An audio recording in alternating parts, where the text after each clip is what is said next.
character types I used. Generally normal char, it's called as unsigned char. And what is one more type of char? Signed char. What is one more type of data? String. That is under character types. And what is one more data type I used? Decimals. Decimal data types I discussed. Which are the decimal data types I have? Float. And what is one more? Double. What is one more? Long double. Finally, these are the complete C language built-in data types. These are called as predefined data types or basic data types. In the next session, I discussed the user-defined data types. That is, when I start the program, I discussed in the next sessions. In the next session, I discussed with C language operators, which are the operators in C language. That can be discussed in the next session. Thank you for viewing.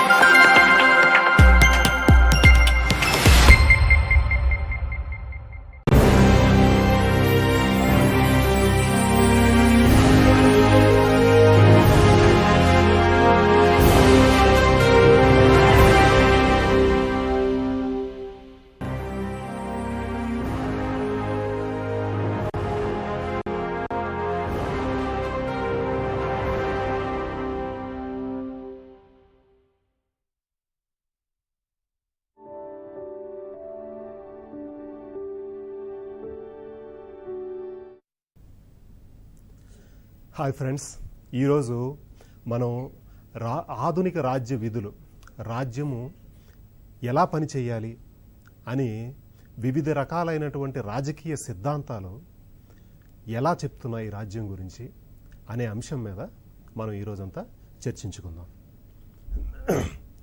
మనకి రాజనీతి శాస్త్ర పితామహుడైనటువంటి Aristotle ఏమంటాడంటే, రాజ్యం అసలు ఎందుకు ఏర్పడింది అని అనడానికి అతను ఏమంటాడంటే, రాజ్యము మనిషి యొక్క మౌలికమైనటువంటి సదుపాయాలని తీర్చేందుకు రాజ్య వ్యవస్థ ఏర్పడింది అంటాడు. State comes in to existence to cater the bare needs of the individual అని చెప్తూ దానికి కొనసాగింపుగా ఒక మాట అంటాడు. అదేంటంటే, ప్రజలకి కేవలం మౌలికమైన సదుపాయాలు ఇవ్వడమే కాకుండా ప్రజలకు ఉత్తమ జీవన పరిస్థితులను కల్పించడమే రాజ్య ముఖ్య ఉద్దేశమని అరిస్టాటిల్ తాలూకా ఉద్దేశం. అంటే కేవలం మౌలికమైన సదుపాయాలు, తిండి, బట్ట, ఇల్లు ఇటువంటివే కాకుండా ఒక ఉత్తమమైనటువంటి జీవనాన్ని అందించాలి అనేది అరిస్టాటిల్ ఉద్దేశం. అయితే ఇక్కడ ఈ ఉత్తమమైనటువంటి జీవితం అంటే ఏంటి, మానవుడికి ఉత్తమమైనటువంటి జీవితం అంటే ఏంటి అనే దాంట్లో చాలామంది రాజనీతి శాస్త్రజ్ఞులకి వివిధ రకాలైనటువంటి డౌట్లు తలెత్తాయి అనమాట. అసలు ఈ ఉత్తమం what does good state mean, ఒక మంచి జీవితము, ఒక మంచి రాజ్యము అంటే అది ఎలా ఉంటుంది అనే దాంట్లో చాలామంది చాలా రకాలైనటువంటి రాజకీయ సిద్ధాంతాలని తీసుకొచ్చారు. అందులో ఈరోజు మనం స్వేచ్ఛావాదం గురించి, సామ్యవాదం గురించి, సంక్షేమ రాజ్యం గురించి తెలుసుకుంటాం. అసలు ఈ రాజకీయ సిద్ధాంతాలంతా కూడా ఏం చేస్తాయంటే, ఇటువైపు వ్యక్తికి అటువైపు రాజ్యానికి మధ్య సమన్వయాన్ని కుదర్చడానికి వివిధ రాజకీయ సిద్ధాంతాలు తోడ్పడుతుంటాయి. అంటే వ్యక్తి తాలూకా స్వేచ్ఛ ఎంత ఉండాలి, రాజ్యం తాలూకా అధికారము ఎంత ఉండాలి, ఈ రెండిటికి సమన్వయం కుదిరిస్తే అది గొప్ప రాజకీయ సిద్ధాంతమే అయిపోతుంది.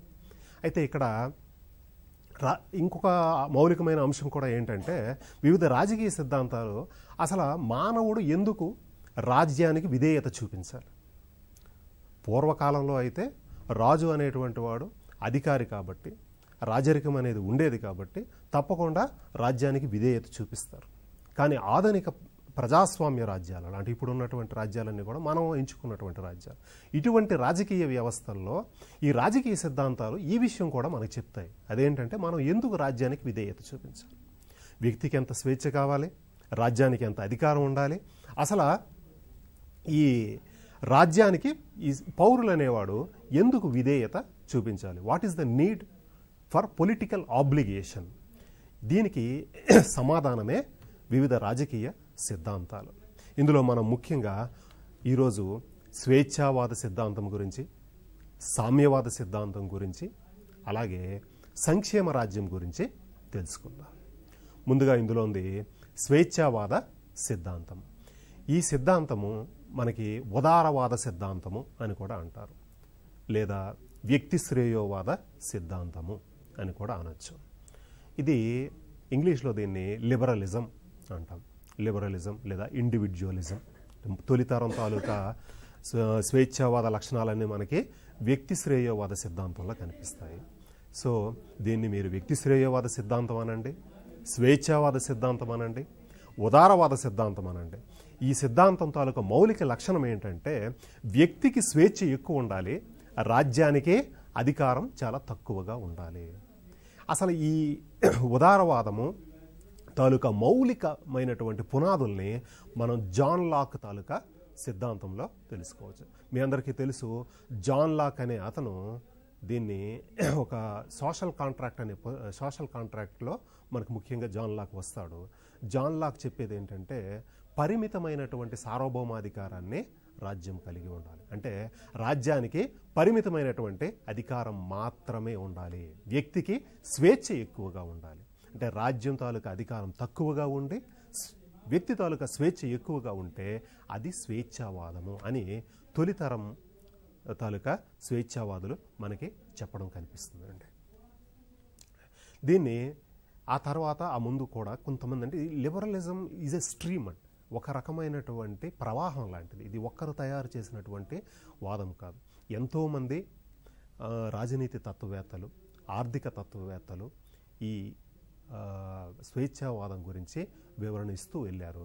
అందులో భాగంగానే ఒక విప్లవాత్మకంగా ఎన్నో ఫ్యూడలిజాన్ని, రాచరికాన్ని, ఇటువంటి వ్యవస్థలన్నింటినీ ధ్వంసం చేసుకుంటూ స్వేచ్ఛావాదం ముందుకెళ్ళిందని చెప్పచ్చు. ఇందులో మనకి యాడమ్ స్మిత్ లాంటి వాళ్ళు, జెర్మీ బెంథమ్ లాంటి వాళ్ళు, జాన్ స్టూవర్ట్ మిల్, స్పెన్సర్ వంటి వారు ఎంతోమంది ఈ స్వేచ్ఛావాదానికి దన్నునిచ్చారు. సో ఈ స్వేచ్ఛావాదము కొన్ని అంశాలతో కూడుకొని ఉంటుందండి. స్వేచ్ఛావాదంలో ఏమిటి మౌలికమైనటువంటి అంశాలు అంటే వ్యక్తి అనేటువంటి వాడు చాలా ఇంపార్టెంట్. వ్యక్తికి స్వేచ్ఛావాదం చాలా ప్రాముఖ్యతనిస్తుంది. రాజ్యంతో పోల్చుకునేటప్పుడు వ్యక్తికి ఎక్కువ స్వేచ్ఛ ఉండాలి అని అంటున్నామంటే వ్యక్తికి ఎంత ఇంపార్టెన్స్ ఇస్తుందో మనకు అర్థమవుతుంది. స్వేచ్ఛావాదము వ్యక్తికి చాలా ప్రాముఖ్యతని కల్పిస్తుంది. వ్యక్తి అనేటువంటి వాడు ముఖ్యము. అంటే భూస్వామ్య వ్యవస్థ నుంచి వ్యక్తులు వేరుపడుతున్న కాలంలో ఉద్భవించినటువంటి ఒక వాదం ఇది. ఈ రాజకీయ సిద్ధాంతము మిడిల్ ఏజెస్ నుంచి, మధ్యయుగాల నుంచి ఆధునిక యుగం వైపు మానవుడు పరిణామం చెందే క్రమంలో వ్యక్తి తాలూకా స్వేచ్ఛ గురించి నొక్కి వక్కానించినటువంటి ఒక గొప్ప రాజకీయ సిద్ధాంతం ఇది. వ్యక్తి, individual is the central theme of liberalism. వ్యక్తి తన ఆలోచనలు, తన తాలూకా ప్రపంచానికి చాలా ఎక్కువ ఇంపార్టెన్స్ ఇస్తుంది స్వేచ్ఛావాదం. అలాగే ఫ్రీడమ్, స్వేచ్ఛకి ఎక్కువగా ఇంపార్టెన్స్ ఇస్తుంది. స్వేచ్ఛ అనేది చాలా ముఖ్యమైనటువంటిది అని జేఎస్ మిల్ లాంటి, జాన్ స్టూవర్ట్ మిల్ ఏమంటాడంటే, on his mind and body individual is the sovereign. తన యొక్క శరీరం పైన, తన యొక్క మనస్సు పైన వ్యక్తే సార్వభౌమాధికారి. ఇతను రెండు రకాలైనటువంటి కార్యకలాపాల గురించి చెప్తాడు. ఒకటి self regarding action and other regarding action. తనకు సంబంధించే వ్యక్తిగత కార్యకలాపాలు తనకు సంబంధించినటువంటివి, ఇతరులకు సంబంధించినవి. తనకు సంబంధించినటువంటి కార్యక్రమాల్లో వ్యక్తి అనేటువంటి వాడు ఎంటైర్గా ఫ్రీగా ఉంటాడు, పూర్తి స్వేచ్ఛ కలిగి ఉంటాడు. తనకు నచ్చినట్లుగా తన ఫ్రీడంతో తను చెయ్యవచ్చు అని చెప్పేసి చెప్తాడు. కాబట్టి ఫ్రీడమ్ అనేది ఒక సెంట్రల్ థీమ్గా మనం లిబరలిజం గురించి చెప్పుకునేటప్పుడు చెప్పుకోవాల్సి ఉంటుంది. అలాగే రీజన్, మొదటిది ఇండివిజువల్ అయితే, రెండవది ఫ్రీడమ్, మూడవది రీజన్ అంటే హేతువు మానవ అభివృద్ధికి చాలా ఇంపార్టెంట్. లిబరలిజం వల్ల గొప్ప అభివృద్ధి సాధించడం జరిగింది. అది ఆలోచనలో కానివ్వండి, పరిశ్రమల్లో కానివ్వండి, నాగరికతలో కానివ్వండి. అభివృద్ధి ఈరోజు మనం అనుభవిస్తున్నటువంటి చాలా దీనికి కారణం ఏంటంటే స్వేచ్ఛావాదం. స్వేచ్ఛావాదం రీజన్కి ఇంపార్టెన్స్ ఇస్తుంది. మానవ హేతు, ప్రతిదానికి ఒక కారణం ఉంది. హేతు అంటే కారణం కనుక్కోవడం. ఈ కారణం కనుక్కునే క్రమంలో గొప్ప గొప్ప ఆవిష్కరణలు మొదలయ్యాయి. ముఖ్యంగా మధ్యయుగాల నుంచి ఆధునిక యుగంలో మానవావళి అడుగు పెట్టడంలో ఈ హేతు అనేది చాలా ఇంపార్టెంట్. ఆ హేతువుని పెంచి పోషించిందే స్వేచ్ఛావాదము. అలాగే ఇంకొక మౌలికమైన central theme, another central theme of liberalism is tolerance. మనం ఎంత ఇంపార్టెంటో, వ్యక్తి ఎంత ఇంపార్టెంటో, అవతల వ్యక్తిని అంతే సహనంగా భరించడం కూడా చాలా ఇంపార్టెంట్. వాళ్ళ భాష ఏదైనా కానీ, వాళ్ళ ఆలోచనలు ఏవైనా కానీ దాన్ని మనం భరించాల్సి ఉంటుంది. అంతేగాని వాళ్ళ మీదకి కొట్లాటకి వెళ్ళడము, నాకు తగినటువంటి అభిప్రాయం లేదు కదా అని చెప్పి వాళ్ళని హింసించడం తగదు. సహనంతో ఉండడము లిబరలిజం ప్రపంచానికి నేర్పింది. వాల్టేర్ అనేటువంటి గొప్ప స్వేచ్ఛావాది ఏమంటాడంటే, I may detest what you say, but till my last breath I will fight for your right to say so. నువ్వు చెప్పిన దాన్ని అనుమానంతో చూస్తాను. నువ్వేం చెప్తున్నావు అనేది నాకు అనవసరం. నువ్వు అది నిజం చెప్పొచ్చు, అబద్ధం చెప్పొచ్చు, కానీ అలా చెప్పే హక్కు అయితే నీకు ఉంది. నీ హక్కు కోసం నేను నా తుది శ్వాస వరకు పోరాడతాను. Till my last breath I will fight for your right to say so. I may detest what you say. నువ్వు చెప్పేదాన్ని నేను ఏకీభవించకపోవచ్చు, నీదొక దారి నాదొక దారి కావచ్చు, కానీ దారులు వేరైనా గౌరవం మాత్రం ఇచ్చిపుచ్చుకోవాలి. ఆ సహనం ఉండాలి. మన భారతదేశాన్ని తీసుకుందాం. మన భారతదేశంలో వివిధ సంప్రదాయాలు ఉన్నాయి. అందరిది ఒక రకమైన సంప్రదాయం కాదు. సిక్కులు ఒకలా ఉంటారు, దక్షిణ భారతదేశంలో ఉన్న వ్యక్తులు ఒకలా ఉంటారు, ఈశాన్య భారతదేశంలో ఉండేవాళ్ళు ఇంకోలా ఉంటారు. ఒక్కొక్కరు సంస్కృతి ఒక్కొక్కలా ఉంటుంది. మనమందరము సహనంతో వ్యవహరించాల్సినటువంటి అవసరం ఉంది. ఇది చెప్పేదే స్వేచ్ఛావాదం. సో వ్యక్తికి ప్రాముఖ్యత ఇస్తుంది స్వేచ్ఛావాదం. అలాగే ఫ్రీడమ్, స్వేచ్ఛకి ఇంపార్టెన్స్ ఇస్తుంది. అలాగే హేతువుకి ఇంపార్టెన్స్ ఇస్తుంది. అలాగే టాలరెన్స్, సహనానికి ఈ స్వేచ్ఛావాదం ఇంపార్టెన్స్ ఇస్తుంది. బేసికల్గా ఈ స్వేచ్ఛావాదం చెప్పేది ఏంటంటే, వ్యక్తికి వీలున్నంత ఎక్కువ స్వేచ్ఛనిచ్చి పరిమితమైన అధికారాన్ని మాత్రమే రాజ్యం కలిగి ఉండాలి అని చెప్తుంది. ఈ సెంట్రల్ థీమ్ అన్నిటికన్నా ముఖ్యమైనది లిబరలిజంలో అతి ముఖ్యమైనటువంటి అంశం ఏంటంటే, రాజ్యము వ్యక్తికి మధ్య సంబంధాన్ని చెప్పేటప్పుడు వ్యక్తికి maximum Liberty to the individual and minimum state power. వ్యక్తికి వీలున్నంత ఎక్కువ స్వేచ్ఛనిచ్చి అతి తక్కువ అధికారాన్ని రాజ్యం కలిగి ఉండాలి. ఇది యాక్చువల్గా మనం ఇందాక చెప్పుకున్నాం జాన్ లాక్ తాలూకా సిద్ధాంతం. మనిషికి కొన్ని సహజ హక్కులు ఉంటాయని, దాన్ని రాజ్యం కూడా ఆ విషయాల్లో కలగజేసుకోకూడదని సోషల్ కాంట్రాక్ట్ థియరీలో మనకి జాన్ లాక్ కూడా చెప్తాడు. సో ఈ సిద్ధాంతాన్ని మనం లెజెఫైర్ సిద్ధాంతం అని కూడా చెప్పవచ్చు. అంటే లెజెఫైర్ అంటే లీవ్ ద ఇండివిజువల్ ఎలోన్. వ్యక్తికి వీలున్నంత వరకు స్వేచ్ఛనిచ్చేయండి. వ్యక్తిని పూర్తిగా విడిచిపెట్టాలి. తన ఇష్టం వచ్చినట్లుగా వ్యక్తిని విడిచిపెట్టాలి. ఎప్పుడైతే అతను ఇతరులకు హాని చేస్తాడో, self regarding and other regarding అని చెప్పుకుని, సెల్ఫ్ రిగార్డింగ్ యాక్షన్లో రాజ్యం ఎట్టి పరిస్థితుల్లో కలుగజేసుకోకూడదు. అదర్ రిగార్డింగ్ యాక్షన్లో ఇతరులకి ఏమైనా జోక్యం చేసుకుని ఇతరులకి హాని తరిపెడితే అప్పుడు మాత్రమే రాజ్యము కలుగజేసుకోవాలి. Otherwise leave the individual alone. వ్యక్తిని పూర్తిగా విడిచిపెట్టేయండి అని చెప్పేసి ఈ వ్యక్తి శ్రేయవాద సిద్ధాంతం లేదా ఉదారవాద సిద్ధాంతం చెప్తుంది. ఈ వ్యక్తివాద సిద్ధాంతానికి అనుసరించి రాజ్య విధులు ఏంటి అనేవి కొంచెం చూద్దాం. ఈ వ్యక్తివాద సిద్ధాంతాన్ని అనుసరించి రాజ్యము కొన్ని పోలీసు విధులు మాత్రమే నిర్వహించాలి. అంటే రక్షణ విధులు మాత్రమే, వ్యక్తిని రక్షించాల్సినటువంటి బాధ్యత మాత్రమే రాజ్యానికి ఉంది. అంతకు మించి వ్యక్తి తాలూకా కార్యకలాపాల్లో రాజ్యము కలగజేసుకోకూడదు. అంటే ఇవి ఎటువంటివి? ఒకటి, విదేశీ దండయాత్రల నుంచి, దురాక్రమణ నుండి రాజ్యాన్ని ప్రజల్ని కాపాడటం. ఇతర రాజ్యాలు, పక్కనున్న రాజ్యాలు, శత్రు రాజ్యాలు దండెత్తేటప్పుడు రాజ్యము కంటుంది. అలాగే వ్యక్తులు పరస్పర దోషంలో హాని చేసుకోకుండా చూడటం. ఒక వ్యక్తి ఇంకో వ్యక్తిని దూషించడం, కొట్టుకోవడం, కొట్లాట, చావు ఇటువంటివి హింసించటము ఇటువంటివి లేకుండా చూడాల్సినటువంటి బాధ్యత రాజ్యం. అంటే కరెక్ట్గా చెప్పాలంటే సివిల్ అండ్ క్రిమినల్ ఇష్యూస్ అండి.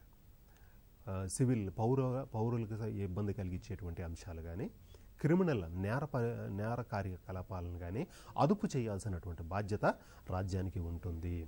అందులోనే మూడోది అక్కడ ఉంది వ్యక్తుల తాలూకా ఆస్తుల్ని కాపాడడం. ప్రాపర్టీ రైట్ అనేది స్వేచ్ఛావాదులు చాలా గొప్పగా భావిస్తారు. ప్రతి వ్యక్తికి ఆస్తి చాలా గొప్పగా చూసుకుంటారు కాబట్టి ఆ ఆస్తిని కాపాడాల్సినటువంటి బాధ్యత రాజ్యానికి ఉంటుంది అని చెప్పేసి ఈ వ్యక్తి శ్రేయవాదులు లేదా ఉదారవాదులు చెప్తారు.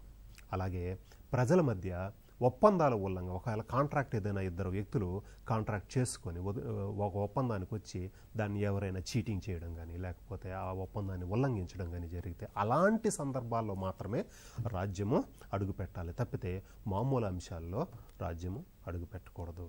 అలాగే ఇక్కడ బలహీనులకు రక్షణ కల్పించడం, బలహీనులకి కాస్త ఊరటనిచ్చేటువంటి పనులు చేయాలని, రోగాల నుంచి ప్రజలకి రక్షణ కల్పించాలని చెప్తుంది స్వేచ్ఛావాదం. అయితే ఈ 5, 6 ఇప్పుడు చెప్పిన లాస్ట్ 2 పాయింట్స్, బలహీనులకు రక్షణ కల్పించడం కానీ రోగాల నుండి ప్రజల్ని రక్షణ కల్పించడం కానీ, ఈ రెండిట్లు నిజంగా రాజ్య వ్యవస్థ చెయ్యాలా అన్న దాని మీద స్వేచ్ఛావాదుల్లో చాలామందికి వైరుధ్యమైనటువంటి అభిప్రాయాలు ఉన్నాయి. అందరూ దీన్ని ఏకీభవించారు. బలహీనులకు నిజంగా రక్షణ కల్పించాలా రాజ్యం అనే దాని మీద ఒక ఏకాభిప్రాయం అయితే స్వేచ్ఛావాదుల్లో లేదు. అలాగే రోగుల నుంచి ప్రజలకి రాజ్యం రక్షణ కల్పించాలా అనే దాంట్లో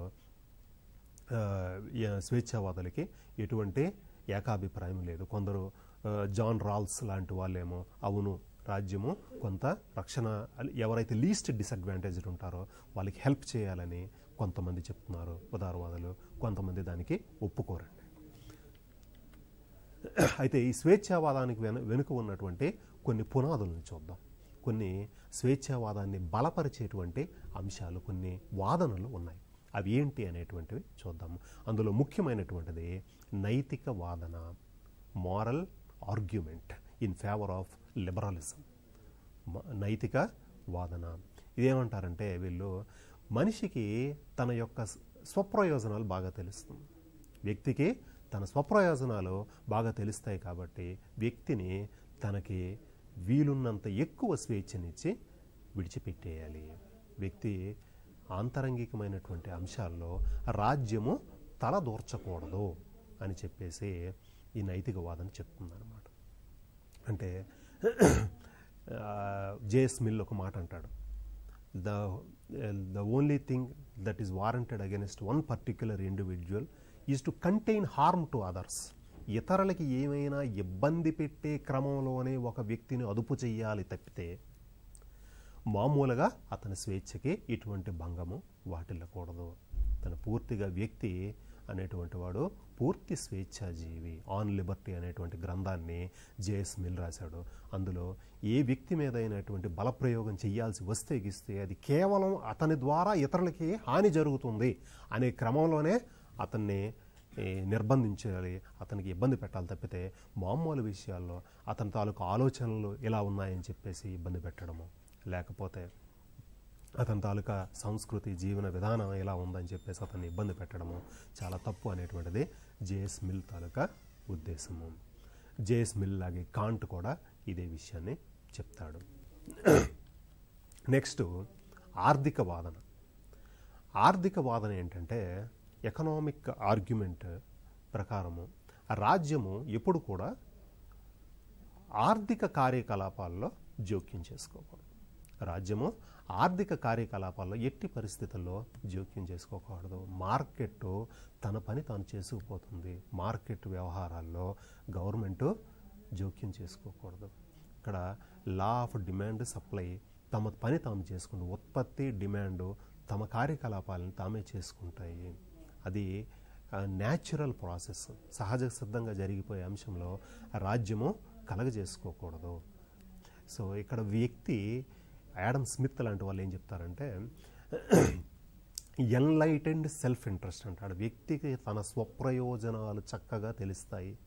తన సమాజంలో తాను నిర్వర్తించాల్సినటువంటి విధులు ఏదో ప్రతి వ్యక్తికి పరిపూర్ణంగా అవగాహన ఉంటుంది. కాబట్టి ఇక్కడ రాజ్యము తలదూర్చాల్సినటువంటి అవసరం లేదు. ఇలా ప్రతి వ్యక్తి తన స్వప్రయోజనాల దృష్ట్యా పని చేసుకుంటూ పోతూ ఉంటే ఒక అదృశ్య హస్తము రాజ్య వ్యవస్థను నడిపిస్తూ ఉంటుంది, మార్కెట్ వ్యవస్థను నడిపిస్తూ ఉంటుంది.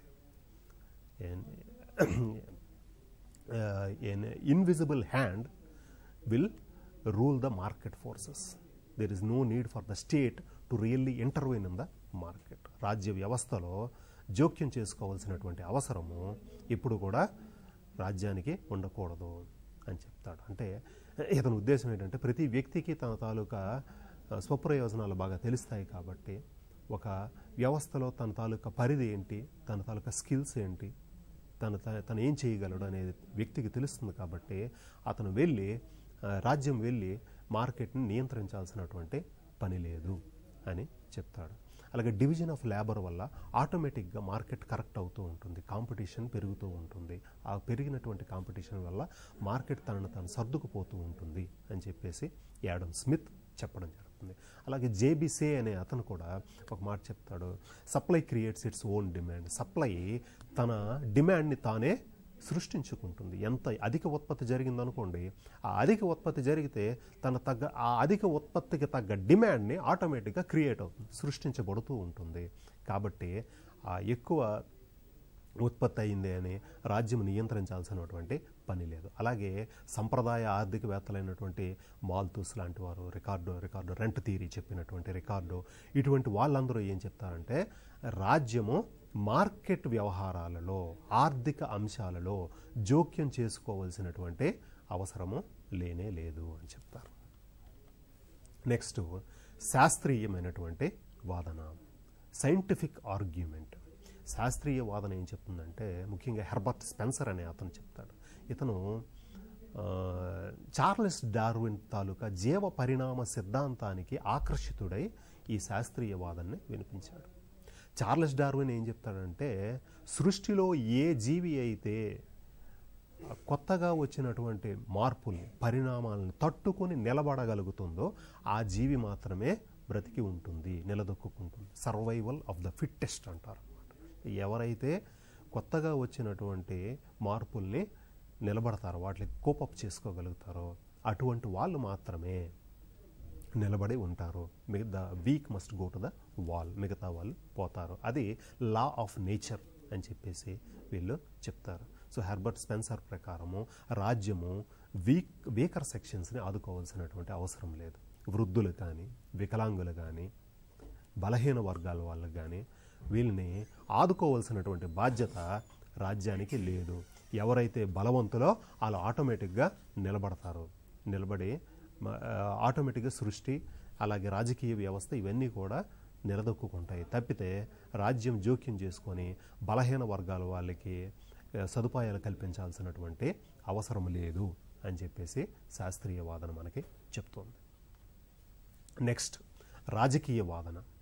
రాజకీయ వాదన ఏం చెప్తుందంటే మానవుల ఆహారము, వేషభాషలు, సంస్కృతి, మతము, వర్తక వ్యాపారాలపై రాజ్యం జోక్యం చేసుకోకూడదని స్వేచ్ఛావాదులు భావిస్తున్నారు.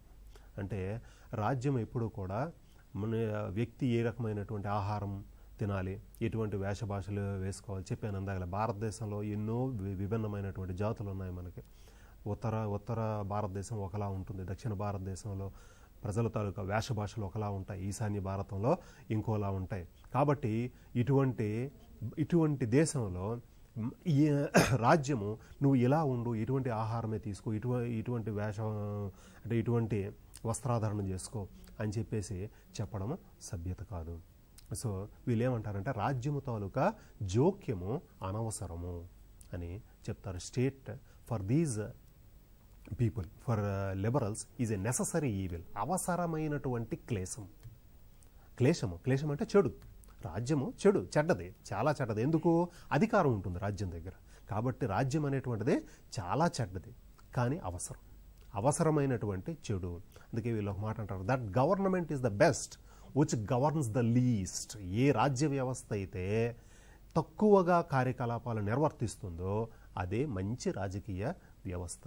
That government is the best which governs the least. అతి తక్కువగా పరిపాలన చేసి ప్రజల విషయంలో అతి తక్కువగా జోక్యం చేసుకునేటువంటి రాజకీయ వ్యవస్థే మంచి రాజకీయ వ్యవస్థ అని చెప్పేసి వీళ్ళు చెప్తారు. ఇప్పుడు కొత్తగా అంటే 1980 తరువాత మనకి నయా ఉదారవాదం వచ్చింది. అంటే ఈ సంప్రదాయ ఉదారవాదం పోయి తర్వాత మనకి సంక్షేమ రాజ్య కార్యకలాపాలు పెరిగిన తర్వాత మళ్ళీ రాజ్యం తాలూకా జోక్యం అవసరం లేదు. సంక్షేమ రాజ్యం వచ్చేటప్పటికి రాజ్యం తాలూకా జోక్యం పెరిగింది, మళ్ళీ అది అవసరం లేదని 1980 ప్రాంతం నుంచి మనకి నయా ఉదారవాదులు చాలామంది, వీళ్ళు చాలామంది బతికే ఉన్నారండి. ఫెడ్రిక్ హేయక్ కానీ, మిల్టన్ ఫ్రైడ్మెన్ కానీ, రాబర్ట్ నాజిక్ కానీ వీళ్ళని మనం చెప్పుకోవచ్చు. ఇందులో ఫెడ్రిక్ హేయక్ అనేటువంటి వ్యక్తి రోడ్ టు సర్ఫడమ్ అనేటువంటి పుస్తకాన్ని రాశాడు. ఇతని తాలూకా ఆలోచనలకి ప్రభావితమైనటువంటి ఆనాటి బ్రిటిష్ ప్రధానమంత్రి మార్గరెట్ థాచర్ ఇతని తాలూకా ఆలోచనల్ని ఇంగ్లాండ్లో ఇంప్లిమెంట్ చేయడం జరిగింది. అలాగే మిల్టన్ ఫ్రైడ్మెన్ ఒక అద్భుతమైనటువంటి పుస్తకం రాశాడు, క్యాపిటలిజం అండ్ ఫ్రీడమ్, పెట్టుబడిదారీ ఆర్థిక వ్యవస్థ, స్వేచ్ఛ. ఇతని ఉద్దేశం ఏంటంటే ఈ రెండు కూడా అవినాభావ సంబంధం, అవిభక్త కవలలు అంటారు. అంటే ఇండివిజిబుల్ ట్విన్స్ అనమాట. ఇవి పెట్టుబడిదారీ వ్యవస్థ, స్వేచ్ఛ, ఈ రెండు కూడా కలిసే వెళ్ళాలి. కాబట్టి రాజ్యము జోక్యము అనవసరము. స్వేచ్ఛ అంటే మనకు ఉండేటువంటి ప్రజాస్వామ్య వ్యవస్థ, అటుపక్క ఉండేటువంటి పెట్టుబడిదారీ వ్యవస్థ, ఈ రెండు కూడా చాలా దగ్గర సంబంధంతో కలిగి ఉంటాయి అని చెప్పేసి మిల్టన్ ఫ్రైడ్మెన్ చెప్పడం జరిగింది. దీంతోపాటు ఇతనికి ఎకనామిక్స్లో నోబెల్ ప్రైజ్ కూడా వచ్చిందండి. అలాగే రాబర్ట్ నాజిక్ అనే అతను స్టేట్ అండ్ యూటోపియా, రాజ్యము ఊహాచిత్రం అనేటువంటి ఒక పుస్తకాన్ని రాయడం జరిగింది. ఇందులో ఇతను ఏం చెప్తాడంటే నాజిక్ స్టేట్ అనేది ఒక నైట్ వాచ్మెన్ లాంటిది, రాత్రి ఉండేటువంటి ఒక కాపలాదారు లాంటిది రాజ్య వ్యవస్థ, అంతకు మించి దీనికి ఎటువంటి పాత్ర లేదు అని చెప్పేసి ఈ నయా ఉదారవాదం వీళ్ళు ముగ్గురు కూడా ఫెడరిక్ హేయక్ కానీ, లేకపోతే మిల్టన్ ఫ్రైడ్మెన్ కానీ, రాబర్ట్ నాజిక్ కానీ, వీళ్ళు ముగ్గురు కూడా మనకి నయా ఉదారవాదం చెప్పారు. ఇప్పుడు ఉన్నటువంటి వ్యవస్థ, గ్లోబలైజేషన్ వ్యవస్థ కూడా సుమారుగా వీళ్ళ తాలూకా ఆలోచనల మీద నుంచే నడుస్తుందని మనం చెప్పుకోవచ్చు. ఇది స్వేచ్ఛావాదం గురించి. ఇప్పుడు సామ్యవాదం గురించి తెలుసుకుందాం.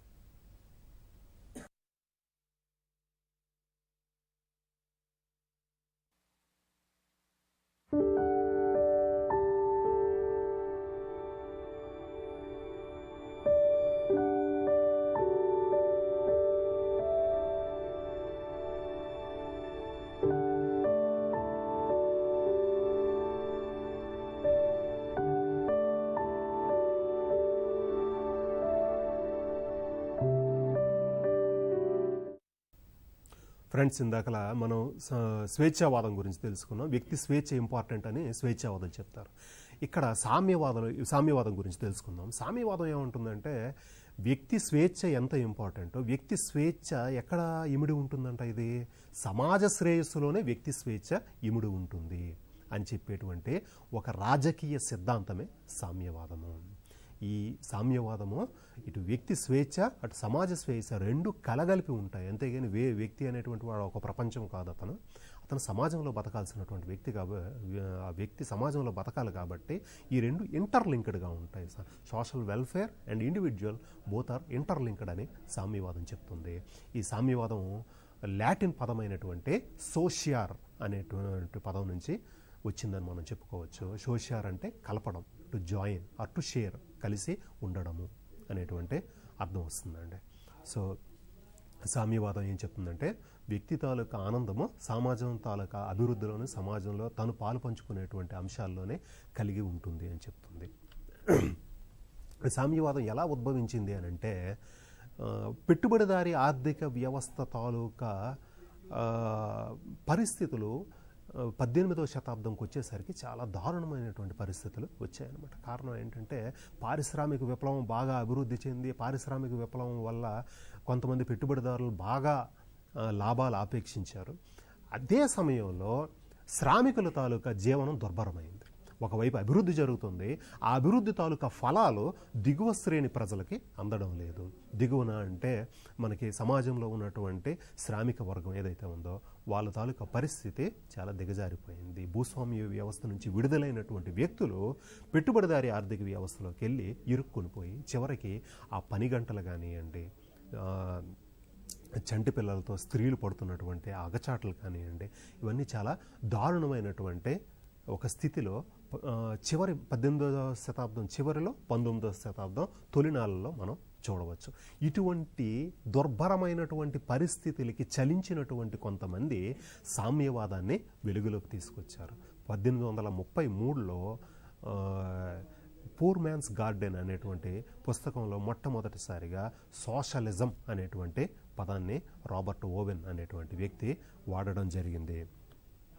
అయితే వీళ్ళేంటంటే పారిశ్రామిక విప్లవం వల్ల వచ్చినటువంటి ఇబ్బందుల్ని అధిగమించి పోటీ స్థానంలో సహకారం కావాలి అనేటువంటి ఉద్దేశంతో వీళ్ళు చెప్పడం జరిగింది. ఈ సామ్యవాదం చాలా రకాలైనటువంటి సామ్యవాద సిద్ధాంతాలు ఉన్నాయండి. ఒకటి కాదు, చాలా రకాలైనటువంటి సిద్ధాంతాలు ఉన్నాయి. ఇందులో మొట్టమొదటిసారిగా మనం చెప్పుకోవాల్సింది ఊహాజనిత సామ్యవాద సిద్ధాంతము, యూటోపియన్ సోషలిజం అని అంటాం. లేదా అసలు యాక్చువల్గా ఈ పదాన్ని మార్క్స్ వాడాడు. ఊహాజనిత సామ్యవాదులు అని వీళ్ళకి పేరు పెట్టింది ఎవరు అంటే కార్ల్ మార్క్స్ పేరు పెట్టాడు. ఈ ఊహాజనిత సామ్యవాదము అనే కన్నా అసలైన పదం ఏంటంటే తొలితరం సామ్యవాదం. దీన్ని చెప్పినటువంటి వాళ్ళు రాబర్ట్ ఓవెన్, సెయింట్ సైమన్, అలాగే చార్లెస్ ఫోరియర్ లాంటి వాళ్ళు. వీళ్ళు రాబర్ట్ ఓవెన్, చార్లెస్ ఫోరియర్ వీళ్ళు కూడా ఒక రకమైనటువంటి పెట్టుబడిదారులే. కానీ ఆ పెట్టుబడిదారి ఆర్థిక వ్యవస్థలో ఉన్నటువంటి అసమానతలను చూసి చలించి ప్రొడ్యూసర్స్ కోఆపరేటివ్ని ఏర్పాటు చేయడం జరిగింది. ఉత్పత్తిదారుల తాలూకా సంఘాన్ని ఏర్పాటు చేసి శ్రామికుల తాలూకా పరిస్థితిని మెరుగుపరిచేందుకు వీళ్ళు కృషి చేశారు. రాబర్ట్ ఓవెన్ కానివ్వండి, సెయింట్ సైమన్ కానివ్వండి, చార్లెస్ ఫోరియర్ లాంటి వాళ్ళు. అలాగే ఆ తర్వాత వచ్చినటువంటి ఇంకొక wave of socialism is Fabian socialism. దీన్ని తీసుకొచ్చినటువంటి వాళ్ళు Sidney Webb, Harold J Laski, Sidney Olivier అనే అతను ఉన్నాడు, అలాగే జార్జ్ బర్నార్డ్ షా. ఇటువంటి వాళ్ళందరూ ఫెబియన్ సోషలిస్టులు అనమాట. వీళ్ళు ఒక రకంగా చెప్పుకోవాలంటే వీళ్ళు ప్రజాస్వామ్య సామ్యవాదులు. ప్రజాస్వామ్యం ఉండాలి, సామ్యవాదము ఉండాలి. సామ్యవాదము ఒక విప్లవం ద్వారానో రాత్రికి రాత్రో లేకపోతే హింసాత్మకంగా వస్తే అది నిజమైన సామ్యవాదం కాదు. మార్క్స్ చెప్పేటువంటి సామ్యవాదాన్ని వీళ్ళు ఏకీభవించలేదు. వీళ్ళు చెప్పేది ఏంటంటే సామ్యవాదం మెల్లమెల్లగా రావాలి. There must be gradual path towards సోషలిజానికి మెల్లిమెల్లిగా దారి ఉంది తప్పితే ఒక్కసారి రాత్రి ఒక విప్లవం ద్వారా సామ్యవాదం రాదు. ప్రజాస్వామ్య క్షేత్రాలన్నింటినీ మెల్లిగా ప్రజాస్వామ్య పద్ధతుల్లో ఆక్రమించుకొని తద్వారా శ్రామికుల తాలూకా జీవనాన్ని మెరుగుపరుచుకోవాలి అని చెప్పేటువంటి ఒక సిద్ధాంతమే ఈ ఫాబియన్ సోషలిజం. ఈ ఫాబియన్ అనే పదం ఎక్కడి నుంచి వచ్చిందంటే ఇంగ్లాండ్లో ఒక ఆర్మీ జనరల్ పేరు ఇది ఫాబియన్. అతని ఉద్దేశం ఏంటంటే మెల్లిమెల్లిగా ఆక్రమణ జరగాలి, యుద్ధంలో ముందుకెళ్ళాలంటే మెల్లిమెల్లిగా అడుగులేసుకుంటూ వెళ్ళాలి, రాత్రి ఒక్కసారిగా పెద్ద ఎత్తున యుద్ధాన్ని తీసుకురాకూడదు. అలా చేస్తే ఏమవుతుందంటే సైనికుల తాలూకా శక్తి నిర్వీర్యమైపోతుంది, ఒక్కసారిగా వాళ్ళకి ఇబ్బందులు ఏర్పడే అవకాశం ఉంది. కాబట్టి మెల్లమెల్లగా యుద్ధం జరగాలి అనేటువంటిది ఫాబియన్ తాలూకా ఉద్దేశం. ఆ ఫాబియన్ తాలూకా ఉద్దేశాన్ని ఈ సామ్యవాదులు తీసుకున్నారు కాబట్టి వీళ్ళని ఫాబియన్ సోషలిస్టులు అంటామన్నమాట. నెక్స్ట్ అలాంటిది ఇంకొక సోషలిజం ఉందండి, దాని పేరు గిల్డ్ సోషలిజం. ఇది జీడిహెచ్ కోల్, హాబ్సన్ లాంటి వాళ్ళు చెప్పారు. ఈ గిల్డ్ సోషలిజం అంటే ఏంటంటే వృత్తి సంఘాల ద్వారా సామ్యవాదాన్ని ఏర్పాటు చేయడం. మనకి ఫాబియన్ సోషలిస్టులు ఏం చెప్తున్నారంటే ప్రజాస్వామ్యబద్ధంగా సామ్యవాదం రావాలి అని చెప్తే, గిల్డ్ సోషలిస్టులు ఏమంటారంటే నిజమే ప్రజాస్వామ్యబద్ధంగా సామ్యవాదం రావాలి, కానీ ఆ ప్రజాస్వామ్యం ప్రాదేశిక నియోజకవర్గాల ద్వారా కాదు, కాన్స్టిట్యూయన్సీ ఇప్పుడు మనకు ఉండేటువంటి నియోజకవర్గాల ద్వారా ప్రజాస్వామ్యాన్ని ఏర్పాటు చేయడం చాలా కష్టము. వృత్తి సంఘాల ద్వారా ఒక్కొక్క వృత్తికి వాళ్ళు శాసనసభలో అడుగుపెట్టాలి. రైతులు వాళ్ళని రిప్రజెంట్ చేసేటువంటి వాళ్ళు శాసనసభలోకి అడుగుపెట్టాలి. ఉపాధ్యాయులు వాళ్ళకి ప్రాతినిధ్యం వహించేటువంటి వాళ్ళు శాసనసభలోకి అడుగుపెట్టాలి అని చెప్పేటువంటి వాళ్ళు గిల్డ్ సోషలిజం. ఒక్కొక్క వృత్తి, గిల్డ్ అంటే వృత్తి, ఆ వృత్తుల్లో నుంచి వెళ్ళినటువంటి వాళ్ళు ఆ వృత్తికి న్యాయం చేకూరుస్తూ శాసనసభలో వాళ్ళ పక్షాన నిలబడి ఒక్కొక్క వృత్తి తరపున మాట్లాడగలరు అని చెప్పేవాళ్ళే ఈ గిల్డ్ సోషలిస్టులు అనమాట. ఇక ఇంకొక సామ్యవాదం ఉంది, అది మార్క్సిజం. దీన్నే కమ్యూనిజం అంటారు లేదా శాస్త్రీయ సామ్యవాదం.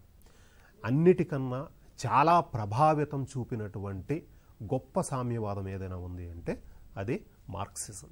మార్క్స్ ప్రవచించినటువంటి సామ్యవాదాన్ని మనం మార్క్సిజం అనండి, కమ్యూనిజం అనండి, శాస్త్రీయ సామ్యవాదం అనండి. ఇది ఎందుకు మార్క్స్ తాలూకా ప్రభావం గట్టిగా ఉందంటే, ఒకటి శాస్త్రీయంగా సామ్యవాదాన్ని ఎక్స్ప్లెయిన్ చేయడానికి ఇతను ప్రయత్నం చేశాడు.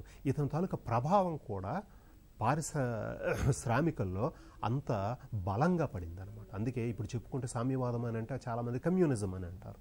ఇది సామ్యవాదంలో ఒక రకం మాత్రమే కమ్యూనిజము. అయితే ఇతని తాలూకా మార్క్స్ తాలూకా ప్రభావం వలన ఆ తర్వాత ఆచరణాత్మకంగా దాన్ని ముందుకు తీసుకెళ్ళినటువంటి వాళ్ళు కూడా చాలామంది ఉన్నారు. కాబట్టి మనకి కమ్యూనిజం అంటే సోషలిజం అంటే కమ్యూనిజం అనే ఒక అవగాహన ఉంది. నిజానికి సోషలిజంలో ఒక socialism communism, right? So Marxist సిద్ధాంతం ఏం చెప్తుంది రాజ్యం గురించి, రాజ్య విధుల గురించి అంటే, వీళ్ళు చెప్పేది ఏంటంటే, నిర్ణీత కాలచక్రంలో ఒకానొక సందర్భంలో రాజ్య వ్యవస్థ ఏర్పడింది. ఒక అవసరం మేరకు మాత్రమే వచ్చింది రాజ్యం. మానవ చరిత్ర అంతా కూడా మార్క్సిస్టుల దృష్టి ప్రకారము వర్గ చరిత్ర. Human history is class history. Oppressor and oppressed, పీడించేవాడు, పీడించబడేటువంటి వాడు. ఈ రెండు వర్గాల్లో ఈ పీడించేవాడు వైపు నిలబడినటువంటి ఒక సంస్థ పేరే రాజ్యము అంటారు మార్క్సిస్టులు. రాజ్యము అనేటువంటిది నిర్ణీత కాలచక్రంలో ఒకానొక సందర్భంలో వచ్చింది. ఎందుకు వచ్చింది? వర్గ సమాజాన్ని రక్షించేందుకు వచ్చింది. వర్గ సమాజాన్ని రక్షణ కోసం మాత్రమే రాజ్య వ్యవస్థ ఏర్పడింది. ఎవరైతే పీడించబడుతున్నారో వాళ్ళ రక్షణ కోసం వచ్చింది కాదు రాజ్యము. ఎవరైతే పీడిస్తున్నారో వాళ్ళ కోసం వచ్చింది. State is an instrument in the hands of the capitalist class.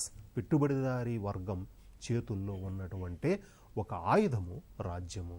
ఒక వర్గం చేతుల్లో ఉన్నటువంటి ఆయుధము రాజ్యము. అయితే మరి ఏం చేయాలా ఇటువంటి రాజ్య వ్యవస్థలో అంటే, మార్క్స్ ఏమంటాడంటే, శ్రామిక విప్లవం ద్వారా ఈ పెట్టుబడిదారీ రాజ్యాన్ని కొలదోసి ఒక సోషలిస్ట్ సమాజాన్ని ఏర్పాటు చేయమంటున్నాడు.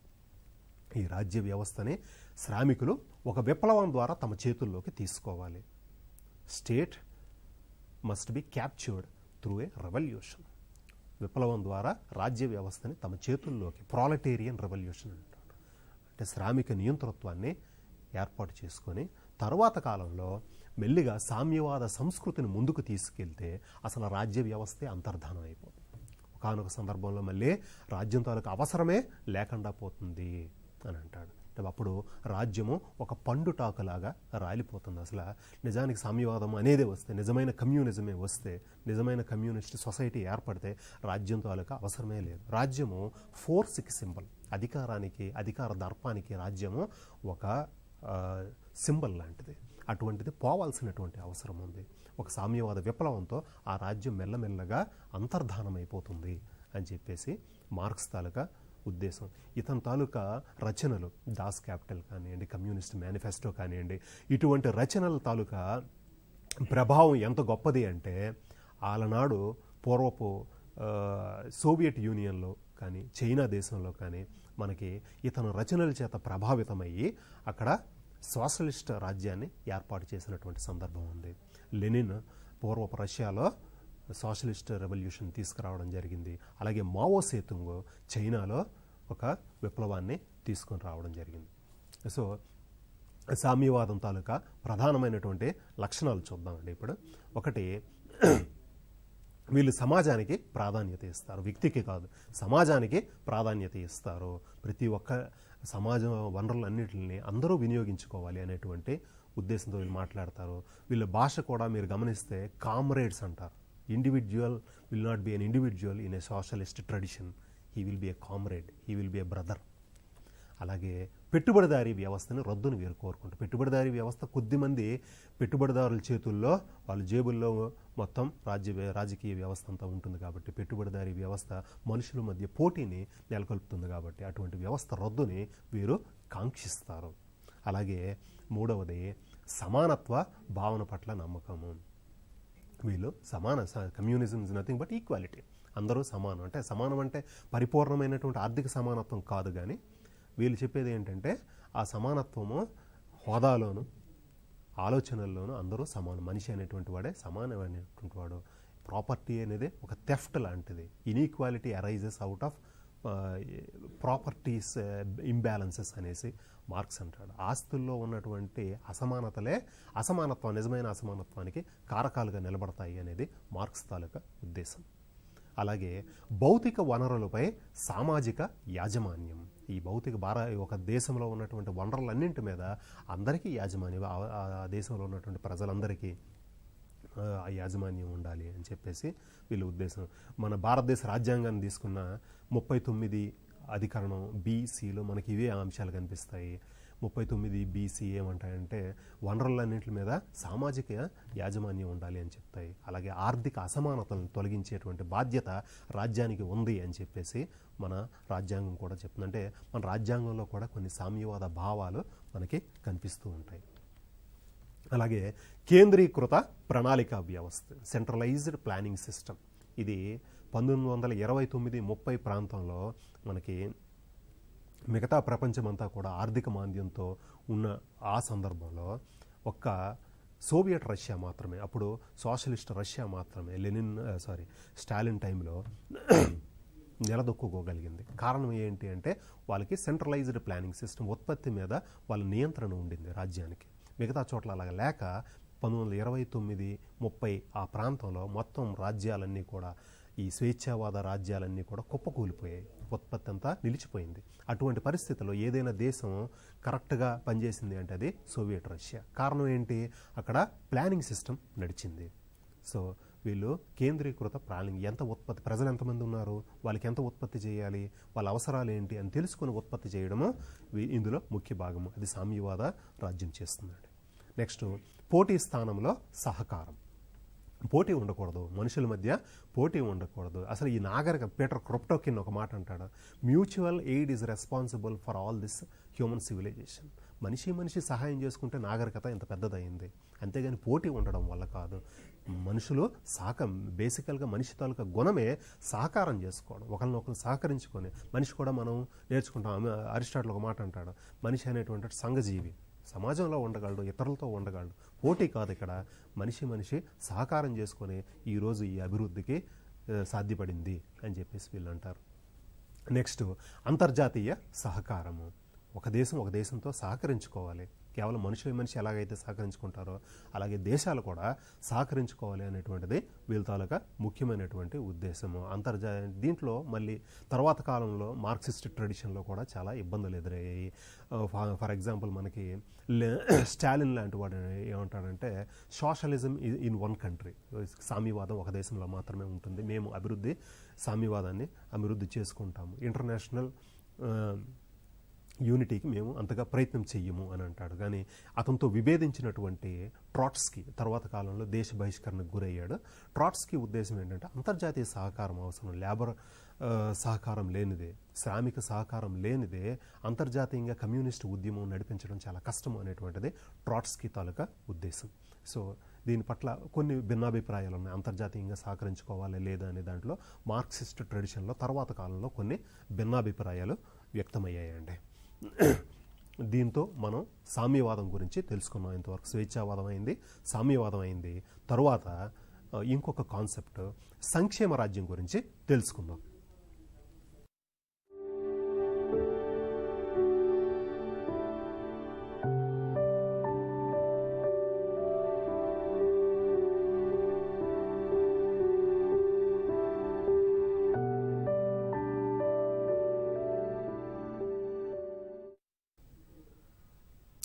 ఫ్రెండ్స్, ఇంతవరకు స్వేచ్ఛావాదము, సామ్యవాదం గురించి తెలుసుకున్నాము. ఈ రెండిటికి సమన్వయపరిచేటువంటి ఒక అద్భుత సూత్రమే సంక్షేమ రాజ్యం. ఈ సంక్షేమ రాజ్యం గురించి ఇప్పుడు తెలుసుకుందాం. సంక్షేమ రాజ్యం అనేటువంటిది మొట్టమొదటిసారిగా సిటిజన్ అండ్ చర్చ్ మ్యాన్ అనే గ్రంథంలో ఆర్చ్ బిషప్ విలియం టెంపుల్ అనే అతను సంక్షేమ రాజ్యము అనే పదాన్ని వాడాడు. మొట్టమొదటిసారిగా అతను ఈ పదాన్ని వాడడం జరిగింది. అయితే ఇది బాగా ప్రాచుర్యంలోకి ఇప్పుడు వచ్చింది అంటే విలియం బ్యావరిడ్జ్ అనే అతను రెండో ప్రపంచ యుద్ధ కాలంలో ఒక నివేదిక సమర్పించాడు. దీన్నే బ్యావరిడ్జ్ నివేదిక అంటాము. ఇందులోనే సంక్షేమ రాజ్య సిద్ధాంతం మొట్టమొదటిసారిగా బాగా వివరించడం జరిగింది. ఈ సిద్ధాంతం తాలూకా ప్రభావం మనకు ప్రపంచ దేశాలన్నింటి మీద బేవరిడ్జ్ నివేదిక ద్వారా మనకి తెలిసిందనమాట. సో ఇది ఒకవైపు రెండవ ప్రపంచ యుద్ధం జరుగుతున్న కాలంలోనే విన్స్టన్ చర్చిల్ ఓడిపోవడం జరిగింది. లేబర్ పార్టీ అయినటువంటి క్లెమెంట్ అట్లీ గెలవడం జరిగింది. ఈ క్లెమెంట్ అట్లీ ఏ ప్రామిస్తో ఎలక్షన్స్లోకి వెళ్ళాడు అంటే, మేము బేవరిడ్జ్ నివేదికని అమలు పరుస్తాము, చాలా ప్రామిసెస్ చేశాడు. ఫర్ ఎగ్జాంపుల్, ఇండియాకి స్వతంత్రం ఇస్తాము, క్యాబినెట్ మిషన్ పంపిస్తాము అని చెప్పడం జరిగింది. ది సేమ్ టైం ఇతను ఇంకో మాట కూడా చెప్పాడు, బేవరిడ్జ్ నివేదికని మేము అమలు పరుస్తాము. మరి ఏముంది బేవరిడ్జ్ నివేదికలో అంటే, ఈ బేవరిడ్జ్ నివేదికలో జీవనాధారం లేని నిరుద్యోగులకు, రోగులకు, వృద్ధులకు ప్రభుత్వం తగిన రక్షణ కల్పించాలని ఈ నివేదిక స్పష్టం చేస్తుంది. ఈ బేవరిడ్జ్ నివేదికలో మెయిన్ థింగ్ ఏంటంటే, ఎవరైతే నిరుద్యోగులు ఉన్నారో, ఎటువంటి ఉద్యోగం లేనటువంటి వాళ్ళు, రోగులు, వృద్ధులు, వీళ్ళందరికీ ప్రభుత్వం ఇంతవరకు స్వేచ్ఛ అంటే ఇంగ్లాండు లేకపోతే అమెరికా లాంటి దేశాల్లో స్వేచ్ఛావాదం ఉండేది. కానీ యుద్ధం వల్ల భయంకరమైన అపారమైనటువంటి ప్రాణ నష్టము, అలాగే ఆర్థిక నష్టం బాగా జరిగింది. ప్రజలు ఆర్థికంగా చితికిపోయారు. ఇటువంటి పరిస్థితుల్లో బేవరిడ్జ్ నివేదిక ఏం చెప్తుంది, ఎవరికైతే ఉద్యోగం లేదో, ఎవరికైతే హెల్త్ సరిగ్గా లేదో అటువంటి వాళ్ళందరినీ మేము అంటే రాజ్యము, మా పార్టీ లేబర్ పార్టీ హెల్ప్ చేస్తుంది. ఏ పీడిత వర్గాలు ఉన్నాయో వాళ్ళందరికీ మేము హెల్ప్ చేయడం జరుగుతుంది. మీకు ఒక విషయం ఏంటంటే, ఒకవైపు యుద్ధ వార్త ఎంత గొప్పగా వినిపించాయో, యుద్ధం గురించి తెలుసుకోవాలి, ఈ ఎలైడ్ ఫోర్సెస్ ఇంగ్లాండు, అమెరికా ఇటువంటివి గెలుస్తాయి అని ప్రజలు ఎంతగా ఎదురు చూశారో, రెండవ గ్రేట్ న్యూస్ వాళ్ళకి ఏంటి అంటే, బేవరిడ్జ్ నివేదిక ఎప్పుడు అమలవుతుందా అని చూశారు ఇంగ్లాండ్లో ఉన్నటువంటి ప్రజలు. అలాగే ఆ నివేదిక రావడము, ఆ ఇంగ్లాండ్ ఆ కార్యక్రమాలను, సంక్షేమ కార్యక్రమాలను అమలుపరుస్తూ చాలా ముందుకెళ్ళడం కూడా గొప్ప విషయంగా జరిగాయి. ఇదే సమయంలో మనం ఇంకొక విషయం కూడా చెప్పుకోవాలి. ఇక్కడ నెహ్రూ గారు సుమారుగా అటువంటి అంశాలని, మనం ఒక మిక్స్డ్ ఎకానమీ తీసుకున్నా, అందులో ప్రైమరీ హెల్త్ సెంటర్స్, ఇవన్నీ కార్యక్రమాలు కూడా ఒక రకంగా బేవరిడ్జ్ నివేదిక తాలూకా ప్రభావానికి లోనై ఇవన్నీ మనం చేసామని మనం చెప్పుకోవచ్చు. అదే టైం యాక్చువల్గా నెహ్రూవియన్ టైంలోనే ఇదంతా జరిగింది. దీనికన్నా ముందు కూడా సంక్షేమ రాజ్య ఆలోచన లేదని కాదు, మిగతా రాజులు ఉండేటప్పుడు కూడా రాజ్యము ప్రజల తాలూకా సంక్షేమం కోసం ఉందనేటువంటి ఆలోచన ఉంది. అయితే దానికి ఒక పరిపుష్టమైనటువంటి రూపు మనకి ఈ బేవరిడ్జ్ నివేదికలోను. అలాగే అమెరికాలోనే ఫ్రాంక్లిన్ రూజ్వెల్ట్ న్యూ డీల్ అనేటువంటి అంశాన్ని తీసుకొచ్చాడు. న్యూ డీల్ ప్రకారం ఏంటంటే, అది యుద్ధం జరుగుతున్న టైంలోనే, రెండో ప్రపంచం సేమ్ అదే టైం, బేవరిడ్జ్ నివేదిక, ఫ్రాంక్లిన్ రూజ్వెల్ట్ తాలూకా న్యూ డీల్ రెండు ఒకే టైంలోనివి. ఆ ఫ్రాంక్లిన్ రూజ్వెల్ట్ తాలూకా న్యూ డీల్లో ఏంటంటే, ప్రజలకి అన్ని రకాలుగా ఆదుకోవాలి. దాంట్లో 3 R's అంటారు: relief, reform and reconstruction. Relief, reform and reconstruction. Relief అంటే ప్రజలకి ఉపశమనం కల్పించడం, ఉద్యోగాలు కల్పించడం, ఇటువంటివి చేయాలని న్యూ డీల్ చెప్తుంది. అలాగే రీకన్స్ట్రక్షన్, పునర్నిర్మించాలి, ఆర్థిక వ్యవస్థనే పునర్నిర్మించాలంటే మళ్ళీ ఉద్యోగ కల్పన, ఇవన్నీ చేయించాలి. సో అటువైపు న్యూ డీల్, ఇటువైపు బేవరిడ్జ్ నివేదిక, ఈ రెండు ఆధునిక సంక్షేమ రాజ్యానికి రెండు పెద్ద పునాదులు వేశాయి అని మనం చెప్పుకోవచ్చు. ఆ తర్వాత స్కాండినేవియన్ కంట్రీస్లో ఇప్పటికీ కూడా, ఆ రెండో ప్రపంచ యుద్ధం తర్వాత ఇప్పటి వరకు కూడా ఇటువంటి సంక్షేమ కార్యక్రమాలు, నార్వే కానీ, స్వీడన్ కానీ, ఇటువంటి దేశాల్లో అద్భుతంగా ఆ సంక్షేమ రాజ్య కార్యక్రమాలు ముందుకి సాగాయి. ఇక్కడ టీడబ్ల్యూ కెంట్ ఇచ్చినటువంటి ఒక నిర్వచనం చూద్దాం. విస్తృతమైనటువంటి సాంఘిక సేవలను పౌరులకు సమకూర్చే రాజ్యమే సంక్షేమ రాజ్యము. అంటే సాంఘిక సేవలో ఇటువంటి ఫ్రమ్ క్రాడిల్ టు గ్రేవ్, ఉయ్యాల నుంచి చనిపోయేంత వరకు కూడా రాజ్యము ఆ మనిషికి, ఆ వ్యక్తికి తోడుగా ఉండాలి అని చెప్పేటువంటి ఒక సిద్ధాంతమే సంక్షేమ రాజ్యం. ఇది స్వేచ్ఛావాదానికి, సామ్యవాదానికి మధ్య మార్గంగా మనం చెప్పుకోవచ్చు. స్వేచ్ఛావాదం వ్యక్తికి పూర్తి స్వేచ్ఛనివ్వాలి, రాజ్యం జోక్యం చేసుకోకూడదు వ్యక్తి విషయంలో అని స్వేచ్ఛావాదం చెప్తే, సామ్యవాదం ఏం చెప్తుంది, అన్ని జాతీయం చేయండి, అన్ని సమానత్వాన్ని పెంపొందించండి అని చెప్తుంది.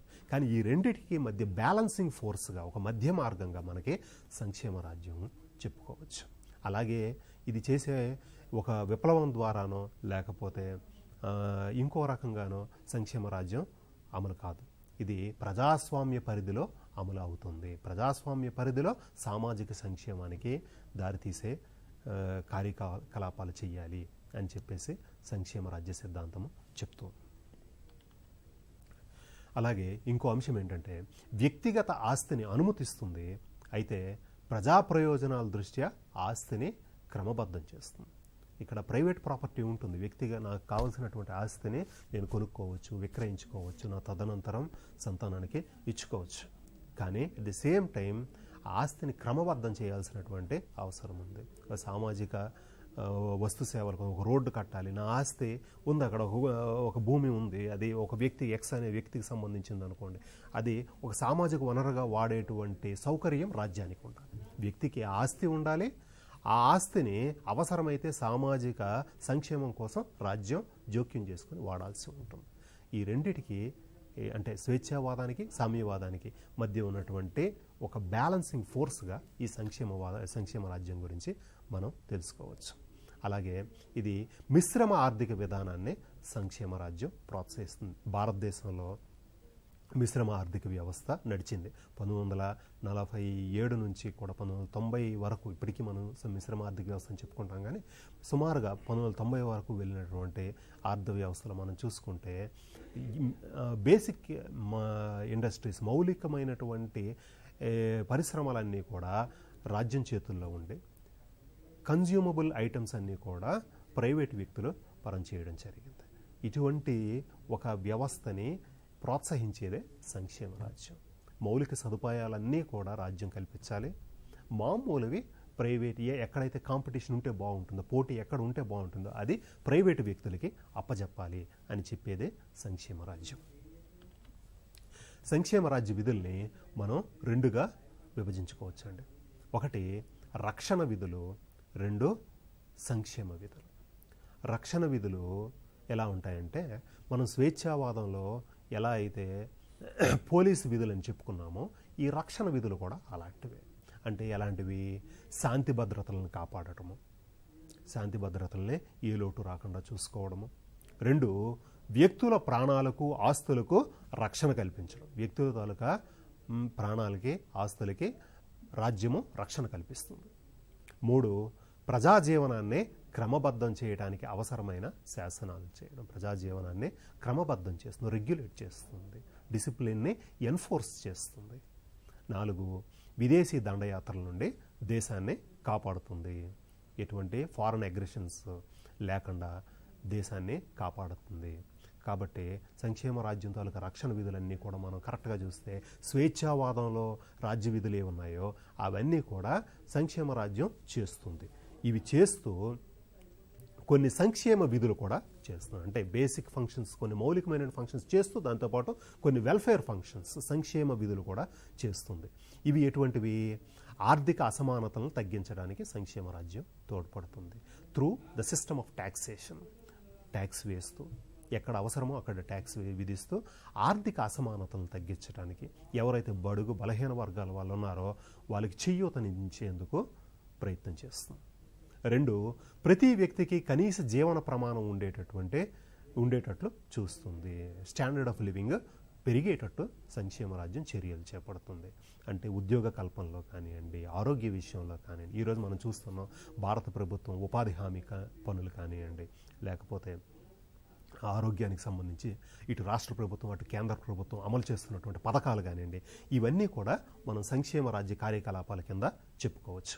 అలాగే మూడవది, వ్యాపార వాణిజ్య రుణ సంస్థలను క్రమబద్ధం చేస్తుంది. వ్యాపారము, వాణిజ్యము, రుణ సంస్థలు. ఇప్పుడు మనకి ఫర్ ఎగ్జాంపుల్ సెబీ ఉంది, stock exchange board of India అని అంటారు. అవి వ్యాపారాలని, పెద్ద పెద్ద వ్యాపారాలని క్రమబద్ధం చేసేటువంటి, నియంత్రించేటువంటి పనులు చేస్తుంది. అలాగే TRAI, telephone regulatory authority of India, అది ఏం చేస్తుంది? గవర్నమెంట్ ఆ ట్రాయ్ అనేటువంటి ఒక సంస్థను ఏర్పాటు చేసి తద్వారా ఆ కంపెనీల్ని, ప్రైవేట్ కంపెనీల్ని రెగ్యులేట్ చేసేటువంటి పనిని రాజ్య వ్యవస్థ చేస్తుంది. అలాగే నిరుద్యోగ నిర్మూలనకు ప్రయత్నం చేస్తుంది. నిరుద్యోగం ఏమైనా ఉంటే ప్రజల్లో దిగువ స్థాయి వర్గాల్లో నిరుద్యోగం ఉంటే దానికోసం మనకి ఇప్పుడు చెప్తున్నా ఉపాధి హామీ పథకం ఉంది. ఊర్లో ఉండి పని లేనటువంటి వాళ్ళకి ప్రభుత్వం పని కల్పిస్తుంది. సో ఇది యాక్చువల్గా ఒక రకమైనటువంటి కీనిషియన్ కాన్సెప్ట్ అంట. కీన్స్ తాలూకా కాన్సెప్ట్ ఇది. ఎవరికైతే పర్చేజింగ్ పవర్ పెంచాలి అని అనుకునేటప్పుడు ప్రజల్లో ఎవరైతే దిగువ శ్రేణి ప్రజల్లో వాళ్ళలో కొనుగోలు శక్తి పెంచాలి అంటే ముందు వాళ్ళకి ఉద్యోగ కల్పన జరగాలి. ఏదో ఒక రకంగా వాళ్ళ జేబుల్లోకి డబ్బులు వెళ్ళాలి. సో ఒక రకంగా సంక్షేమ రాజ్యానికి కీన్స్ అనేటువంటి అతను తాలూకా ఆలోచనలు చాలా ఉపయోగపడ్డాయి అని చెప్పుకోవచ్చు. నెక్స్ట్ విద్య ఆరోగ్యం పట్ల శ్రద్ధ వహించడం. విద్య అనేది మౌలికమైనటువంటి అంశం. ఏ రాజ్యం కూడా నెగ్లెక్ట్ చేయడానికి లేదు. ఎడ్యుకేషన్ని అలాగే హెల్త్ని, ఈ రెండింటినీ కూడా చాలా శ్రద్ధగా నిర్వహిస్తుంది సంక్షేమ రాజ్యం. అలాగే ఆధునిక నాగరిక జీవనంలో కీలకమైనటువంటి కొన్ని పనులు చేస్తుంది. అంటే రోడ్లు వేయడం కానివ్వండి, రైల్వేలు, వంతెనలు, ఇటువంటివి సంక్షేమ రాజ్యము చేస్తుంది. సో మౌలికమైన వసతులు, మౌలికమైనటువంటి సదుపాయాలని సంక్షేమ రాజ్యము చేస్తుంది. అట్ ది సేమ్ టైం ఇందాక చెప్పుకున్నటువంటి ఈ సంక్షేమ కార్యక్రమాలతో పాటు కొన్ని రక్షణ విధులను కూడా సంక్షేమ రాజ్యం చేస్తుంది. స్వేచ్ఛావాదము, ఇటు సామ్యవాద రాజ్య వ్యవస్థ, ఈ రెండింటిని కలిపినటువంటి ఒక beautiful combination of liberalism and socialism is welfare state అండి. కాబట్టి ఈ రకంగా మనం వివిధ రాజకీయ సిద్ధాంతాల గురించి మనం ఈరోజు బిఏ ఫస్ట్ ఇయర్లో మనం తెలుసుకున్నాం. ఆధునిక రాజ్య విధులు ఎలా ఉంటాయి, స్వేచ్ఛావాదం ఏం చెప్తుంది, సామ్యవాదం ఏం చెప్తుంది, అలాగే సంక్షేమ రాజ్యం ఏం చెప్తుంది అనేటువంటి అంశాల గురించి మనం తెలుసుకున్నాము. Thank you.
నమస్కారం.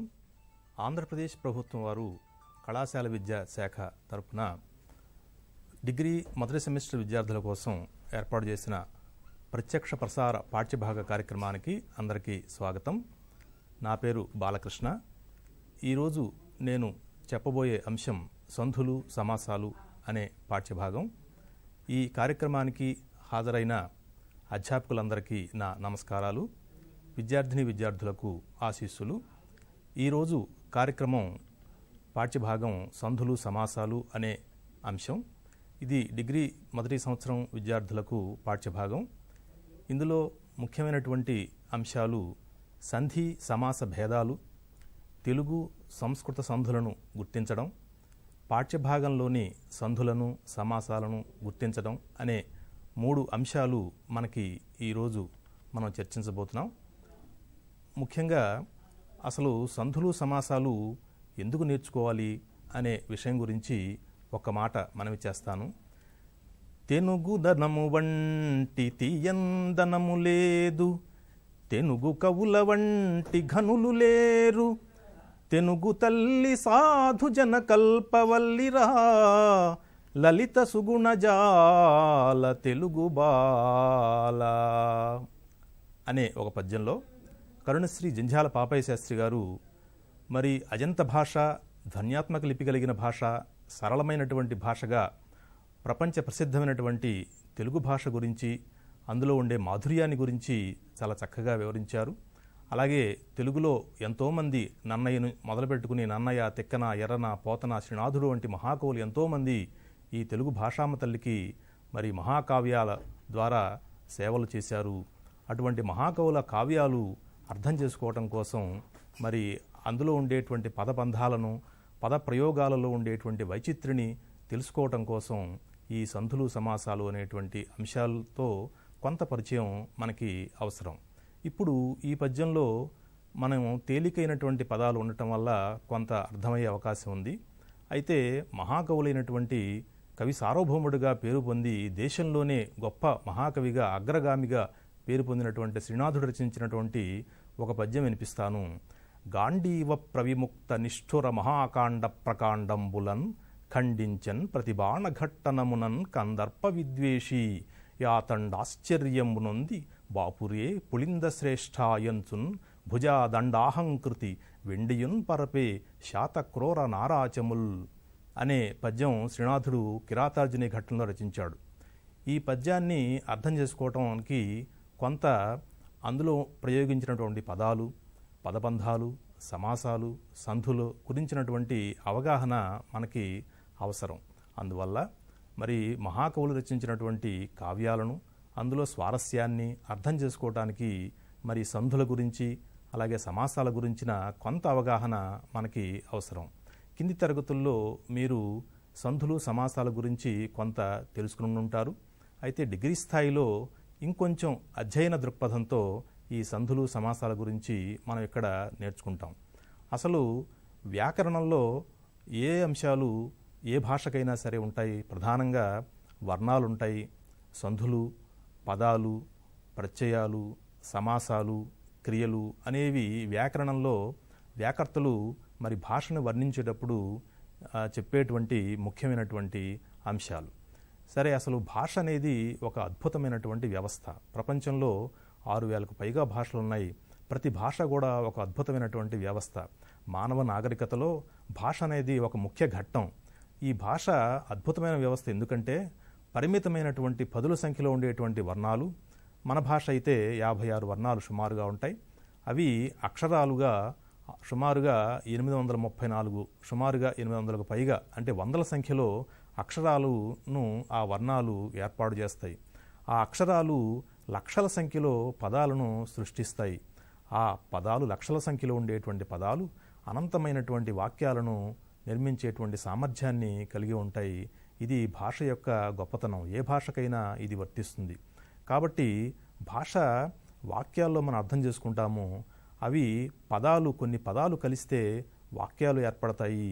ఆ పదాల గురించినటువంటి పరిజ్ఞానం, అవగాహన మనం కొంత గనక నేర్చుకున్నట్లయితే మరి ముఖ్యంగా కావ్య భాషని అర్థం చేసుకోవటం చాలా సులువు అవుతుంది అనే అంశంతో, అనే సదుద్దేశంతో ఈ మనం సంధులు సమాసాలైనటువంటి అంశాలను ఈరోజు మనం నేర్చుకుంటున్నాం. ఈ ఇందులో మొట్టమొదటి ఉప అంశం సంధి సమాసం భేదాలు. సంధికి సమాసానికి భేదం ఏమిటి? అసలు సంధి అంటే రెండు పదాల కలయిక. సంధి అన్నా సమాసం అన్నా కలయిక అనే అర్థం. ఇక భేదాల గురించి చెప్పుకునే ముందుగా సంధి గురించి కొన్ని విశేషాలు మనం తెలుసుకుందాం. రెండు శబ్దాలు పక్కపక్కన చేరినప్పుడు వాటి మధ్య జరిగే శబ్దగతమైన మార్పే సంధి. సంధి అంటే కలయిక అని చెప్పుకున్నాం. రెండు శబ్దాలు అంటే విడిగా ఉపయోగించేటువంటి పదాలు కాకుండా పదం, ప్రత్యయము లేకపోతే పదము, ఏదైనా అర్థవంతమైనటువంటి ఒక శబ్దము లేక ప్రత్యయము కలిసి మరి కలిసినప్పుడు వాటి మధ్య జరిగేటువంటి శబ్దగతమైన మార్పేమో సంధి. విశేషమైనటువంటి అర్థాన్ని గనక రెండు పదాలు కలిసి ఇచ్చినప్పుడు దాన్ని మనం సమాసం అని చెప్పుకుంటాం. సంధికి ఉదాహరణ రాముడు, అతడు అనే రెండు పదాలు పక్కపక్కన చేరాయి. అంటే రాముడు పక్కన అతడు అనే పదం చేరినప్పుడు భాష ఇప్పుడు కూడా సౌలభ్యాన్ని అపేక్షిస్తుంది గనక ఉచ్చారణలో వేగంగా ఉచ్చరించినప్పుడు మధ్యలో ఉండేటువంటి కొన్ని శబ్దాలు, కొన్ని వర్ణాలు లోపించడం చాలా సహజం. ఎంతవరకు లోపిస్తాయి అంటే ఆ రెండు పదాలు కలిసి ఏ అర్థాన్ని ఉద్దేశించాయో ఆ అర్థం మరి చెడకుండా, ఆ అర్థం పాడవకుండా, ఆ అర్థం మారకుండా ఉన్నంత వరకు ఆ శబ్దాల్లో మార్పులు మనం గమనించవచ్చు. రాముడు, అతడు అన్నప్పుడు ఆ రెండు పదాలు కలిసి రాముడు, అతడు అనేటువంటి రూపం ఏర్పడింది. కాబట్టి ఇక్కడ మొదటి పదంలో చివరి అక్షరమైనటువంటి డు, రెండవ పదంలో మొదటి అక్షరమైనటువంటి ఆ మధ్య మార్పు జరిగి డు ప్లస్ ఆ కాస్త డా అనేటువంటి రూపంగా ఏర్పడింది. అలాగే ఇప్పుడు సంధుల గురించి సమాసాల గురించి నేర్చుకునేటప్పుడు మనం పూర్వపదం, పరపదం లేక ఉత్తర పదం అనే మాటలు సహజంగా వింటూ ఉంటాం. సంధిలో కానీ సమాసంలో కానీ కనీసం 2 పదాలు ఉంటాయి, లేక 2 శబ్దాలు ఉంటాయి. వాటిలోని మొదటి పదాన్ని పూర్వపదం అంటారు, రెండవ పదాన్ని పరపదం అంటారు, లేకపోతే దాన్నే ఉత్తర పదం అని కూడా అంటారు. ఉదాహరణకి రాజాజ్ఞ అనే ఒక సంధి ఉంది. అది సమాసంగా కూడా, రాజు యొక్క ఆజ్ఞ అనే అర్థంలో సమాసంగా కూడా ప్రవర్తిస్తుంది. ఇందులో 2 పదాలు ఉన్నాయి, రాజా, ఆజ్ఞ అనే 2 శబ్దాలు ఉన్నాయి. వీటిలో రాజా అనేదేమో పూర్వపదం, ఆజ్ఞ అనేదేమో పరపదం లేక ఉత్తర పదం. ఇవి వ్యాకరణంలో మరి పూర్వపదం, ఉత్తర పదం అనేటువంటి కొన్ని పారిభాషిక పదాలు సహాయంతో మనం వ్యాకరణం సులువుగా నేర్చుకునేటువంటి అవకాశం ఉంటుంది. ఇక సంధులు ఎన్ని విధాలుగా ఉంటాయి? 2 శబ్దాలు పక్కపక్కన చేరినప్పుడు జరిగే శబ్దగతమైన మార్పులు సాధారణంగా 3 విధాలుగా ఉంటాయి. మనం గమనించినట్లయితే అది 1 ఆదేశం, 2 లోపం, 3 ఆగమం. ఈ 3 పదాల అర్థాలు మనం చక్కగా అవగాహన చేసుకున్నట్లయితే సంధి గురించి దాదాపుగా మనం సంధి గురించి చక్కగా తెలుసుకునే అవకాశం ఉంటుంది. మొదటగా ఆదేశం అంటే ఏమిటి? దీనికి పాణిని మహర్షి సంస్కృతంలో చక్కటి సూత్రాలు అందించారు మనకి. శత్రువత్ ఆదేశః అని చక్కటి సూత్రం ఒకటి సూత్ర రూపంలో ఇచ్చారు. అంటే అర్థం ఏంటంటే, ఏదైనా ఒక వర్ణం ఉన్న వర్ణాన్ని తొలగించి దాని స్థానంలో శత్రువులాగా వచ్చి చేరిన వర్ణాన్ని ఆదేశం అంటారు. అంటే ఉదాహరణ చూస్తే మనకి బాగా అర్థమవుతుంది. ప్రతి, అక్షము అనే 2 శబ్దాలు ఉన్నాయి. ఆ శబ్దాలు వెంటనే అంటే ప్రతి తర్వాత అక్షము వెంటనే పలికినప్పుడు ప్రతిలో ఉండేటువంటి ఈ అనేటువంటి వర్ణాన్ని తొలగించి దాని స్థానంలో హల్లు, పొల్లు యకారం ఆగమంగా వచ్చి చేరుతుంది. అలా చేరటాన్ని అంటే ఈ స్థానంలో ఈ అనేటువంటిది ఈ అనే దాన్ని తొలగించి దాని స్థానంలో మరి పొల్లు హల్లు యకారం మరి శత్రువులాగా వచ్చి చేరింది కాబట్టి ఆ యకారాన్ని ఆదేశం అని పిలుస్తాం. అలాగే అప్పుడు ప్రతి ప్లస్ అక్షములో ఈ స్థానంలో ఈ వచ్చి ప్రత్యక్షము అనే రూపం ఏర్పడుతుంది. అందులో ఈ అనేటువంటి అచ్చు స్థానంలో హల్లు అయినటువంటి ఈ అనేది ఆదేశంగా వచ్చింది. ఇది ఆదేశానికి సంబంధించింది. ఇక మనం వ్యాకరణంలో ఆదేశంతో పాటుగా ఏకాదేశం అనేటువంటి పదం వింటూ ఉంటాం.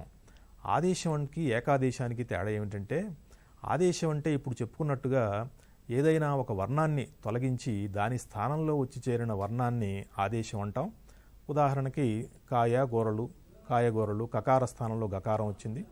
ఏకాదేశం అంటే ఏవైనా 2 వర్ణాల స్థానంలో ఆదేశంగా వచ్చిన వర్ణాన్ని ఏకాదేశం అంటాం. ఆదేశం అంటేనేమో ఒక వర్ణం స్థానంలో వేరొక వర్ణం రావటం. ఏకాదేశం అంటే 2 వర్ణాల స్థానంలో ఒకే వర్ణం ఆదేశంగా రావటం. ఉదాహరణకి కవి ప్లస్ ఇంద్రుడు అన్నప్పుడు కవిలో ఉండేటువంటి ఈ స్థానంలోను ఇంద్రుడిలో ఉండేటువంటి ఈ ప్లస్ ఈ రెండింటి బదులుగా కవీంద్రుడు అనే సంధి ఏర్పడి ఈ అనేటువంటిది రెండింటి స్థానంలో వచ్చింది. దీన్ని ఏకాదేశం అంటారు. అలాగే లోపం అంటే ఏమిటి? అదర్శనం లోపహ. లోపం అంటే కనపడకుండా పోవటం. ఏది కనపడకుండా పోవటం? ఒక వర్ణం లేకపోతే అచ్చు కానీ హల్లు కానీ ఏదైనా సరే లోపించింది అంటాం. ఎప్పుడు 2 పదాలు పక్కపక్కన వచ్చినప్పుడు ఉచ్చారణ వేగం వల్ల మధ్యలో ఉండేటువంటి ఏదైనా ఒక వర్ణం కానీ ఒక శబ్దం కానీ లోపిస్తే దాన్ని లోపం అనే మాటతో సూచిస్తారు వ్యాకర్తలు. ఉదాహరణకి వచ్చను గోవులు అనే 2 పదాలు పక్కపక్కన ఉన్నప్పుడు వచ్చను గోవులు అనే రూపంతో పాటుగా వచ్చనులో ను లోపించి వచ్చె గోవులు అనే రూపం కూడా ఏర్పడుతుంది. అట్లా ఏర్పడినప్పుడు ఇదిగోండి ను లోపిస్తేనేమో వచ్చె గోవులు అని, ను లోపించకుండా ఉన్నట్లయితే వచ్చను గోవులు అనేటువంటి 2 రూపాలు ఏర్పడతాయి. ఈ అంశాన్ని లోపం అనే మాటతో వ్యాకర్తలు సూచిస్తారు. ఇది ఒక పారిభాషిక పదం. అలాగే ఆగమం అనే పదం. ఆగమం అంటే ఏమిటి? మిత్రవత్ ఆగమః అంటే మిత్రుడిలాగా పక్కన వచ్చి చేరేటువంటి వర్ణాన్ని ఆగమం అంటారు. ఏదైనా ఒక వర్ణం ఉన్న వర్ణాలను తొలగించకుండా మిత్రుని వలె పక్కన వచ్చి చేరితే దానిని ఆగమం అంటారు. ఎక్కడ వచ్చి చేరితే? ఇంతకుముందు చెప్పుకున్నట్లుగా సంధి అంటే 2 పదాల కలయిక. ఆ రెండు పదాలు కలిసినప్పుడు మధ్యలో పూర్వపదం చివరి అక్షరం కానీ తర్వాత పదం మొదటి అక్షరం మధ్యలో జరిగేటువంటి మార్పే సంధి అనుకున్నాం కాబట్టి ఆ ప్రదేశంలో ఏదైనా వర్ణాలను తొలగించకుండా కొత్తగా ఏదైనా వర్ణం వచ్చి మిత్రుడిలాగా కనుక చేరినట్లయితే దాన్ని ఆగమ వర్ణం అని పిలుస్తారు. ఉదాహరణకి మా, అమ్మ అనే రెండు శబ్దాలు వరుసగా ఉచ్చరించినప్పుడు అమ్మలో ఉండేటువంటి ఆ అనే అక్షరానికి ముందుగా ఈ అనే వర్ణం అంటే పొల్లు యకారం, పొల్లు హల్లు అయినటువంటి యకారం మరి ఉన్న వర్ణాలను తొలగించకుండా మిత్రునిలాగా వచ్చి చేరుతుంది. అప్పుడు మా ప్లస్ అమ్మ, మా ఈ అమ్మ, మాయమ్మ అనే రూపం ఏర్పడుతుంది. ఇక్కడ ఏం జరిగింది? మా, అమ్మ అనే రూపం శబ్దాలు అలాగే ఉండి మాకి అమ్మకి మధ్యలో పొల్లు యకారం ఒకటి మిత్రునిలాగా వచ్చి చేరింది. దీన్ని ఆగమం అని చెప్పుకుంటాం. ఈ మూడు పదాలు తెలిస్తే మరి సంధి గురించి చక్కటి అవగాహన ఏర్పడే అవకాశం ఉంది. ఇక సమాసం అంటే ఏమిటయ్యా అంటే, సమాసం అంటే రెండు పదాలు కలిసి సమసించి విశేషమైనటువంటి అర్థాన్ని ఇవ్వటం. విడిగా వాడుకలో ఉన్న పదాలు కలిసి విశేషార్థంలో ప్రయోగించబడితే దానిని సమాసం అంటారు.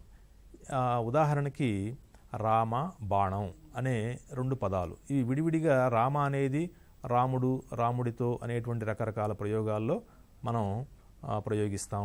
అలాగే బాణం అనేది కూడా విడిగా మనం ఉపయోగిస్తుంటాం.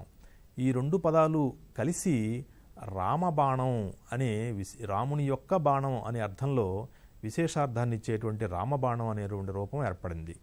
ఇట్లా ఏర్పడటాన్నే మరి సమాసం అంటారు.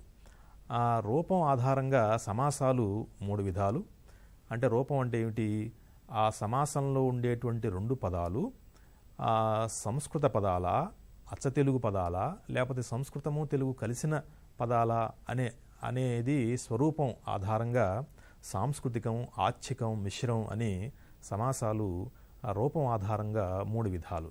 సాంస్కృతికం అంటే ఏంటంటే తెలుగు భాష మీద సంస్కృత భాషా ప్రభావం చాలా అధికంగా ఉండటం వల్ల సంస్కృతంలో ఉన్నటువంటి సమాసాలు కూడా తెలుగులోకి వచ్చి చేరాయి. నేరుగా సంస్కృతంలో సమాసంగా ఏర్పడిన రూపాలు కూడా తెలుగులో మనం తెచ్చుకుని ఉపయోగించుకుంటున్నాం. అలాగే సంధులు కూడా సంస్కృతంలో ఏర్పడినటువంటి సంధులను మనం తెచ్చుకుని అలాగే మనం ఉపయోగించుకుంటున్నాం. సాంస్కృతికంలో సంస్కృత శబ్దాలతో ఏర్పడే సమాసాన్ని సాంస్కృతిక సమాసం అంటారు. మళ్ళీ ఇది రెండు విధాలు. ఒకటి సిద్ధం, రెండు సాధ్యం అని రెండు విధాలు. ఈ సిద్ధ సాంస్కృతిక సమాసం అంటే ఏంటంటే కేవల సంస్కృత పదాలు కలిసి ఏర్పడిన సమాసాన్ని సిద్ధ సాంస్కృతిక సమాసం అంటారు. అంటే ఈ సమాసం సంస్కృత పదాలతో సంస్కృత భాషలోనే ఏర్పడిన సమాసం ఇది. ఆ సమాసాన్ని నేరుగా మనం తెచ్చుకుని మన భాషలో ఉపయోగించుకుంటున్నాం. దాన్ని సిద్ధ సాంస్కృతిక సమాసం అంటారు. ఉదాహరణకి రాజా, ఆజ్ఞ అనే రెండు సంస్కృత పదాలు. ఈ రెండు సంస్కృత పదాలు, రాజని సంస్కృతంలో రాజన్ అంటారు, ఆజ్ఞని ఆజ్ఞ అంటారు. ఈ రెండు కలిసి సమాసంగా సంస్కృతంలోనే ఏర్పడ్డాయి. రాజాజ్ఞ అనే ఒక సమాసం ఏర్పడింది. ఆ సమాసం ఏర్పడిన రూపాన్ని, సంస్కృతంలో ఏర్పడిన ఆ సమాసాన్ని మనం నేరుగా తెచ్చుకుని మనం ఉపయోగించుకుంటున్నాం. అట్లా ఉపయోగించుకుంటే దాన్ని సిద్ధ సాంస్కృతిక సమాసం అని అంటారు. ఇక రెండవది సాధ్య సాంస్కృతిక సమాసం. అంటే ఏమిటంటే సంస్కృతంలోంచి తెలుగులోకి వచ్చిన పదాలు. అంటే సంస్కృతంలోంచి తెలుగులోకి 3 స్థాయిల్లో, ఆ మాటకొస్తే 4 స్థాయిల్లో మన భాషలోకి ఈ భాష వచ్చి చేరింది పదాలు. ఒకటి వర్ణస్థాయి, అంటే మహాప్రాణాలన్నీ సంస్కృతం నుంచి వచ్చినవే. రెండవది పదస్థాయి, చాలా పదాలు సంస్కృతం నుంచి మన భాషలోకి వచ్చాయి. మూడవది సంధి సమాసాలు, అంటే సంధులు సంస్కృతంలోనే సంధి జరిగి అవి నేరుగా సంధి జరిగిన రూపాలను మనం తెచ్చుకుని మన భాషలో ఉపయోగించుకోవటం. అలాగే సమాసాలు కూడా సంస్కృతంలోనే జరిగినవి మనం తెచ్చుకుని ఉపయోగించుకోవటం.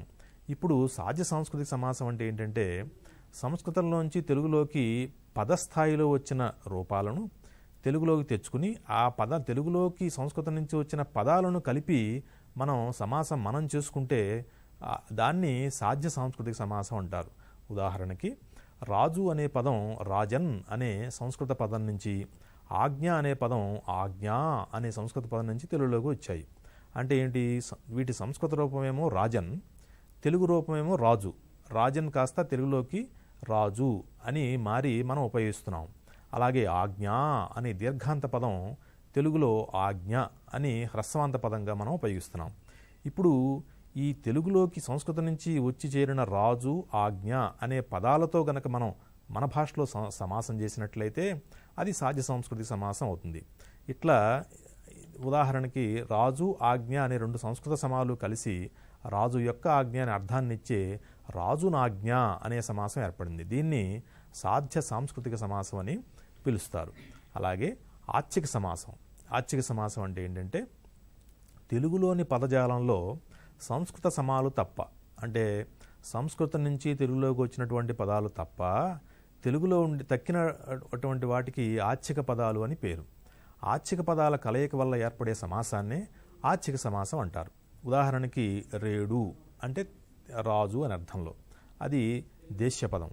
అలాగే ఆనతి, ఇదేమో తద్భవం, ఆజ్ఞ ప్రకృతి, ఆనతి వికృతి అనే రెండు అచ్చ తెలుగు పదాలు. ఈ రెండు కలిసి రాజు యొక్క ఆజ్ఞ అనే అర్థంలో రేని ఆనతి అనే సమాసంగా ఏర్పడితే, ఈ రెండు రేడు, ఆనతి అనేవి ఆచ్ఛిక పదాలు కనుక ఈ రెండింటితో కలిపి చేసేటువంటి సమాసాన్ని ఆచ్ఛిక సమాసం అని అంటారు. అలాగే మిశ్ర సమాసం. ఇంతకుముందు రెండు కూడా, మొదటిదేమో సాంస్కృతిక సమాసం, రెండవదేమో ఆచ్ఛిక సమాసం. ఇప్పుడు సాంస్కృతిక సమాసం అంటే సంస్కృత పదాలతో ఏర్పడే సమాసం, ఆచ్ఛిక సమాసం అంటే అచ్చ తెలుగు పదాలతో ఏర్పడే సమాసం. మిశ్ర సమాసం అంటే మన అందరికీ అర్థమవుతుంది, సంస్కృత సమాలు అచ్చ తెలుగు పదాలు కలిసి గనక ఏర్పడితే అటువంటి సమాసాన్ని మిశ్ర సమాసం అంటాం. ఉదాహరణకి సిరి అంటే లక్ష్మీదేవి అని అర్థం, ఇది ఆచ్ఛిక పదం. వల్లభుడు అంటే భర్త అనే సంస్కృత పదం, అంటే వల్లభః అనేది సంస్కృతం, అది తత్సమంగా వల్లభుడు అవుతుంది తెలుగులో అనే సంస్కృత పదం కలిసి, సంస్కృత సమం కలిసి లక్ష్మీదేవి యొక్క భర్త అనే అర్థాన్ని ఇచ్చేటువంటి సిరివల్లభుడు అనే సమాసం ఏర్పడుతుంది. కనుక సంస్కృత సమం అంటే సమాసంలో ఉండే రెండు పదాల్లో ఒకటి సంస్కృత సమం, అలాగే ఒకటి అచ్చ తెలుగు పదం కనుక అయినట్లయితే ఇటువంటి సమాసాన్ని మిశ్ర సమాసం అని అంటాం. ఇప్పుడు తెలుగు సంస్కృత సంధులను ఎట్లా గుర్తించాలి? ఇందులో అసలు సంధులు, సంస్కృత సమాసాల గురించి మరొక విషయం ఇంతకుముందు చెప్పినట్టుగా, సంధి అంటేనేమో రెండు శబ్దాల కలయిక. ఉదాహరణకి మూరెడు, మోరా ప్లస్ ఎడు, మూరెడు. మోరా అనేది పదం, ఎడు అనేది పదం కాదు, అది కేవలం కొలత అనే అర్థాన్ని ఇచ్చేటువంటి ఒక ప్రత్యేకతమైనటువంటి ఒక శబ్దం. కనుక ఆ సంధి జరగటానికేమో రెండు పదాలు కావక్కర్లా, రెండు శబ్దాలు అయితే చాలు. కానీ సమాసానికి మాత్రం అవి రెండు పదాలు అయి ఉండాలి. ఉదాహరణకి కొన్ని మూరెడు అన్నప్పుడు అది కేవలం సంధి మాత్రమే, అది సమాసం కాదు. అట్లాగే మహాపండితుడు అనే అది తీసుకుంటే, మహా అంటే గొప్పవాడైనటువంటి పండితుడు అని అర్థం, అది కేవలం సమాసం మాత్రమే, అది సంధి కాదు. అది ఒకవేళ సంధి చేయవలసి వస్తే అర్థం పూర్తి వ్యతిరేక అర్థాన్ని ఇస్తుంది, మహా ప్లస్ అపండితుడు అని చెప్పాల్సి వస్తుంది. కాబట్టి అక్కడ సంధి చేయకూడదు. ఇక్కడ మూరెడు అన్నప్పుడేమో అది సమాసం కాదు, మహాపండితుడు అన్నప్పుడేమో ఒక సంధి లేదు. ఇప్పుడు ఇక తెలుగు సంస్కృత సంధులను గుర్తించడం ఎలా గుర్తించాలి? స్వరూపాన్ని బట్టి తెలుగులో కనిపించే సంధులు రెండు విధాలు. ఒకటి సంస్కృత సంధులు, రెండు తెలుగు సంధులు. అంటే సంధిలో ఉండేటువంటి రెండు పదాలు అవి సంస్కృత పదాలా, తెలుగు పదాలా అనే దృష్టితో, అంటే ఆ పదం యొక్క రూపాన్ని ఆశ్రయించుకుని ఈ సంధులు తెలుగులో మనం ఉపయోగించేటువంటి కావ్య ప్రయోగాల్లో ఉండేటువంటి సంధులు మనం రెండు రకాలని చెప్పి మనం గుర్తించవచ్చు. అందులో సంస్కృత సంధులు, సంస్కృత సంధి అని చెప్పగానే మనకి అర్థమైపోయింది, సంస్కృత పదాల మధ్య సంస్కృత భాషలోనే ఏర్పడి తెలుగులో ప్రయోగిస్తున్న సంధులే సంస్కృత సంధులు. అంటే ఈ సంధులు సంస్కృతంలోనే ఏర్పడ్డవి, సంస్కృత పదాల మధ్య ఏర్పడినటువంటివి. ఆ సంధి ఏర్పడిన తర్వాత మన భాషలో మనం తెచ్చుకుని ఉపయోగించుకుంటున్నాం. అందువల్ల సంస్కృత సంధులతో కూడా మనకి తెలుగు నేర్చుకునేటువంటి విద్యార్థులకు కొంత పరిచయం అవసరం.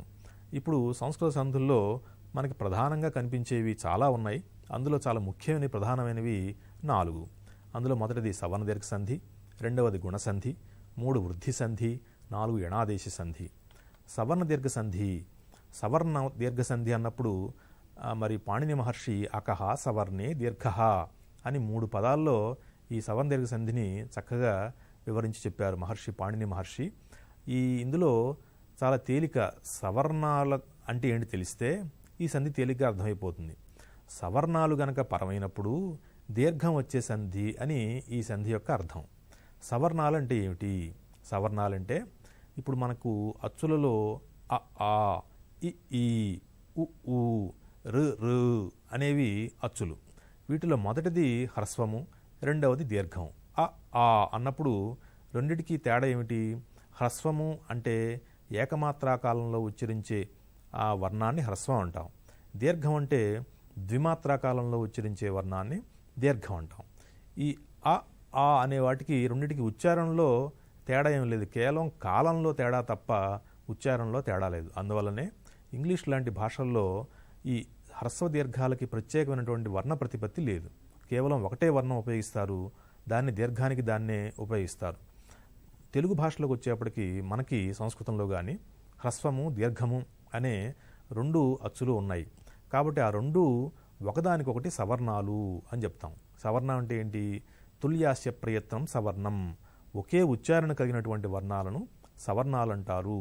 కాబట్టి ఆకి ఆ సవర్ణం, ఆకి అ సవర్ణం, ఆ రెండు ఒకదానికొకటి సవర్ణాలు. అలాగే ఈలు ఒకదానికొకటి సవర్ణాలు. అలాగే ఊలు ఒకదానికొకటి సవర్ణాలు. రురువులు కూడా ఒకదానికొకటి సవర్ణాలు. ఇట్లా సవర్ణాల మధ్య సవర్ణ అచ్చుపరమైనప్పుడు ఈ ఆ రెండిటి స్థానంలో అంటే పూర్వపదంలో చివరి వర్ణం, తర్వాత పదంలో మొదటి వర్ణం, రెండిటి స్థానంలో దీర్ఘం మాత్రమే వస్తుంది. అంటే ఆల పరమైన అనుకోండి, ఆ మాత్రమే మిగులుతుంది. రెండు హ్రస్వాలు ఉన్నప్పటికీ ఆ మాత్రమే వస్తుంది అని అర్థం. ఉదాహరణ చూస్తే మనకి బాగా అర్థం అవుతుంది. దేవా ఆలయం అన్నప్పుడు దేవా అనే మొదటి పదంలో చివర ఆ అనే హ్రస్వాచ్చు ఉంది. దానికి ఆలయం అనే దీర్ఘాచ్చుతో కూడినటువంటి పదం పరమైంది. అప్పుడు ఆ ప్లస్ ఆ కలిసి వకారం రెండిట్లోనూ, అందులోనూ ఇందులో వకారం ఉన్నది, హల్లు పొల్లు హల్లు. ఆ ప్లస్ ఆ అన్నప్పుడు దేవాలయం అని దీర్ఘం మాత్రమే మిగిలింది. అలాగే కవీంద్రుడు అన్నప్పుడు కవిలో చివర హ్రస్వమైన ఈ ఉంది, ఇంద్రుడిలో మొదట హ్రస్వమైన ఈ ఉంది. రెండు హ్రస్వాలే ఉన్నాయి ఈ ప్రయోగంలో. ఈ రెండింటి స్థానంలో కవీంద్రుడు అని దీర్ఘం మాత్రమే వచ్చింది. ఇంతకుముందు మనం చెప్పుకున్నట్లుగా మరి గురు ప్లస్ ఉపదేశము ఊల స్థానంలో ఊ మాత్రమే అంటే దీర్ఘం మాత్రమే వచ్చింది. మాతృ ప్లస్ రుణం అన్నప్పుడు రూల స్థానంలో రూ అనే దీర్ఘం మాత్రమే మిగిలింది. కాబట్టి ఇక్కడ దీన్ని బట్టి మనకి అర్థమవుతుంది, పూర్వపదంలో చివర హ్రస్వం ఉన్నా దీర్ఘం ఉన్నా, హ్రస్వం కానీ దీర్ఘం కానీ, తర్వాత పదంలో మొదట అచ్చుగా హ్రస్వాచ్చున్నా దీర్ఘాచ్చున్నా సరే చివరికి మిగిలేది మాత్రం దీర్ఘమే. ఇది సవర్ణ దీర్ఘ సంధి అనే దానికి అర్థం. మనం ఈ సూత్రం మనం ఎప్పుడు నేర్చుకున్నదే చిన్నప్పటి నుంచి. ఆ ఈ ఊరులకు సవర్ణములైన లేక సమానమైన అని కూడా అనొచ్చు. సవర్ణములైన అనొచ్చు, సమానమైన అనొచ్చు. అచ్చులు పరమైనప్పుడు వాటి దీర్ఘాలు ఏకాదేశం అవుతాయి. ఇక్కడ మరొకసారి మనం గుర్తు చేసుకుందాం. ఏకాదేశం అంటే రెండు వర్ణాల స్థానంలో ఒక వర్ణం ఆదేశంగా వస్తే దాన్ని ఏకాదేశం అంటారు. ఆదేశం అంటే ఏదైనా ఒక వర్ణం స్థానంలో వేరొక వర్ణం గనక శత్రులాగా వచ్చి చేరితే దాన్ని ఆదేశం అంటారు. తర్వాత ఇహ గుణసంధి. ఆ ప్లస్ ఈ ఏ అవుతుంది. ఉదాహరణకి రాజా ప్లస్ ఇంద్రుడు రాజేంద్రుడు అయింది. అలాగే ఆ ప్లస్ ఊ కాస్త ఓగా మారుతుంది. మానవ అందులో అంటే మొదటి పదాల్లోనేమో హ్రస్వ అకారం ఉంది, రెండవ పదాల్లో వరుసగా గమనించండి. మొదటి దాంట్లో రాజేంద్రుడిలోనేమో ఈ ఉంది, మానవ ప్లస్ ఉత్తముడులో రెండవ పదంలో మొదటి అక్షరంగా ఊ ఉంది, దేవా ప్లస్ ఋషి అన్నప్పుడు రెండవ పదం మొదటి అక్షరంగా రు ఉన్నది. అవి కాస్త ఎట్లా మారాయి? ఆ ప్లస్ ఈ కాస్త ఏ అయింది. రాజా అందులో ఆ ఉంది, ఇంద్రుడు ఈ ఉంది. ఆ ప్లస్ ఈ కాస్త రాజేంద్రుడు అన్నప్పుడు ఏగా మారింది. అలాగే మానవ అన్నప్పుడు ఆ ఉంది, ఉత్తముడు అన్నప్పుడు ఊ ఉంది, ఆ ప్లస్ ఊ కాస్త ఓగా మారింది. అలాగే దేవా అన్నప్పుడు ఆ ఉంది, ఋషి అన్నప్పుడు రి ఉంది, రెండు కలిపి దేవర్షి అయింది. కాబట్టి సూత్రం మనం చెప్పుకునేది అకారానికి. అకారానికంటే ఎక్కడ అకారానికి? సంధి అంటే రెండు పదాల కలయిక కాబట్టి పూర్వపదంలో చివర ఉండేటువంటి అకారానికి తర్వాత ఈ గాని ఊ గాని రూ గాని పరమైతే వాటికి వరుసగా ఏ ఓ అరలు ఆదేశంగా వస్తాయి. అంటే ఏమిటన్నమాట? అకారానికి ఈ పరమైతే ఏ మాత్రమే వస్తుంది, అకారానికి ఊ పరమైతే ఓ మాత్రమే వస్తుంది, అకారానికి రూ పరమైతే అర్ మాత్రమే వస్తుంది అని మనం అర్థం చేసుకోవాలి. అలాగే వృద్ధి సంధి. వృద్ధి సంధిలో అకారానికి ఏ కానీ ఐ కానీ పరమైతే అయ్యే వస్తుంది.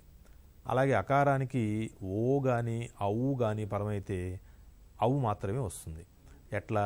ఏక ప్లస్ ఏక. ఏక మొదటి ఏకలో చివర హ్రస్వ అకారం ఉంది. దానికి ఏక అనే రెండవ పదంలో మొదట ఏ అనే అచ్చు ఉంది. కాబట్టి ఆ ప్లస్ ఏ ఈజ్ఈక్వల్ టు ఏమైంది? ఏకైకా అయింది.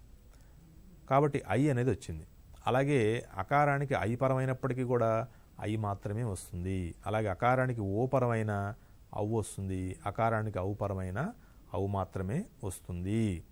కాబట్టి అకారానికి ఏ ఐలు పరమైతే ఐకారం, ఓ అవులు పరమైతే ఔకారం ఏకాదేశం అవుతాయి అని వృద్ధి సంధికి మనం సూత్రం చెప్పుకుంటున్నాం. ఇక ఎణాదేశ సంధి.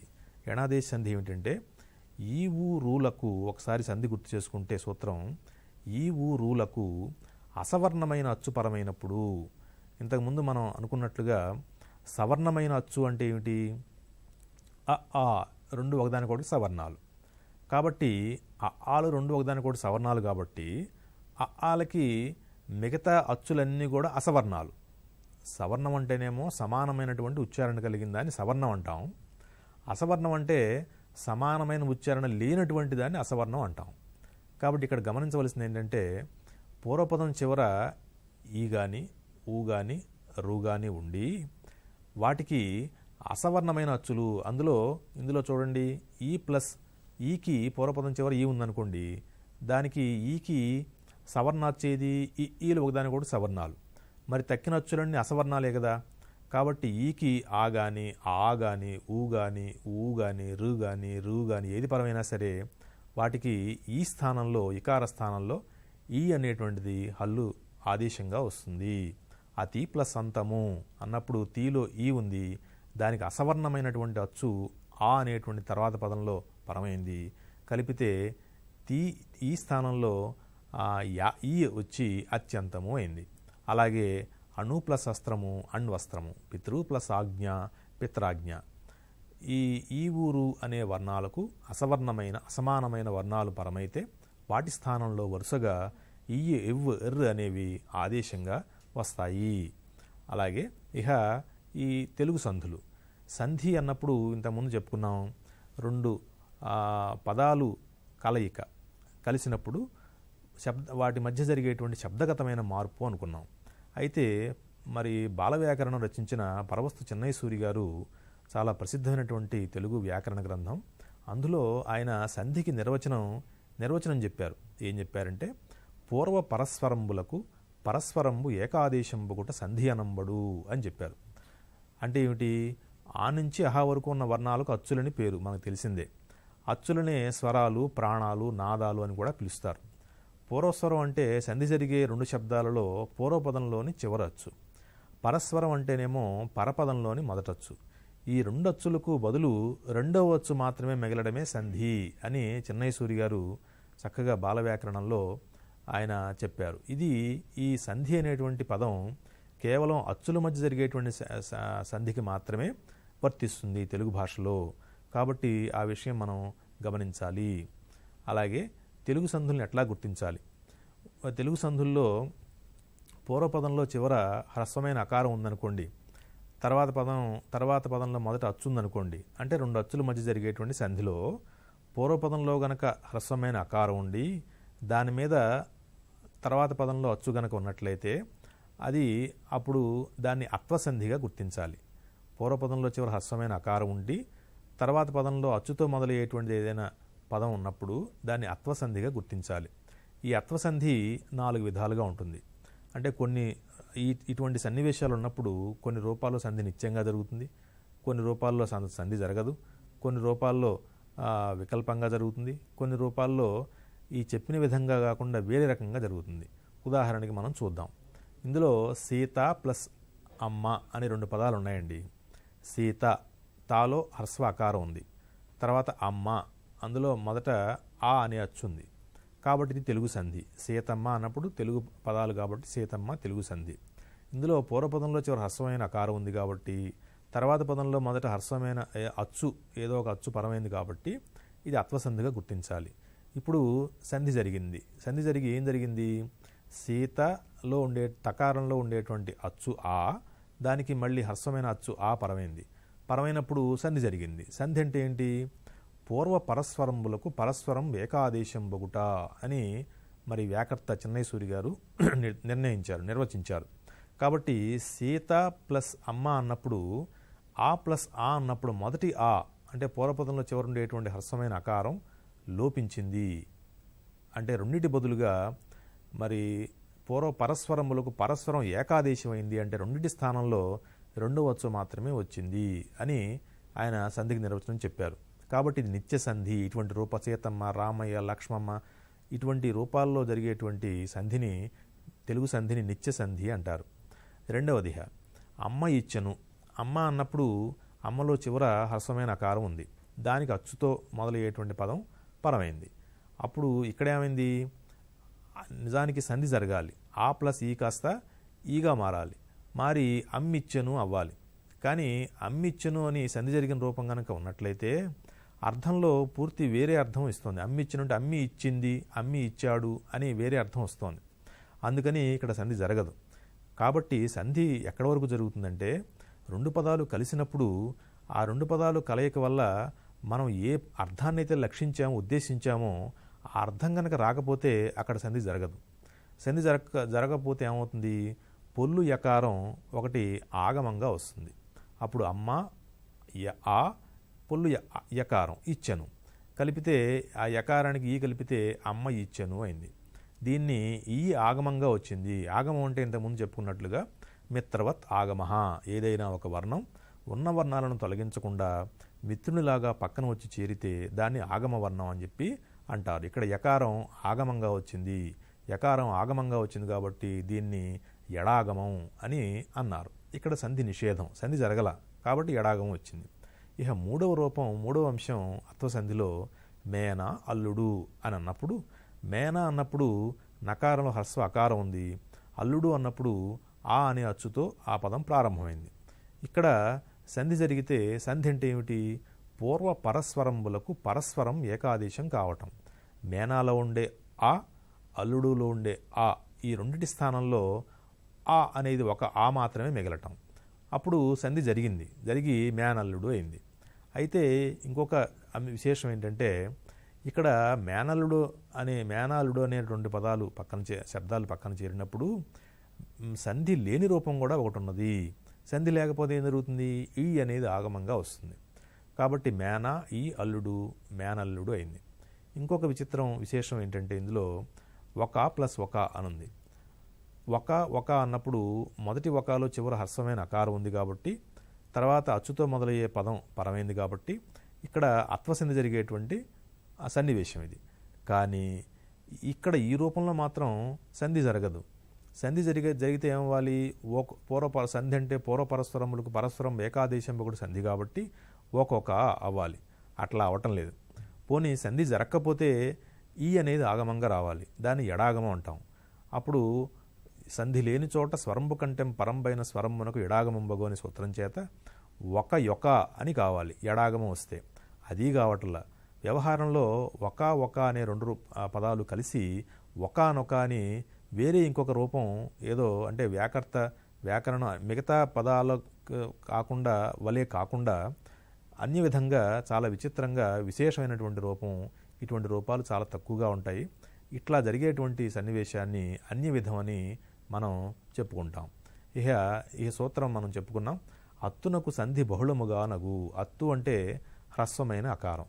అంటే పూర్వపదంలో చివర హ్రస్వమైన అకారం ఉంటే దానికి అచ్చుతో మొదలయ్యేటువంటి పదం కనుక పరమైతే అప్పుడు సంధి బహుళంగా జరుగుతుంది. బహుళము అంటే ఏమిటి? బహుళంలో 4 అంశాలు ఉంటాయి. అంటే సన్నివేశం ఏంటి? పూర్వపదంలో చివర హ్రస్వమైన అకారం ఉండాలి. దానికి తర్వాత పదంలో మొదట అచ్చు ఉండాలి. అలా ఉన్నప్పుడు అత్వసంధి జరిగేటువంటి సన్నివేశం అది. అటువంటి సన్నివేశాలు ఉన్నప్పుడు తెలుగులో ఈ రూపాలు 4 రకాలైన రూపాలు కనిపిస్తున్నాయి. మొదటిది నిత్యము, ఇంతకుముందు చెప్పుకున్నాం మనం. రెండవది నిషేధము, ఇంతకుముందు సీతమ్మ అనే ఉదాహరణ చెప్పుకున్నాం. రెండవది నిషేధముకి మరి మాయమ్మ అనేది చెప్పుకున్నాం. సంధి జరగకపోతే అక్కడ ఎడాగం వచ్చింది. అలాగే వికల్పానికి మనం మేనల్లుడు, మేనయల్లుడు అని చెప్పుకున్నాం. అలాగే అన్య విధానికి ఒకానొక అనే ఉదాహరణ చెప్పుకున్నాం. కాబట్టి బహుళం అంటే ఈ 4 రకాల రూపాలు గనక కనిపించినట్లయితే దాన్ని బహుళం అంటాం. తర్వాత ఈ ప్లస్ అచ్చు అంటే పూర్వపదంలో చివర హ్రస్వమైన ఇకారం ఉండి దానికి అచ్చుతో మొదలయ్యే పదం గనక పరమైనప్పుడు ఏం జరుగుతుంది? ఉదాహరణకి ఏమి ప్లస్ అంటివి, ఏమిలో ఈ ఉంది, తర్వాత ఆ ఉంది. ఇక్కడ సంధి జరిగింది. సంధి అంటే ఏంటి? పూర్వ పరస్వరములకు పరస్వరం ఏకాదేశం కావటం. అంటే ఏమిలో ఉండేటువంటి ఈ, అంటినిలో ఉండేటువంటి ఆ రెండింటి బదులుగా ఆ మాత్రం మిగిలింది. అంటే పూర్వపదంలో చివరుండే ఈ లోపించింది. దాన్ని సంధి జరగటం అంటాం. ఏమంటివి, ఏమంటివితో పాటుగా సంధి జరగని రూపం కూడా ఉంది. సంధి జరగకపోతే సంధి లేని చోట స్వరంబు కంటెం పరంబైన స్వరమునకు ఎడాగమంబగు అనే సూత్రం చేత ఈ అనేది ఆగమంగా రావటం వల్ల అంటే ఎడాగమం వచ్చి ఏమి అంటివి అయింది. ఇట్లా సంధి ఈ రూపాలు సంధి జరిగిన రూపము, సంధి జరగకుండా ఎడాగం వచ్చిన రూపం కనుక 2 రకాల రూపాలు ప్రయోగాల్లో ఉంటే దాన్ని వికల్పము అంటారు. దాన్ని విభాష, వికల్పము లేక విభాష అంటారు. ఇహ ఈ సూత్రం ఏమిటంటే ఏమ్యాదుల ఇత్తునకు సంధి వైకల్పికంగా నగు.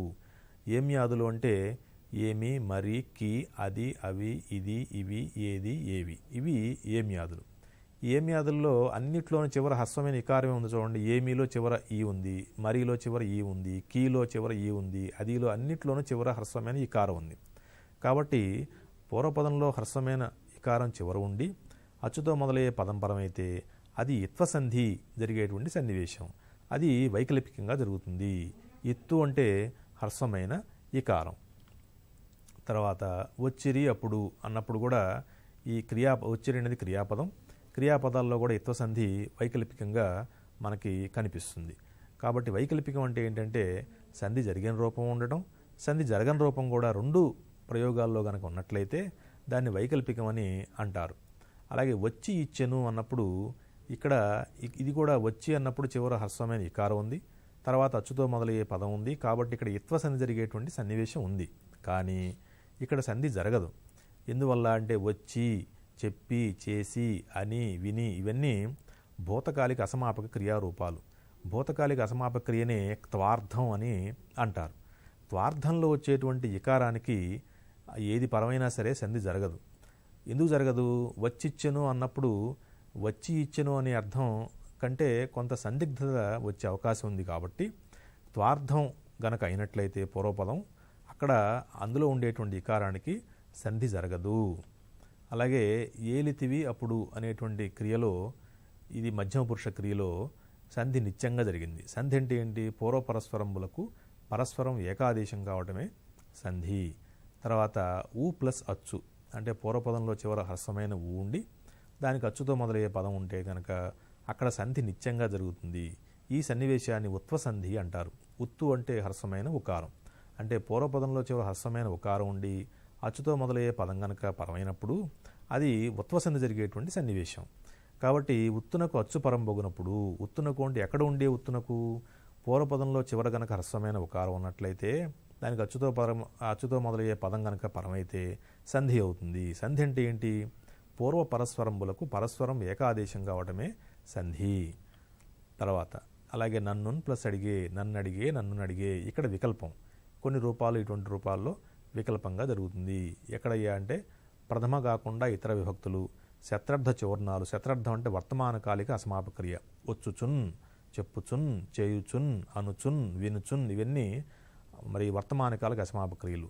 ఇటువంటి రూపాల్లో కూడా సంధి వికల్పంగా జరుగుతుంది. వికల్పం అంటే సంధి జరిగిన రూపము, సంధి జరగని రూపము 2 మనకి కనిపిస్తాయి. అలాగే ఎడాగం సంధి.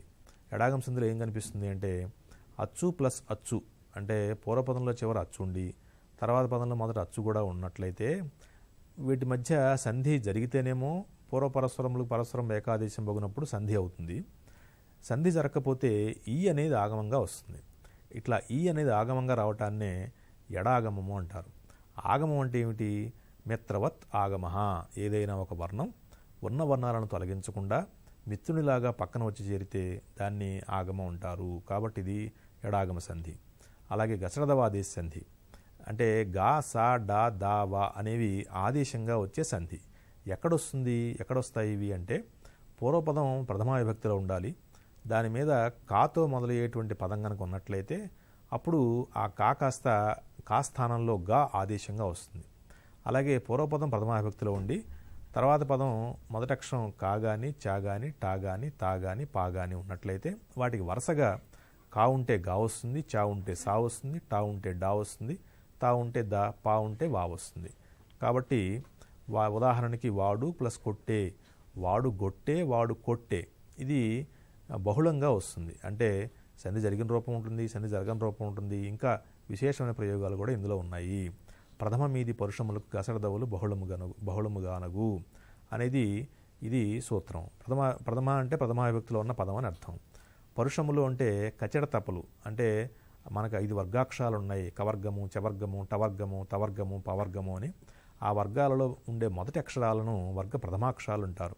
సరే, బహుళం అంటే ఇంతకుముందు చెప్పుకున్నట్టుగా మరి ఆ సన్నివేశాల్లో కొన్ని చోట్ల సంధి నిత్యంగా జరగటం, కొన్ని చోట్ల నిషేధం, సంధి జరగకపోవటం, కొన్ని చోట్ల వికల్పంగా జరగటం, కొన్ని చోట్ల అన్య విధంగా జరగటం, దీన్ని బహుళం అని చెప్పి మనం చెప్పుకుంటాం.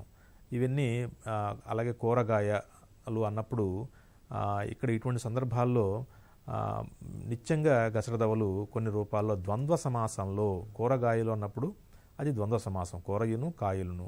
తల్లిదండ్రులు అన్నప్పుడు తల్లియును తండ్రియును. ఊరు వల్లిలో ఉన్నప్పుడు ఊరును పల్లెయును.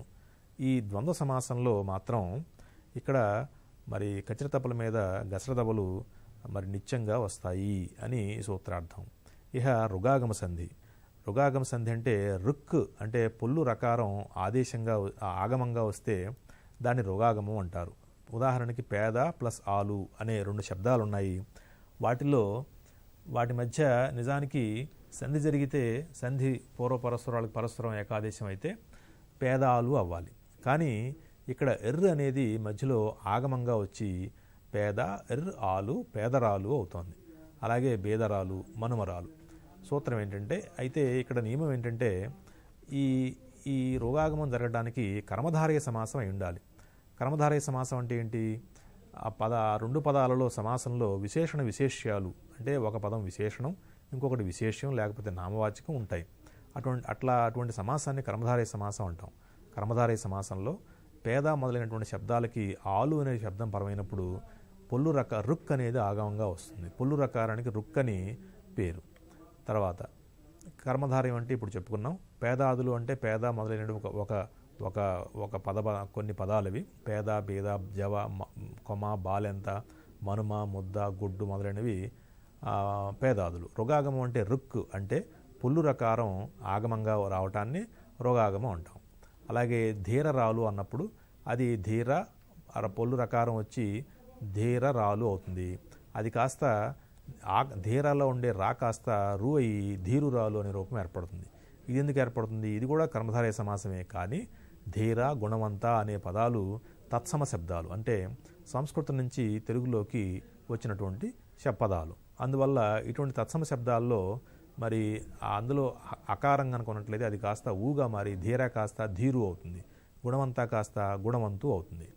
కాబట్టి ఇహ టుగాగము అంటే పొల్లు టకారం ఆగమంగా రావడాన్ని టుగాగము అంటారు. ఆగమం అంటే మనం చెప్పుకున్నాము మిత్రవత్ ఆగమ.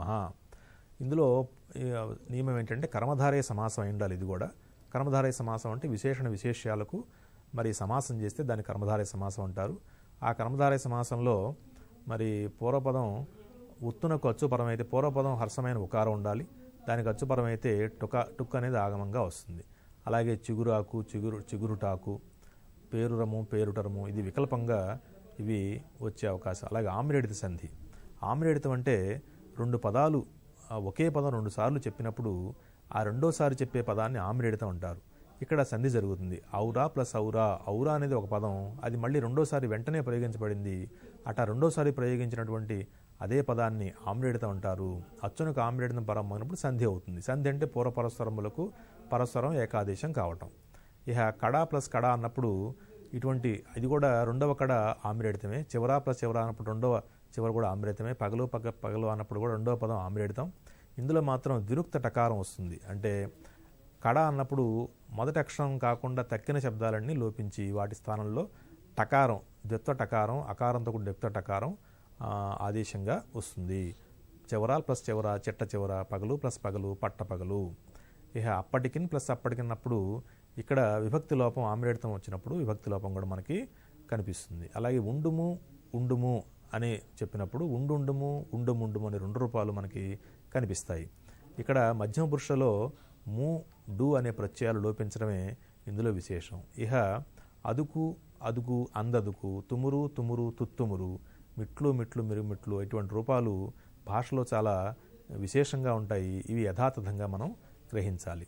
ఇక త్రికసంధి. త్రికసంధిలో ఆ ఈ ఏ అనే మూడిటికి త్రికం అని పేరు. ఈ ఆ ప్లస్ కన్య అన్నప్పుడు ఆ కా కాస్త ద్విత్వంగా మారి ఆ ప్లస్ కన్య అవుతుంది. ఆ ద్విత్వం ఉన్నప్పుడు దాని ముందు ఉన్నటువంటి దీర్ఘంగా సరసం అయ్యి అక్కన్య అవుతుంది. ఇహ ఇది త్రికసంధి సంబంధించింది. దిరుక్తం మైల హల్లు పరమైనప్పుడు ఆచికమైన దీర్ఘానికి హ్రస్వం వస్తుంది. ఇక సమాసాన్ని గుర్తించడం ఎట్లా? సమాసాలు 5 విధాలు. తత్పురుష, కర్మధార్యం, ద్వంద్వం, దిగు, బహువ్రీహి అనే 5 అంశాలు మనం గమనించాలి. తత్పురుష సమాసంలో ఇది ఉత్తర పదార్థ ప్రధానం. విభక్తులతో ఏర్పడేటువంటి సమాసాన్ని తత్పురుష సమాసం అంటారు. ఉదాహరణకి పూర్వకాలము, కాలము యొక్క పూర్వం ప్రథమా తత్పురుష, నెలతాల్పు, నెలను ధరించిన వాడు ద్వితీయ తత్పురుష. ఇట్లా గుణాధికుడు, దేవరమేలు, దొంగ భయము ఇవి విభక్తులతో ఏర్పడేటువంటి సమాసాలు. కర్మధారయ సమాసం నిన్న ముందు చెప్పినట్టుగా విశేషణ విశేష్యాలకు సమాసం చేస్తే దాన్ని కర్మధారయ సమాసం అంటాం. పెద్ద గుర్రం అన్నప్పుడు పెద్ద అనేటువంటి అది విశేషణం కాబట్టి ఆ విశేషణం పూర్వపదంగా ఉంది కాబట్టి పెద్దదైన గుర్రం అనే విగ్రహవాక్యం చెప్పుకుని విశేషణ పూర్వపద కర్మధారయ సమాసం అంటాం. అలాగే కపోత వృద్ధం అన్నప్పుడు వృద్ధ అంటే పెద్ద అయిన కపోతం అన్నప్పుడు వృద్ధ అనేటువంటి విశేషణం ఉత్తరపదంగా ఉంది కాబట్టి ఇది విశేషణ ఉత్తరపద కర్మధారయ సమాసం. శీతోష్ణము అన్నప్పుడు శీతము ఉష్ణము అని రెండిటికి సమప్రాధాన్యం 2 విశేషణాలుగా ప్రయోగించబడ్డాయి కాబట్టి ఇది విశేషణ ఉభయపద కర్మధారయ సమాసం. అలాగే తేనె పలుకులు అన్నప్పుడు తేనె వంటి పలుకులు అని మరి తేనె అనేటువంటిది ఉపమానం ప్రయోగించబడింది పూర్వపదంగా కాబట్టి ఇది ఉపమాన పూర్వపద కర్మధారయ సమాసం. అలాగే చరణ కమలం అన్నప్పుడు కమలముల వంటి చరణం అనే అర్థంలో కమలం అనే ఉపమానం ఉత్తరపదంగా ప్రయోగించబడింది కాబట్టి ఇది ఉపమానం ఉత్తరపద కర్మధారయ సమాసం. అలాగే విద్యాగంధం అన్నప్పుడు విద్య అనే గంధం అని ఆరోపించడం వల్ల విద్యను గంధంలో ఆరోపించడం వల్ల అది రూపక సమాసం.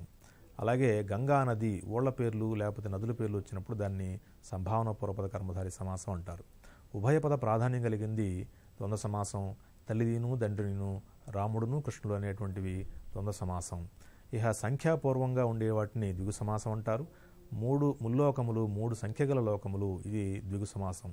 బహువ్రీహి సమాసం అంటే అన్య పదార్థ ప్రధానమైంది. అంటే సమాసంలో ఉండేటువంటి అంశాలకు కాకుండా ఈ 2 కలిసి వేరే ఇంకొక వ్యక్తిని ఒక అంశాన్ని సూచిస్తూ ఉంటాయి కాబట్టి అది బహువ్రీహి సమాసం. 4 ముఖాలు కలవాడు బ్రహ్మ. ఇహ పాఠ్యభాగంలో సంధుల్ని గుర్తించడం, ఈ జితాత్ముడు, లతాంగి, మునీంద్రుడు, పితృణము అనే అంశాలని విడదీసి జిత ప్లస్ ఆత్ముడు, జితాత్ముడు సవర్ణదిగ సంధి ఇవన్నీ సవర్ణదిగ సంధులు. అలాగే భుజగేంద్రము, ఆత్మోద్భవుడు, మహర్షి ఇవన్నీ గుణసంధులు. భువనేక, అఖండైశ్వర్యము, అమరాపగౌఘము ఇవన్నీ కూడా వృద్ధి సంధులు. ప్రత్యక్షము, అత్యురుకుచ ఈ పాఠ్యభాగాల్లో ఉన్నవి ఇవి యణాదేశి సంధులు. తెలుగు సంధుల్లో చూచుచున్నంత, ఒకంత, వారింపకుండా, అక్కడొక్కటి ఇవన్నీ అత్వసంధులు. అలాగే ఏమున్నది, ప్రసిద్ధికెక్కిరి, ముట్టడికైనా, ఎక్కితనినన్ ఇవన్నీ కూడా ఇత్వసంధులు. ఇహ ఇట్లని ఏ పెంపారన్ ఇవి కూడా ఇవన్నీ కూడా ఉత్వసంధులు. అదృశ్యయ్యే, మాయమ్మ, ఓట యొక్కింత ఇవన్నీ ఎడాగమ సంధులు. పనిసేయు, అన్నదమ్ములు, వేణిబట్టి వేమ గసడదవాదే సంధులు. అజ్ఞానపుట అందయుగం అనేది టుగాగం సంధికి ఉదాహరణ. ఇంతలింతలు, పట్టపగలు, చెచ్చర ఇవన్నీ ఆమ్రేడ్ సంధికి ఉదాహరణలు. ఇంకా చాలా అంశాలు ఉన్నాయి. ఎన్నాళ్ళు, అచ్చోటు, అమ్మానిని ఇవన్నీ త్రికసంధికి ఉదాహరణలు. అలాగే అయ్యేతివా అనేది ఎడాగమ త్రికసంధి. ఇహ సమాసాలు పుత్రార్థి, లోకవంద్యులు ఇవన్నీ కూడా తత్పురుష సమాసాలు. అలాగే ఇవన్నీ తత్పురుష సమాసాలు. ధర్మ మార్గం, నైలు నది, పుణ్యలక్ష్మి ఇవన్నీ కర్మధారయ సమాసాలు. ఆలుబిడ్డల అన్నదమ్ములు అనేదేమో ద్వంద్వ సమాసం. 4 అడుగులు త్రిభువనం అనేది ద్విగు సమాసం. తోయరుహానన అనపత్యుడు అనేది బహువ్రీహి సమాసం. ఈ విశేషాలన్నీ కూడా మనం గమనించినట్లయితే సంధులు సాధారణంగా సంస్కృత సంధులు తెలుగులో చాలా అధికంగా ఉన్నాయి. సమాసాల్లో సంస్కృత సమాలు చాలా ఉన్నాయి. ఇహ ఈ సంధులు కింద విశేషాలకు వచ్చేటప్పటికి రుగాగమ సంధి టుగాగమ సంధులు కర్మధారయ సమాసంలో మాత్రమే ఏర్పడతాయి. అది కర్మధారయ సమాసం అయితేనే ఆ సంధులు జరుగుతాయి. అలాగే సంస్కృతంతో సమానమైనటువంటి సమాస వ్యవస్థ తెలుగులో ఉన్నది. సంధుల్లో మాత్రం సంస్కృతం కంటే భిన్నమైనటువంటి వ్యవస్థ సంధుల్లో మనకు కనిపిస్తుంది. అంటే సంస్కృత సంధులు ఉన్నాయి, వాటికి పోటీగా తెలుగులో కూడా చాలా చక్కటి వ్యవస్థ, తెలుగు సంధులు అనేటువంటి వ్యవస్థ ఉన్నది. ఇంకా ఇలాగే సంధులు ఏమో 2 శబ్దాల మధ్య జరుగుతాయి, సమాసాలేమో 2 పదాల మధ్య జరుగుతాయి. కాబట్టి సంస్కృతంలో మర్యాదల కంటే భిన్నంగా కూడా సంఖ్యాపూర్వం దిగు అనేటువంటి విశేషమైనటువంటిది సమాస వ్యవస్థలో మనకి కనిపిస్తుంది. సంస్కృతంలో ద్విగు సమాసం కావాలంటే అది ఏకవచనం అయి ఉండాలి, కానీ తెలుగులో బహువచనం అయినప్పటికీ కూడా అది ద్విగు సమాసంగా ప్రవర్తిస్తుంది. అలాగే సంస్కృతంలో ఉపమాన పూర్వపద కర్మధారయ సమాసం సంస్కృత మర్యాద కాదు, కానీ తెలుగులో చిగురుకేలు జుంటుమోవైనటువంటి రూపాలు తెలుగులో ఉపమాన పూర్వపదంగా ప్రయోగించబడడం విశేషంగా మనం చెప్పుకోవచ్చు.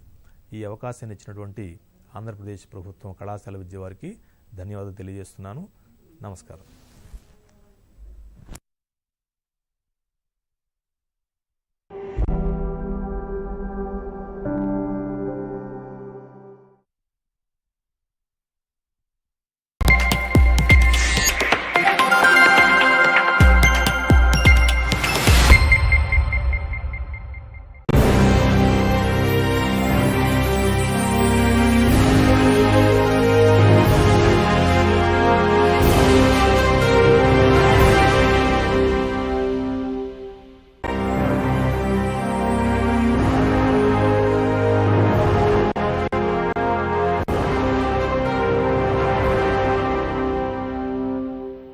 Hello students, welcome to LMS of CCAP. I am Mrs. Dorka Vijay Kumari, working as Assistant Professor in Biochemistry, Government Degree College for Women, Guntur. Today we are going to learn the blotting techniques. So let us see what is meant by blotting. Blotting is nothing but lifting the fragments of DNA from the gel to the membrane. So here the exact definition is lifting any fragment like DNA, RNA or proteins from the gel to the membrane. The membrane may be nitrocellulose membrane or PVDF membrane. So now let us see the types of blotting techniques. There are mainly 3 types of blotting techniques, and Eastern blotting is also added recently. First one is Southern blotting. Southern blotting is nothing but lifting the fragments of DNA from the gel to the membrane. Any blotting is nothing but lifting the fragments from the gel to the membrane. Northern blotting likewise is for RNA, where the RNA fragments are lifted from the gel to the membrane. Coming to the Western blotting is nothing but to lift the fragments of proteins from the gel to the membrane. Eastern blotting is also used for post-translational modifications, to see any modifications or lectins whatever that are present can be identified by the Eastern blotting technique. So here Southern blotting, it was first discovered by Edwin Southern in 1975. He is the main scientist. Later on, analogous to the Southern blotting, different names were given. Though the scientists were different, Southern blotting was given the name because of the Edwin Southern. Northern blotting is invented by James Alvin, David Kemp, George Stark at the Stanford University, USA. Western blotting was given by Taubin in 1979, and Eastern blotting for post-translational modifications. Coming to today, we are going to deal with this 15 minutes with Southern blotting technique. Southern blotting is nothing but a method used for the detection of specific sequences from DNA samples of the individuals. As you know that it was invented by Edwin Southern from the Oxford University in 1975. It was a revolutionary technique at that time. Coming to the principle of Southern blotting, it is nothing but DNA hybridization. The gel electrophoresed DNA is hybridized with radio-labeled isotopes, and the restriction fragments, the DNA is restriction digested to characterize the DNA. So it is nothing but DNA hybridization at the end, for which the gel electrophoresis technique is used. This is the flow chart for the southern blotting technique. The first one is we have to isolate the DNA. In this flowchart, only main steps were plotted. The first one is restriction dissection, followed by electrophoresis and blotting the fragments to the membrane, which is nothing but transferring the DNA fragments from the gel to the membrane. And next one is hybridize with radio labeled probes. Last one is the detection of the DNA fragments which were electrophoresed by the autoradiography using the membrane. The procedure for southern blotting is stepwise. First one is we have to isolate the DNA. Restriction dissection, we have to break the large lengthy DNA into short fragments by the restriction dissection. Next is electrophoresis, we have to separate the fragments. Denaturation of DNA in alkaline solution, as you know that the DNA is double stranded, we have to denature it. Later we have to transfer that single stranded DNA, denatured DNA from the gel to the membrane, which is nothing but blotting. So later that membrane is taken out and baked at 80 degrees centigrade, followed by pre-hybridization blotting for preventing unspecific binding. Next one is hybridization with probe, followed by washing and removing the unbound probes, detection of the probes. These are the 10 major steps which we are going to study in these 15 minutes. First is isolation of the DNA. DNA can be isolated from any organism from which we want to do the southern blotting technique. So here the DNA can be isolated from the E. coli or the plant cells or the animal cells. We can isolate DNA from any cells and we have to obtain pure DNA. That is also a good protocol. We have to obtain pure DNA from the DNA samples, maybe from the animal cells or the plant cells. Next one, after isolating the pure DNA, we have to digest. So dissection is done by the restriction fragments. So you know that the restriction enzymes are there. Restriction enzymes are those which are used to cut the DNA at specific double-stranded length palindromic sequences. So we have to cut the DNA into short fragments. After digesting the DNA sample with appropriate restriction enzyme, we have to incubate them overnight with the restriction enzyme. This is the same procedure. And if the concentration of the DNA is very less, after dissection we have to concentrate that.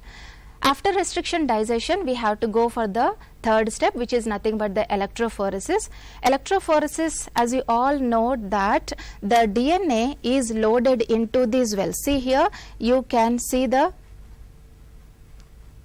wells here. The digested DNA is loaded in these wells.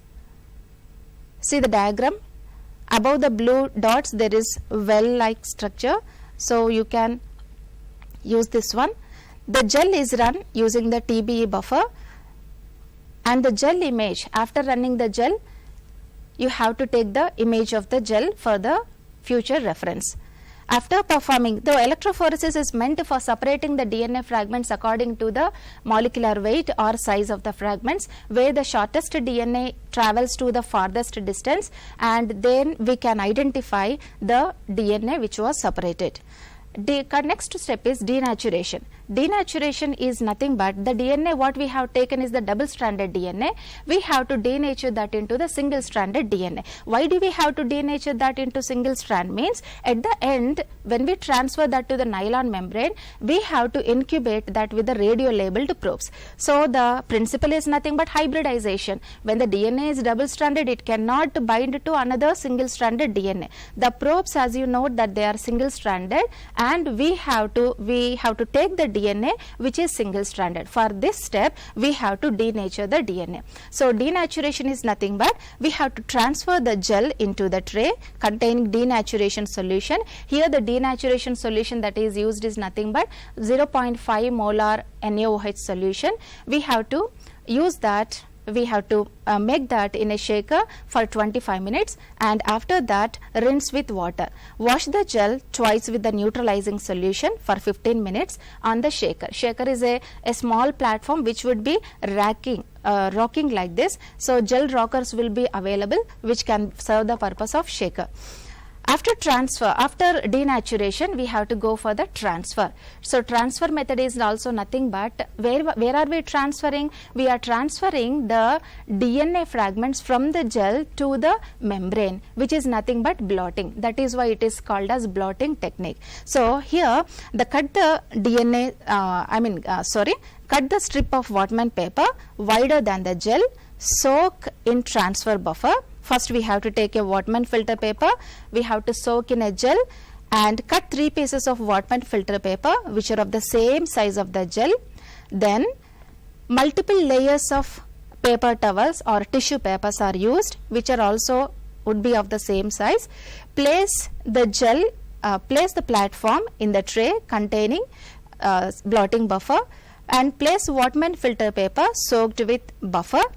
Ensure while we are placing the gel, ensure that no air bubbles are trapped.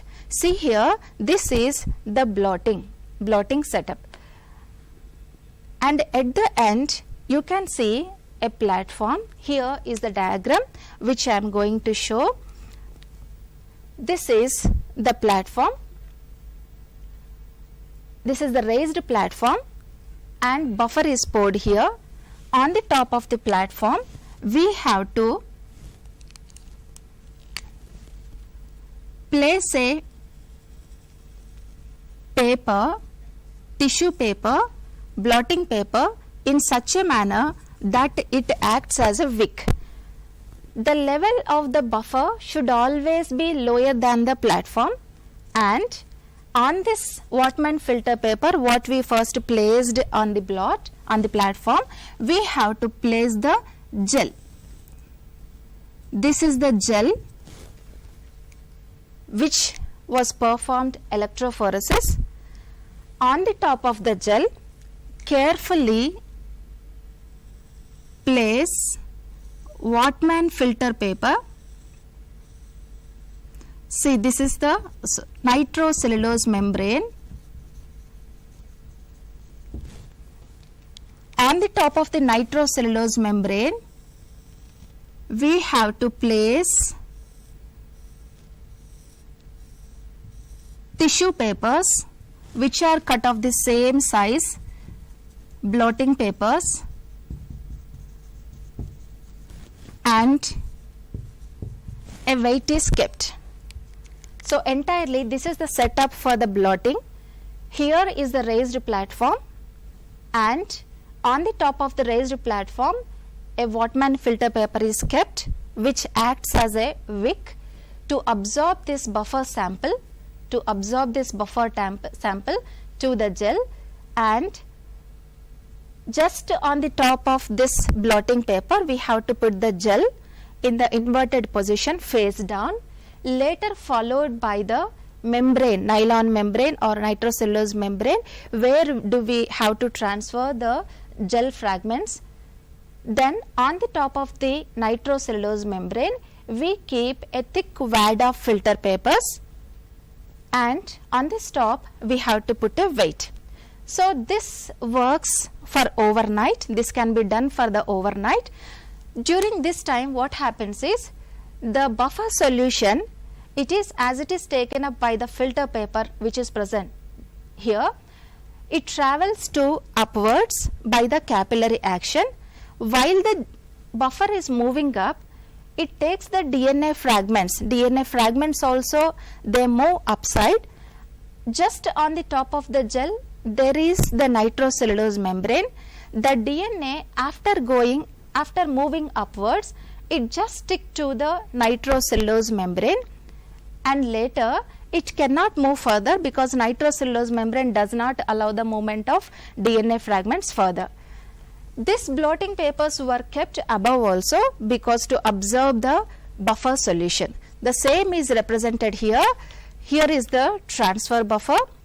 We have taken a platform, raised platform at the end, and the red mark which is immersed in the buffer which act as a wick, and the purple one what you can observe is the gel. On the top of the gel a membrane is kept. While keeping the membrane we should take care that there are no air bubbles. Just on the top of the membrane, Whatman filter paper stack were kept, later followed by these tissue papers, followed by the weight. So this is the blotting setup. It is kept undisturbed overnight. So continuing to the blotting itself, ensure that the edges of the Whatman paper are touching the buffer. So here in the diagram also, the blotting paper should touch the buffer solution, thereby the buffer travels upwards. Place the gel face down and place the membrane on the top of the gel as we have seen. Place 3 Whatman filter papers on the top of the membrane, followed by filter paper towels, and this setup is allowed undisturbed for about 24 hours or overnight can be done for small DNA fragments. After transfer, see here, the below one is nothing but the gel where the DNA was separated previously, and this yellow one, what you can observe is the nitrocellulose membrane or nylon membrane where all the DNA fragments were moved. Now the gel is without any DNA fragments and the membrane contains all the DNA fragments in the particular location like that of the gel. So on the membrane, the DNA fragments would be exactly located. Then after that one, gel what we have taken, it is of no use, and we have to fix the DNA fragments to the membrane. So before we go into the fixing of this one, I will show you the blotting setup. See here,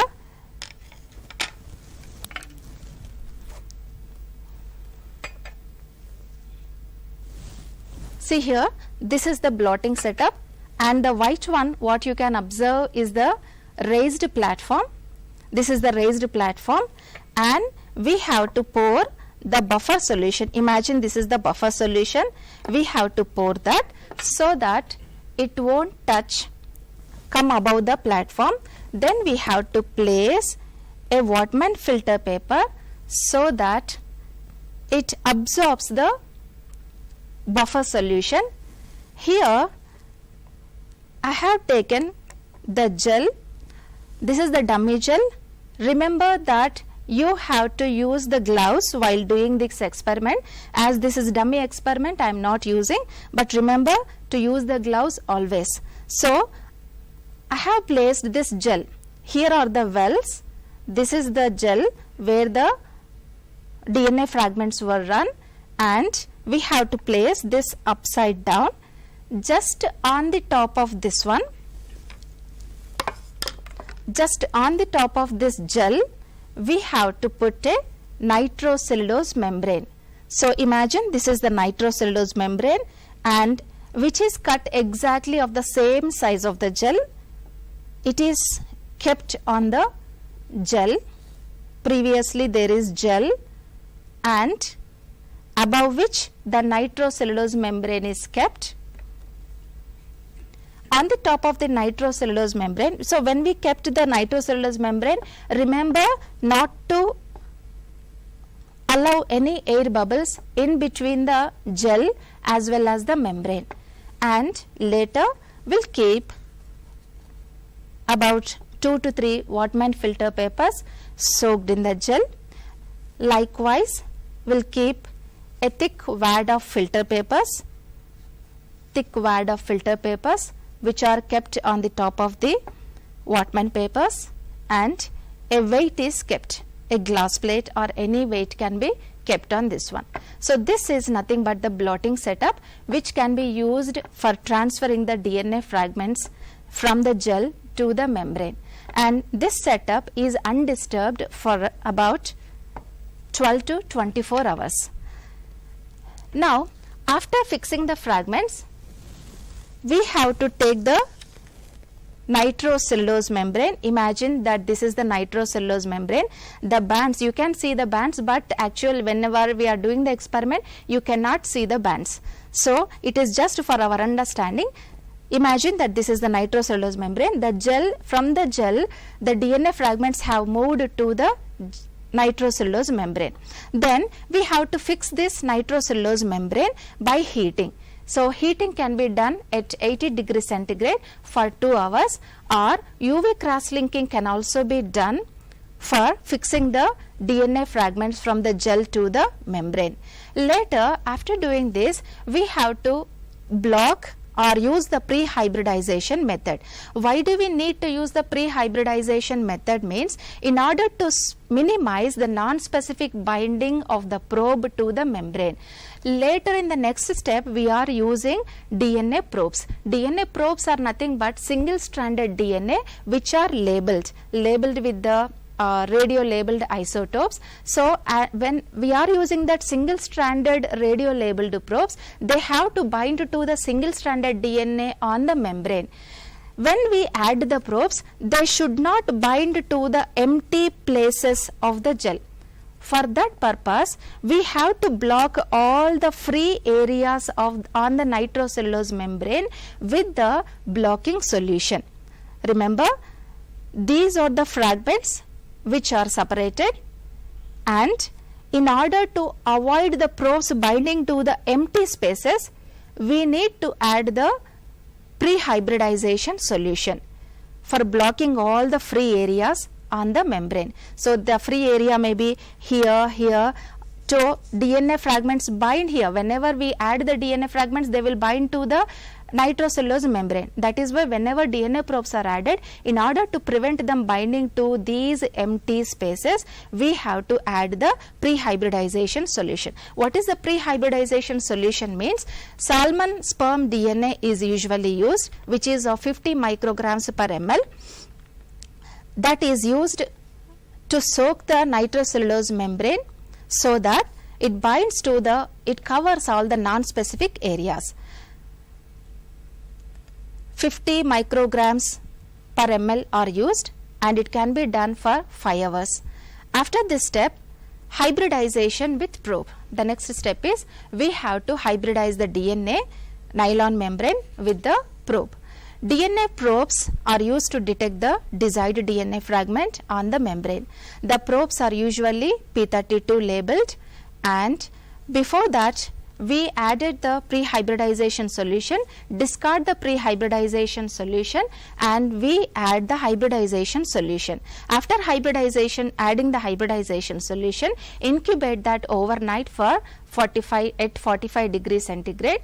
During this time, the labeled probes will hybridize with the DNA on the membrane. So whenever they find the DNA, suitable DNA, complementary DNA, they will bind to the fragments. Here the separated fragments are there, they will bind to the separated fragments. After, see here, this is the hybridization, where about many radio labeled probes in blue color you can see. These radio labeled probes, many probes were bound. Later we have to wash the unbound probes. Only few probes were bound. We added excess of probes, so that is why we have to wash them. Wash the nitrocellulose membrane to remove the excess probes. Then check the activity in the Geiger counter. Readings of 10 to 50 counts per second would be sufficient to get the good bands. See here, this is the yellow one. The upper one is nothing but the nitrocellulose membrane where the radio labeled probes were bound to the complementary DNA. So the probes hybridized to the complementary DNA sequences. The DNA sequences are present on the nitrocellulose membrane. Then later, after binding, we have to, after washing steps also, we have to go for the detection of the probes. Here, the nitrocellulose membrane is taken into the dark room. Expose that membrane to the X-ray film. This setup is kept overnight at minus 80 degrees centigrade, and when the nitrocellulose membrane and the X-ray film is in close contact with each other, imagine this is the nitrocellulose membrane, another paper, another X-ray film is kept in close contact, and when it is developed in the dark room, we will get the DNA fragments. The detection can be done on the X-ray film. So the presence of the desired DNA can be identified on the X-ray film as they appear as dark spots on the X-ray film. Let us recap this entire procedure once again. First of all, we have to isolate the DNA. Stepwise it's given here. Electrophoresis can be done. The blue one is electrophoresed gel. We have to transfer to the nitrocellulose membrane. Nitrocellulose membrane, you can see the first figure, which is without any bands, DNA bands. Later, we have to, after transferring, we have to go for the blotting setup. Blotting is nothing but the transfer. After transferring, the third step, when you can see here, the gel is without any DNA fragments, and the yellow sheet, yellow is nothing but the nylon membrane, where all the fragments of DNA are transferred from gel to the membrane. Then the fourth step is nothing but hybridization with the radio labeled probes. Excess radio labeled probes were added, followed by the washing of the excess probes. After washing, you can see this fifth one, which is nothing but only the radio labeled isotopes were bound to the DNA, where they find the complementary sequence. After that, we do the autoradiography using the X-ray film in close contact with the nitrocellulose membrane. On the X-ray film, you will see the last step, sixth one. You can see the dark bands which are appearing on the X-ray film. Okay, so these are the, this is nothing but the overview of the Southern blotting technique. Coming to the application of Southern blotting, we used to detect the DNA fragments in a given sample.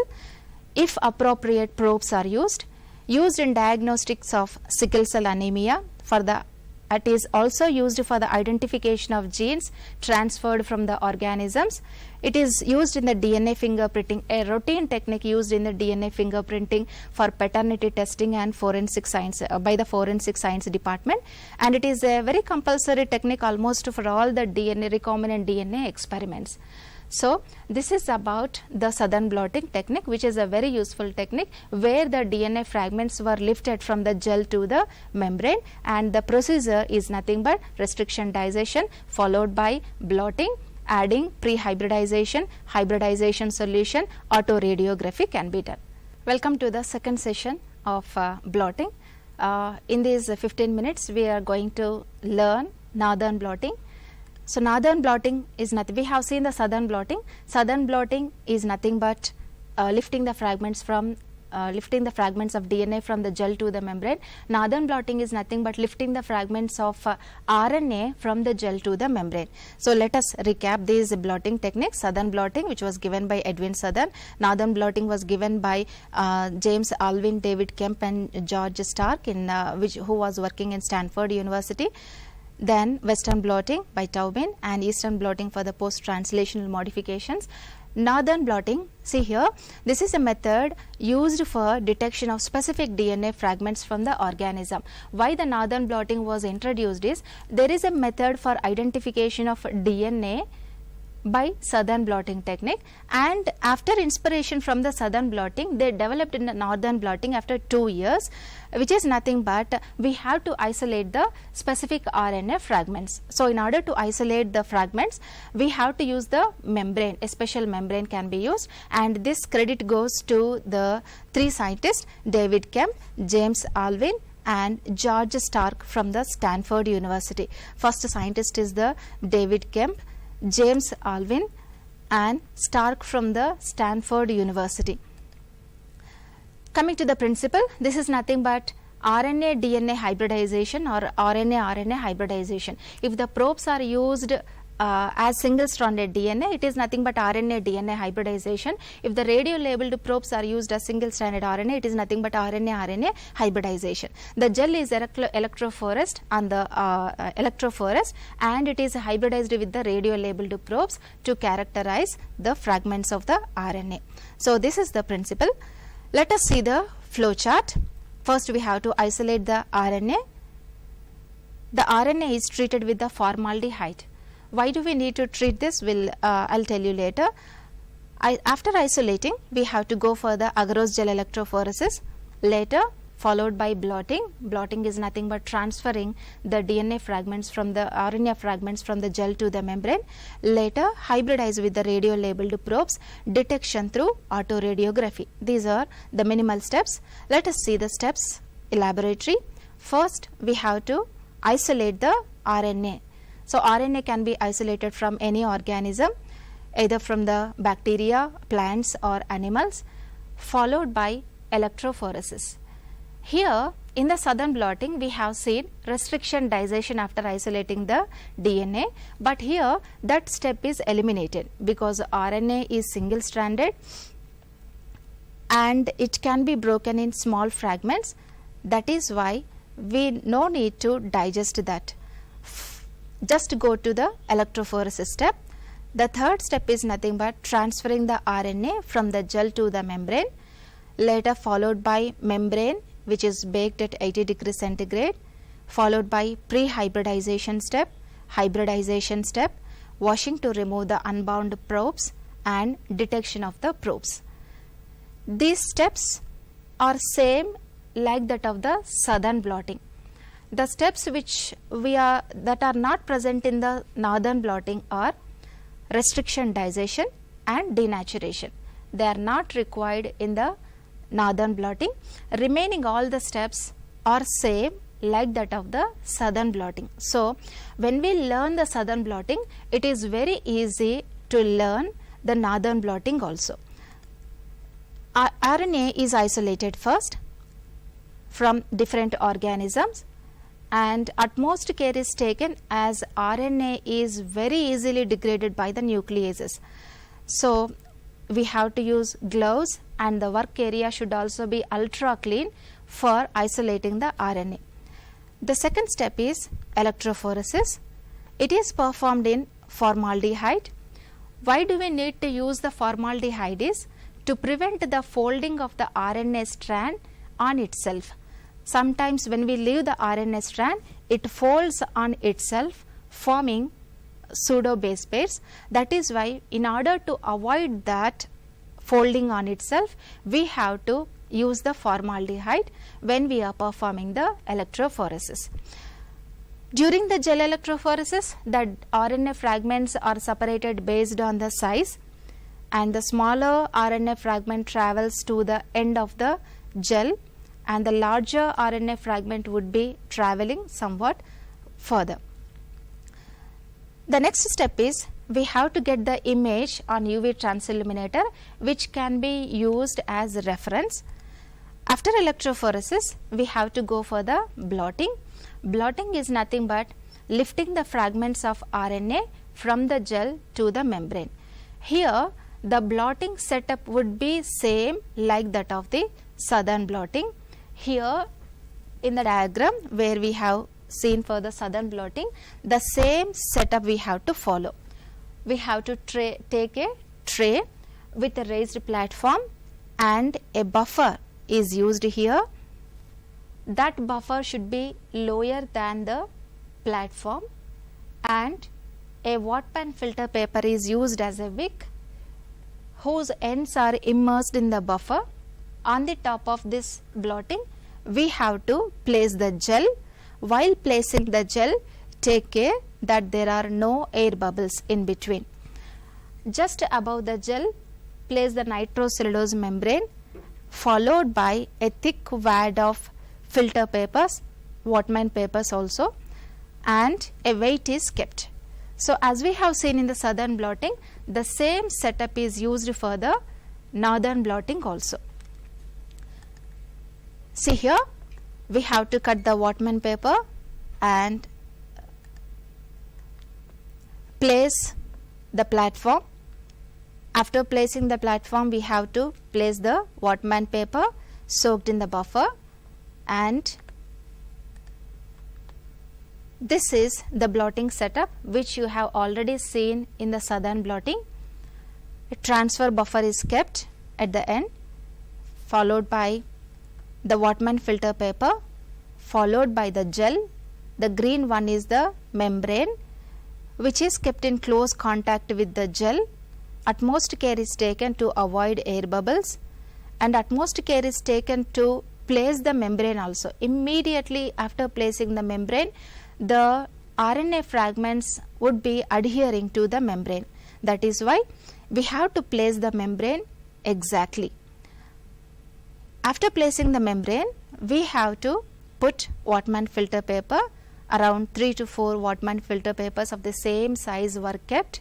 On the top of the Whatman filter papers, we have to place the filter papers followed by the weight, and the setup is kept undisturbed for overnight to 24 hours depending on the size of the RNA fragments.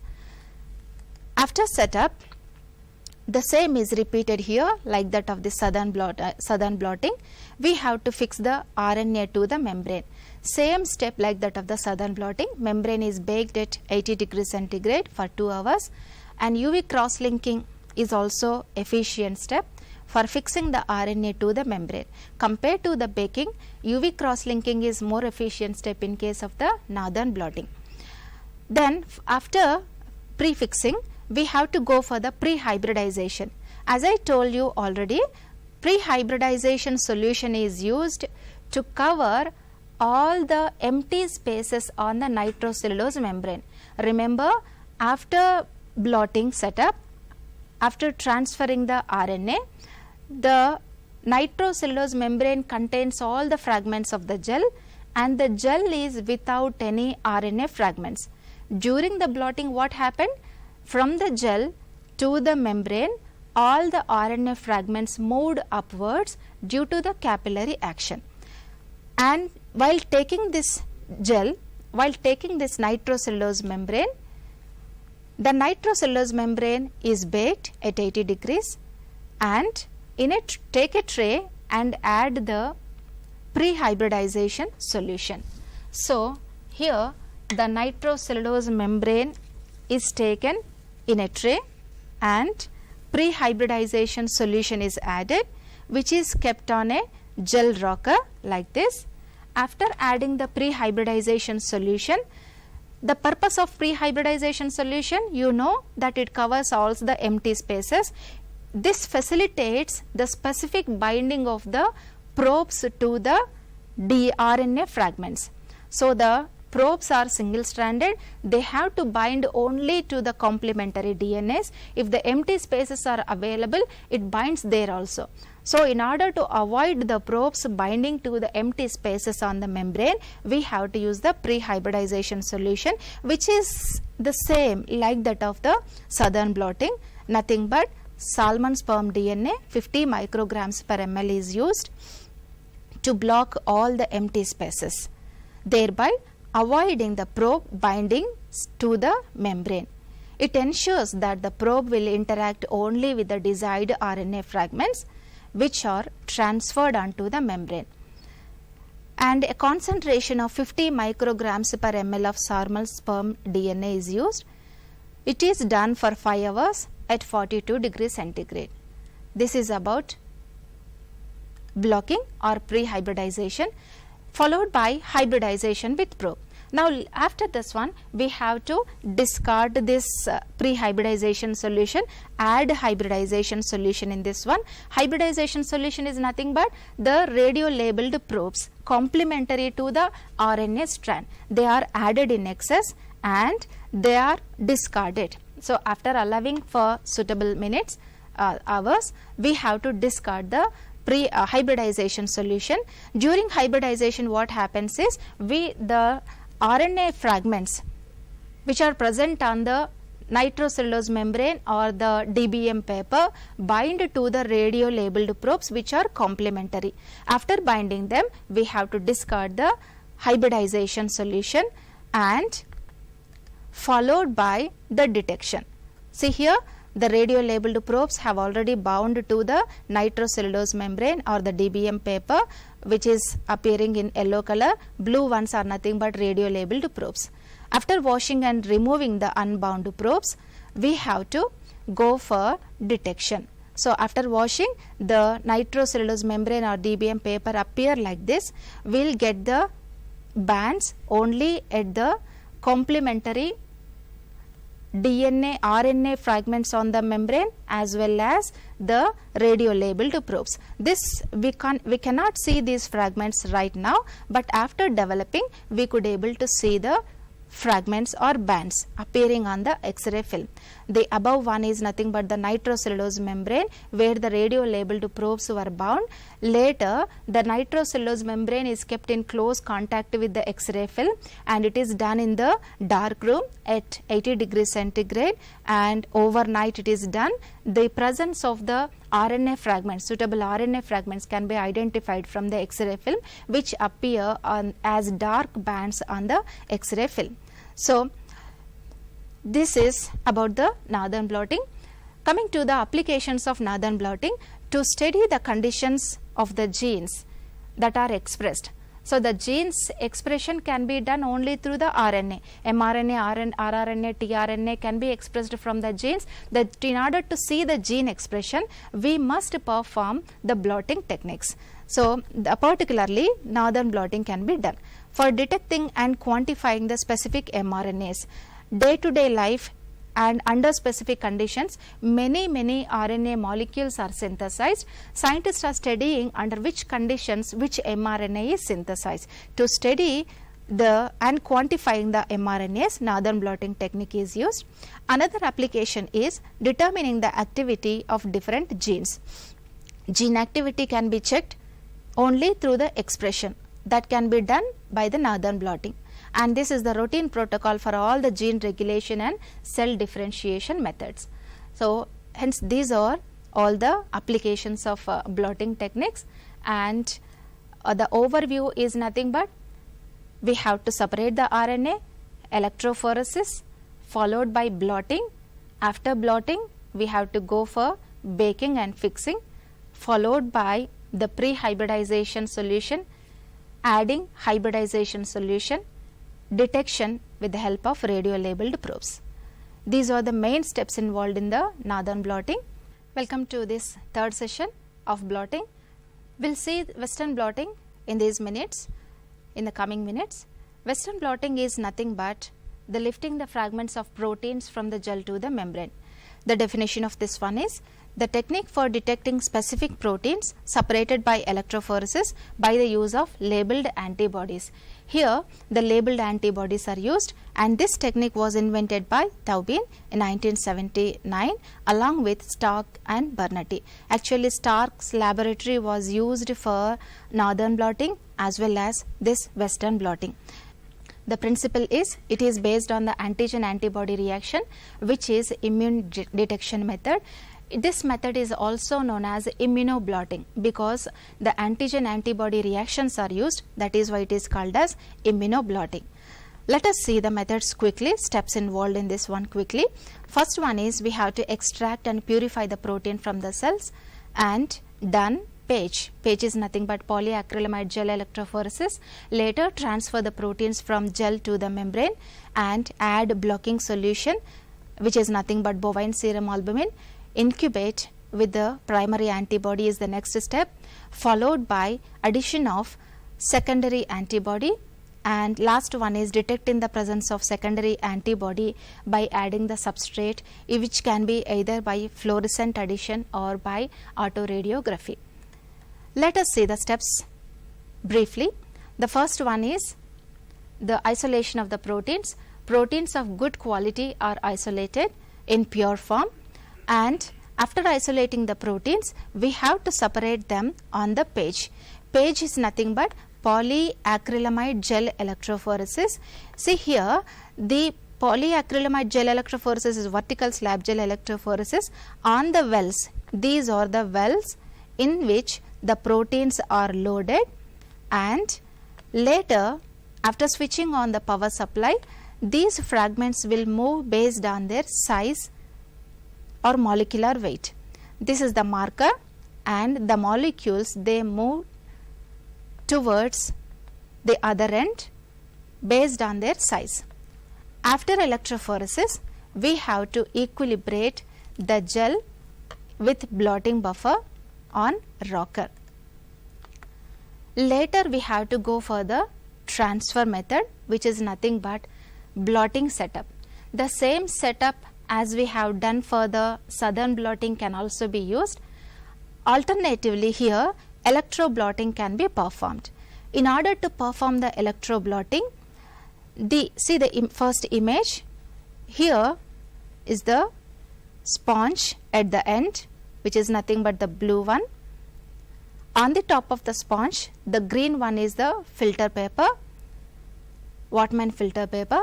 Just on the top of the filter paper, we have to place the gel carefully, avoiding the air bubbles. See the below diagram, this one. While placing the nitrocellulose membrane, while placing the gel as well as the nitrocellulose membrane, we have to remove the air bubbles with the help of the roller. This is the roller which is used to remove the trapped air bubbles in between the layers. This is the gel, membrane, followed by Whatman filter paper and sponge. Fiber pads can also be used. When we see them, this all entire setup is placed in close contact, which appears in a gel cassette. This gel cassette is kept in a setup where the power is, when it is switched on, the molecules of the proteins, as they are negatively charged, because in SDS page the molecules are negatively charged.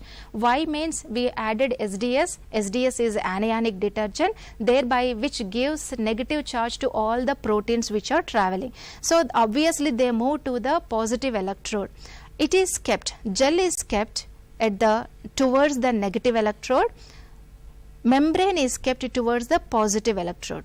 Thereby when the current is applied, the gel, the protein fragments from the gel move to the positive side. When it is moving to the positive side, it come across the membrane. When the power is switched on, all the protein fragments, they move towards the gel, they move from gel to the membrane, thereby trapped in the membrane. After electrode blotting, we have to go for the next step. This step, the below one, is nothing but it is one of the step in the blotting where the fiber pads are kept on the nitrocellulose membrane. Remember, the sponge fiber pad is kept, followed by the filter paper, gel, as well as on the top of which the nitrocellulose membrane or PVDF paper membrane is placed, followed by the filter paper and sponge. It can be done conventional method, by the conventional method like that of the southern blotting, piling layers one above the other, or else it can be done using the electroblotting, which is a faster technique.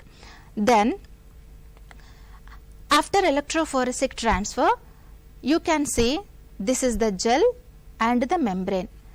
The fragments from the gel will move towards the membrane, and all the fragments would appear on the membrane after the electrophoresis. Then take the membrane, add blocking solution. As I told you in my previous video, that blocking solution is to block all the empty spaces present on the membrane, because whenever the proteins were added, antibodies are added for detecting, antibodies are nothing but the proteins, they will bind to the empty spaces on the membrane. So the blocking solution like bovine serum albumin or milk can be added to bind to the non-specific areas or empty spaces on the nitrocellulose membrane, thereby allowing the antibody to bind specifically to the separated proteins.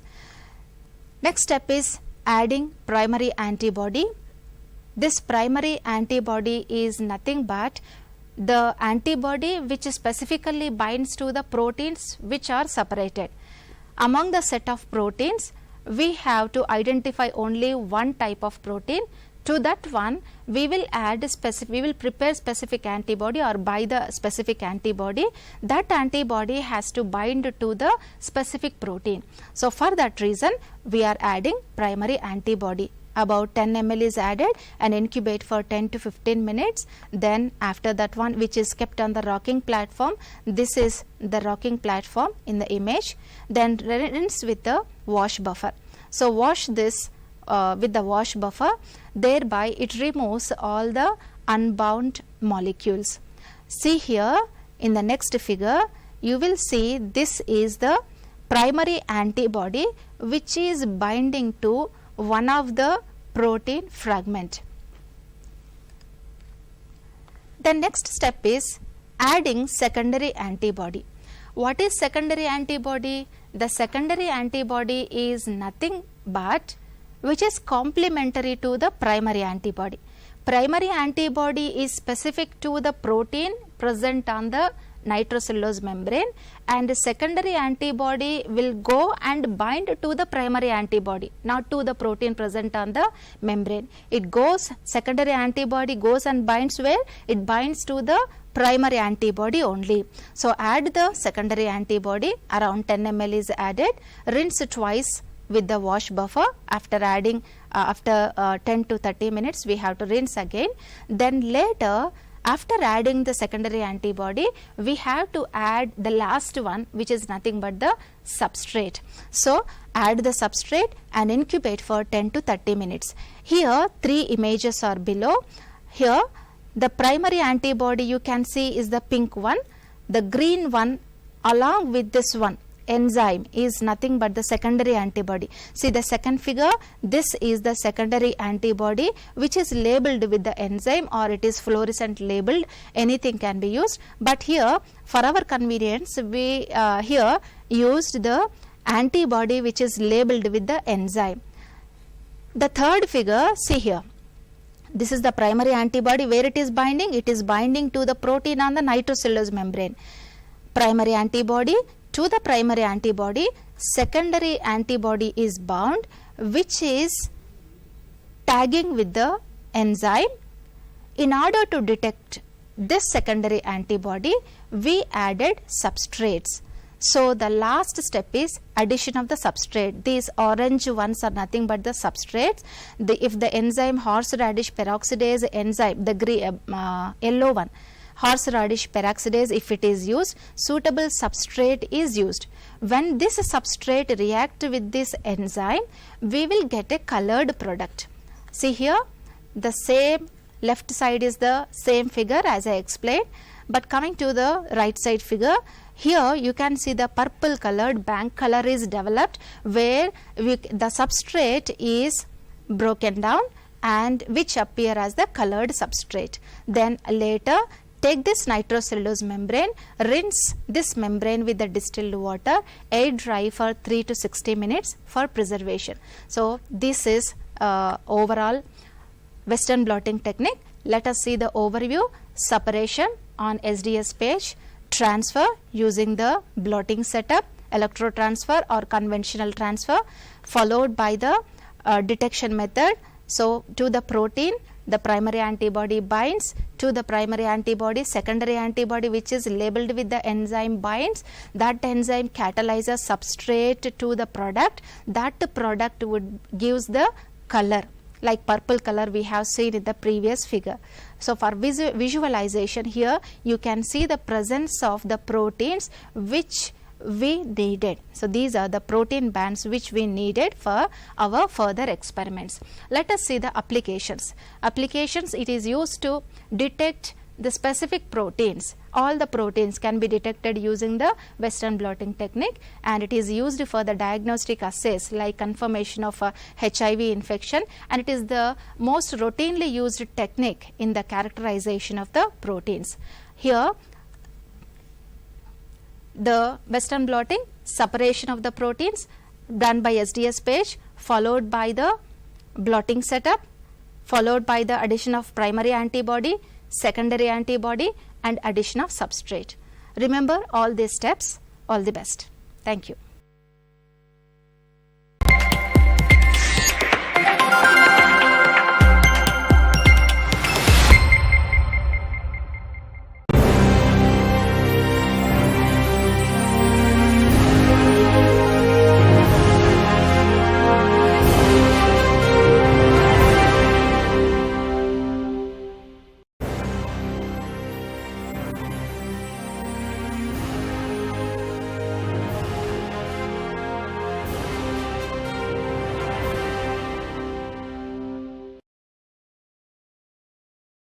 The title of the story is The Lost Child, and it is written by Mulkraj Anand. Before I take you into the story as such, let me give you a brief introduction of the writer. Mulkraj Anand was born in the year 1905 and he died in the year 2004. Mulkraj Anand was a celebrated novelist and short story writer, and he, along with R.K. Narayan and Raja Rao, is considered to be one among the big three of Indian English literature. These three people, Mulkraj Anand, Raja Rao and R.K. Narayan, gave to Indian English writing the prime of place that it enjoys today. And in his life, he got many awards, the noteworthy being Sahitya Academy Award in 1971, he got Padma Bhushan in 1968, and he also got the International Peace Prize in 1953. This is the picture of Mulkraj Anand, and he has written quite a number of noted novels and short stories. Some of the important ones are Untouchable, which was published in 1935, Coolie, The Village, The Sword and the Sickle, and The Big Heart. And the story that I am going to tell you today is The Lost Child. It was published in 1934. This is a very interesting story because this story tells us about the values of human relations. Though it is a simple story, we get to know how human relations are more important than anything else. The story is related to a village, and the village is celebrating a spring festival, and people are going to the fair in large numbers. Some are going on horseback, some others are going by bullock driven carts, some people are going to the fair on foot, like that.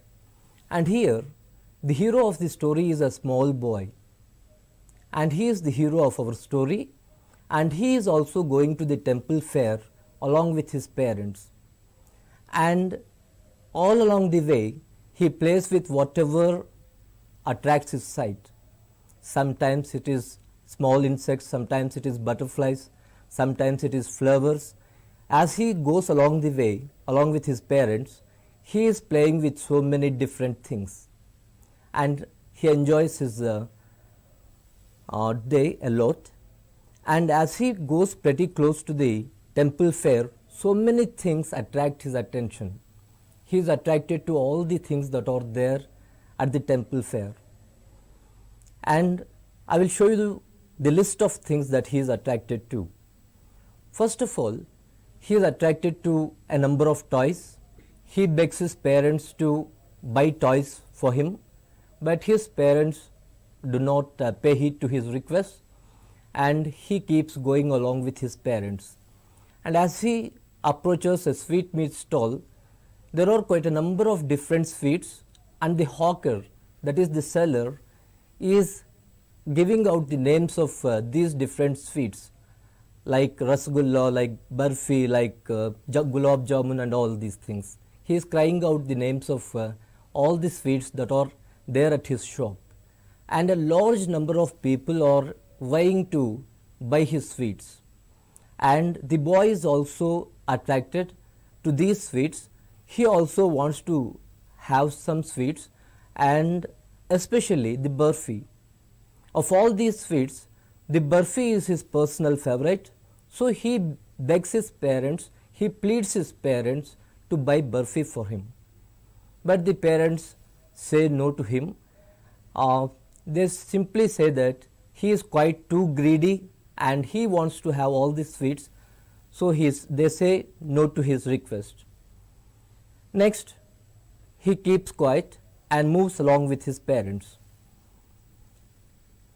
As he moves along with his parents, there he comes across a person who is selling garlands made with flowers.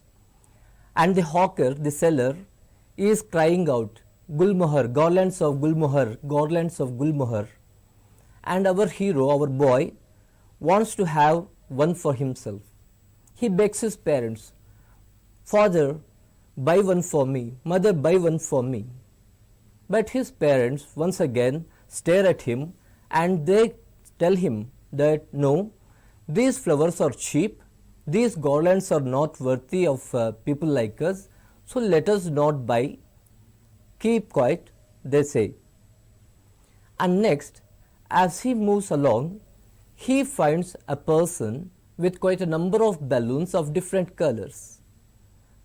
And the sight of these beautiful balloons of different colors attracts him to a great extent. He once again requests his parents to buy these balloons for him. And once again the same reply comes from his parents. You are too old to play with things like this. You are a grown-up boy. Stop asking for things like this. These are meant for small kids. You are not a small kid anymore. You are a grown-up boy. Why do you want to play with balloons and all these kind of things? So stop being like this, they say. And as he moves along, he comes to a place where a man is playing flute and he is making a snake dance. The snake is dancing to the tunes of the musician. He is a snake charmer. He is playing his snake and quite a number of people are watching the dance movements of the snake. Likewise, our hero, that is our boy, is also interested in having a look at the snake and its dance. But his parents warn him not to enjoy this kind of coarse music. They say that this is for ordinary people, coarse music, this is not decent music, and we people should not appreciate coarse music like this. So, having nothing else to do, he quietly moves along with his parents. And finally, he reaches a place where there is a roundabout. And people are moving in this roundabout. There are men, there are women, there are children, and all are making a loud noise as they are moving up and down in this Ferris wheel or a roundabout. And now the boy is tempted to go and enjoy the roundabout himself. And now he is not prepared to take no for an answer. So he says, Father, I want to go on the roundabout. Mother, I want to go on the roundabout. When he says these words, he waits for the answer, but there is no answer either from the father or from the mother. He doesn't listen to either yes or no. So he is puzzled, he is shocked, why my parents are not saying either yes or no. So he searches for his parents. He looks for his parents on the right side, he doesn't find them on the right side, and now he looks for them on the left side. Again there is a shock, his parents are not there even on the left side. So he looks behind, again he doesn't find his parents even behind him. So everywhere, neither in the front nor in the back, neither to his right nor to his left, so he comes to know the shocking truth that he has been separated from his parents. Now he starts crying. He starts crying and he searches for them here, there and everywhere. I want my father, I want my mother, he is saying, and he is searching for them everywhere, wherever he can search. And finally, he goes to a place at the entrance of the temple where there is a large number of people. It being a fair, there is a huge crowd at the gate of the temple, and this boy goes over there. He goes there and he is searching for his parents, and the number of people being so big, he is almost trampled. He is almost crushed by the feet of the people who are there. And luckily for him, there is a good person, a kind-hearted man, who with a lot of effort takes this boy, lifts up this boy from the feet of the other people and takes into his arms. Don't worry, I will search for your parents, he assures them. He assures the boy, don't worry, I will search for your parents. Until then, you keep quiet. You keep quiet, I will just go about here, there and everywhere and finally search for your parents. But the boy is unrelenting. The boy is inconsolable. He is keeping crying and he says, I want my father and I want my mother. And this man is trying every trick in the book to make him subdue, to make him keep quiet. And as a means of comforting the boy, the man takes the boy first to the snake charmer. Look, the snake charmer, the snake is dancing. How beautiful the dance of the snake is. Look for a while, look and enjoy the dance of the snake. In the meantime, I will go and search for your parents. But the boy is unrelenting. The boy will have none of it. He keeps crying, I want my father, I want my mother. And the man, he is perplexed as to what to do, what he can do to keep the boy quiet. He takes the boy to the seller of the balloons. He offers the boy to have balloons of his choice. My dear kid, you stop crying, you don't cry, your parents will be here somewhere, I will search for them. In the meantime, look, there are so many balloons of different colors. Take whichever colored balloon you want. Don't cry, stop crying, your parents will come and take you back. But the boy keeps crying and he will have no interest in these balloons and all. He keeps crying, I want my father, I want my mother. And then this man takes the boy to the seller of garlands, and he offers the boy to have garlands of gulmohar, which are quite nice, quite beautiful. But the boy says no. He says that he simply wants his parents and nothing else. I don't want these garlands, I want my parents, I want my father, I want my mother, he says. And the man, helpless now, because he is not interested in balloons, he is not interested in the dance of the snake, he is neither interested in the garlands, so he takes him to the sweetmeat stall. My dear kid, okay, your parents will be here somewhere. I will search for them. Don't worry about your parents. Your parents are here somewhere. And in the meantime, here there are number of sweets. Quite a number of sweets are there in this shop. Take whichever sweet interests you, whichever is your favorite. See, look at this burfi. It is quite delicious. Why don't you have it before your parents are found? But the boy says, no, I don't want anything. I don't want these sweets. I don't want anything. I want my father. I want my mother. So, as a summary of this particular story, we can say how human relations are more important than anything else. The boy, in the beginning, he troubled his parents, he pressurized them on buying toys for him, buying sweets for him, buying balloons, and later he was attracted to the dance of the snake. He was attracted to almost everything other than the parents. It was so long as the parents were around. Once he was separated from the parents, he got to know the value of the parents. Now, though the man is offering him to buy sweets, buy balloons, buy garlands of gulmohar, take him on a ride of the roundabout, or make him enjoy the dancing of the snake, the boy is crying amen. He simply says that I don't want anything that is there here. I simply want my father. I simply want my mother. So this particular simple story, simple as it appears, has a profound truth in it. We almost all, we are attracted to the different things of life. We do not give much preference to or much importance to our relations, like parents, like siblings, like friends and society.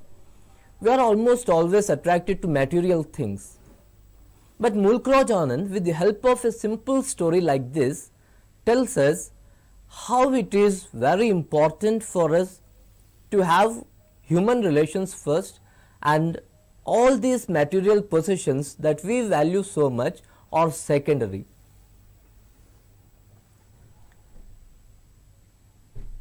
Look here, the summary of the story. This particular story can be summed up in the following lines.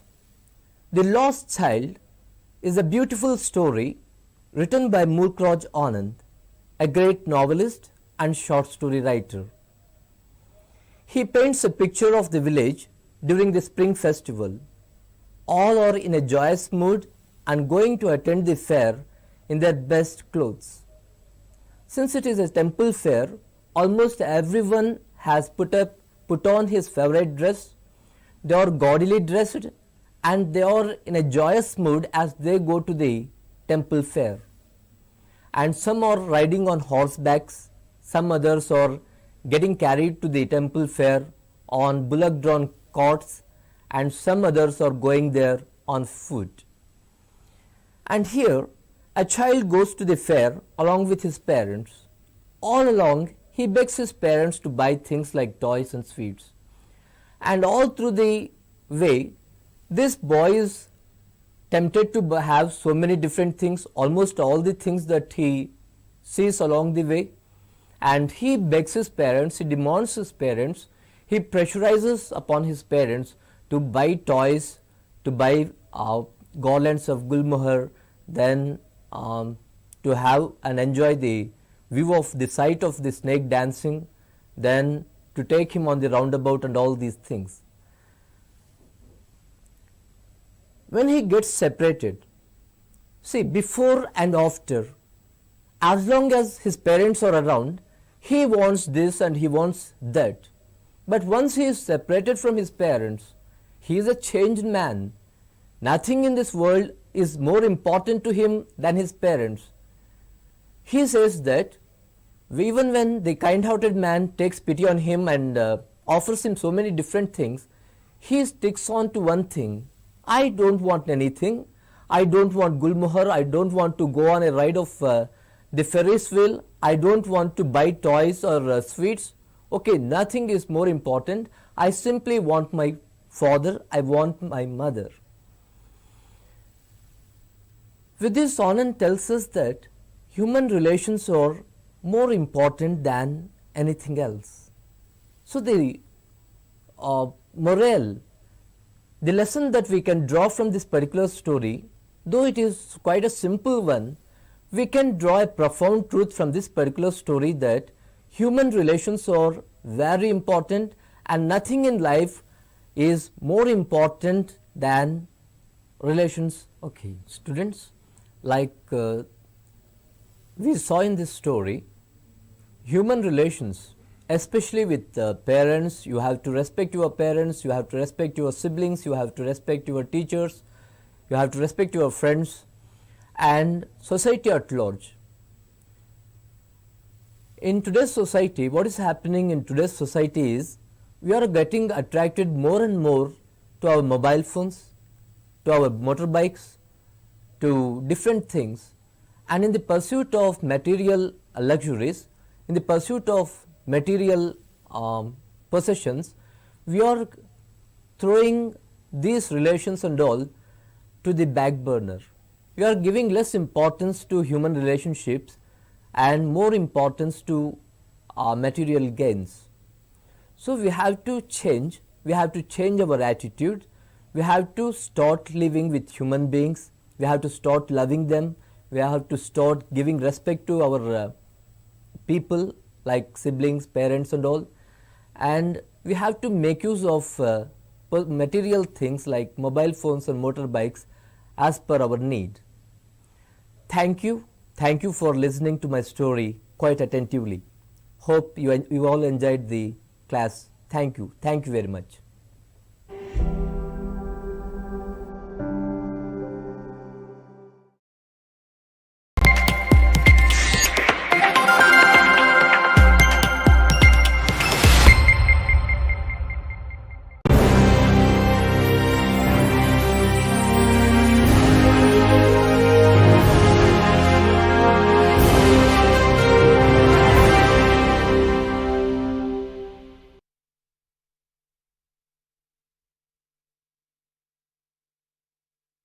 Day, dear students, I am Dr. M. Vijay Kumar from SRR and CVR Government Degree College, Vijayawada. Globally, after agriculture, aquaculture is the second largest sector that has been providing food for the growing population. In this sector, nearly 50 to 60% is spent on feed and its management. In this aspect, today we are going to see some aspects regarding feed and feed methods that are followed in our aquaculture practices. The first topic today we are going to deal is feed conversion efficiency. Before a farmer chooses the feed that he is to use in his farm, first he has to know the feed conversion efficiency of that feed. So, what is that feed conversion efficiency? It tells about the efficiency of the feed that is converted into animal protein. The feed formulation is generally evaluated by its efficiency by two main ways. One is feed conversion ratio and the other one is protein efficiency ratio. So, what is this feed conversion ratio? We can also call it as FCR. The amount of feed taken by the fish to grow into a kilogram of fish is called as feed conversion ratio. For example, when we are giving 2 kg of feed to a fish to grow to 1 kg of fish, then the FCR would be 2. There is a formula where FCR is equal to 2 kg of feed divided by 1 kg of fish, that gives rise to 2.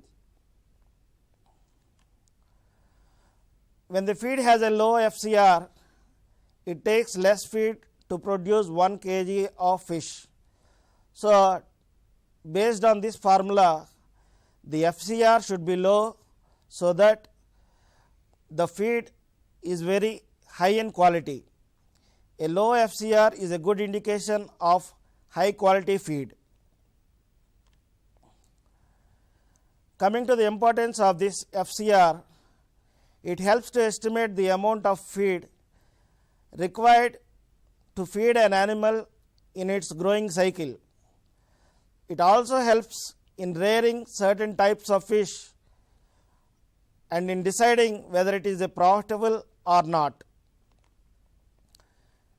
The FCR will also help to determine if an animal is an efficient feed converter or a poor feed converter. It helps in preparing the budget for the feed for the complete growing life cycle of that particular species. It helps to compare the efficiency of different feeds. Next way is protein efficiency ratio. Proteins have been regarded as the bodybuilding food, and nearly 10 to 15% of the total body energy is derived from proteins. when we calculate the protein efficiency ratio, the formula goes like this, where the gain in body weight by the protein ingested. So, in this method, no allowance for protein used for maintenance.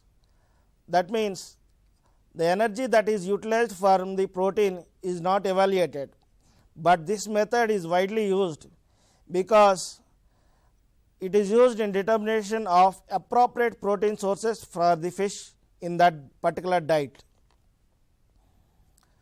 The next one is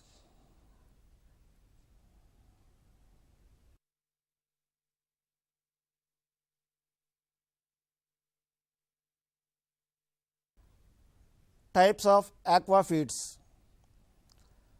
So, generally these feeds may be of two types, one is natural feeds and other one is artificial feeds. So, in natural feeds they can be divided into two parts. The first part is aquatic live feeds. Example, algae, bacteria, fungi, zooplankton, rotifers, copepods, cladomonas. So, all these live aquatic zooplankton or phytoplankton will be growing in the pond that is available as a natural feed for the fish. The second one is non-aquatic live feeds. So, here these organisms are associated with the water for only some time. So, such organisms are also fed by the fish. So, examples, so mud eaters like Tramdomonas, other insect larvae like mosquito larvae that are completing their life cycle in the water are some examples of non-aquatic live feeds. Here comes the major topic, the artificial feeds. So, in aquaculture, the main cost of farming is for preparation and spending of this aqua feeds. So, these artificial feeds are also called as formulated feeds or practical diet feeds. So, they can be divided into purified feeds, semi-purified feeds, practical diets and formulated feeds. Let us see them in detail. Most of the moisture content based feeds, they can be divided into two types. One is non-dry feeds and dry feeds.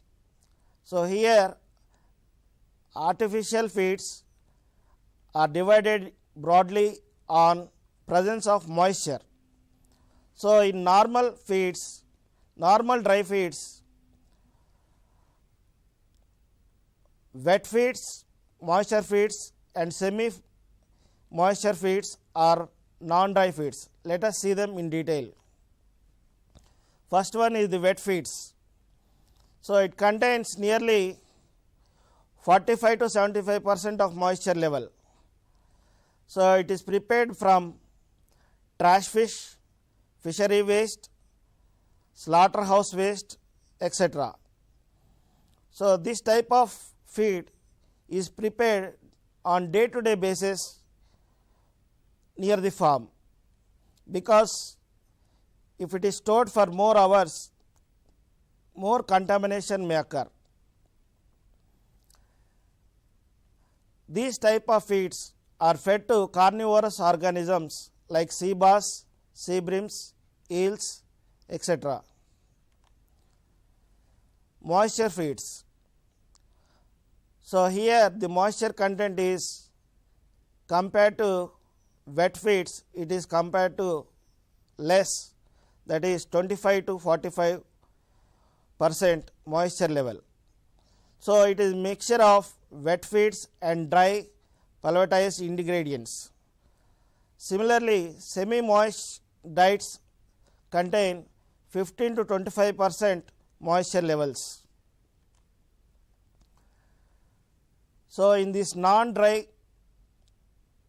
feeds, wet, moisture and semi-moisture diets are considered to be more palatable for most species because of their soft consistency and good growth.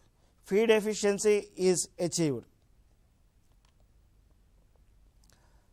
So, though feed efficiency is achieved, some disadvantages are there for moist feeds. Number one is transport and storage is a big problem, where the feed has to be refrigerated, that costs the farmer huge amount in the form of expenditure for electricity.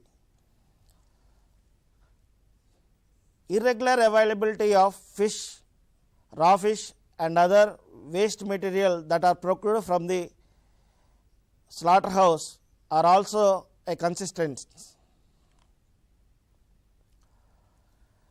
Introduction of pathogens. Since the moisture content is very high, number of pathogens try to attack, and particularly from the fishery waste. So, if not adequate pasteurization is done, there is more prone to contamination.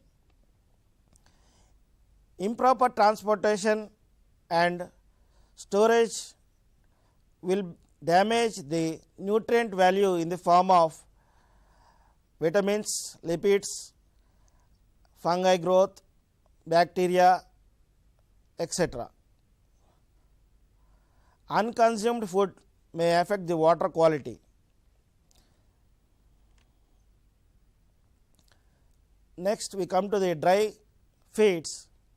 So, in the dry feeds, the first one is meals or mashes. This is a simple mixture of dry ground ingredients.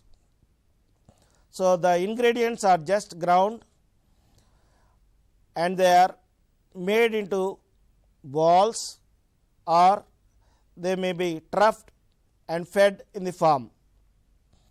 So, in the farm, for the fish and the prawn, tray feeding method, basket feeding method, bag feeding methods are followed, in particularly for the carps. So, these masses are very much useful for the feeding of carps. But one disadvantage is these mashes are poor water quality stable and causes water quality problem. The next one is pellets. You can observe number of pellets. Feeds in the form of pellets provide nutrition in a stable and concentrated form. So, these pellets enable the fish to feed efficiently and grow to their full potential. These pellets are different in shape and size. So, based on their weight, these pellets are two types. One is sinking pellets and other one is floating pellets. So, the first one is sinking pellets. As it says, sinking pellets are having more weight and they sink to the bottom of the pond. So, they are useful for the bottom feeders such as prawns, and also they are ingredients with good binding agents. So, extrusion process is also a valuable tool for its water stability. Floating pellets. So, these feed will be floating on the water, where the column feeders and the surface feeders like tilapia, carps, sea bass, groupers, etc. will be fed with these types of pellets. So, with these types of pellets, we can observe the feeding activity of the fish, and also we can see the health condition of the fish. granules. The other form of pellets, these pellets are crumbled and graded through different meshes to obtain granules required in different growth stages of fish. So, depending upon the size of the fish and the prawn, these pellets may be crumbled and shaped into different shapes and sizes. Next one is flakes. So, these flakes are nutritious and they are palatable. They float or sink slowly. They do not disintegrate quickly in water. So, the fish may eat the flakes in a very fast way. Spread over the surface of a heating rod cylinder to dry in a thin sheet. So, for this colors are been added to attract the fish for feeding. So, that is external pigmentation is done by astaxanthin and xanthocyanin. So, of the different types of feeds, advantages are more for pelletization. So, pelletization is disallowing the ingredients to segregate. So, it does not allow the animal to sort out certain ingredients and reject the others. It reduces wastage of feed. Pellets are less subject to infestation by insects and molds. Pellet preserves vitamin E potency and ensures less storage loss and prevent disintegration of nutrients after the feed is mixed. It reduces the probability of adulteration of feeds with undesirable substances, and these pellets are very easy to handle.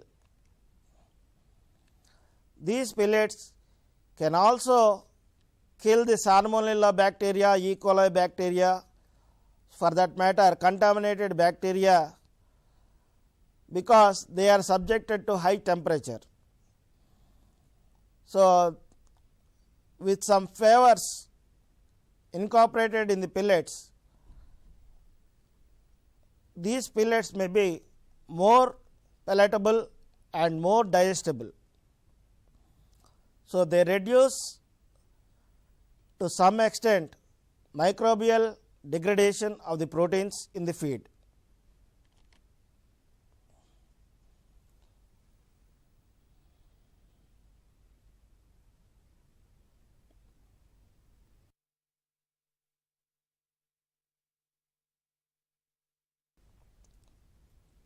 Methods of feeding. In aquaculture, methods of feeding is based on the type of culture systems and also the size of the pond. So, the first method is manual feeding. So, this is the general method that is followed everywhere in a medium size to small ponds. So, in manual feeding, this process is called as broadcasting.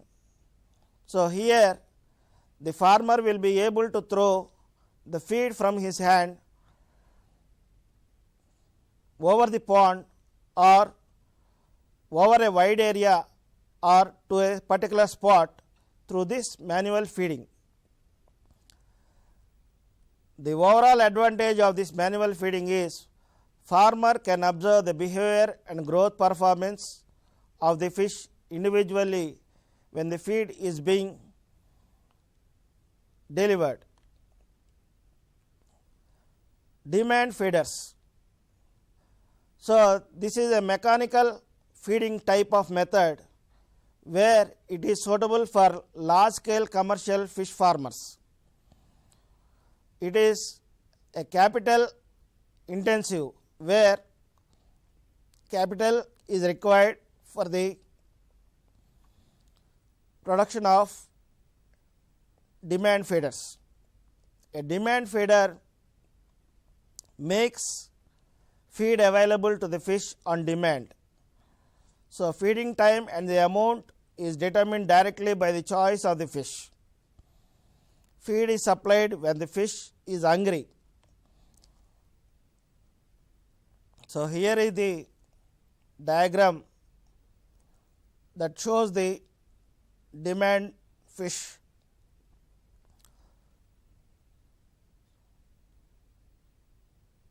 In the lower side, you find a rod where the fishes are trying to go upon it. That will loosen the perpendicular rod and the feed may fall into water. So, this we call it as demand feeder.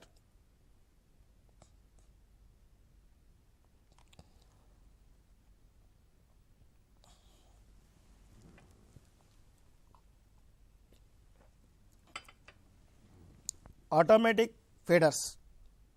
Generally, during holiday seasons or unfavorable weather conditions, we forgot the feeding process.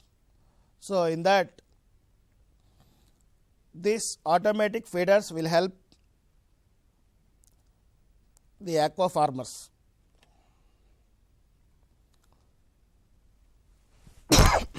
Here what happens is,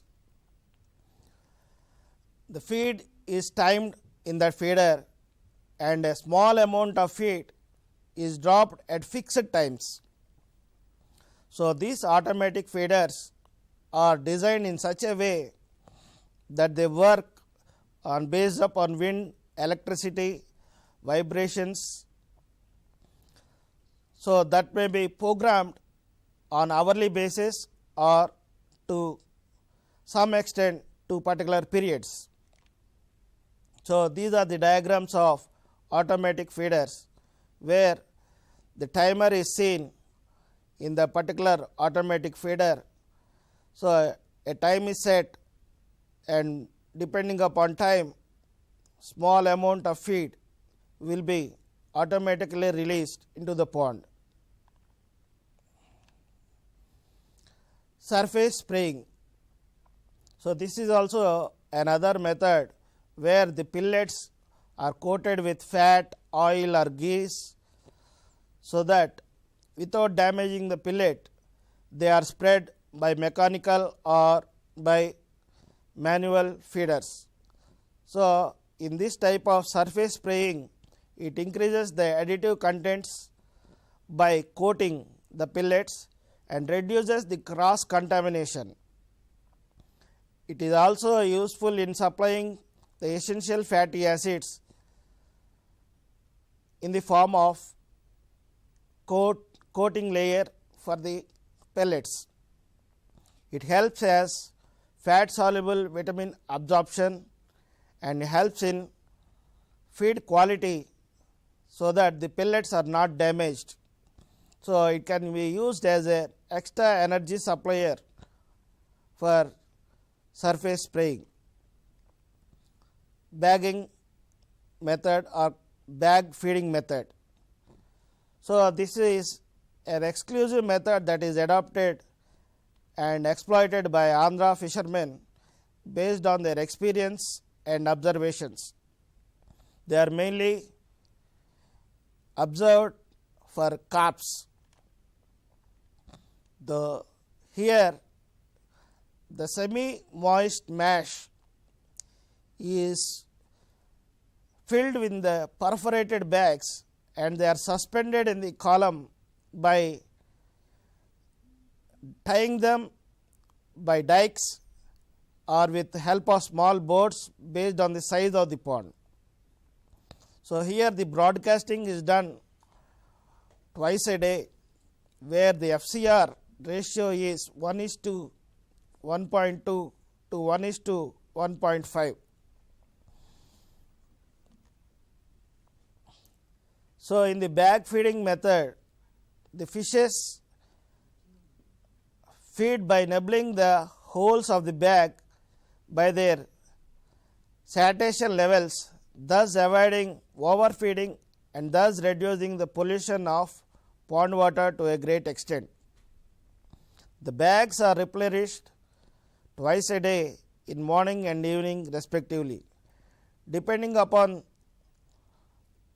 the size of the pond, nearly 20 to 25 bags are used per hectare, and the FCR ratio is 1:2.5 to 1:3.5. So, here you can see the pictures of the bag feeding method. So, they are tied by a rope and these are suspended into the water. So, in the second diagram you are able to see a cartoon diagram where the fishes are trying to feed from the bag.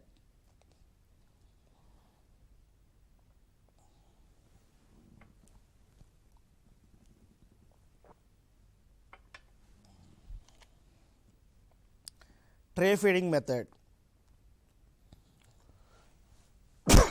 So, here in the tray feeding method, over feeding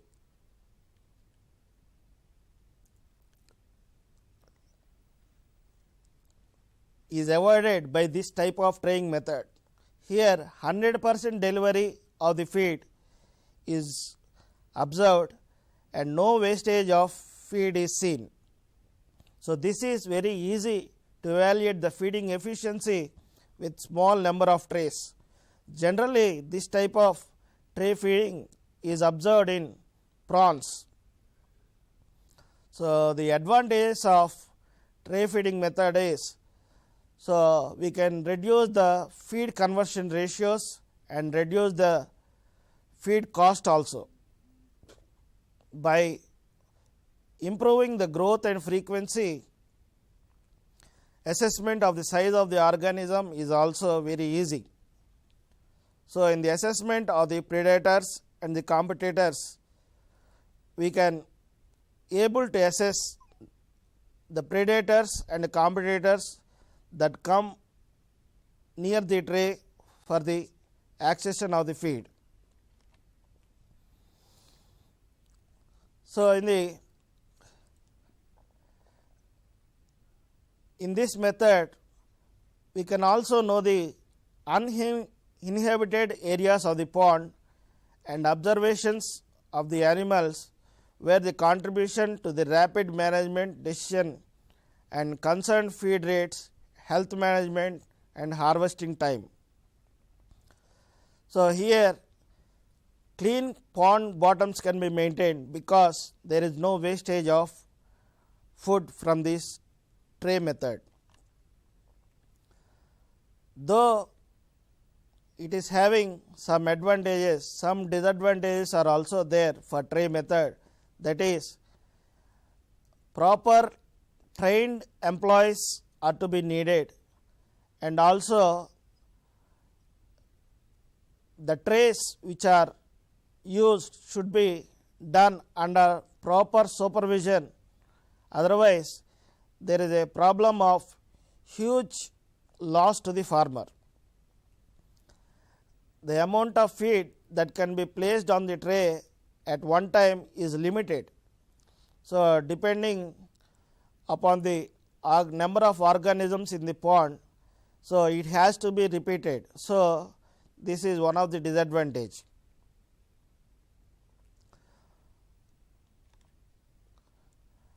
So, trays and related gears are required lot of maintenance. So, that is also a costing farmers an extra amount. So, this trays will also cost some capital input. Feeding with trays will increase labor and other costs, requires careful cost benefit analysis. So, in a commercial farming, though it is easy, by tray feeding method, we have to analyze the cost benefit analysis based on the labor cost and also other maintenance cost, so that the cost benefit analysis may be done. So, in this type of feeding, underfeeding or overfeeding can also be taking place. So, that has to be carefully observed. So, here are the references: MPEDA, Handbook of Aqua Farming, Aquaculture Feeds. So, that is Dr. R. Rajpal, Senior Scientist, Nutrition, CMFRI, Cochin. Next one is Nutrition and Feeding of Fish, Tom Towell. Fish Nutrition and Fish Technology, a teaching manual, and FAO training manuals.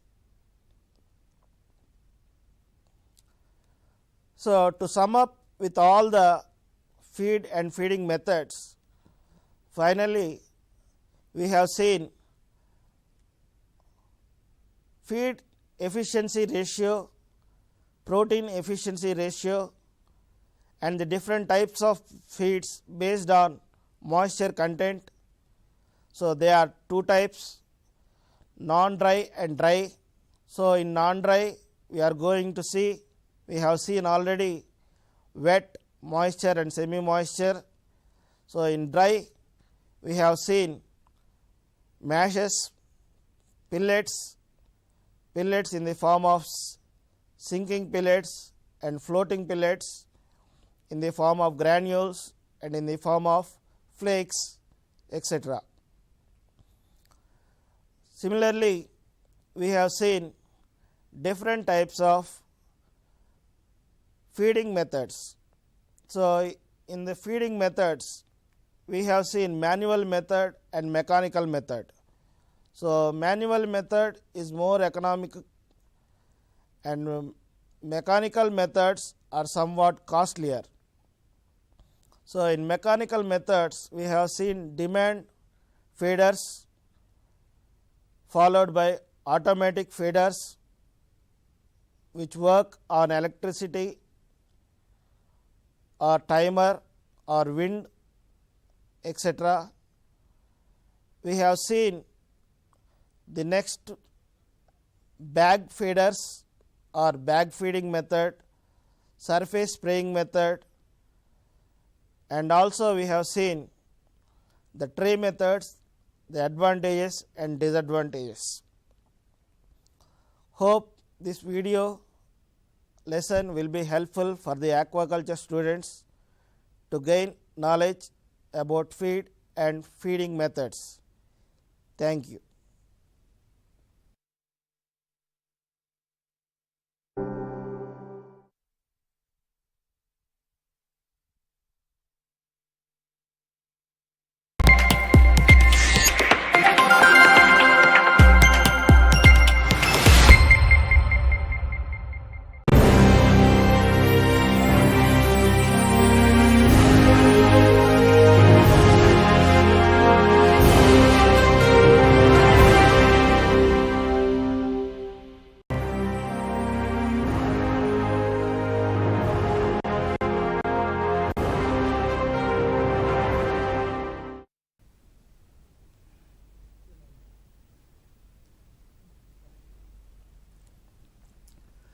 రాజనీతి తత్వశాస్త్ర చరిత్రలో మధ్యయుగ రాజనీతి తత్వ విచారం ఒక విశిష్టమైనటువంటి స్థానం కలిగి ఉంది.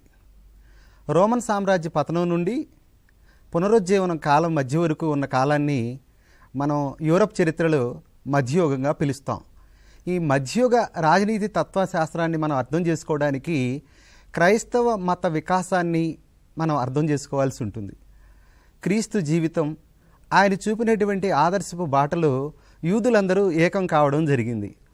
ఈ యూదులు ఏకం కావడం, అలాగే వాళ్ళు రోమన్ పాలకులని దైవంగా గుర్తించకపోవడం వల్ల రోమన్ పాలకులు యూదులపై కక్ష కట్టడం జరిగింది, వాళ్ళని హింసించడం జరిగింది. అలాగే యూదుల పవిత్ర నగరం జెరూసలేంని తగలబెట్టడం కూడా జరిగింది. అందువల్ల యూదుల కి రోమన్ పాలకుల మీద సరైనటువంటి సదాభిప్రాయం లేనటువంటి పరిస్థితి నెలకొంది. వాళ్ళు రోమన్ పాలకుల పాలనలో అనేక కష్టాలు నష్టాలు ఎదుర్కోవడం జరిగింది.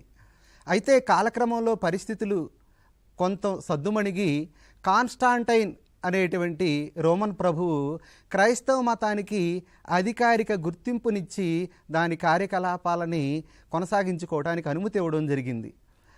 ఆ కాలక్రమంలో రోమన్ సామ్రాజ్యం పతనం అయిన తర్వాత పాగన్లు అనేటువంటి వాళ్ళు రోమన్ సామ్రాజ్య పతనానికి క్రైస్తవ మతస్థులే కారణం, యూదులే కారణం కాబట్టి ఈ క్రైస్తవ మతస్థుల పట్ల వ్యతిరేకతని వ్యాపింపజేయడం జరిగింది. ఇలా కొత్త జీవన విధానంగా క్రైస్తవ మతం కొత్త సంస్కృతిని మధ్యయుగంలో ప్రారంభించడం జరిగింది. దీన్నే మనం స్కొలాస్టిసిజం అని అంటాం. అలా పాత వ్యవస్థలు, పాత రాజకీయ వ్యవస్థ, రోమన్ సామ్రాజ్య పతనం, కొత్త విశ్వాసాల ఆధారంగా కొత్త సంస్థల్ని పునరుజ్జీవింప చేయటం, కొత్త విధానాలని అనుసరించటం ఈ స్కొలాస్టిసిజం ప్రత్యేకత. మరి ఈ మత విధానంలో భాగంగా కొద్దిమంది మత ప్రవక్తలు క్రైస్తవ మత వికాసానికి తోడ్పాటునందించారు. వాళ్ళల్లో సెయింట్ పాల్, ఈయన యూదేతరులను కూడా క్రైస్తవులుగా మార్చడానికి ఉపయోగపడ్డటువంటి వ్యక్తి. అలా క్రైస్తవాన్ని యూదేతరులను కూడా అందులో చేరేటట్టుగా ప్రోత్సహించినటువంటి వ్యక్తి, మత విస్తరణకు పాల్పడినటువంటి వ్యక్తి. తర్వాత సెయింట్ ఆంబ్రోజ్, మనం చెప్పుకోబోయేటువంటి సెయింట్ అగస్టిన్ యొక్క గురువే సెయింట్ ఆంబ్రోజ్. ఈయన చక్రవర్తిపై బిషప్కి అధికారం ఉంటుంది. బిషప్ని విచారించే అధికారం కానీ మరెవరికీ ఉండదు, చక్రవర్తి పైనే బిషప్కు అధికారం ఉంటుందని ఆయన స్పష్టం చేయడం జరిగింది. అలాగే గ్రెగరీ పోప్ వ్యవస్థ మొత్తాన్ని పశ్చిమ యూరోప్లో విస్తరింపజేయడం జరిగింది. అలాగే పోప్ లియో III షార్లమెన్ శిరస్సు మీద కిరీటం పెట్టడం ద్వారా సమర్థ పాలకుని అండని తాను పొందడానికి ప్రయత్నించడం జరిగింది. ఇలా క్రైస్తవం మధ్యయుగంలో ఇంతింతై ఒటిడింతై అన్నట్లుగా దినదిన ప్రవర్ధమానం కావడానికి ఇంతకుముందు మనం చెప్పుకున్నటువంటి ప్రముఖులందరూ తోడ్పాటునందించారు. మరి ఈ క్రైస్తవ మతాధిపతుల యొక్క వాదన ఏంటి అనేటువంటిది మనం చూస్తే వీళ్ళు 2 ఖడ్గాల సిద్ధాంతాన్ని ప్రతిపాదించడం జరిగింది. దీన్నే థియరీ ఆఫ్ 2 స్వార్డ్స్ అని అంటాం. ఈ సిద్ధాంతంలోని ప్రధాన అంశం ఏంటంటే భగవంతుడు తన ఆడంకి 2 ఖడ్గాలని ప్రసాదించడం జరిగింది. అవి 2 శక్తులకు ప్రతిరూపం. ఈ ఆడం తన దగ్గర ఉన్నటువంటి 2 ఖడ్గాలని పోప్కి ప్రసాదించడం జరిగింది.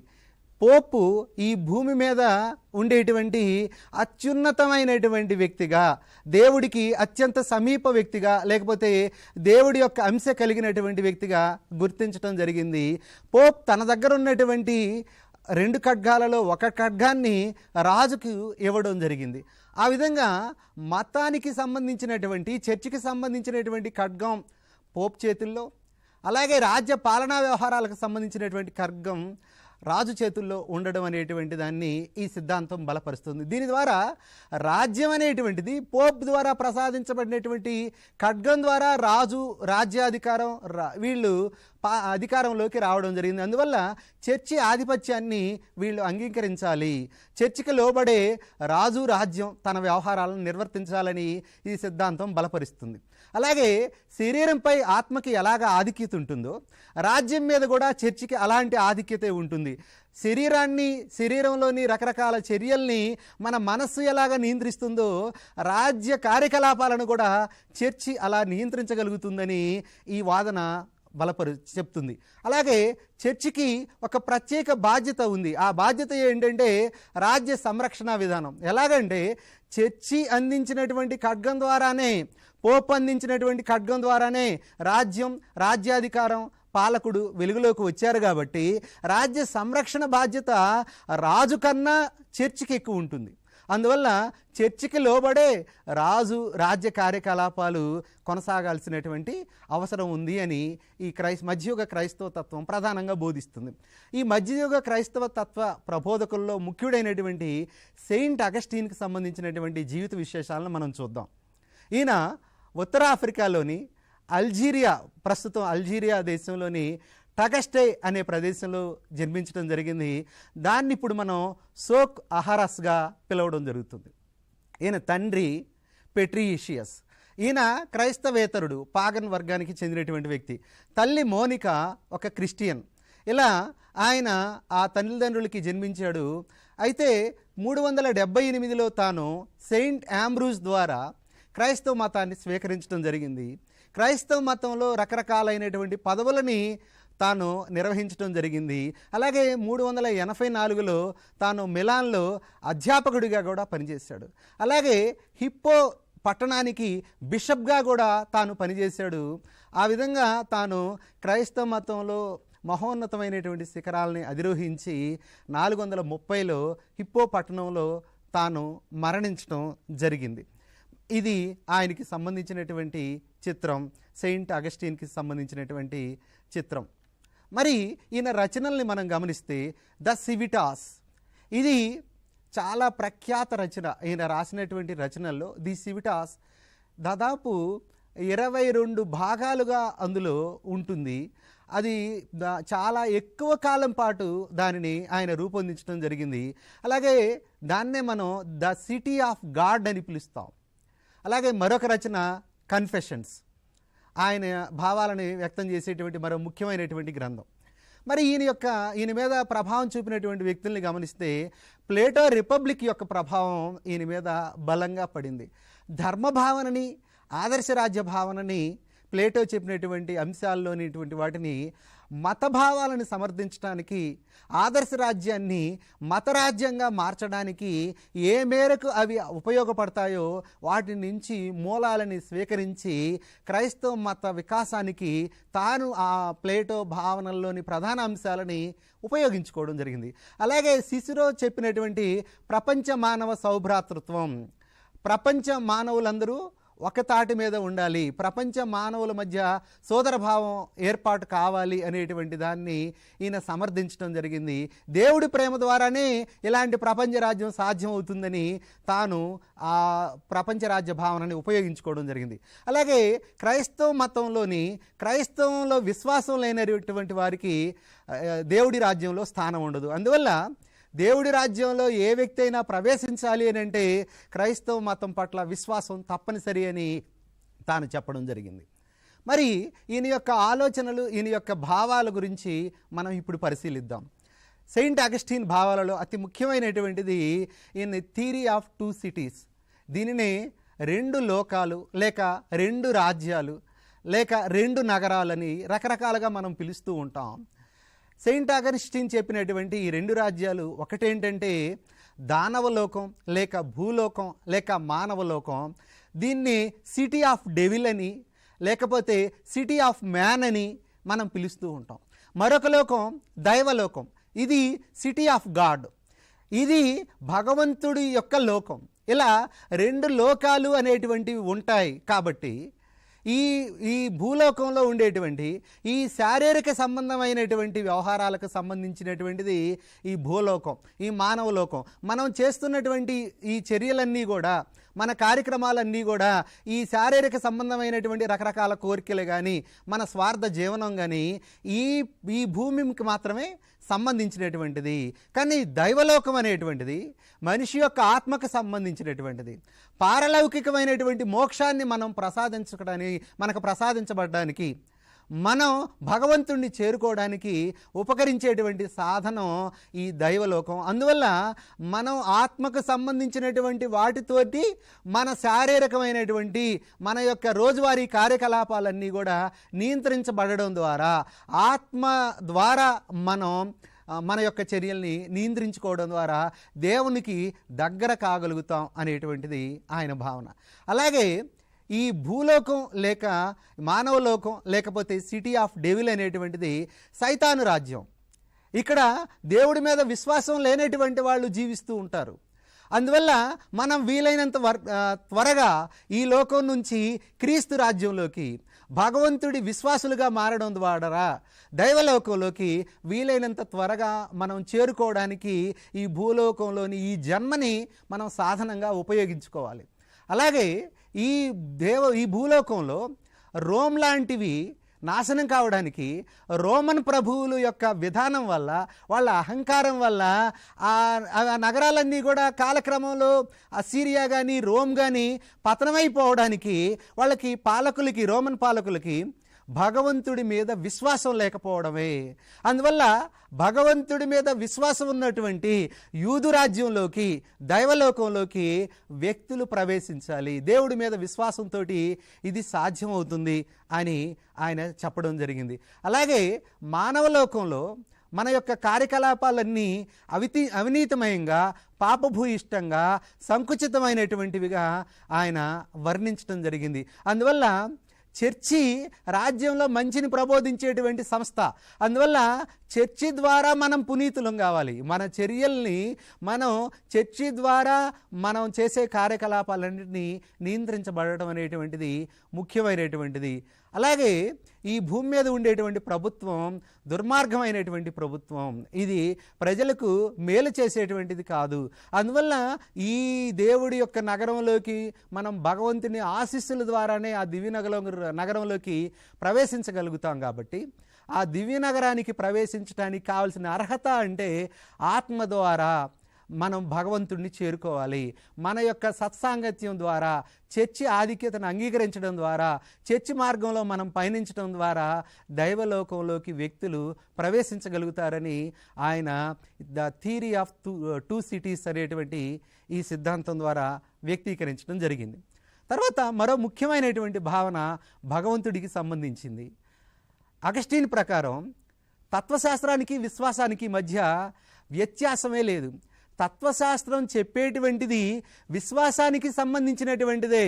అంటే భగవంతుడికి సంబంధించినటువంటి జ్ఞానమే తత్వశాస్త్రం ప్రసాదిస్తుంది. అందువల్ల తత్వశాస్త్రం అంటే హేతువనో లేకపోతే ఇంకేదైనా భౌతికమైన ఆలోచన విధానాన్ని వీడి తత్వశాస్త్రానికి విశ్వాసానికి మధ్య సమన్వయాన్ని కుదర్చాలి. తత్వశాస్త్రం విశ్వాసాన్ని బలపరచాలి. విశ్వాసానికి వ్యతిరేకంగా తత్వశాస్త్రం అనేటువంటిది ఉండకూడదు. ఆ విధంగా విశ్వాసానికి అధిక ప్రాధాన్యతనివ్వడం జరిగింది. అలాగే భగవంతుడికి సంబంధించిన జ్ఞానమే నిజమైనటువంటి జ్ఞానం, అదే విలువైనటువంటి జ్ఞానం.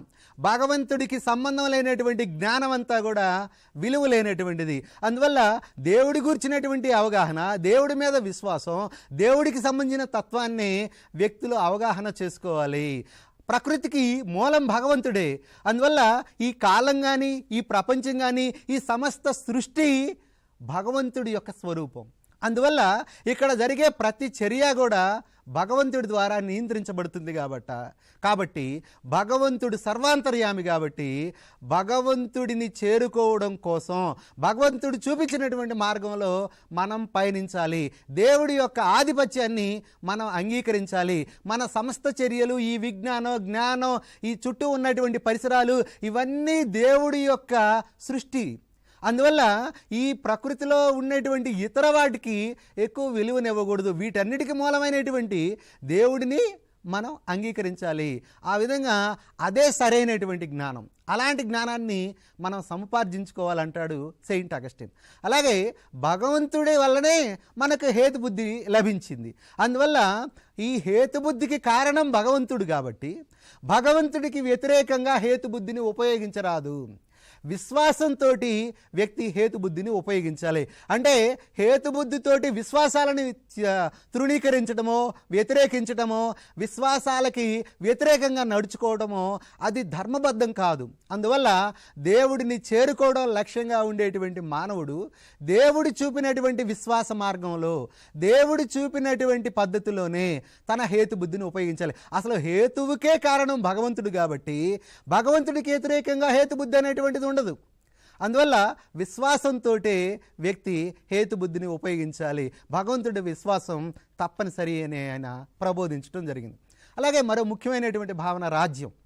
మానవ పతనం వలన రాజకీయ అధికారం అనేటువంటిది అవసరమైంది.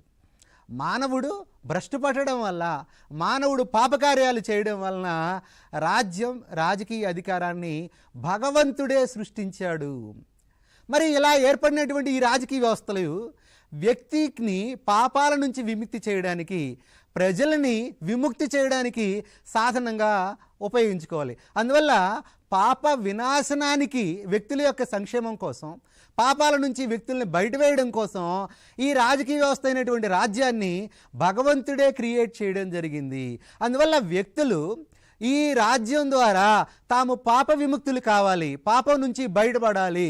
అందువల్ల ఇక్కడ రాజ్యం ఏదైనా శాసనాల్ని మత వ్యతిరేకంగా కానీ, నైతిక వ్యతిరేకంగా కానీ రాజ్య శాసనాలు ఉంటే అలాంటి రాజ్య శాసనాలను ధిక్కరించమని కూడా సెయింట్ అగస్టిన్ చెప్పడం జరిగింది. అందువల్ల రాజ్యం మతానికి, చర్చికి లోబడి ఉండాల్సినటువంటి ఒక సంస్థ.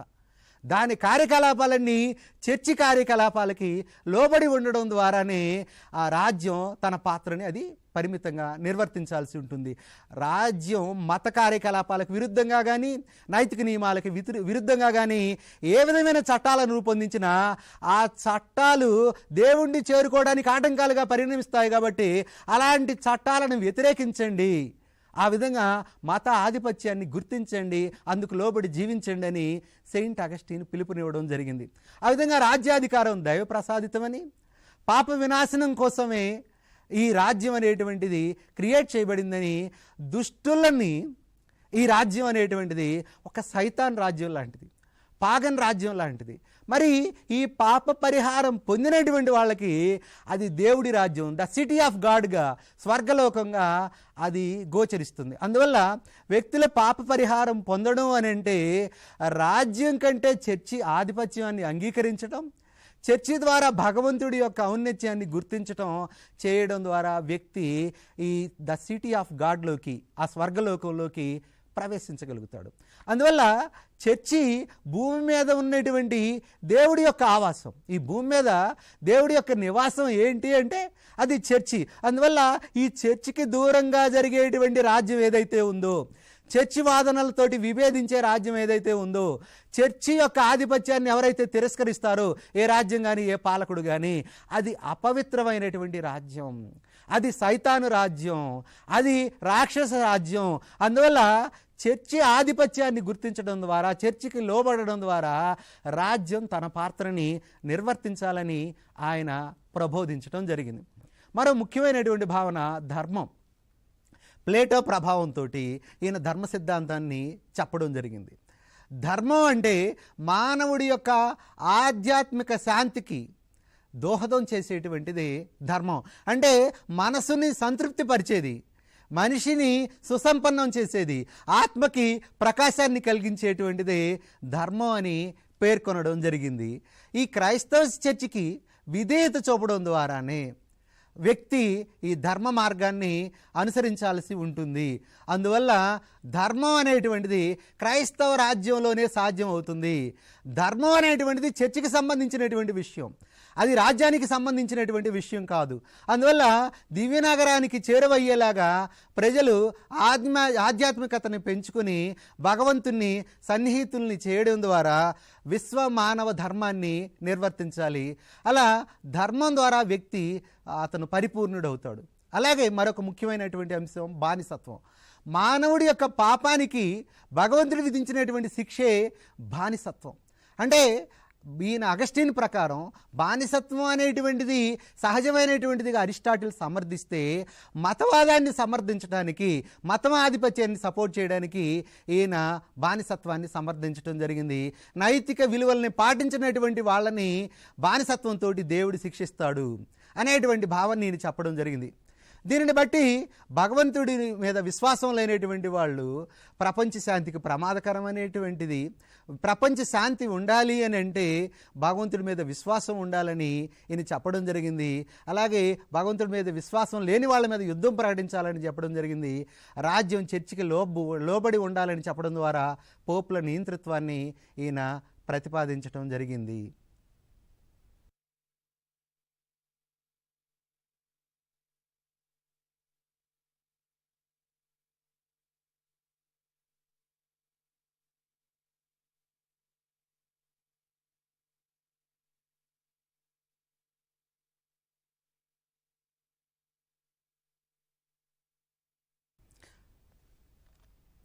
పంతొమ్మిదవ శతాబ్దానికి సంబంధించిన అతి ముఖ్యమైనటువంటి తత్వవేత్త జేఎస్ మిల్.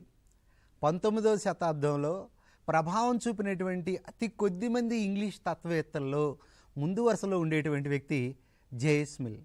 ఆయన ఉపయోగితావాదుల్లో చివరివాడిగా, వ్యక్తిశ్రేయవాదుల్లో మొదటివాడిగా, ఉదార ప్రజాస్వామ్యవాదిగా గుర్తింపు పొందినటువంటి వ్యక్తి జేఎస్ మిల్. ఆయన యొక్క జీవిత విశేషాలని మనం గమనిద్దాం. ఆయన మే 20, 1806లో లండన్లో జన్మించడం జరిగింది. తండ్రి జేమ్స్ మిల్ గొప్ప ఉపయోగితావాది, తల్లి హరియత్ బారో.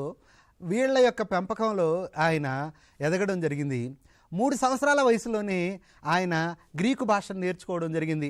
అంటే ఆయన దినదిన ప్రవర్ధమానం చెందడం జరిగింది. 3 సంవత్సరాల వయసులో గ్రీకు భాషను నేర్చుకోవడంతో మనకి సరైనటువంటి వారసుడు లభించాడని జేఎస్ మిల్ బెంథాంతో అనేటువంటి వాడు. ఆ విధంగా ఒక గొప్ప తత్వవేత్తగా తాను రూపుదిద్దుకుంటాడనేటువంటి ఆశలు ఆనాడే తండ్రిలో చిగురించాయి. 8 ఏళ్లకే ఆయన లాటిన్ భాష మీద, తత్వశాస్త్రం మీద పట్టు సంపాదించడం జరిగింది. 12 ఏళ్ల వయసు నాటికి హోమర్ రచనల్ని, థ్యూసిడైస్ రచనల్ని, సోఫోకిల్స్ భావాల్ని, అరిస్టాటిల్ భావాల్ని ఆయన వాటి ఒరిజినల్స్ని అధ్యయనం చేయడం జరిగింది. బెంథాం శిష్యరికంతో ఆయన ఒక ఉపయోగితావాదిగా రూపుదిద్దుకోవడం జరిగింది. అలాగే జాన్ ఆస్టిన్ అనేటువంటి ఏకత్వ సార్వభౌమాధికార సిద్ధాంత ప్రతిపాదకుడు యొక్క శిక్షణలో ఆయన అభివృద్ధి చెందడం జరిగింది. ఆయన 16 సంవత్సరాల వయసులోనే ఉపయోగితావాద సంఘాన్ని, యుటిలిటేరియన్ సొసైటీ అనేటువంటి సంస్థని ఇంగ్లాండ్లో ఏర్పాటు చేయడం జరిగింది. 1823 నుంచి 1858 మధ్య ఈస్ట్ ఇండియా కంపెనీలో చిన్న క్లర్క్ స్థాయిలో చేరి రకరకాల పదవుల్ని ఆయన అలంకరించడం జరిగింది. అసిస్టెంట్ ఎగ్జామినర్గా కూడా ఆయన పనిచేయడం జరిగింది. 1858 వరకు ఈస్ట్ ఇండియా కంపెనీ రద్దయ్యేంత వరకు అందులో అనేక పదవుల్ని చేపట్టినటువంటి వ్యక్తి జేఎస్ మిల్. 1826లో ఆయన తన 20వ ఏట మానసిక అనారోగ్యానికి గురయ్యాడు.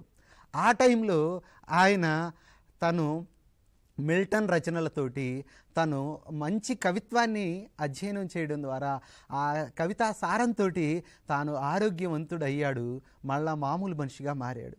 హ్యారియట్ టేలర్ తోటి ఆయనకి ఏర్పడినటువంటి పరిచయం ఆమెతోటి సుదీర్ఘకాలం కొనసాగింది. ఆమె భర్త 1851లో మరణించిన తర్వాత ఆమెను వివాహం చేసుకోవడం జరిగింది. అయితే 1859లో ఆమె మరణించడం జరిగింది. హ్యారియట్ టేలర్ తోటి ఆయనకు ఏర్పడినటువంటి పరిచయం ఆయన జీవితం మీద, స్త్రీల మీద ఉండేటువంటి అభిప్రాయానికి, అలాగే స్త్రీల యొక్క దుస్థితిని అర్థం చేసుకోవడానికి ఆయనకి మంచి అవకాశాన్ని ఇచ్చింది. ఆయన ఆ స్త్రీవాద భావాలన్నిటికీ ప్రేరణ హ్యారియట్ టేలర్. అలాగే ఆయన వెస్ట్ మినిస్టర్ రివ్యూకి వ్యాసాలు రాసేవాడు. అలాగే లండన్ రివ్యూకి సంపాదకత్వం కూడా వహించడం జరిగింది. ఇది జేఎస్ మిల్కి సంబంధించినటువంటి చిత్రం. ఆయన రచనల్ని మనం గమనిద్దాం. System of logic, principles of political economy, on liberty. Mill రచనలన్నింటిలో ఆన్ లిబర్టీ అత్యంత ప్రసిద్ధి చెందినటువంటి గ్రంథం. దీన్ని మిల్టన్ రచించినటువంటి అరియోపాజిటికా అనే రచనతోటి సమానమైనటువంటిదిగా దీన్ని గుర్తిస్తారు. అలాగే థాట్స్ ఆఫ్ పార్లమెంటరీ రిఫార్మ్ అనేటువంటి గ్రంథం పార్లమెంటరీ వ్యవస్థలో, ప్రస్తుత ప్రజాస్వామ్య వ్యవస్థలో ఉన్నటువంటి లోపాలని వెలుగులోకి తీసుకొచ్చినటువంటి రచనలు థాట్స్ ఆన్ పార్లమెంటరీ రిఫార్మ్, అలాగే రిప్రజెంటేటివ్ గవర్నమెంట్. మరొకటి యుటిలిటేరియనిజంలో, ఉపయోగితావాదంలో తనకున్నటువంటి విభేదాలని అందులో ప్రస్తావించడం జరిగింది. The subjection of women suffrage అనేటువంటి రచనలో స్త్రీల మీద తన ఆలోచనల్ని వ్యక్తం చేయడం జరిగింది. ఆయన మీద ప్రభావం చూపిన అంశాలను మనం గమనిస్తే సోక్రటీస్ ప్రశ్నోత్తర పద్ధతి, ప్లేటో సంభాషణలు, అలాగే జేమ్స్ మిల్ తన తండ్రి, అలాగే బెంథాం చెప్పినటువంటి ఉపయోగిత భావాలు, అలాగే జాన్ ఆస్టిన్ ఏకత్వ సార్వభౌమాధికార సిద్ధాంతం, అలాగే ఆడమ్ స్మిత్ రికార్డో యొక్క అర్థశాస్త్ర భావాలు, ఉదారవాద భావాలు, హ్యారియట్ టేలర్ యొక్క స్త్రీవాదం ఆయన్ని అమితంగా ప్రభావితం చేశాయి. ఆయన ఉపయోగితావాదంలో ఆయన చెప్పిన సవరణలు చూసే ముందు అసలు ఉపయోగితావాదం అంటే ఏంటో చూద్దాం. బెంథాం చెప్పినటువంటి ఉపయోగితావాదంలో ప్రకృతి వ్యక్తుల్ని 2 యజమానుల కింద ఉంచింది. ఆ యజమానులు ఎవరంటే ఆనందం, బాధ, పెయిన్, ప్లెజర్ అనే 2 యజమానుల కింద ఈ ప్రకృతి మనల్ని ఉంచింది. అంటే మన సమస్త చర్యలు ఈ 2 యజమానుల ద్వారా నియంత్రించబడతాయి.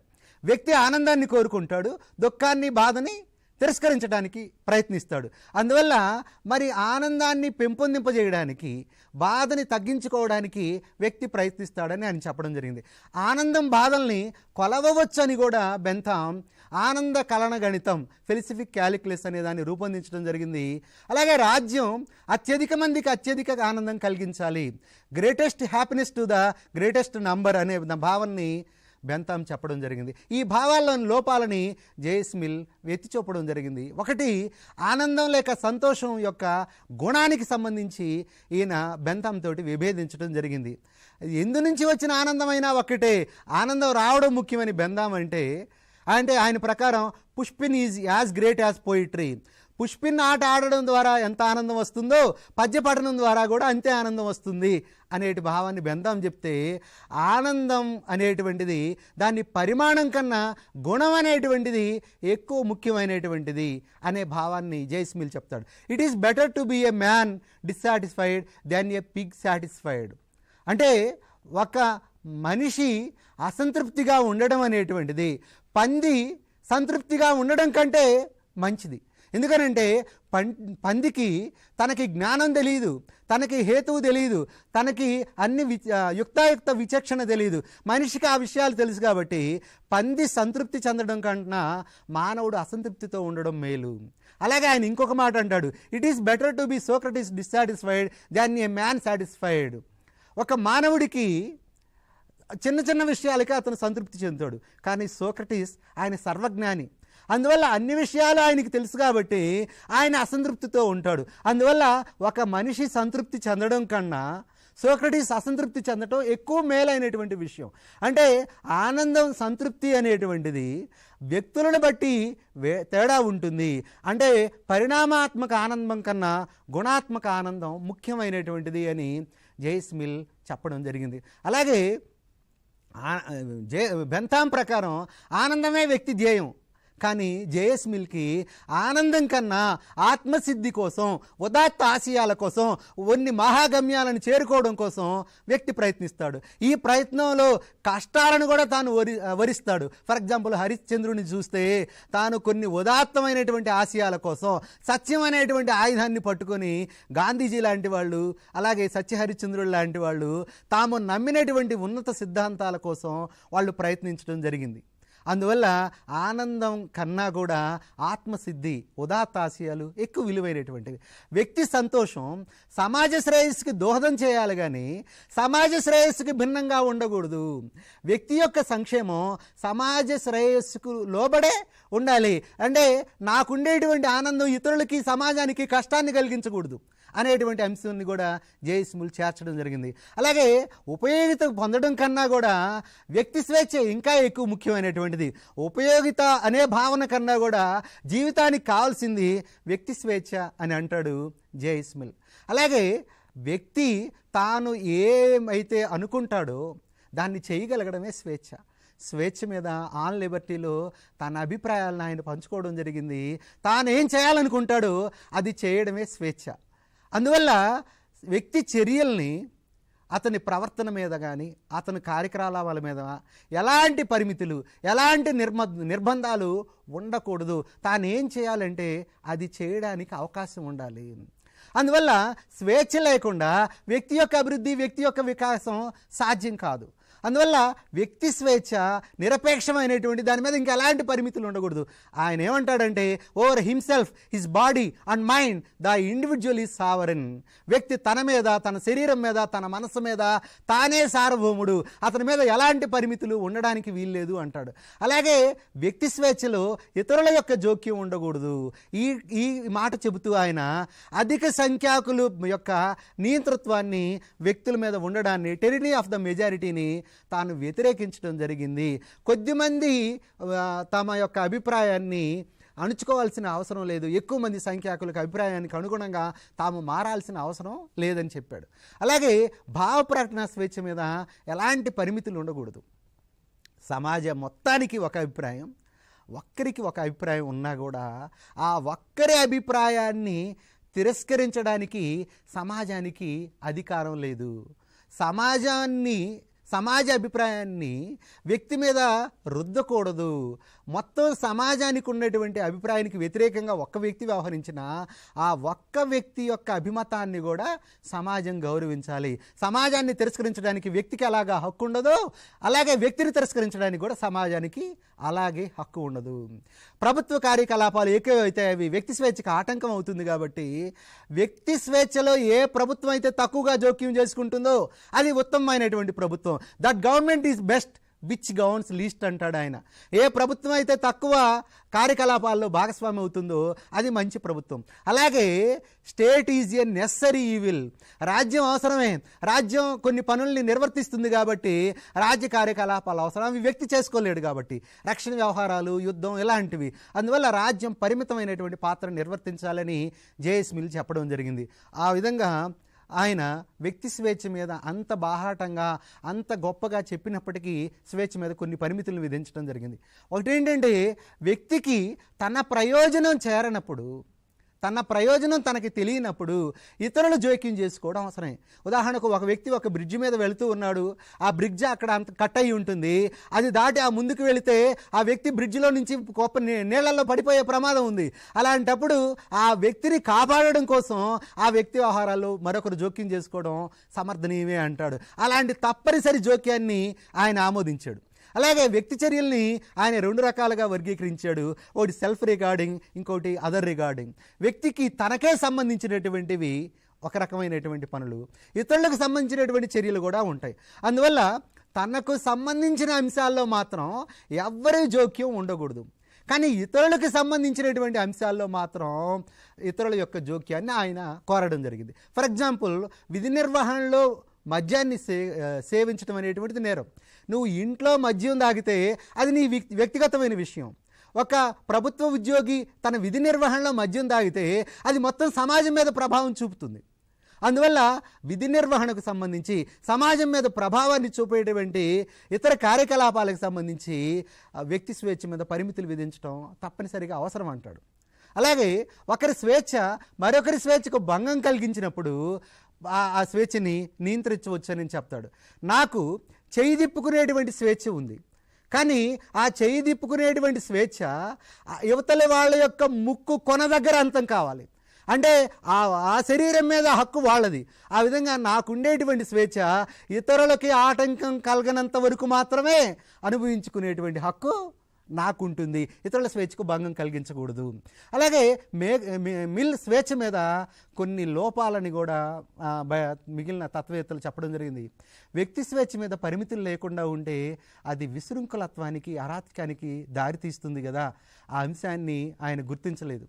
అలాగే వ్యక్తి చర్యల వర్గీకరణ మనం సెల్ఫ్ రిగార్డింగ్ అని, అదర్ రిగార్డింగ్ అని వర్గీకరించడం కష్టమైనటువంటి విషయం. అలాగే వ్యక్తి మంచి చేయడం అనే పేరుతోటి రాజ్యం జోక్యం చేసుకోవడం అనేది నియంతృత్వానికి దారితీస్తుంది.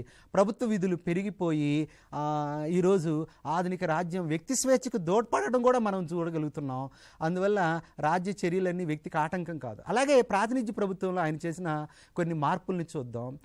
మంచి పౌరుణ్ణి తయారు చేసేటువంటి రాజ్యం, అలాగే రాజకీయ పరిజ్ఞానాన్ని అందించేటువంటి రాజ్యం, రాజకీయ శిక్షణ ఇచ్చేటువంటి రాజ్యం ఉత్తమ రాజ్యం అని చెప్పడం జరిగింది.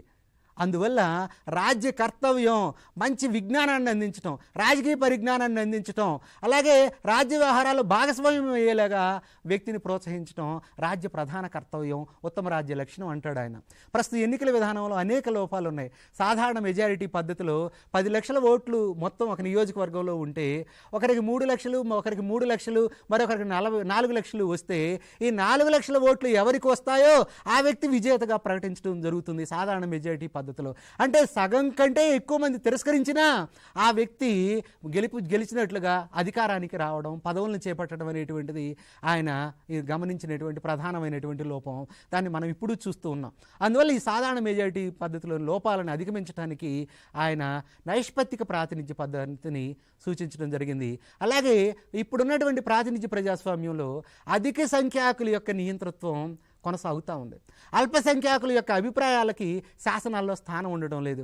అల్పసంఖ్యాకుల యొక్క అభిమతాన్ని వ్యక్తం చేయడానికి నైష్పత్తిక ప్రాతినిధ్య పద్ధతిని తప్పనిసరిగా అనుసరించాలి. అంటే వాళ్ళకి పొందినటువంటి ఓట్ల ఆధారంగా వాళ్ళకి సీట్లను కేటాయించడం ద్వారా ఈ పద్ధతిని సరిచేయొచ్చు అంటాడు. అలాగే ఓటు హక్కు అనేటువంటిది అందరికీ కల్పించే ముందు సార్వజనీన విద్యను అందించాలి. సార్వజనీన విద్యను అందించకుండా అందరూ అక్షరాస్యులు కాకుండా అందరికీ ఓటు హక్కు ఇస్తే అనర్థాలు చెలరేగుతాయి అంటాడు. అందుకని ఆయన పరిమిత ఓటింగ్ని సపోర్ట్ చేయడం జరిగింది. ఓటు హక్కు కొందరికే ఉండడం, ఆస్తిపరులైనటువంటి వాళ్ళు, విద్యావంతులైనటువంటి, పన్ను కట్టేటువంటి వాళ్ళకి ఓటు హక్కు ఇవ్వాలన్నాడు. ఒకవేళ అందరికీ ఓటు హక్కును కానీ ప్రసాదిస్తే, సార్వజనీన వయోజన ఓటు హక్కును ఏర్పాటు చేస్తే బహుళ ఓటింగ్ విధానాన్ని పెట్టాలని ఆయన చెప్పడం జరిగింది. అంటే ఓట్లని తూకం వేయాలి కానీ దాన్ని లెక్కించకూడదు. మేధావి ఓటుకి ఒక అజ్ఞాని ఓటుకి మధ్య వ్యత్యాసం ఉంటుంది. అందువల్ల ఎక్కువ విద్యార్హతలు, ఎక్కువ మేధావులైనటువంటి వాళ్ళకి ఎక్కువ ఓట్లు ఇవ్వాలని ఆయన చెప్పడం జరిగింది. అలాగే ప్రజాప్రతినిధులకి జీతాలు ఉండకూడదని చెప్పడం జరిగింది. అలాగే ఆనాడు ఉన్నటువంటి స్త్రీల దుస్థితి, అణచివేతకు ఆయన్ని బాగా కలచివేశాయి. హ్యారియట్ టేలర్ యొక్క ప్రభావం ఆయన మీద చాలా ఉంది. అందువల్ల స్త్రీలు కూడా పురుషులతోటి సమానంగా అన్ని రంగాల్లో రాణించాలని ఆయన చెప్పడం జరిగింది. అలాగే స్త్రీలు వాళ్ళ అభిరుచికి అనుగుణంగా వాళ్ళ నచ్చినటువంటి వృత్తిని ఎంపిక చేసుకునేటువంటి స్వేచ్ఛ వాళ్ళకు ఉండాలి అని చెప్పడం జరిగింది. జన్మ కారణంగా వ్యక్తుల్ని కొన్ని పనులకే పరిమితం చేయడం, వంటింటికే పరిమితం చేయడం, కుటుంబాన్ని పిల్లల్ని పెంచడానికే పరిమితం చేయడం అనేటువంటి దాన్ని ఆయన వ్యతిరేకించడం జరిగింది. రాజకీయ హక్కుల కోసం టేలర్తో కలిసి పోరాటం జరిగింది. మరి ఈయన ఉపయోగితవాదంలో మానవత్వాన్ని మేళవించాడు. అధిక సంఖ్యాకుల నియంతృత్వం మీద ఆయన ప్రపంచాన్ని హెచ్చరిక చేశాడు. మైనారిటీల ప్రాతినిధ్యాన్ని నొక్కి చెప్పాడు.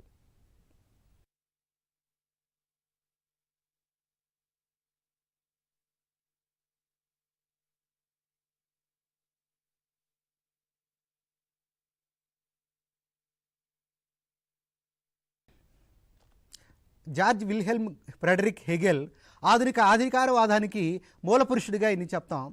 18వ శతాబ్దం నాటి జ్ఞాన వికాస యుగం బలపరిచినటువంటి మానవ వ్యవస్థలన్నీ మానవ హేతుజనితాలు, మానవుడి యొక్క తెలివితేటలు, మానవుడి యొక్క విజ్ఞానం అనేటువంటి దానికి పెద్దపేట వేయడం అనేటువంటి దాన్నే మనం జ్ఞాన వికాస యుగంలో ప్రధాన అంశం. దానికి విరుద్ధమైనటువంటి భావనని ప్రకటిస్తూ ఈ జ్ఞాన వికాస యుగం అందించిన ఫలాలను తిరస్కరిస్తూ రాజ్యానికి అత్యున్నతమైనటువంటి ఆధిక్యతని చేకూరుస్తూ రాజ్యాన్ని హేతువుకు ప్రతిరూపంగా ఆకాశానికి ఎత్తినటువంటి జార్జ్ విల్హెల్మ్ ఫ్రెడరిక్ హెగెల్ జర్మనీలో జన్మించడం జరిగింది. ఈ జర్మన్ జాతీయవాదంలో ముగ్గురు ముఖ్యమైనటువంటి వ్యక్తులు. వాళ్ళు క్యాంట్, ఫీచే, హెగెల్. జర్మనీ జాతిని స్తుతిస్తూ జర్మనీ ఏకీకరణని సమర్థిస్తూ తన భావాలను చెప్పడం జరిగింది. మరి హెగెల్ యొక్క జీవిత విశేషాలను కానీ మనం చూస్తే ఆయన తండ్రి వెటింబర్గ్లో చిన్న క్లర్క్, అలాగే స్టట్గార్డ్లో తన ప్రైమరీ ఎడ్యుకేషన్ పూర్తయింది. ఆ తర్వాత ట్యూబింజన్ విశ్వవిద్యాలయంలో ఆయన స్నాతకోత్తర విద్యను పూర్తి చేయడం జరిగింది. ఆ తర్వాత ధనిక కుటుంబాలలో తాను ట్యూటర్గా పనిచేయడం జరిగింది. 1799లో తండ్రి మరణించాడు. ఆ తర్వాత 1801లో జీనా యూనివర్సిటీలో చేరడం జరిగింది. అక్కడే పిహెచ్డి కంప్లీట్ చేశాడు. 1806 వరకు జీనా యూనివర్సిటీలో కొనసాగాడు. 1806లో జీనా యుద్ధం జరిగింది. ఆ జీనా యుద్ధంలో తాను నెపోలియన్ని గమనించడం జరిగింది. జీనా యుద్ధంలో నెపోలియన్ గెలిచాడు. నెపోలియన్ చరిత్రను నడిపేటువంటి ఒక గొప్ప చోదక శక్తి అని ఆయన గుర్తించడం జరిగింది. ఆయనకు అభిమానిగా మారడం జరిగింది. ఆ తర్వాత అక్కడి నుంచి హైడెల్బర్గ్ విశ్వవిద్యాలయంకు ప్రవేశించి అక్కడ తత్వశాస్త్ర ఆచార్యుడిగా పనిచేశాడు. తర్వాత బెర్లిన్ యూనివర్సిటీలో ఆయన 1818 నుంచి తాను చనిపోయేంత వరకు రకరకాల పదవుల్లో, హోదాల్లో తాను పనిచేయడం జరిగింది. ప్రధానంగా తత్వశాస్త్ర ఆచార్యుడిగా, తర్వాత దాని డైరెక్టర్గా పనిచేయడం జరిగింది. అలాగే సర్కారీ తత్వవేత్తగా తాను గుర్తింపు పొందడం జరిగింది. అంటే 3వ ఫ్రెడరిక్ విలియం ఆలోచనలకి ఈయన ఆచరణాత్మక మార్గాన్ని, జర్మనీ ఏకీకరణకు అవసరమైనటువంటి తాత్విక భావాలని అందించినటువంటి వ్యక్తిగా గుర్తింపు పొందాడు. మరి హెగెల్ రచనలను మనం పరిశీలిస్తే phenomenology of spirit, science of logic, philosophy of law, philosophy of history, philosophy of right, ఇవి ఆయన యొక్క ప్రధానమైనటువంటి రచనలు. ఆయన అధ్యయన పద్ధతిలో ఆనాడు అనుభవపూర్వకమైనటువంటి పద్ధతే ఉన్నతమైనటువంటి పద్ధతి అని ఎంపికల్ మెథడ్ని ఒక గొప్ప పద్ధతిగా అందరూ ఆహ్వానిస్తే దాన్ని ఆయన తిరస్కరించాడు. చారిత్రక పద్ధతి అత్యంత అమూల్యమైనటువంటిదని, అమూర్త హేతువు పద్ధతిని ఆయన అనుసరించడం జరిగింది. అంటే మన కంటికి కనిపించినటువంటి అంశాలు కూడా మనం గమనించాలి, కంటికి కనిపించినటువంటి సత్యాన్ని మనం తెలుసుకోవాలనేది ఆయన వాదన. ఆ పద్ధతిని, ఆ అధ్యయన పద్ధతిని ఆయన అనుసరించాడు. మరి ఆయన సమకాలీన పరిస్థితులను మనం గమనిస్తే 1789లో తన కళ్ళ ముందు ఫ్రెంచి విప్లవం జరిగింది. అలాగే జీనా యుద్ధంలో తాను నెపోలియన్ని చూశాడు, నెపోలియన్ అభిమానిగా మారాడు. అలాగే సైనిక శక్తితోటే జర్మనీని ఏకీకరణ చేయాలి. అలాగే తాను బెర్లిన్ యూనివర్సిటీలో పనిచేసేటప్పుడు ఫెడరల్ విలియం నుంచి తనకు ఆహ్వానం వచ్చింది. ఆ విధంగా సర్కారీ తత్వవేత్తగా ఫ్రెడరిక్ విలియంకి తాత్వికంగా మద్దతునిచ్చినటువంటి వ్యక్తిగా ఆయన గుర్తింపు పొందాడు. Worship of the state, glorification of the war అనేటువంటిది ఆయన విధానాలు. మరి హెగెల్ భావాలని చాలామంది చాలా జటిలత్వంతో కూడిన భావాలని, అవి చాలా కష్టం అర్థం చేసుకోవడం అనేటువంటిది, ఆయన కూడా నన్ను ఎవరూ సరిగా అర్థం చేసుకోలేకపోయారని తానే స్వయంగా అనడం జరిగింది. ఎందుకనంటే ఆయన ఆలోచనల్లో కంటికి కనిపించే భౌతిక అంశాలే గాక కంటికి కనిపించని అధిభౌతిక అంశాలు కూడా అనేకం మనకు దర్శనమిస్తాయి. వాటిల్లో ఒక ముఖ్యమైనటువంటిది చిదాత్మ సంగతి చూద్దాం. ఈ చిదాత్మని ఆయన స్పిరిట్ లేక గీస్ట్ లేక ఐడియా లేక గాడ్ రకరకాలైనటువంటి పేర్లతోటి పిలవడం జరిగింది. ప్లేటో రిపబ్లిక్ నుండి తాను ప్రేరణ పొందడం జరిగింది. ఈ ప్రపంచాన్ని నడిపించేటువంటిది ఈ సమస్త మూలానికి, ఈ సమస్త సృష్టికి కూడా ఒక మూలం, అదే చిదాత్మ అంటాడు. దానికి స్పిరిట్ అని, గీస్ట్ అని, గాడ్ అని, ఐడియా అని మీరు ఏ పేర్లైనా పెట్టుకోండి, కానీ సృష్టికి మూలం మాత్రం ఒక గొప్ప శక్తి ఉంది. ఆ చిదాత్మ అనేటువంటిది ఒక అగమ్య గోచరమైనటువంటి స్థాయి నుండి ప్రారంభమై సంపూర్ణమైనటువంటి జ్ఞాన సిద్ధి వైపు అది ప్రయాణిస్తుంది. ఈ చిదాత్మ తనను తాను తెలుసుకోవడం కోసం చేసేటువంటి ప్రయత్నమే ఈ విశ్వ చరిత్ర అంతా. ఈ సృష్టి మొత్తం, ఈ చరిత్ర మొత్తం చిదాత్మ తనను తాను తెలుసుకోవడానికి చేసేటువంటి ప్రయాణంలో భాగం. మరి ఈ చిదాత్మ తన ప్రయాణాన్ని గతితార్కిక ప్రక్రియ ద్వారా సాగిస్తుంది. అంటే ఈ గతితార్కిక ప్రక్రియలో అంతర్గత వైరుధ్యం ఉంటుంది. ఆ వైరుధ్యం ఫలితంగా ఇది ముందుకు పయనిస్తుంది. అందువల్ల అచేతన ప్రకృతి నుండి సచేతన ప్రకృతి, జంతు ప్రపంచం, వృక్ష ప్రపంచం, మానవ సమాజం, చరిత్ర, కళలు, రాజ్యం, ఇవన్నీ చిదాత్మ యొక్క పరిణామ క్రమంలో అది తాను సంపూర్ణ పరిపూర్ణత్వాన్ని చెందేటువంటి క్రమంలో దాని యొక్క రూపాలే. ఆ విధంగా ఈ చిదాత్మ వంకర టింకరలుగా, అంటే ఒక క్రమబద్ధమైనటువంటి మార్గంలో కాకుండా చరిత్రలో దాని యొక్క ప్రయాణం సాగింది అంటాడు హెగెల్. చిదాత్మ అనేక రూపాల్లో అనేక దశల్ని దాటుకొని పరిపూర్ణత పొంది రాజ్యంగా అవతరిస్తుంది అంటాడు ఆయన. మరి ఈ ప్రయాణంలో మన కంటికి కనిపించేవన్నీ కూడా హేతుపూర్వకమైనటువంటివే. మన కంటికి ఈరోజు ఏది కనిపిస్తూ ఉందో అది వాస్తవమైనటువంటిది. అందువల్ల కంటికి కనిపడేటువంటివి కూడా హేతుపూర్వకమైనటువంటివి. ఇప్పుడు హేతుపూర్వకమైనటువంటివన్నీ కూడా వాస్తవమైనటువంటివి. అంటే ఏదైతే రీజన్తో నిండి ఉంటుందో అదంతా కూడా వాస్తవమైనటువంటిది. ఇప్పుడు ఫర్ ఎగ్జాంపుల్ ఈ సౌర కుటుంబంలో గ్రహాలు, నక్షత్రాలు, అనేకమైనటువంటి గ్రహాల సముదాయం ఈ సౌర కుటుంబంలో ఉంది. అలాగే శరీరం అనగానే మానవ శరీరంలో రకరకాల అవయవాలన్నీ ఇందులో ముడిపడి ఉన్నాయి. అలాగే మనం గమనిస్తే ప్రతి దాంట్లో మనకు కనపడేటువంటి ప్రతి అంశంలో, ఫర్ ఎగ్జాంపుల్ ఒక టేబుల్ తీసుకుంటే ఆ టేబుల్లో రకరకాలైనటువంటి కర్ర ముక్కలు ఉంటాయి. ఈ టేబుల్ అనేటువంటిది మన కనిపించేటువంటి వాస్తవం అయితే ఆ టేబుల్ అనేటువంటి భావనలో హేతు ఏంటి? కర్ర. ఆ కర్ర రకరకాలైనటువంటి కర్ర ముక్కల సముదాయమే టేబుల్. అలా ఈ సృష్టి కానీ, ఈ భూమి కానీ, సౌర కుటుంబం కానీ, ఇవన్నీ కూడా ఈ కనపడేటువంటివన్నీ కూడా హేతుపూర్వకమైనటువంటివి. ఈ హేతుపూర్వకమైనవన్నీ కూడా వాస్తవమైనటువంటివి అని తాను చెప్తాడు. అలాగే చిదాత్మ జర్మన్ జాతి పరిపూర్ణత చెందడంతో అది జాతి రాజ్యంగా అవతరిస్తుందని తాను ప్రకటిస్తాడు. మరి ఈ చిదాత్మ ప్రయాణం ఎలా సాగుతుంది అని చెప్పడానికి ఆయన సోక్రటీస్ నుండి గతితార్కికవాదాన్ని గ్రహించడం జరిగింది. ఆ జ్ఞానాన్వేషణ విధానాన్ని ఆయన ఈ సృష్టి పరిణామ క్రమాన్ని వర్ణించడానికి ఉపయోగించుకోవడం జరిగిందన్నమాట. మరి ఈ సృష్టిలో ఈ ప్రపంచ గమనం అంతా ఈ చలనం వైరుధ్యం అనే 2 గుణాల ద్వారా ఈ చిదాత్మ యొక్క ప్రయాణం సాగుతుంది. ఇది సత్యాన్ని సమీపించేందుకు ఒక సాధనం లాంటిది ఈ గత్యార్కిక పద్ధతి. ఇందులో వాదం ప్రతివాదం అనే 2 అంశాల మధ్య ఘర్షణ వల్ల సమన్వయవాదం చోటు చేసుకుంటుంది. అంటే ముందు ఉండేటువంటి ఒక వస్తువు యొక్క బాహ్య రూపాన్ని మనం వాదం లేక థీసిస్ అంటాం. దానితో ఘర్షణ పడేటువంటిది ప్రతివాదం, దాన్ని యాంటీ థీసిస్ లేక దాని యొక్క అంతర్గత రూపం అని చెప్తాం. ఇలా ఈ వాదం నుంచే ప్రతివాదం, ఆ వాదంతో ఘర్షణ పడుతూ ప్రతివాదం రూపుదిద్దుకుంటుంది. ఇలా వాద ప్రతివాదాల మధ్య మళ్ళా ఘర్షణ చెలరేగుతుంది. ఈ ఘర్షణ ఫలితంగా కొత్తదైనటువంటి మరో రూపం, అదే సింథసిస్ లేక సమన్వయవాదం అనేటువంటిది రూపుతుంది. అంటే ఈ వాదం ప్రతివాదంలోని మంచి లక్షణాలు, ఉత్తమ లక్షణాలు సమన్వయవాదంలో మనకి ప్రతిబింబిస్తాయి. ఇది ఆ విధంగా ఒక రకమైనటువంటి రికన్సిలేషన్ అని చెప్పొచ్చు. మరి ఈ డైలెక్టిక్ ప్రాసెస్ అంతా కూడా థీసిస్, యాంటీ థీసిస్, సింథసిస్ రూపంలో ఇది ఒక పరిపూర్ణమైనటువంటి ప్రక్రియ. ఈ ప్రక్రియ నిరంతరం కొనసాగుతూనే ఉంటుంది.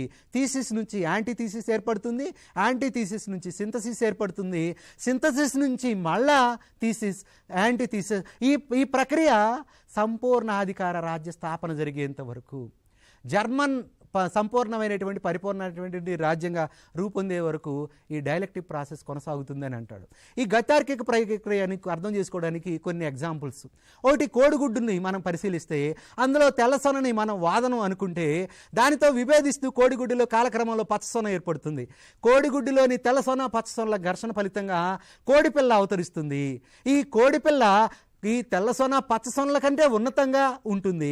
వాటిలోని రెండింటిలోని సుగుణాలనే తాను గ్రహిస్తుంది. అలాగే కుటుంబం అనేటువంటి వాదంలో సమాజం అనేటువంటి ప్రతివాదం కాలక్రమంలో రూపుదిద్దుకుంటుంది.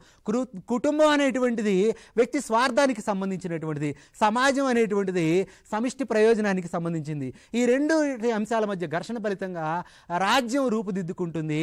ఈ రెండింటిలోని ఉత్తమ లక్ష్యాలు రాజ్యంలో ఏర్పడతాయి. అలాగే నిరంకుశత్వం అనేటువంటిది వాదంలో ప్రజాస్వామ్యం అనేటువంటిది ఈ ఘర్షణ పడుతుంది. నిరంకుశత్వంలోని బలప్రయోగం, ప్రజాస్వామ్యంలోని అందరి ప్రయోజనం అనేటువంటిది సమన్వయం చేయబడి రాజ్యాంగబద్ధ రాజరికం రూపుదిద్దుకుంటుంది. గతార్కిక ప్రక్రియను మనం గమనిస్తే ఇందులో ప్రతి దశ తప్పనిసరిగా అవసరమైనటువంటిది. ఇది తర్వాత దశకి ఖచ్చితంగా అవసరమైనటువంటిది.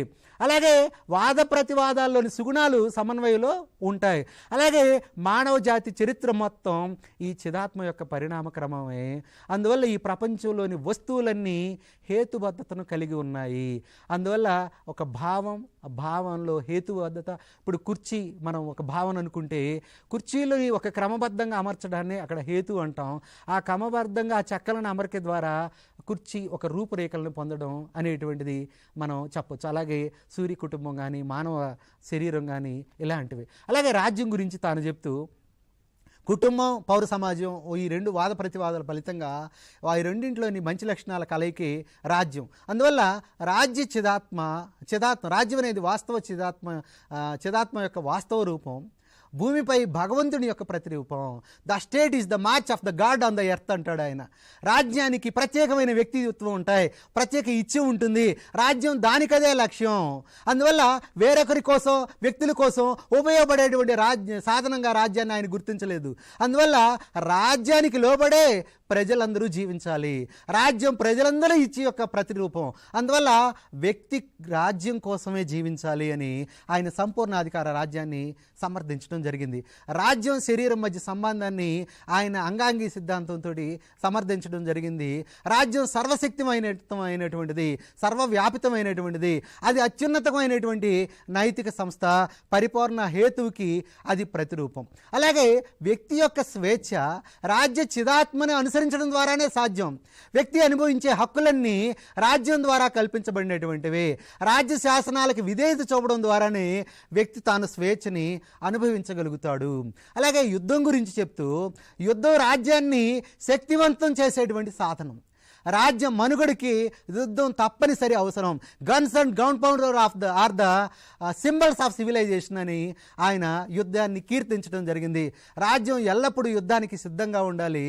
యుద్ధం వల్ల వ్యక్తుల్లో ఉండేటువంటి ఔన్నత్యం, వాళ్ళల్లోని ధీరత్వం, వాళ్ళల్లోని దేశభక్తి, వాళ్ళల్లోని క్రమశిక్షణ ఇవన్నీ బహిర్గతం అవుతాయి. కాబట్టి ఒక జయప్రదమైనటువంటి యుద్ధం ద్వారా ఒక దేశంలోని అంతర్గత సమస్యలన్నీ పరిష్కారం అవుతాయి. అందువల్ల యుద్ధం సముద్రంలోని మాలిన్యాన్ని తొలగించేటువంటి ఒక తుఫాను ఎలాంటిదో, ఒక పవనం ఎలాంటిదో యుద్ధం అంత మంచిది. ఏ రాజ్యం యుద్ధంలో గెలుస్తుందో ఆ రాజ్యంలో చిదాత్మ నివాసం ఉంటుంది. రాజ్యం మధ్య ఘర్షణలు నివారించడానికి యుద్ధం ఒక సాధనంగా ఉంటుంది. అందువల్ల ఆయన యుద్ధాన్ని కీర్తించడం జరిగింది. మరి ఇలాంటి ఈ భావనల్లో కొన్ని లోపాలు కూడా ఉన్నాయి. రాజ్యం దానికదే గమ్యం అని చెప్పడం వల్ల నిరంకుశ రాజరికానికి ఆయన బాటలు వేయడం జరిగింది. వ్యక్తిని రాజ్యానికి బలి చేయడం జరిగింది. అలాగే ఆయన చెప్పినటువంటి భావాలు సామ్రాజ్యవాదానికి, యుద్ధోన్మాదానికి, జాతి విద్వేషాలకి బాటలు వేయడం జరిగింది. ఇన్ని లోపాలు ఉన్నప్పటికీ హెగెల్ సిద్ధాంతంలో ఉన్నటువంటి విశిష్ట లక్షణాలు అనేకం. బిస్మార్క్కి ఆయన చెప్పినటువంటి సిద్ధాంతం ప్రేరణనిచ్చి జర్మనీ ఏకీకరణకు బాటలు వేయడం జరిగింది.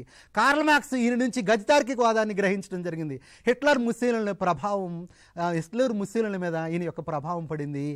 ఆ విధంగా జర్మనీ, ఇటలీలు ఆ తర్వాత జాతి రాజ్యాలుగా ఆ దేశాల్లో సమైక్యత సాధించడానికి వాళ్ళు ఉపయోగించుకోవడం జరిగింది.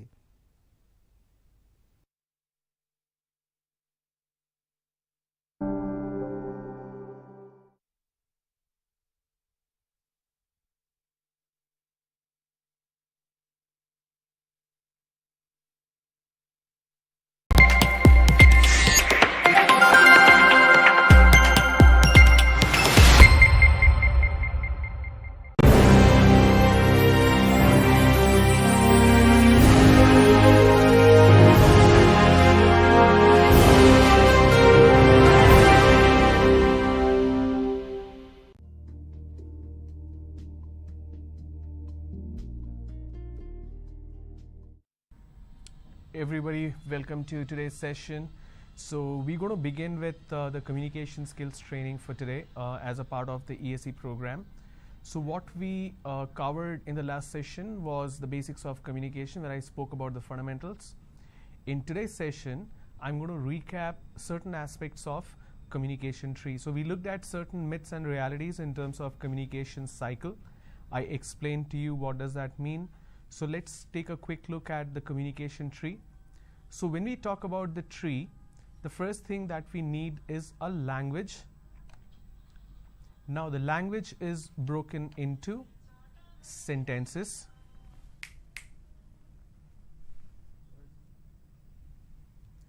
Now these sentences exists in every language. Whichever language we speak about, there is a language that is broken into sentences.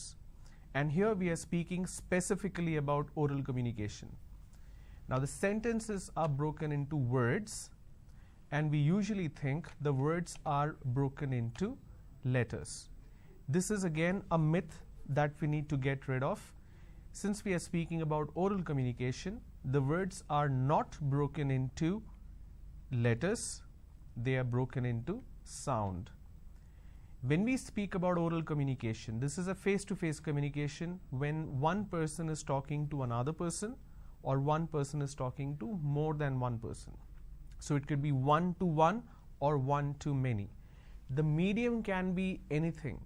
It doesn't really matter. Should it be face-to-face? It can be over the telephone. It can be a speech. For example, the Prime Minister's message that comes like Man Ki Baat, he records the speech and that is beamed on television or on radio. When there is a news that you're watching, certain segment of the news is live, but certain segment or majority of it is not live. It's recorded and it's played after that. So when we talk about any of these communication which is oral in nature, we are hearing it.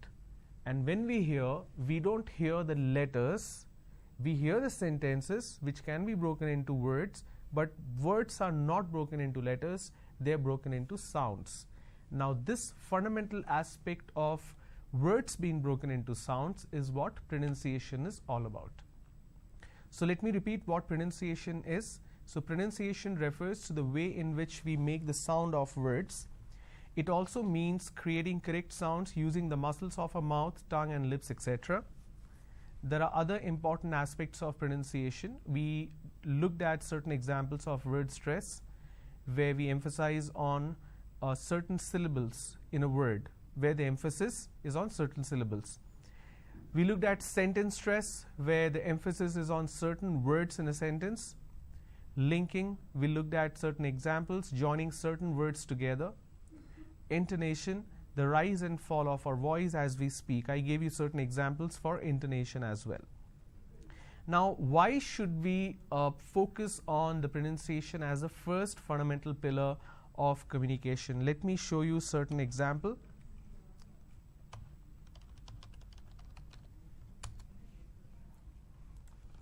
I'm going to type certain words and I'm going to break it down to sounds. This is to demonstrate why pronunciation is very important. Okay. Now, I have a word which is sir, right? Now, this particular word is pronounced as sir.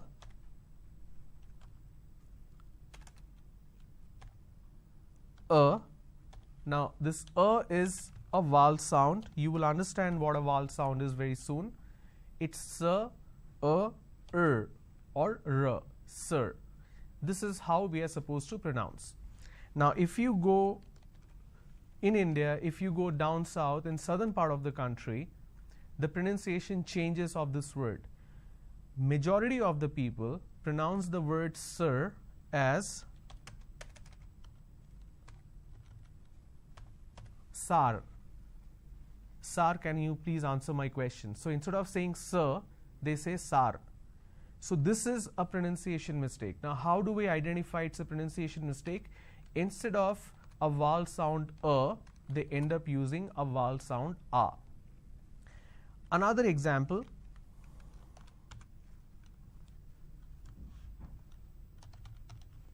The word is class and the pronunciation is k, l, a, s, class. This is how the pronunciation is. But people make a mistake. They say k, l, o, s. Instead of saying class, they end up pronouncing this as class. Okay. Now, why does this happen? It happens because of one fundamental issue that we call as regional influence. So let me quickly show you what do we mean by that. So we have two fundamental problems in English language when we speak. One is mother tongue influence. The second one is regional influence. People usually mistake the mother tongue influence as a pronunciation issue, but it's not a pronunciation issue. It's actually a regional influence issue. So whatever problem that we face in terms of incorrect pronunciation, it's because of regional influence. The reason it's a regional influence, because every region has a particular language and a dialect, and the sound pattern of that particular language and dialect impacts a third language or second language, which is English. Now, what do we mean by mother tongue influence? Mother tongue influence is something that impacts grammar. For example, there is a sentence, lot of people, for example, I'm supposed to reach a particular meeting at 4 o'clock, but I was 20 minutes late, and they ask me, why are you late? And my response is, I came late. Why? Because I did not get a cab, or I did not get an auto rickshaw, or my bus was late. So what do I say? I reached late. Why? Because I could not get a cab on time. This why because is a wrong usage in English language. There is a Telugu word which is yendukante. So we do a direct translation from that word to English and we say why because. Now why and because cannot be together because one of the word which is why is a redundancy. The same thing applies to this particular example.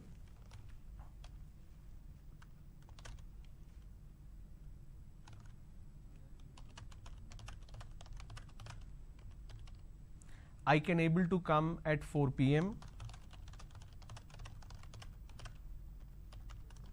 Can you able to come at 4 p.m.? Now this is wrong.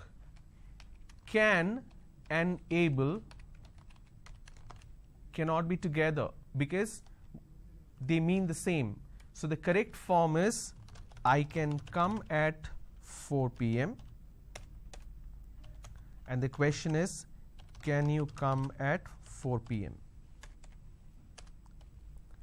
So the word able is not necessary, it's redundancy. Now when you have a word which is redundancy, what happens is it leads to grammatical issues. That is what mother tongue influence is all about. We do a transliteration. Transliteration basically means literal translation. We do a literal translation from our vernacular language to English language, and that leads to a grammar problem. For example, a lot of us ask this question when we meet for the first time. We ask, what's your good name?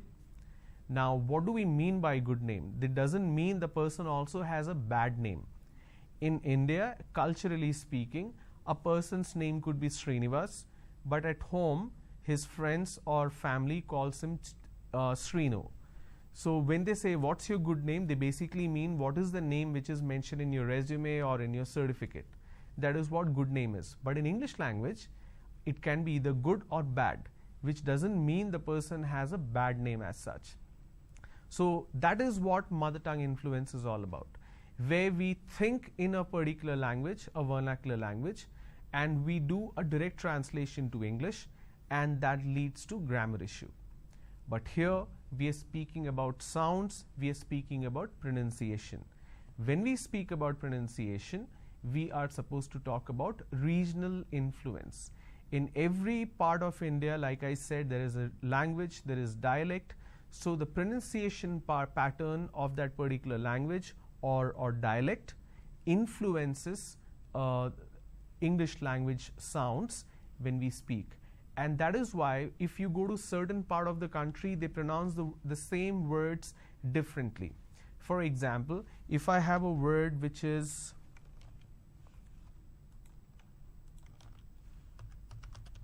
America, if you go to North India, especially Punjab, Chandigarh, Delhi and all that, now the correct pronunciation is, if I have to break it down to syllables, A-me-ri-ka.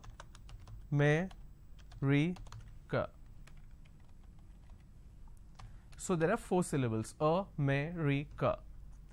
Now in northern part of the country, they pronounce this as Ri-ka. So they drop a syllable. Instead of saying America, they say I'm going to America. For example, the word which is school, there are 2 syllables, school. But in places like UP, Bihar, Jharkhand, they add another syllable.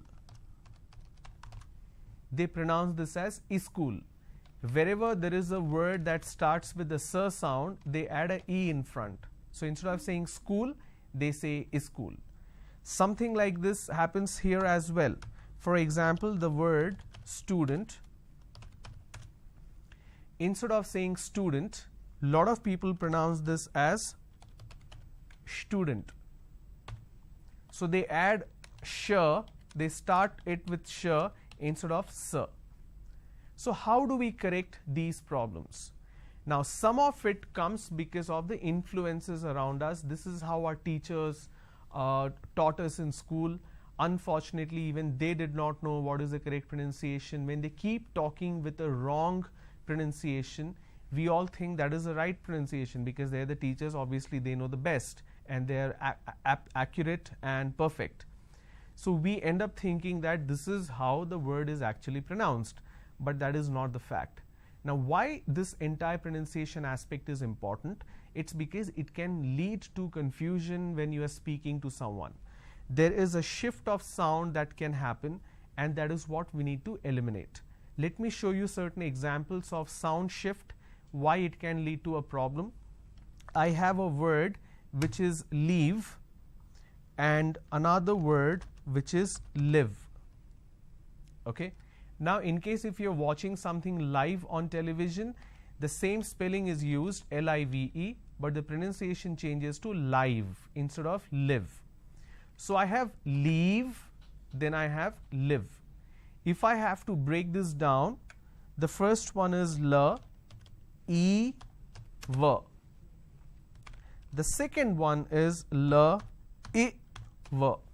So this E is something where the difference is. So here I say E, here I say E. Lot of people make this mistake, they interchange. They swap it, and that's where it leads to a problem. So if I have to speak a sentence,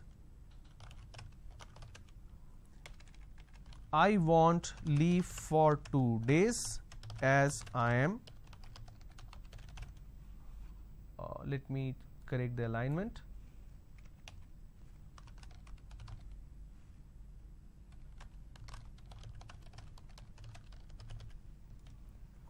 I want leave for 3 days as I am traveling to Mumbai. I used to live there. So please pay attention to how I am pronouncing. I want to leave for, I want a leave for 3 days as I am traveling to Mumbai. I used to live there.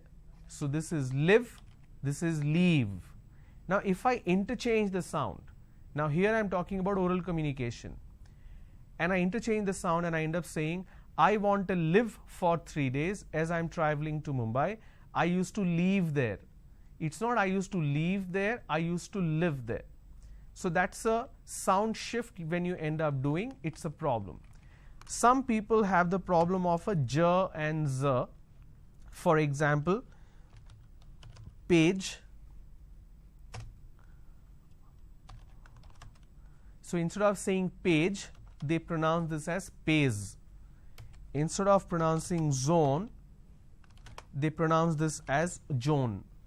Now zone is different. Zone doesn't work. There's no such word. There is no such word as pays as well. Okay. So when you make these mistakes, it's difficult to understand what exactly the person is talking about.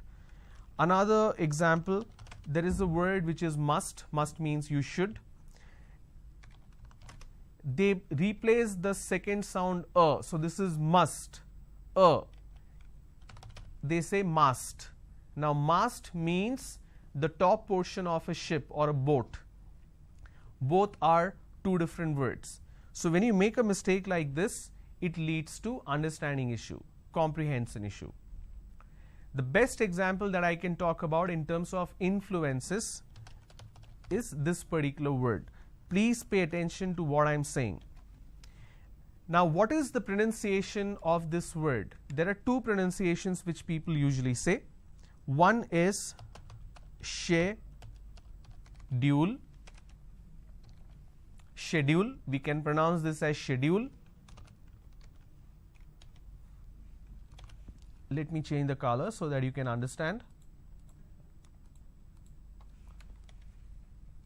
You can either pronounce this as schedule, or some people pronounce this as schedule. So either you say schedule or you say schedule. Now let me tell you what is the correct pronunciation. In order to understand what is the correct pronunciation, you need to understand the influences and you need to understand the origin.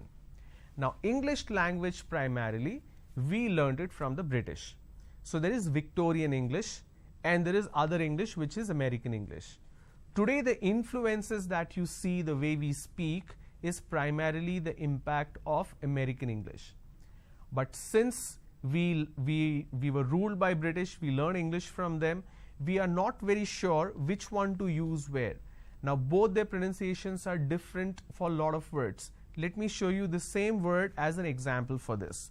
So when I have a word which is schedule, if I have to look at British pronunciation, now let me change the color so that you can identify what do I mean by this. The British pronunciation is schedule,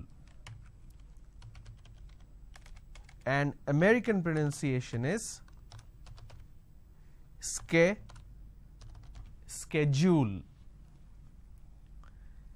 And this is a fact a lot of people don't understand. So the British pronunciation is schedule, the American pronunciation is schedule. Now in India, what we are doing is we are taking half of American pronunciation and we are taking half of British pronunciation, and we end up pronouncing this as schedule. This is where we go wrong because of the influences without understanding the root of it, without understanding the origin of it or the structure of it. Now, how do we understand, or how do we make sure that we understand the sounds properly and we do not make any kind of pronunciation mistakes? So, what do I need to do, and what do I need to do to correct this? In order to do that, we need to understand what do we mean by sound. We know what is a pronunciation in terms of definition, but why is it different? Why is it difficult to get the correct sound in English language? We need to look at certain examples so that I can demonstrate that to you. Okay. Now I have a word here. Let's try this quick example. I have a word which is city. Okay. And I have another word which is cat. So we have city and we have cat. Now pay attention very closely. Now what is common between these two words? The first letter, of course. Both the words starts with the letter C. But when I look at the first word city and when I look at the second word cat, there is a fundamental difference in terms of pronunciation. Another example, we have giraffe starting with G. It's not giraffe, it's giraffe. And we have a word which is gadget. Here again, G and G, both the words starts with the same letter. But the fundamental difference is, when we have the word city, we can replace the word the letter C with a sir. Even if I have sir, I can pronounce this as city. There will be a spelling mistake, but the sound will be accurate. The same thing applies to cat. I can replace the letter C with a K and I can pronounce this as cat, which means the first letter, even though the letter is C, it carries the function of sir. And when I have the letter C again, it carries the function of a cat. But if I use K and S, there will be spelling mistakes, but as far as the pronunciation is concerned, both are accurate. Likewise, in giraffe, it starts with a J sound and gadget starts with a G sound. Alright? So, even though the first letter is identical and same, but the sound is different. So what do we understand from this? When we talk about sound, the same letter can carry two different sounds. That's why you got to be very, very careful when you speak in English language, when you understand the sound. Why does this happen? That the same letter carries different sound. For example, PUT is put, but BUT is but. So it's different, right? It happens in English language. It's because the language itself is a non-phonetic language. Please remember, English is a non-phonetic language.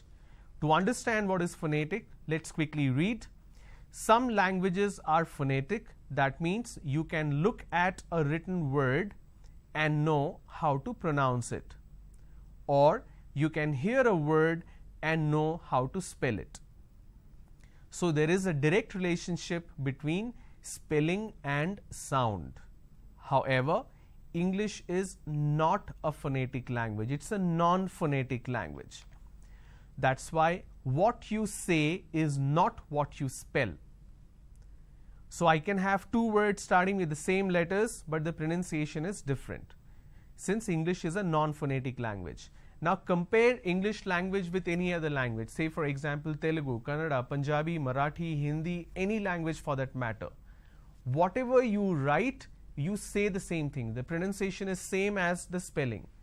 But in English, it is different because it's a non-phonetic language. Now, in order to understand how do we determine what is the correct pronunciation, you need to understand the sounds. Now, what do we mean by sounds? How do we master it? Now, quick information I'm giving you as a last part of this program, and tomorrow I will give it to you in detail. In order to understand the sounds perfectly, you need to understand the sound structure. And there are two kinds of sounds. One is consonant sound and the second one is vowel sounds.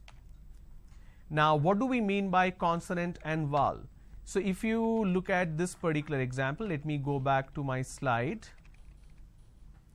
You see this particular part, or let me make it simple for you.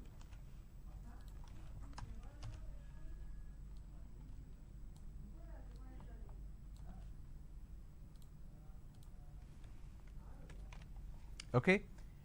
Now, what do we have here? We have A, B, C, D and so on and so forth. So, we have all the alphabet system here. So, all the letters. So, what happens is when you have these letters in front of you, we are looking at it as the alphabet system. It's not alphabets, it's alphabet. Alright. So, how many do we have? We have 26. Now, something that you need to understand, this is something which we read in or studied in our school. Let me change this a little bit. Yes.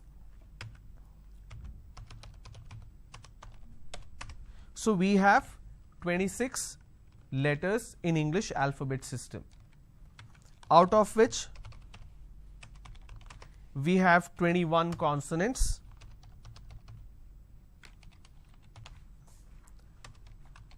and the remaining 5 are vowels. So, 21 plus 5 is 26. But these are letters, these are not sounds. Okay? So, in English language, we have 21 consonants and 5 vowels, but you need to understand in terms of sound. Let me change this color so that you can differentiate.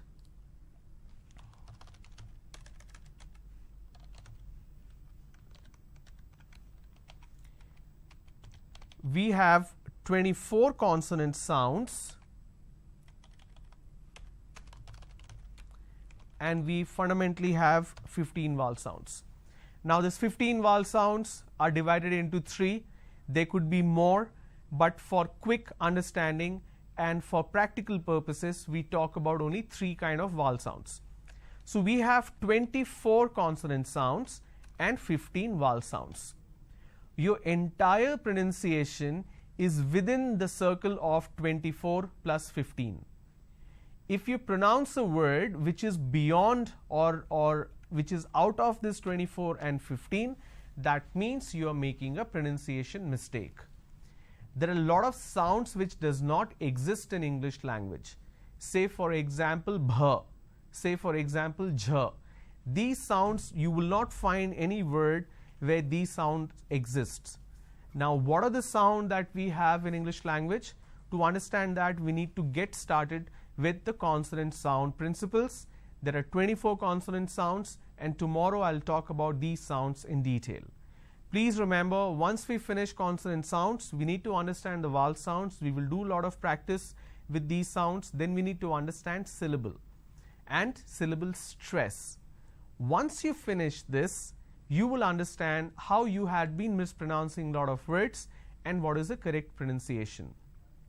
If you're watching this on YouTube, I want you to do me a favor, and most importantly, do yourself a favor. Whatever words you find it difficult to pronounce and you don't know the pronunciation, how to say it, please post those words in the comment section. Tomorrow's session, I will tell you how the pronunciation is, and I will also announce the name of the person who's saying this. Okay, so your name will be announced in Mana TV, so that's the good news for you. So I'll see you tomorrow. Tomorrow I'll get started with the consonant sounds. All right, thank you for tuning in. Have a great day. Bye-bye.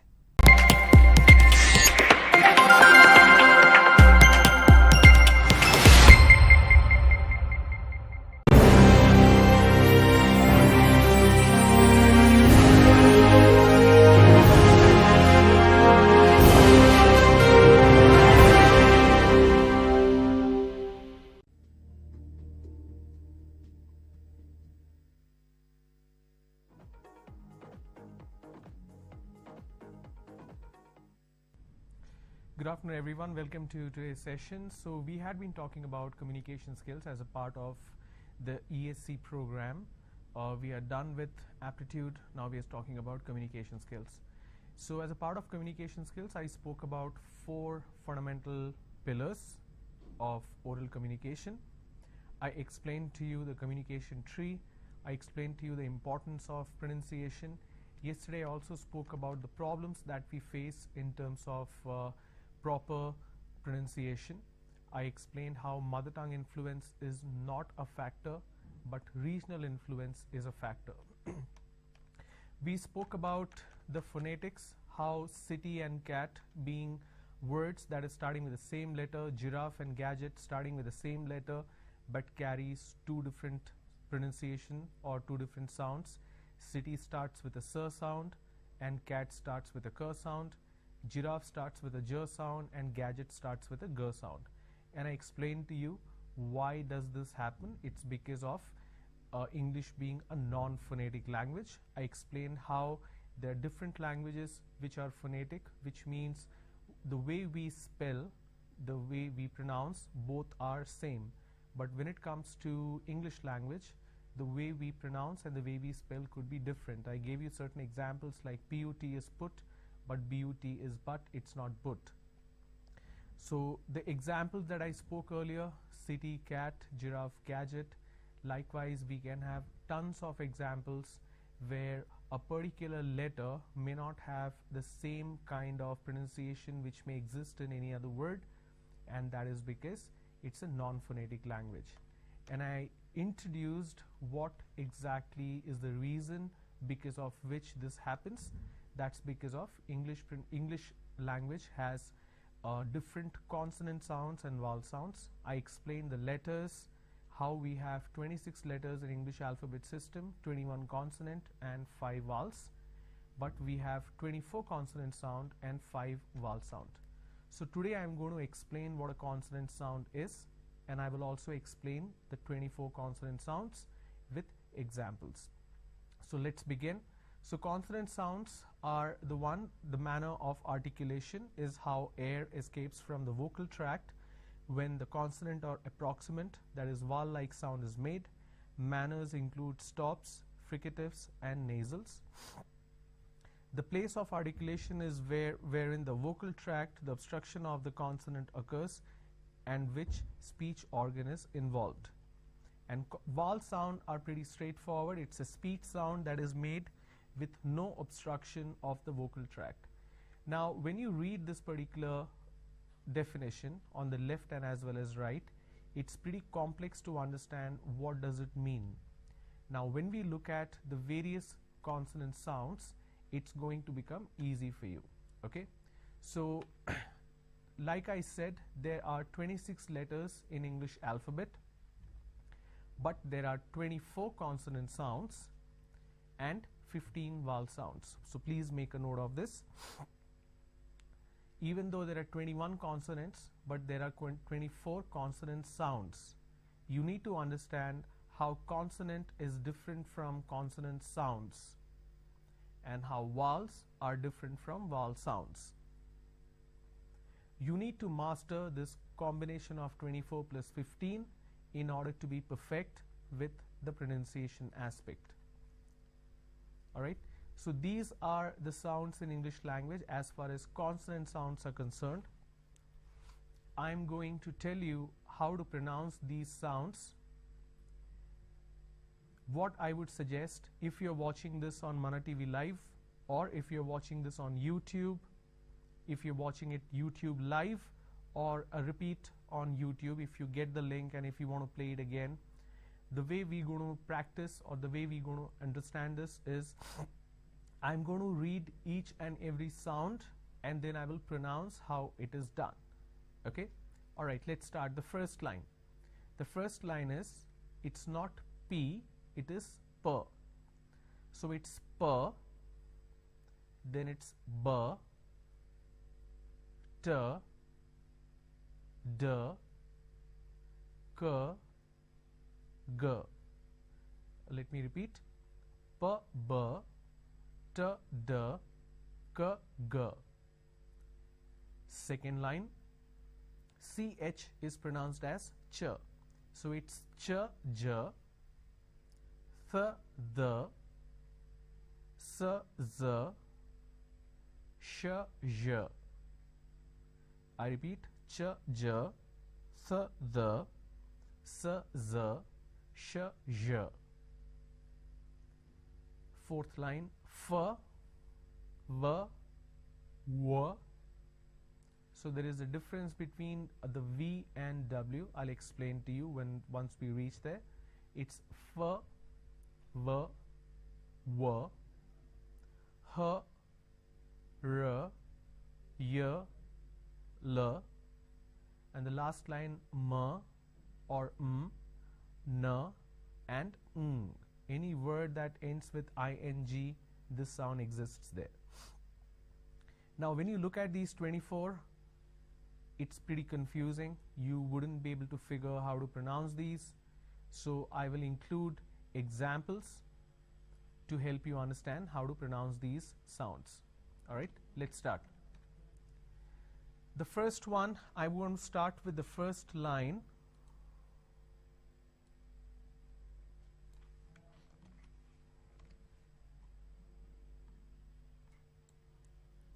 I'm going to make a mention of this here.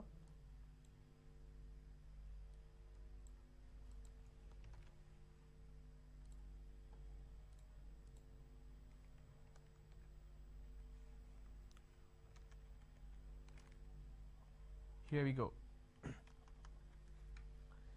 So if you look at these examples, every sound I have mentioned 3 examples. In the first example, the sound is in the beginning. The second example, the sound is in the middle. And the third one, the sound is in the end.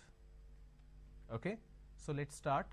It's pot, P as in pot, topple, top. Alright, now let me add some more words so that you can understand it. So I'm going to reduce this font size so that I can add more examples with the P sound for you.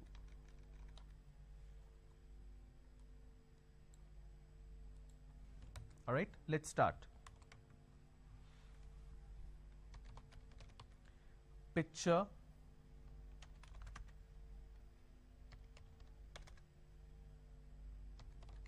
print,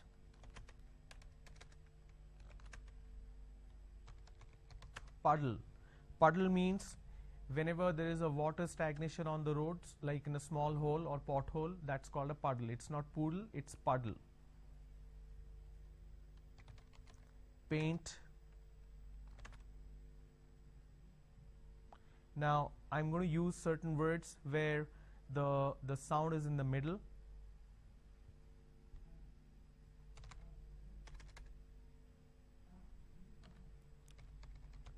Topple, which we have already used.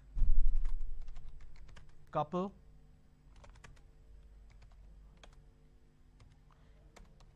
People. Shopping, where P is in the middle. Drop, now the sound is in the end. Stop. Top I have already used.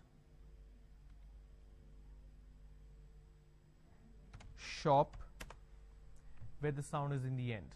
So wherever you see the letter P, you will have a P sound, but there is an exception. For example, if the word is photograph, so here even though we have the letter P, but it's not a photograph. We don't say photograph, we say photograph. because we have PH. Okay. Now, next one is B. For example, bat, bubble, cab. Let me give you examples, some more examples for this particular sound.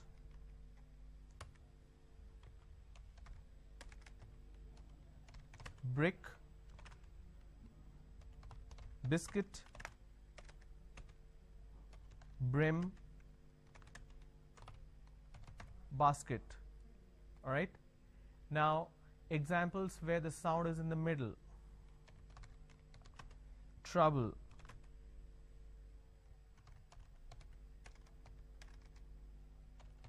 cobble, double. Now here the sound is in the middle, the B sound. Now examples where the sound is in the end.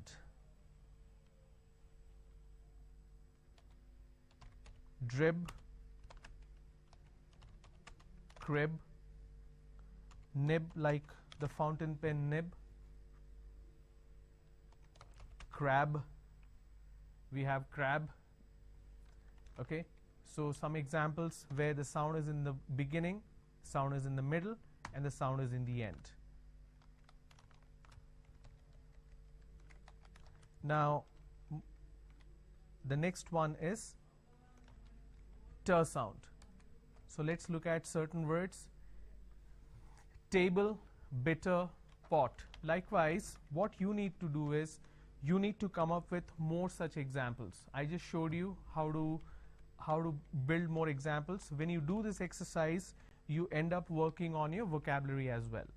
So table, bitter, pot, desk, advice, loud, kite, disclose, mask. Now when you look at this particular example, disclose, you notice the letter K is not there, but you do have the sound. So you need to be very sure you're looking at the sound and not the letter. Okay, let's have certain example where the letter will not be there but the sound will be there. Let me reduce this.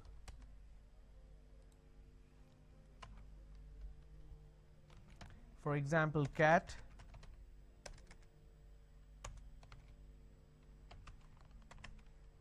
okay, cascade, dislocate, locate, locket. Now here both the letters C and K are here. Here the letter K is not there, but still we have the sound which is K, like locate, dislocate. For example, disc. Even though the letter K is not there, but the sound K is there. So this particular letter, when we look at as an alphabet system, it's just a letter, but when we look at it as a sound, it's a K sound. So don't look at it as a letter K, but look at it as a sound. This is the fundamental aspect which you need to understand when it comes to the pronunciation in English language. You may not have exactly the same letter, but you need to understand what does the letter signify in terms of sound. Okay, say for example the K, we have examples on your screen, which is dislocate, locate, locket, disc. So none of these words, or for example cascade or cat, none of these words have the letter K in it, but still it has the pronunciation which is K.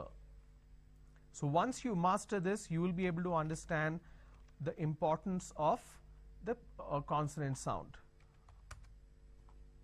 Let me change the font size for you so that it's easier. The last one of the first line, which is a G sound, goat, magnify, big. Goat, magnify, big, sorry. Now the next set of sounds that I'm going to talk about is ch, j, th, the. Only 4 I'm going to take, rest I will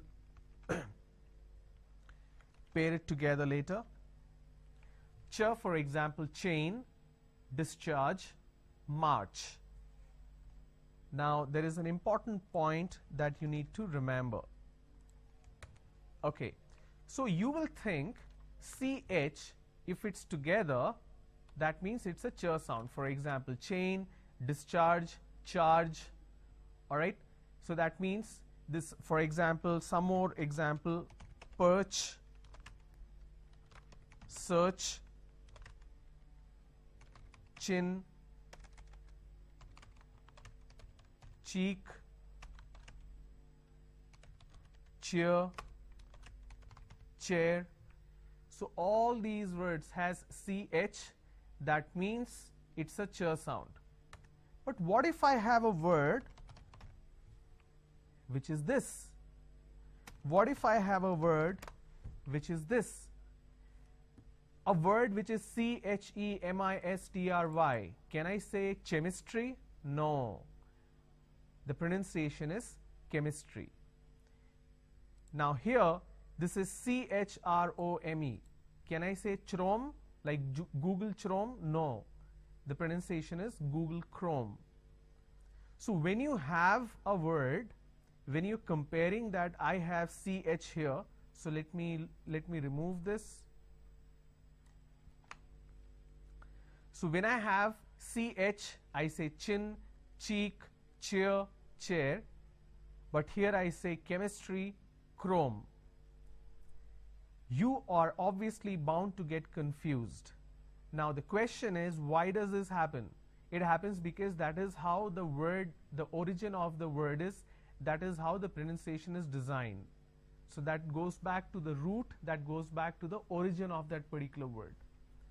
The best way to understand how to pronounce these words is simple. Either you go to dictionary and look up for example. Now it may not be always possible to have a dictionary.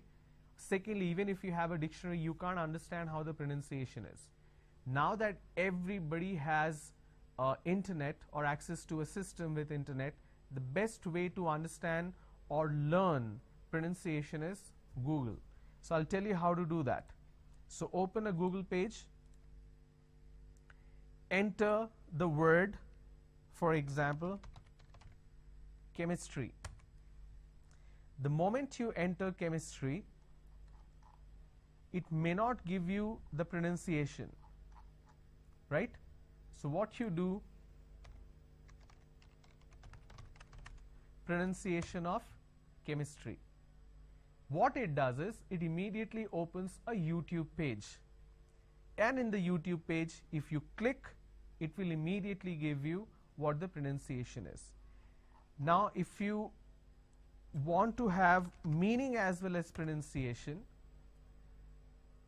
the best way to learn vocabulary along with pronunciation is just to type meaning of the word. Just say meaning of chemistry.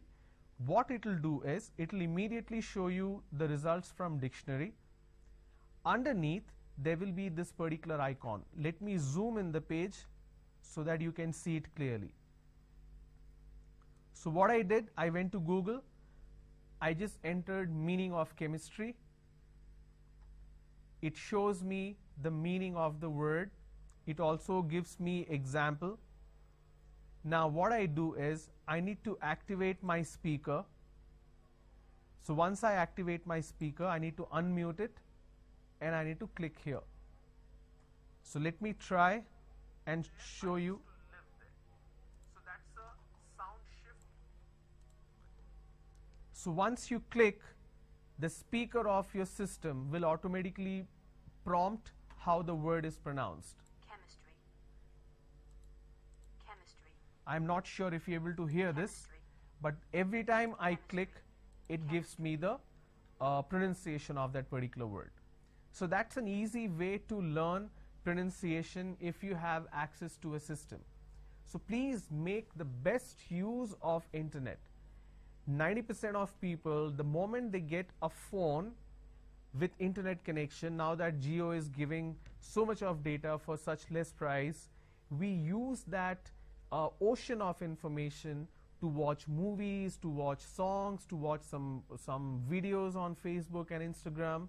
instead of wasting that time, you can do that just half an hour, 1 hour a day. But you have an ocean full of information which is available for free. So you can make the best use of it and learn even pronunciation from internet. All right, let's continue.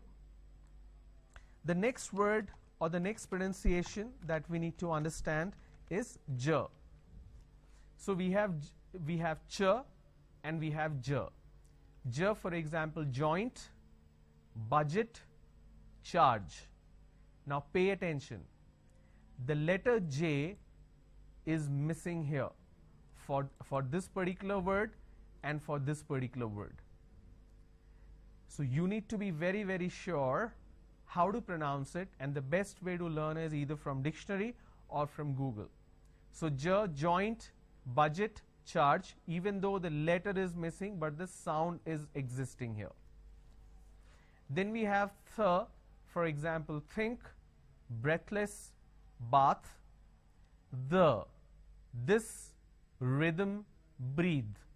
So B-R-E-A-T-H-E is breathe, B-R-E-A-T-H is breath. Breathe is a verb, breath is noun. Okay, now let's move forward. I'm going to take the next set of sounds.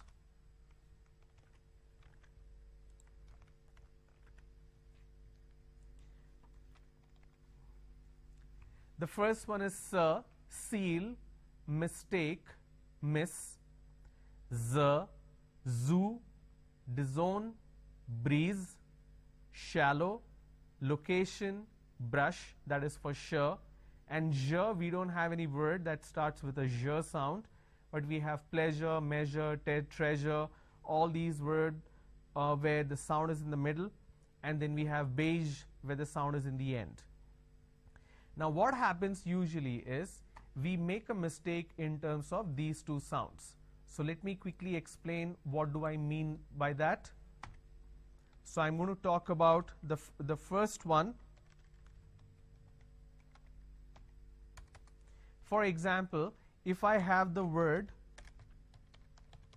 which is student, a lot of people make a mistake and they pronounce this with a sh. Student. It's not student, it is student. All right. Now, when I have this particular word which is zoo, disown, breeze. Now this is a z sound. For example, zebra. For example, zone. For example, zeal. Okay. Now, what people make a mistake is they replace the z with a j. So what they do is they pronounce this as zebra, John,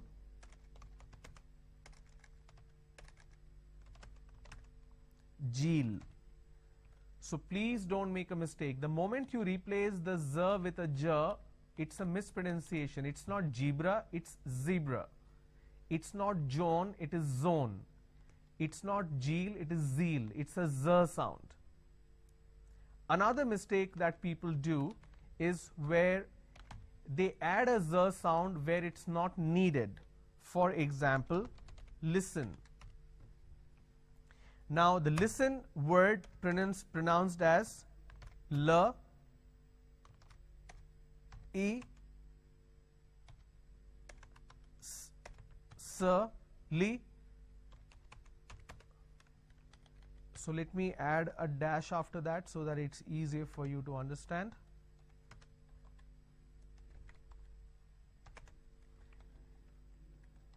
Okay, it's pronounced at li, s, n. Listen. They replace the s with a z and they say listen. It's not listen, it's listen. Even if I add ing, it's listening. You are not listening. I'm listening to music. It's not listening, it's listening. Clear? So don't make that mistake there. Now as far as the sh and j is concerned, let me add it up here. So we have shallow, location, brush. Now if you look at this particular word, the letter S and H is missing. But every word that ends with T-I-O-N is not sh sound. For example, let me add an example here so that you can understand. So every theory that I'm going to talk about, I'm going to give you an example. For example, station. Now when I have station, I have station. The T-I-O-N, basically I can say S-H-I-O-N. Station, right? So T-I-O-N means sh, location, station. Now dislocation, all these words, T-I-O-N. Now imagine if I replace the word, I keep T-I-O-N, but I replace the first 4 letters. Here what happens is, instead of saying question, I can't say question because T-I-O-N is sh sound. No. When I have the word question, the T-I-O-N becomes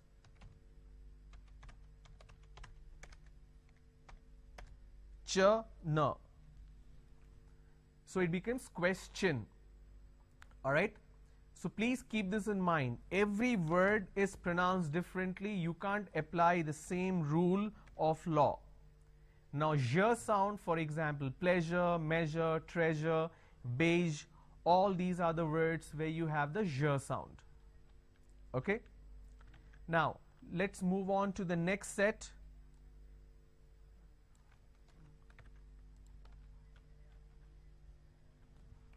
F as in fun, often, tough. Now look at this. I have the pronunciation of f, but the letter F is missing. For example, if I have the word which is photograph, photography, photographer. So anything PHO here, it carries the function of a f, but the letter F is not there. So you got to be careful there as well. So you need to understand how it is pronounced. Clear? V, victory, level, brave, window, swift. That is the W. So now pay attention to way I pronounce or the way I make a difference between V and W. So V, when the moment you have a letter which has the V, it's a V sound, and the saying is bite your lips, kiss your, bite your V's and kiss your W's, which means if you have a V, you will bite your lower lip. V, for example, victory, level, brave. If you have water, William, swift, window, wherever you have W, you will make an O. For example, window. I can't say it window. It's not window, it's window. So bite your V's and kiss your W's. That is the fundamental difference between the V sound and the W sound. Alright? Let's move on to the next. We have H, R, Y, L.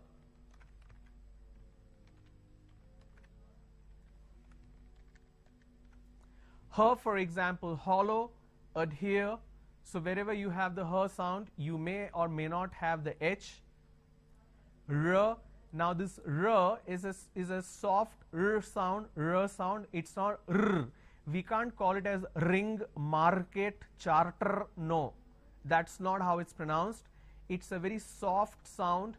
Ring, market, charter, chapter. All right. Year, yard, mayor, toy. L, listen, island, bottle. And the last set of sounds in consonant, M, for example, money, homework, groom. N, number, hunter, listen. NG. Every time you have the letter N and G together, that's an ing sound. For example, English, ringing, ring, listening, anything that is with continuation form, ing, singing, dancing, writing, painting, playing, you have the ing sound in the end. All right. So with that, we have all the 24 sounds done. Now what we're going to do in tomorrow's session is we're going to have a list of words where all these sounds are present, and we're going to practice it, and I will also help you to identify where to find these sounds. All right. Whatever words you have which you are not sure how to pronounce, please send that to me. I will help you understand how to pronounce these words. So thanks for tuning in for today. I'll see you guys tomorrow. Bye-bye.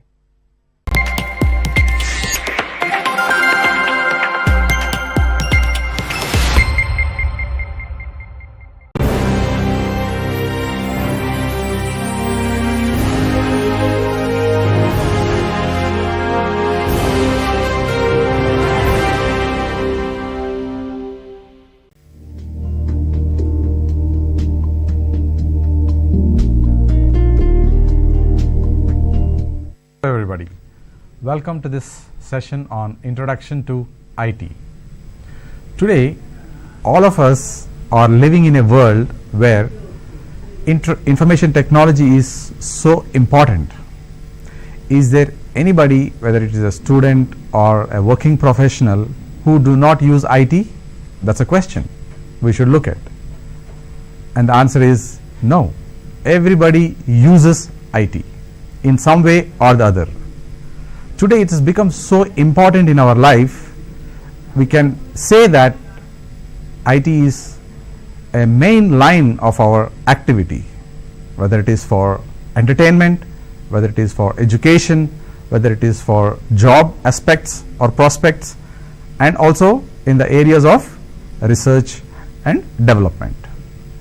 Today we are going to look at the insights of what is IT, what it consists of, what are the components of IT, and how it is really benefiting the human beings as a whole. So introduction to IT is like this.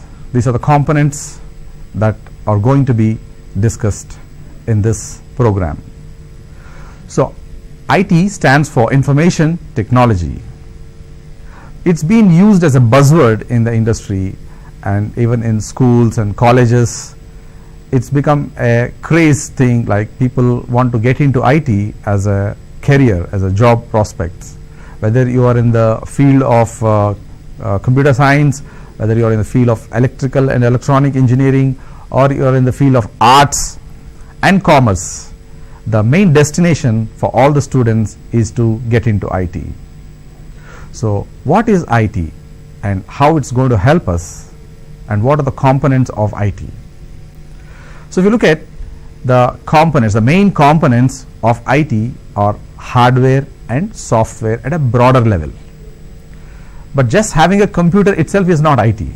So we need to have some software. So what comes under this category of software? So if you see, there is operating system and applications. So any electronic device, whether it is a computer or a laptop or a PC or your smartphone, they all require an operating system, which is the most important component. Once there is an operating system, the device can start up. So once a computer is ready, boot up and it is ready, and the phone is ready, what we need is the applications. When we turn on the computer, we use some applications. So what are those applications that we use? So most importantly, people use internet. So when we use internet, we use browser, web browser. So web browser is a software application which helps us to access the various websites. So let's quickly get into see how this works. So we just open the browser and then type the domain name. Let's suppose we type www.internet google.com. So we get the web page. So this is a application. Web browser is an application through which we can access internet. So internet is one of the important aspects of IT, or we can call it as a revolution in IT.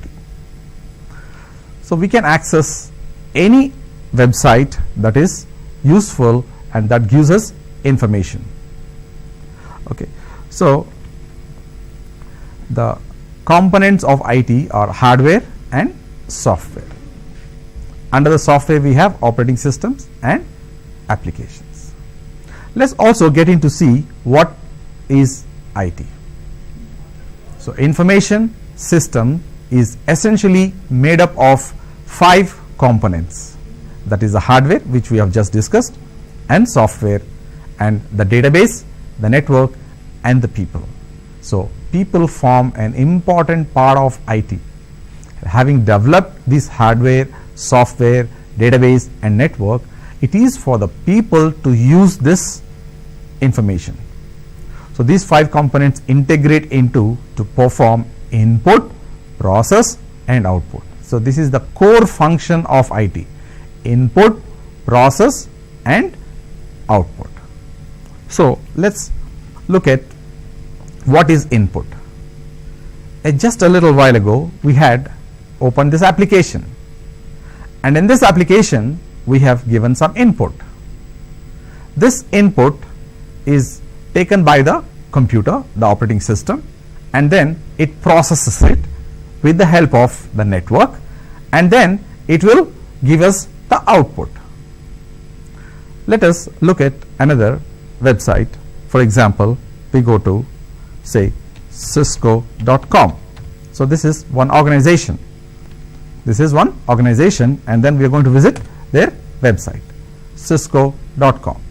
And then we get the information from a server which is in a different city or different country, and we are able to access this information which is located hundreds of thousands of miles away through the help of internet. So if we come back to this components of IT, we have the hardware. So we are using the laptop to access the server. So we need a software. So we have operating system, Windows operating system, Linux operating system, and on top of that we are using an application called web browser. And this website that we have just seen is available in a database server, and this is accessible via the network. So in the due course of this program we will be learning a lot of information about how to understand these simple terms called hardware, software, database, network, and all these are being used by the people. So it provides information on demand. Information technology as an industry has provided so many benefits to the mankind. So we can access information irrespective of the physical or geographical location in no time. We have, most of us already are using instant messaging applications like WhatsApp, like Facebook, like Twitter, like Skype. These are the various examples that we can take as an advantage of IT. We are able to send information to your friends and family in a matter of seconds. You just type the message and then click on send. The message is already delivered at the destination computer or destination mobile phone. We do also video calling or voice chatting. We can talk to people who are hundreds of thousands of miles away using this information technology. And it has progressed to the largest extent, like even the advantages of IT, like in the field of medicine. So the doctors are able to perform a surgery on a patient who is hundreds of thousands of kilometers away. So the doctor is in one country, the patient is in another country, and then they are able to perform surgery, robotic surgery, with the help of IT. So IT has given us a lot of scope in providing better facilities. We can be very confident of IT because it is giving us information well in advance, like for example in the case of weather forecasting. So what's going to happen in the next 24 hours? What's going to happen in the next 48 hours? Whether it's going to be a heat wave or is it going to rain, this information is collected and processed with the help of IT and then provide us advanced information. Also in the field of science and technology, we have a great progress made, and thanks to IT, it's helping each and every one of us to be able to get out our surrounding solar system and also bringing us information. And we have seen various projects that have been implemented by our own ISRO, who have sent a probe called MOM to Mars to gather information about that remote planet. And we were able to get all this done, and major part of this was done by IT. So IT is an everyday task for us today, and we are enjoying the benefits of IT, and it's also useful in various fields in terms of agriculture, where we can use IT in agriculture. So they are providing information relating to what type of crops to be used in this season, because we are able to get the weather information. So we also have information about the water resource availability, and also we can make analysis of the soil through the various equipment and gather the information which type of crops to be used and how to get better productivity out of this. And they are using IT to the maximum extent for the benefit of mankind. So we can look at the various aspects of IT also in this picture. So why we need IT and the benefits of information technology. So we can see the concept of education. So how is information technology benefiting the education sector? So now let us look at in our college. Do we not have a computer lab? Yes, we do. So what are we learning in the computer lab? We are learning about new tools, new technologies which will enhance our capability to get better jobs. So today there is not a single industry or organization or business which do not use IT. IT helps each and every organization, and in fact the colleges are the ones which are providing the basic inputs to the students to learn IT. So the next division we are discussing about is engineering. So engineering is not about engineering colleges, it's about engineering as an activity, as a business. Just to give an example of engineering, let's take the concept of the Hyderabad metro train, which is operational today, but it has taken few years to build.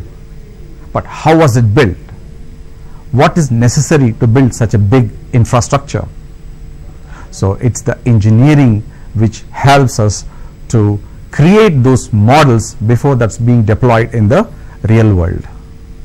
Engineering is helping organizations in all ways. So before developing a new product, first engineering department of those organizations will simulate how it's going to look like, what are the challenges that are ahead, what are the problems that can occur, and they will simulate all those issues first, and then they will build a prototype, and then they will bring it to the operational state. So all these big dams or big bridges, all these are first done at the engineering level. They will design all those components, they will ensure that it has the greater stability, how much force it can withstand, even for an aeroplane if you look at, or a rocket. So before they are commercially built, first an engineering team will build them on the computers, which are the large scale computers. They might use even supercomputers which have very high capability of processing, and then they will design those equipments, engines or whatever, and then they ensure that it is stable, it's working perfectly, and then they come to the actual implementation phase. So engineering as a field is getting a lot of benefits in the form of IT. Earlier, prior to this information technology, companies had to really build the physical devices or physical things and then test them before they can be deployed. So which used to take a long time. Most importantly, the information technology has bridged the gap of time. So things can be done instantly. And then in the area of medicine, we had discussed few examples earlier about the doctors performing the surgery on a remote patient. Apart from that, today, if you want to know what's happening in your body, so you have various equipment which processes them, and with the help of IT, they can diagnose and tell them the diseases that are available or which are going to come in future. So that is the advantage that the information technology is providing to the medicine industry. And we also touched upon this concept of space research. So the space research has also been benefited from the concept of information technology. So what has it provided? Right from the design, which we have just discussed, and also from launch, and also to track. So if you have seen the various missions that various countries have provided, they are still able to gather information from those space objects, or like satellites, getting information. Even today we have Indian owned satellites which are providing for communication, for weather, for agriculture. There are special satellites launched for purely for weather forecasting, telecommunications, and agriculture research. And it's also helping in a way. Even this particular program that is being telecast is with the help of space technology. So information technology is being used in each and every part of our life. And then the weather forecast, also the examples we have discussed. And entertainment, so I don't have to talk much about it because you are already being used the concept of entertainment on the mobile phones, on the laptop. We can watch movies and videos, and you can also participate in the various programs that are providing entertainment. So IT has been a backbone for the growth of humankind or mankind. So without IT, nothing can happen today. So let's take a small example of how we wake up. So we get up in the morning, the first thing that we do is check the mobile phone. Do we have any messages from friends and family? Do we have any email? And what's news today? So it's all happening because of information technology. So this technology is here to stay, is going to be there forever as long as there is mankind, and it's going to grow. And we have been hearing about the new technologies that are going to be coming up very soon, that is machine learning, artificial intelligence. So this is going to take the IT to the next higher level. So today IT is everything. You wake up with technology and you use the technology for the whole day, either at office or at home, and then before you late to the night, you also check everything and then you go to bed. So from the day you start and the day you end, we have been using IT in some form or the other. So for the students at school and college, we have seen 20 years ago there was no concept of computers in the schools. Maybe there are a few in the colleges, but in the schools it wasn't there 20 years ago. But today computers are part of the syllabus, and they have computer labs, and people are getting trained. It's not just because they have a subject in the school, but even the students have access of these computers at home. So they have their own computers or laptops or tabs, smartphones, which are providing them the necessary information for their study, for building the projects or to communicate with family and friends. So IT is the most important development that has happened in the recent generations. And to make this IT happen, there are some specialized jobs, like for example, you have internet. So how does internet work? We will be discussing about this technology, how it works in detail, about the components that are going to be there as part of IT later on in the coming sessions. But for now, let's look at the IT as an enabler for our day-to-day work. So when we look at internet, which is the biggest network providing worldwide connectivity. So when we have seen this example of accessing a browser, so we are able to connect to a server which is quite far away, and we are getting the information in seconds. So like this, we can access various information, like for example, we want to look at Microsoft.com.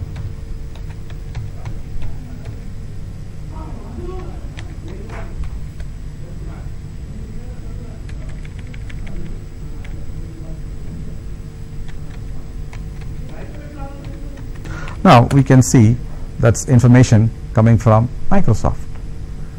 So this is the information we have. We can gather information in seconds from all over the world. It's just that you need to know what is the name, domain name. Okay. So we can also look at various other examples of. So most people also use Facebook to send and receive messages. Of course, you need to have an account to log in and post messages and receive messages. And if you look at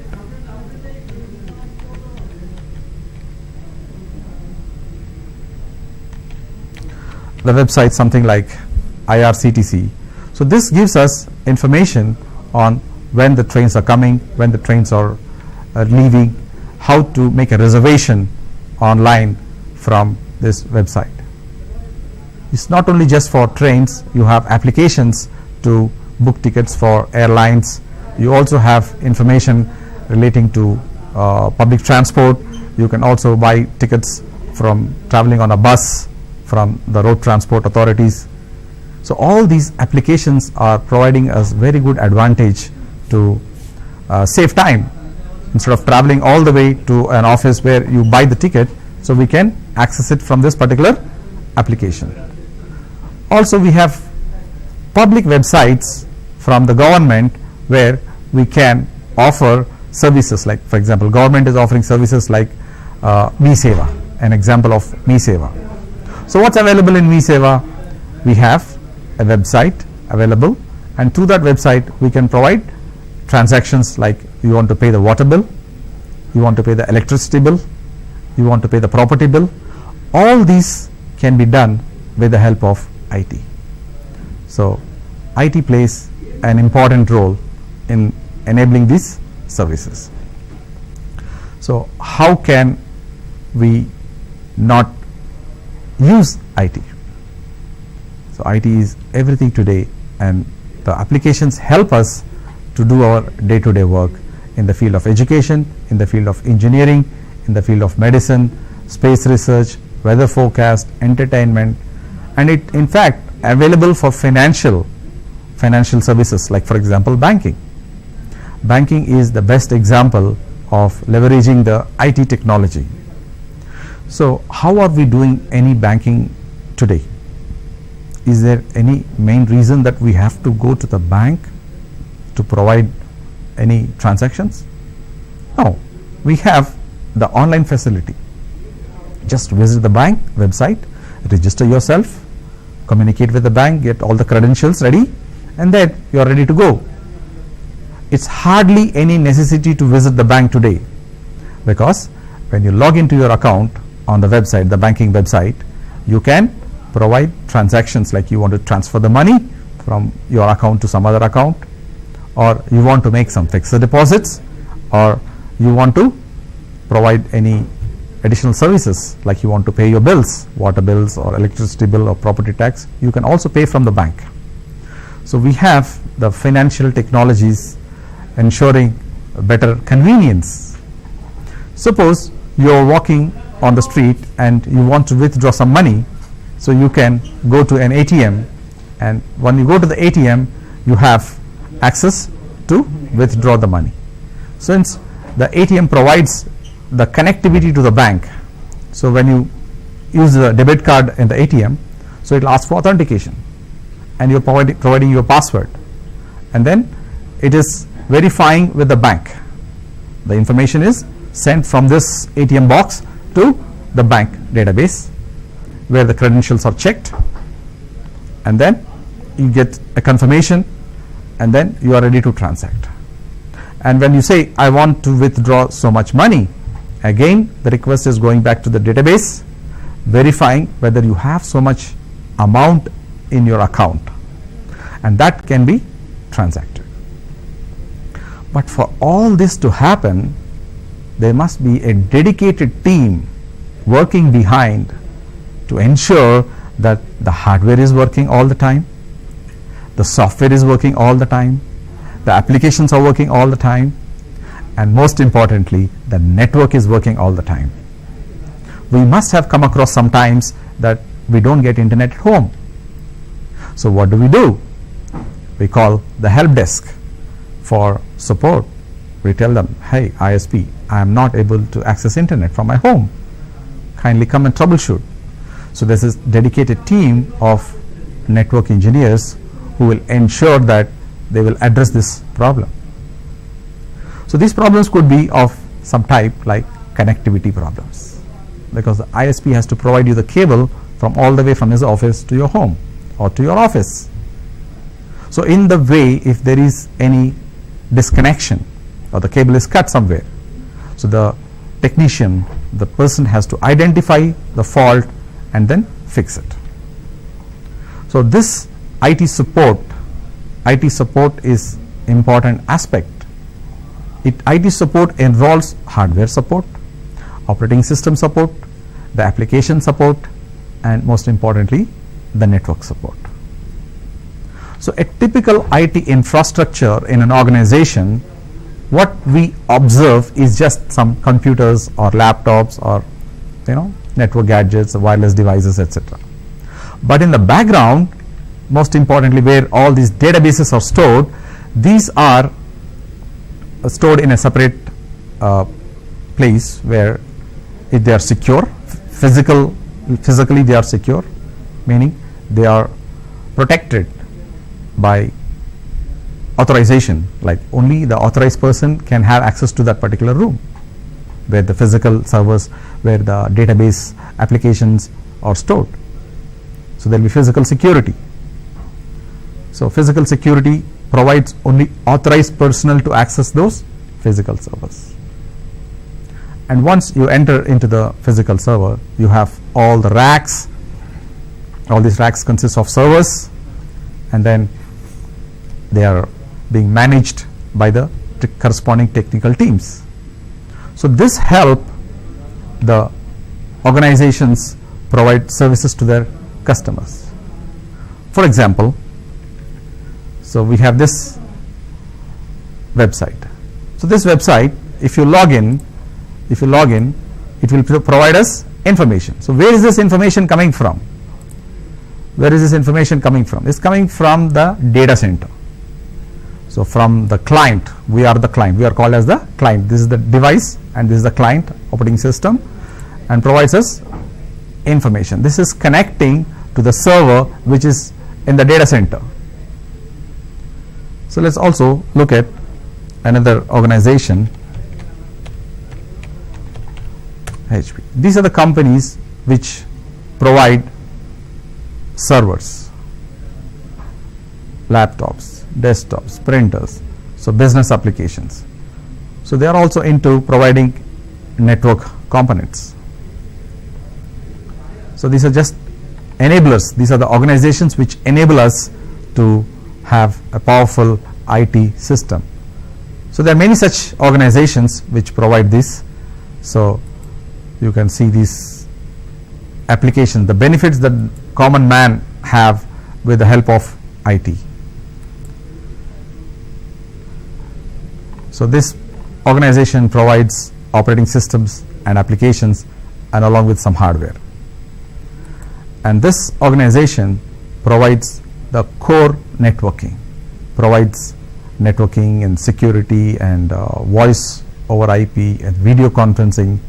If you look at the kind of products they have, so you can see this various divisions they have providing various options. So network plays a very important role in internet.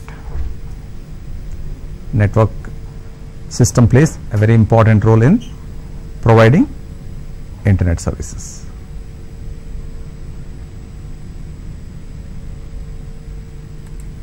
So mobility and wireless. So we are using mobile services. So mobile services require a lot of infrastructure. So that infrastructure is provided by these organizations. And the next advantage is having the small home devices also connecting to internet. So Internet of Things also is going to be a next big advantage for the mankind. So we did discuss about machine learning and artificial intelligence. So Internet of Things is also the next advantage. Then what is important is that once we have an IT infrastructure, we need to secure them from unauthorized use. Many students must have already discussed about hacking. You must have heard about this term called hacking. Somebody has hacked something. Somebody has hacked a server. Somebody has hacked some services. So security provides to the organization only authorized users can access those applications. Okay. And the next division is about the collaboration. So organizations want to spend money to provide better services to their customers. Also they want to save on some transport or traveling. So we have very good technology relating to video. So companies are using this video conferencing to ensure that there is a better communication between organizations or between customers and the business partners. So using the video conference, we can save a lot of time in traveling and also expenses related to travel and staying in the hotels.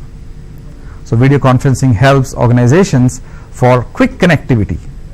So government, in fact, we can see that the government has one of the key infrastructures, the statewide connectivity of connecting the government with all the districts, and we have something called a statewide area network. So with the help of statewide area network, the government is able to talk to the officials through video conferencing, saving a lot of time in traveling. Not just saving time, but saving valuable resources. Okay. So video conferencing plays a very important role for organizations, for governments across the globe to ensure that there is person-to-person communication, government-to-government communication in terms of knowing the status of various things. Like for example, if some calamity has happened, So we want to speak to the authorities. So with the help of the video conferencing today, we can communicate with a person in a remote place, a remote city, a remote country through the video conference. So we have these many different advantages or benefits provided by the information technology. So if we go back to our presentation, so in the presentation we have discussed about the various components of IT, what IT stands for, the components of IT, that is hardware and software, and this operating system provides the functionality for the hardware to start up. So once the hardware is ready, then we have the applications. So applications will provide us the tools. These are the tools. Applications are the tools. So one example we have used is the web browser. So we also have other applications like MS Word, PowerPoint, MS Access. These are the various applications that help us for productivity. Most of you must be doing projects, college projects. So how do we provide the project? How do we provide the documentation?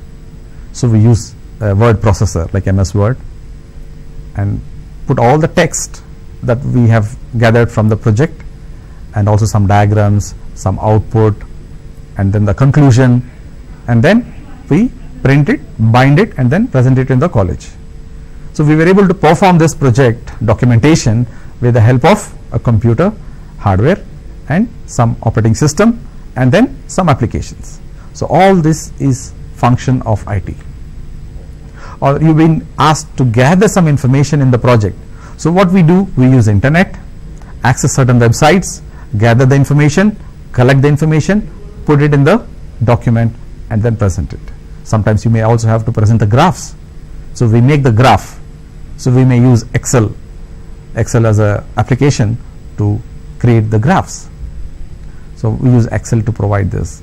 And if you have to do it presentation to the staff, so you provide the document. Along with the document, you also have to talk about the project, how you did it, and you will create a PowerPoint presentation using this application, and then how you did it, what problems you encountered, how did you solve them. So all these are part of IT. And we have these 5 components which are very essential for IT: hardware, software, database, network, and people. These components integrate to perform input. So we did discuss about input. What is input? What instructions we provide. It's like typing the domain name is an input. And process. What's happening in the process? The request is accepted, processed, and it is trying to find out where is this website, cisco.com or microsoft.com or hp.com, is going to search for that information. So in the process of searching, there is a lot of applications, like for example DNS. This DNS helps to resolve the name into an IP address. So what is an IP address? So we will be discussing about these internal components of processing later on in the other programs that are going to continue. And IP address is an important component of network communication, because the server is somewhere else, some other country, some other continent. So the request that you generate has to travel through the network all the way to the server, which is in a remote place. So in the concept of processing, there is a lot of activity that is happening, that your computer is trying to find out where the server is with the help of various network devices called routers, switches, firewalls, and this equipment in turn is connected to the internet service provider, and this internet service provider is taking your request and then forwarding it to the actual destination. Once your request reaches the destination database server, and the database server in turn will send a reply back to you, and that information will travel all the way through the internet and come back to your computer, and it is displayed on the web browser. So that is the output. So you give input as the domain name, and then your computer, your application will process it, send it to the ISP, and ISP in turn will forward it to the server which you want to access, and that server in turn will send a reply, and then the ISP will transmit it back to your computer, and your web browser will display this information. So input is what you give as a domain name, process is processing this information to the server with the help of ISP and getting back the reply, and output is what you see on the screen. So we have these components that is helping us to generate information and get information that is required. And one important thing is problems. Problems happen everywhere.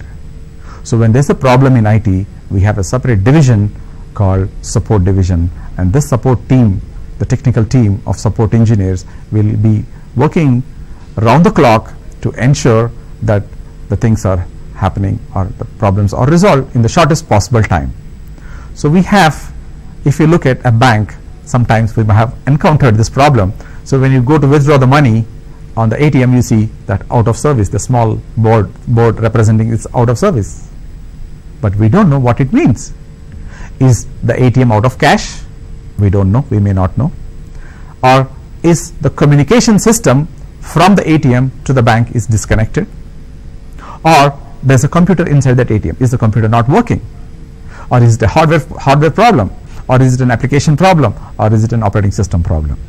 So there are so many things to IT. It's not just what we see on the screen and then we just play the tabs and then we just use the entertainment applications on the smartphone. But there are a lot of things that happen in the background which you will be getting to learn in this program. In the next few sessions you will get an idea of what whole IT is about. And IT gives us such a good facility for all aspects of life, and it can revolutionize once we have this artificial intelligence and machine learning coming up. We will have much more interesting applications, especially the Internet of Things. It gives us a lot of comfort. It gives us a lot of comfort because you can manage, like already there are certain concepts in place like smart homes. So you are enabling your house to be IT enabled. So you can control those devices from your mobile phone.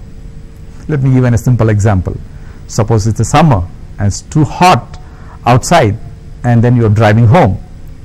And the moment you reach home, you want your air conditioner to be ready and then the room to be cool. So while you are a few minutes away from home, you can turn on the air conditioner from your mobile phone. So that is IT enabled home. You are able to talk to your devices at home. Or it could be the other way around. It's winter now, so you want to have the room heater on, or you want to have a hot shower at home, so you want the heater to be on, so you can operate it from your mobile phone. So these are some applications, few applications of smart home. So all these are, the backbone is about IT.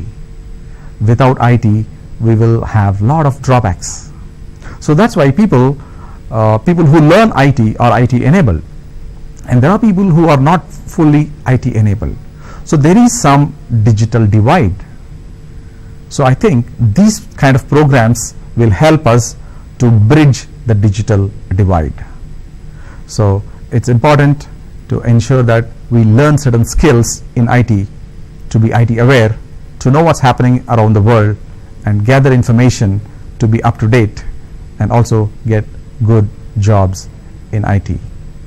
So this course has components of operating system, about network, about security, and we will be detailing you about all this in the next few episodes of this program.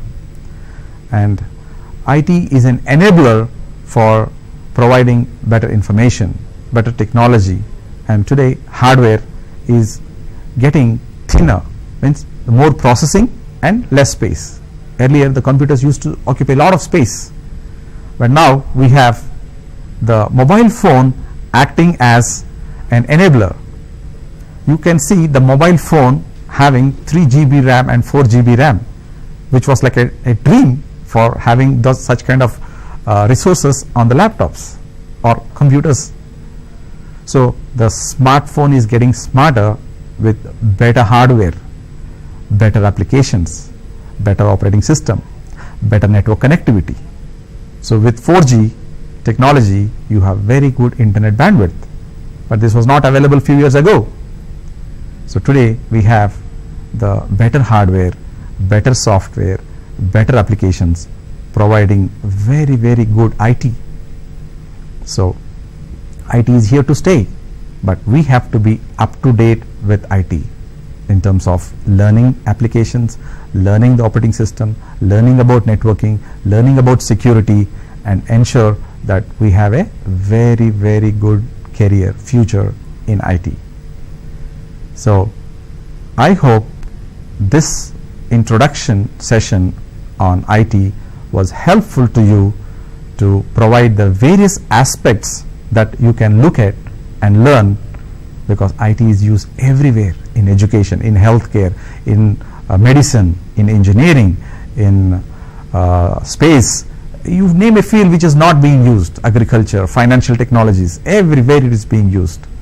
So it helps us to understand a lot. And thank you for watching this video, and have a great careers ahead. Thank you.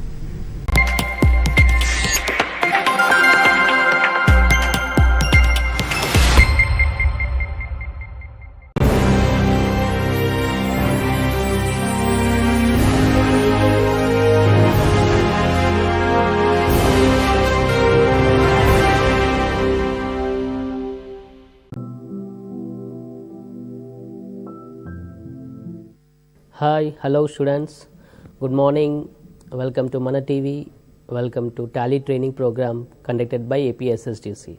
Right, in yesterday's class we have seen about some different types of vouchers, right? We have seen almost 8 types of vouchers, six types of vouchers we have seen, that is sales, purchase, receipts, payments, contra and journal, right? So today, in today's class, we are going to see how to create a voucher class and voucher type, right? Then what is this voucher type and what is voucher class, when it is used?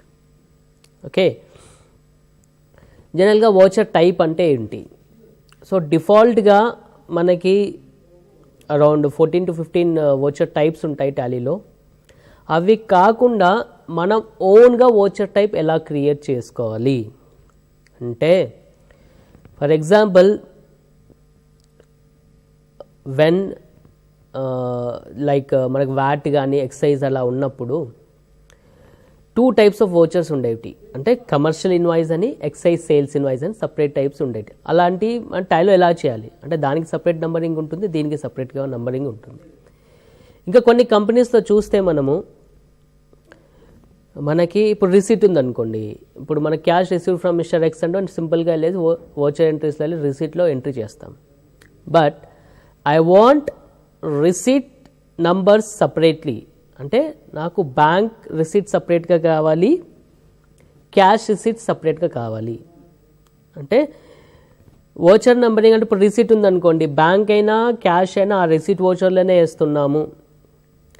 So మన search మన auditing అయినప్పుడు వాటిని sort out చేయాలి, వాటిని కరెక్ట్గా పెట్టాలి అంటే అన్ని క్యాష్, బ్యాంక్ అన్నీ ఒకటే దానిలో ఉంటుంది. సో అప్పుడు అలా కాకుండా నాకేం కావాలి అంటే, రిసీట్ వోచర్స్ అన్నీ సపరేట్గా కావాలి. అంటే సారీ లైక్ బ్యాంక్ రిసీట్ అన్నీ సపరేట్గా కావాలి, అలాగే క్యాష్ రిసీట్స్ అన్నీ సపరేట్గా కావాలి. అంటే numbering should be different. So bank receipts కానీ 1 2 3 4 కంటిన్యూ కావాలి, ఓకే. అలాగే క్యాష్ రిసీట్స్కి 1 2 3 4 కంటిన్యూ కావాలి.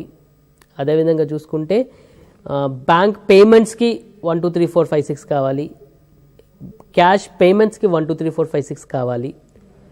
సపోజ్ నాకు 2 types ఆఫ్ సేల్స్ ఉంటాయి. One is wholesale sales, one is retail sales. Wholesale సేల్స్కి నంబరింగ్ సపరేట్గా ఉంటుంది, రిటైల్ సేల్స్కి నంబరింగ్ సపరేట్గా ఉంటుంది, ఓకేనా. ఇలాంటప్పుడు కూడా వోచర్ టైప్ మనం సపరేట్గా క్రియేట్ చేసుకోవచ్చు. లేదా క్రెడిట్ సేల్స్కి సపరేట్ నంబరింగ్ కావాలి, క్యాష్ సేల్స్కి సపరేట్గా నంబరింగ్ కావాలి, వీటికి నంబరింగ్ డిఫరెన్స్ ఉంటాయి, ఓకేనా. సో ఇవన్నీ ఎలా నంబరింగ్ మన సపరేట్ టైప్స్ ఆఫ్ నంబరింగ్స్ ఎలా కావాలి అది డిసైడ్ చేసుకోవచ్చు. ఇవన్నీ వోచర్ టైప్స్లో మనం క్రియేట్ చేసుకోవచ్చు, ఓకే.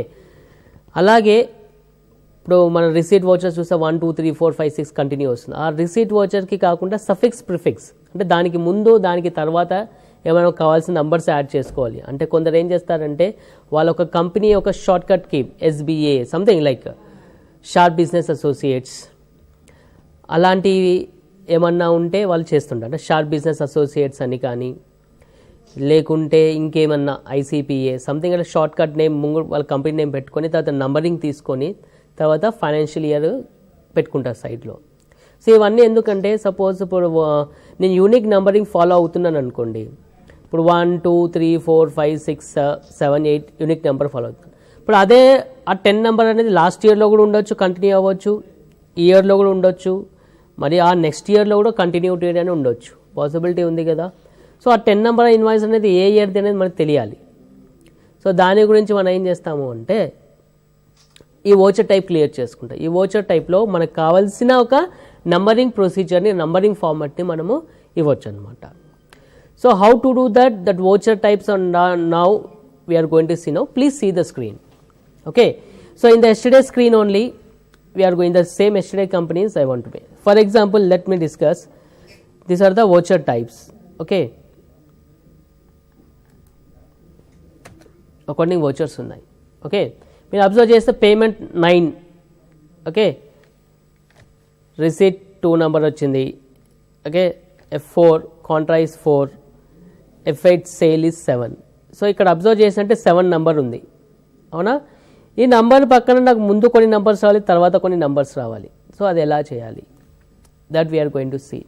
సో ఎలాగైతే మనం లెడ్జర్స్ గ్రూప్స్ క్రియేట్ చేసినప్పుడు మనం క్రియేట్ చేసిన గ్రూప్స్ టాలెంట్లో ఇంకార్పొరేట్ అయ్యిందో, అలాగే మనం చేసే వోచర్ టైప్స్ కూడా ఎలా ఇంకార్పొరేట్ చేయాలి టాలీలో. అంటే ఈ వోచర్ టైప్స్ వెళ్ళినప్పుడు మనం పర్టికులర్ రిసీట్ కొట్టినప్పుడు మనం చేసిన వోచర్ టైప్గా కనబడాలి.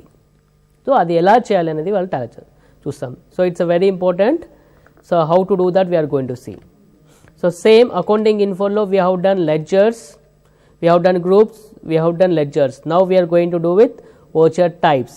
Okay, go for voucher types, press enter, display. First we see what are the vouchers available in Tally. So these are the display. This contra, credit note, debit note, okay, delivery note, job work order in, job work out order, journal, material in, material out, memorandum, payment, physical stock register, purchase order, receipt note, rejection in, rejection out, reversal journal, sales order, stock journal. So these are the voucher types which are available in Tally. Now what we can do is we can make the separate voucher type, and that voucher type will be appear in this list of voucher types.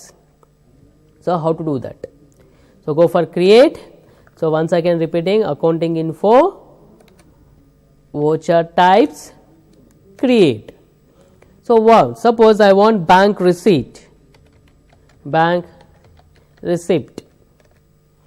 okay, bank receipt law. So receipt comes under receipt only, right? So select receipt. Okay, so ikkada method of voucher numbering automatic kavala, automatic manual overriding, okay, manual, multi user auto, none. ఏది వద్దంటే ఏది రాదు, మనం ఇచ్చింది తీసుకుంటుంది. So what is this automatic? So automatic అంటే ఏం చేస్తుంది టాలీ, ఇక్కడ మనకు ఆటోమేటిక్ సెలెక్ట్ చేసుకున్నప్పుడు నంబరింగ్ అనేది ఆటోమేటిక్గా 1 2 3 4 5 6 అకార్డింగ్ టు డేట్ వైజ్ ఆటోమేటిక్గా. అంటే నేను ఆ 1 to 10 చేశాము, లైక్ 27th December, వాళ్ళు 28th December, నేను 10 కంటిన్యూ అయింది కదా. సో ఇవాళ 10th స్టాప్ అయింది, 11th కంటిన్యూ చేస్తుంది. దట్ అంటే ఆటోమేటిక్గా నంబర్ పికప్ చేసుకుంటుంది, అదే సీరియల్ నెంబర్గా డేట్ వైజ్గా number, that is automatic. Automatic manual overriding అంటే ఇక్కడ మనము మాన్యువల్గా ఇవ్వచ్చు, ఓకే. సో ఆటోమేటిక్ తీసుకుంటుంది, అంటే మనము ఇక్కడ ఆటోమేటిక్గా ఇచ్చినప్పుడు, సారీ ఇది ఎప్పుడు యూజ్ చేస్తామంటే జనరల్గా ఆటోమేటిక్ అనేది ఆటోమేటిక్ మాన్యువల్ ఓవర్ రైడింగ్ అంటే ఆటోమేటిక్గా వస్తుంది, మాన్యువల్ కూడా చేసుకోవచ్చు అనమాట. సో 2 టైప్స్ ఇక్కడ అవైలబిలిటీ ఉంటుంది. కానీ ఇక్కడ సారీ దీనికి డిఫరెన్స్ ఇప్పుడు అర్థమవుతుంది. మాన్యువల్ అంటే ఏమవుతుంది, సో ఆటోమేటిక్ అంటే నెంబర్ ఆటోమేటిక్గా కంటిన్యూ చేసుకుంటూ వెళ్తుంది. మాన్యువల్ అంటే మనం ఇచ్చిన నెంబర్ అది తీసుకుంటుంది, okay. And automatic manual overriding అంటే మాన్యువల్గా మనం నంబర్స్ ఇవ్వచ్చు, కానీ నంబర్స్ రిపీట్ అవ్వవు అనమాట. సపోజ్ నేను 10 ఇచ్చాము, మళ్ళీ 10 కొడితే అది తీసుకోదు, okay. That is the difference. Multi user auto, what is this multi user auto? So multi user auto అంటే సపోజ్ మల్టీ యూజర్లో వర్క్ చేస్తున్నప్పుడు ఒక 3 members ఉన్నారు, సేల్స్ ఇన్వాయిస్ చేస్తున్నారు. ఇవాళ నేను 1 జనరేట్ చేస్తాను, నేను సేల్స్ ఇన్వాయిస్ 1 చేస్తున్నాను. సో ఆటోమేటిక్ నెక్స్ట్ చేసేవరకు 2 వెళ్తుంది, ఇంకొకటి చేసేవరకు 3 వెళ్తుంది. So it is you can like centralised. So ఇప్పుడు మీరు రిజర్వేషన్స్ తీసుకున్నప్పుడు రైల్వే రిజర్వేషన్స్ కానీ ఆర్టీసీ రిజర్వేషన్స్ తీసుకున్నప్పుడు మీరు సీట్ రిజర్వేషన్ చేసి మీకు 27, 28 అలాట్ అవుతుంది. సో ఇంకో చోట్ల వేరే వాళ్ళు చూసినప్పుడు ఎలా అయితే నెక్స్ట్ నెంబర్ అలాట్ అవుతుందో ఇది కూడా మల్టీ యూజర్ కూడా అలాగే అనమాట. నన్ను అంటే ఏది ఇవ్వము. Okay, so once again repeating, automatic అంటే ఆటోమేటిక్గా టాలీ నెంబరింగ్ తీసేసుకుంటుంది. ఆటోమేటిక్ మాన్యువల్ ఓవర్ రైడింగ్ అంటే ఇక్కడ మాన్యువల్గా చేయొచ్చు కానీ డూప్లికేట్స్ అనేది మనకి తీసుకోదన్నమాట. అది మాన్యువల్ అంటే you can take the manual, so whatever the number you gives it takes. Multi user auto అంటే just like your reservation system, centralise reservation system. Okay, so user number 1 ఒక 10 number use చేస్తున్నారు, user number 1 bill number 10 చేస్తున్నారు అనుకోండి, user number 2 automatic level allocate అవుతుంది. Okay, so ఆ విధంగా multi user పనిచేస్తుంది. So better always it should be automatic. So select automatic. Okay, so user advance configuration yes. So ఇక్కడ yes పెట్టడంలో ఏమవుతుంది, so so number starts with 1. Yes, number starts with 1. With of numerical part అంటే మీరు ఆ ఇయర్లో ఎన్ని invoices చేస్తున్నారు. Suppose 1000 invoices ఉన్నాయనుకోండి, 1000కి ఎన్ని డిజిట్స్ ఉంటాయి, 4 digits. So if you give your 4 digits, the Tally will accepts 9999, 999 accept చేస్తుంది. 5 ఇచ్చారనుకోండి 9999 అని యాక్సెప్ట్ చేస్తుంది. సో అలా మీరు ఇవన్నీ ఇవ్వాలంటే అన్ని ఇవ్వచ్చు. Prefilled with 0, if you put yes what happens అంటే ప్రిఫిల్డ్ విత్ 0 అంటే ఆ నంబర్కి ముందు 0 అంటే 1 ఉందనుకోండి 001, 2 ఉంటే 002, 10 ఉంటే 0010, 100 ఉంటే 010, అట్లా ముందు 0 యాడ్ అవుతుంది. ఓకే, అప్లికబుల్ ఫ్రమ్ ఎప్పటి నుండి అప్లికబుల్ కావాలి. I want from 1st April 2018. What is the starting number 1. So it starts with number 1. ఒక మీరు 10 ఇచ్చారనుకోండి 10 నెంబర్ నుండి స్టార్ట్ అవుతుంది. 20 ఇచ్చారనుకోండి 20 నెంబర్ నుండి స్టార్ట్ అవుతుంది. Okay, and yearly, weekly, never, monthly, daily. So what is this? Daily అంటే daily the numbering will be change. అంటే ఇవాళ 1 to 10 ఇచ్చాము అనుకోండి, రేపు మళ్ళీ 1 to 10 స్టార్ట్ అవుతుంది. డైలీ ఇస్తే daily numbering will be change అవుతుంది. మంత్లీ ఇస్తే మంత్లీ చేంజ్ అవుతుంది. సపోజ్ డిసెంబర్ 1st నుండి 30th వరకు 50 బిల్స్ చేస్తారు అనుకోండి, 50 నెంబర్స్ తీసుకుంటుంది. మళ్ళీ జనవరిలో మళ్ళీ 1 2 3 4 స్టార్ట్ అవుతుంది. నెవర్ అంటే ఇంకా అసలు స్టార్ట్ అవ్వదు, ఇంకా కంటిన్యూస్ అవుతూనే ఉంటుంది numbering will be continue. Weekly అంటే వీక్లీ చేంజ్ అవుతుంది. Suppose you're putting Mondays week to starting day, so Monday నుండి సండే వరకు 100 అయింది, మళ్ళీ మండే నుంచి మళ్ళీ కంటిన్యూ అవుతుంది. ఇయర్లీ ఏమవుతుందంటే ఇయర్లీ మొత్తం నంబర్ కౌంట్ ఉంది. When the financial year changes, then again the number restarts. Okay, for example 1st April to 31st March 2019 ఒక 2560 వరకు చేశారు. సో 1st April నుండి మళ్ళీ నంబర్ 1 నుండి కౌంట్ అవుతుంది. అంటే డైలీ అంటే daily the numbering will be changing. Okay, the restart number will be daily. Monthly అంటే the restart number will be monthly. Never అంటే never it will be changing. Weekly అంటే weekly the numbering will be changing. Yearly అంటే yearly the number will be changing. Okay, so obviously ఇయర్గా ఉంటుంది, ఎప్పుడు year పెట్టుకోండి. The what is prefix అంటే మీరు numbering 1 2 3 ఇస్తున్నారు కదా, 1 2 3 ముందు ఏం కావాలి. Okay, that is so bank receipt కాబట్టి నేను సింపుల్గా BR అని పెట్టాను. ఓకే, అని స్లాష్ పెడుతున్నాను. తర్వాత సఫిక్స్ అంటే తర్వాత మీకు ఏం కావాలి ఆ నెంబర్ తర్వాత. So it's financial 1819, so I want to put as 1819. Okay, so ఈ విధంగా ఇప్పుడు నేను బ్యాంక్ రిసిట్ అనేది చేశాను. Okay, now let we see what the effect of this will be. Okay, so accounting voucher, ఇప్పుడు రిసిట్ ఉంది.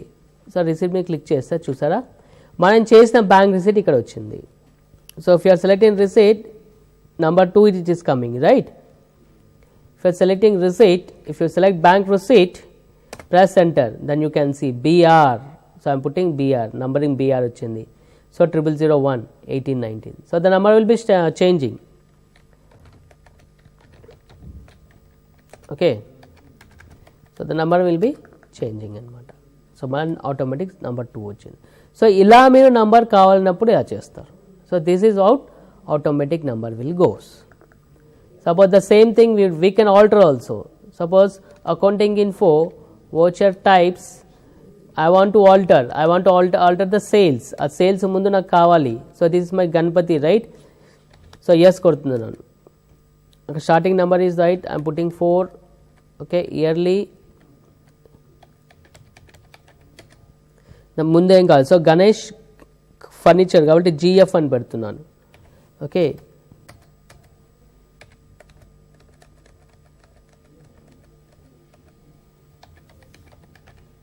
Suffix తర్వాత ఏం కావాలి, 18, 19.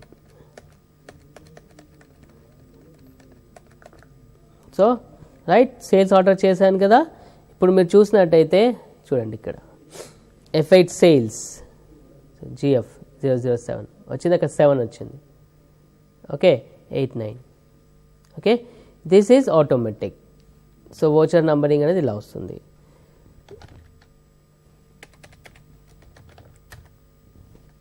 ఓకే, సో సారీ, ఇది ఒకసారి accounting info, voucher types, alter sales. So I want go for automatic, pre-filled with 0, yes అంటున్నాను. Okay, so if you select F8 sales, see చూసారా అక్కడ 0007 ఆటోమేటిక్ వచ్చింది. So cash sales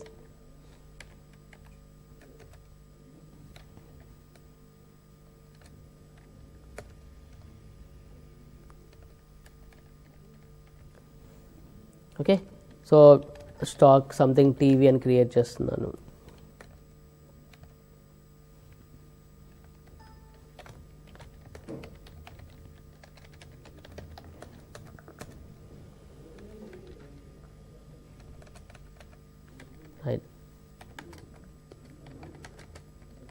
right, so this is how to make this. So alt P కొట్టి చూసుకోండి. So మీ numbering కూడా ఇక్కడ GF Ganesh furnitures or Ganesh electronics 001. So your invoice number will be this form. So ఈ విధంగా మనం నంబరింగ్ అనేది ఈ వోచర్ టైప్స్తో చేసుకోవచ్చు. So if you want make any numbering alterations and all that can be done in voucher types. Okay, so అలాగే మన ఇంకా కొన్ని accounting info voucher types create. I want to cash payment. Okay, payment. I want to make manual here. Okay, prevent duplicates. Yes, prevent duplicates. Then what happens here? Prevent duplicates. See, FI payment, cash payment. చూడండి ఇక్కడ మనం ఇచ్చే number వస్తుంది చూసారా. What ever the number you comes here it will B take. So ఇక్కడ మనం ఇవ్వచ్చు అంటే మాన్యువల్. అక్కడ మనము ఎందుకు ఇచ్చామో ఇందాక మీరు రిసీట్ చూసినట్టయితే బ్యాంక్ రిసీట్లో ఆటోమేటిక్గా నెంబర్ వస్తుంది. The cursor is not going they, అక్కడ కర్సర్ అక్కడ వెళ్ళట్లేదు చూసారా, కర్సర్ అక్కడ వెళ్ళట్లేదు. అదే FI పేమెంట్ ఇచ్చి క్యాష్ పేమెంట్ సెలెక్ట్ చేసుకుంటే అక్కడ నెంబర్ అక్కడ వెళ్తుంది. ఎందుకు అలా వెళ్తుంది? బికాజ్ అక్కడ మనము వోచర్ టైప్లో ఆ మాన్యువల్ ఇచ్చాము. So whatever the number you want I'm putting as 1, 2. Okay okay, salaries 500. So cash payment 1, 2 మళ్ళీ 1, 2 ఇచ్చాను, డూప్లికేట్ నెంబర్ అని చూపిస్తుంది చూసారా అది. సో ఇది మాన్యువల్. సో అలాగే accounting info voucher types alter కాదు క్రియేట్ చేద్దాము. క్యాష్ పేమెంట్ అయిపోయింది, క్యాష్ రిసీట్ అయిపోయింది. So I want to make as bank payment. Okay, this is also payment. Okay, now what? Automatic manual overriding. A1 to prevent duplicates. Yes. Okay, use advanced configuration. Yes. So whatever you want. Numerical part 4 prefilled with 0. Yes. Starting number 1. So bank payment kabatti BP ani istunanu. Okay. 18, 9. So here whatever you want you can do, right? Voucher entry FI lo. So nenu bank payment. So payment this is by default in Tally. Cash payment we have created with manual numbering. Okay, bank payment now we have created with automatic. So ikkada emutundi chusara ade vachindi, but ikkada man changes chesukochu. Manual riding అక్కడ వచ్చేస్తుంది, ఇక్కడ number మనం change చేసుకోవచ్చు. Okay, that is the use.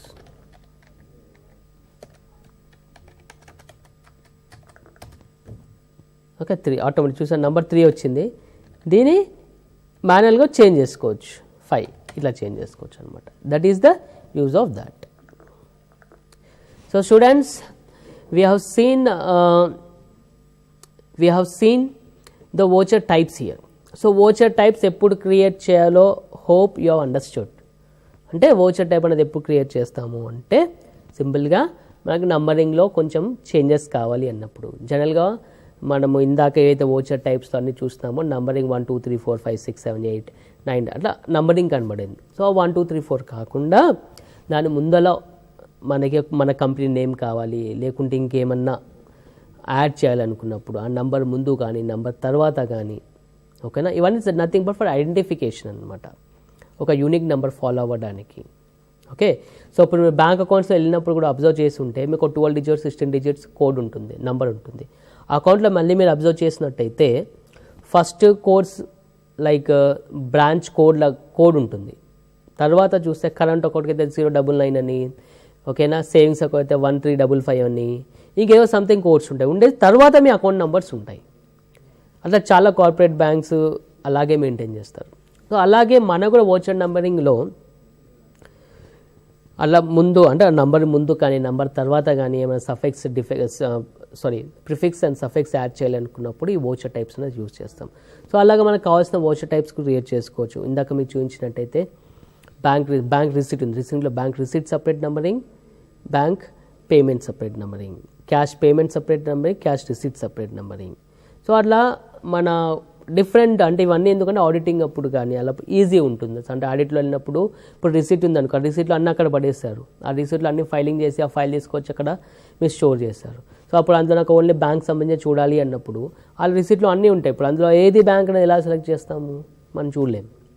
So అప్పుడు ఏం చేస్తారంటే ఎవరికైతే చాలా బ్యాంక్ రిసీట్స్ చాలా ట్రాన్సాక్షన్స్ ఉండే, క్యాష్ రిసీట్స్ చాలా ట్రాన్సాక్షన్స్ అప్పుడు సపరేట్గా మెయింటైన్ చేస్తారు. దీనివల్ల అడ్వాంటేజ్ ఏంటి, so this will the bank receipt. So bank receipt numbering ఏం డిస్టర్బ్ కాదు. సో డైరెక్ట్గా మనం బ్యాంక్ నెంబర్ తీసుకొని మనం వెరిఫై చేసుకోవచ్చు. అలాగే క్యాష్ పేమెంట్స్ కానీ క్యాష్ రిసీట్స్ కానీ సపరేట్ ఫైల్ ఉంటుంది, సపరేట్ నంబరింగ్ ఉంది, సార్ట్ అవుటింగ్ ఈజీ ఉంటుంది, ఆడిటింగ్ కూడా ఈజీ ఉంటుంది. సో ఇలా వోచర్ టైప్స్ అనేది మనము మెయింటైన్ చేస్తాం అనమాట. Now we're going to see voucher class. So what this voucher class is? So voucher class is nothing but it's a small automated program which is written in your voucher type. అంటే ఇప్పుడు చిన్న example, ఇందాక మనం ఏం చేసాము, bank receipt అని bank payment అని సపరేట్గా 2 వోచర్ టైప్స్ చేసాం, అవునా? సో వోచర్ టైప్స్ 2 చేసినప్పుడు టాలీ ఏం చేస్తుంది, అది పేమెంట్ కాబట్టి బ్యాంక్ పేమెంట్ అంటే మనం ఎందుకు క్రియేట్ చేసుకున్నాం, actual what is the purpose what we have done, that is bank payment only bank should be recorded and in cash payment only cash should be recorded, right? That is our purpose. That is the reason why we have maintained 2 voucher type, that is bank payment and cash payment or cash receipt or bank receipt. So పొరపాటున ఏమవుతుంది, sometimes what happens is Tally doesn't know, just we are going payment. If you in bank payment, if you accept cash also it takes, it accepts bank also it takes because it's a payment, right? But I want, so అప్పుడు bank payment అంటే cash record చేసేసాను, Tally తీసేసుకుంటుంది. ఇప్పుడు సార్టింగ్లో వెళ్ళినప్పుడు bank payment కనబడుతుంది కానీ cash account ఉంటుంది అక్కడ. So మళ్ళీ మనకి ఆడిటింగ్లో చిన్న ప్రాబ్లం రావచ్చు. Okay, right? Then how to how to rectify this solution, how to sort out this problem? Nothing but for that a voucher class is done. What is voucher class? For it is a voucher class is nothing but an automated program.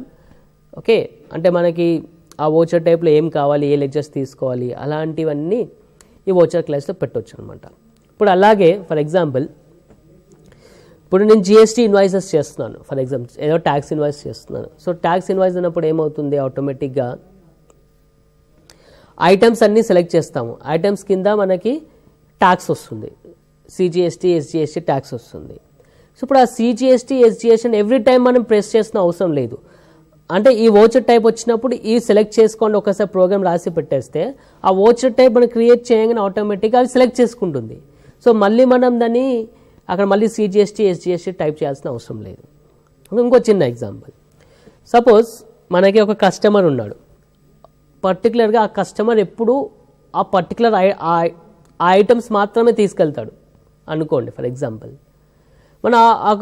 మనం ఏం చేస్తాము, ఆ ఒక programme అంటే ఆ customer పేరు పైన ఒక చిన్న క్లాస్ రాసి అందులో ఇన్కార్పొరేట్ చేస్తాం.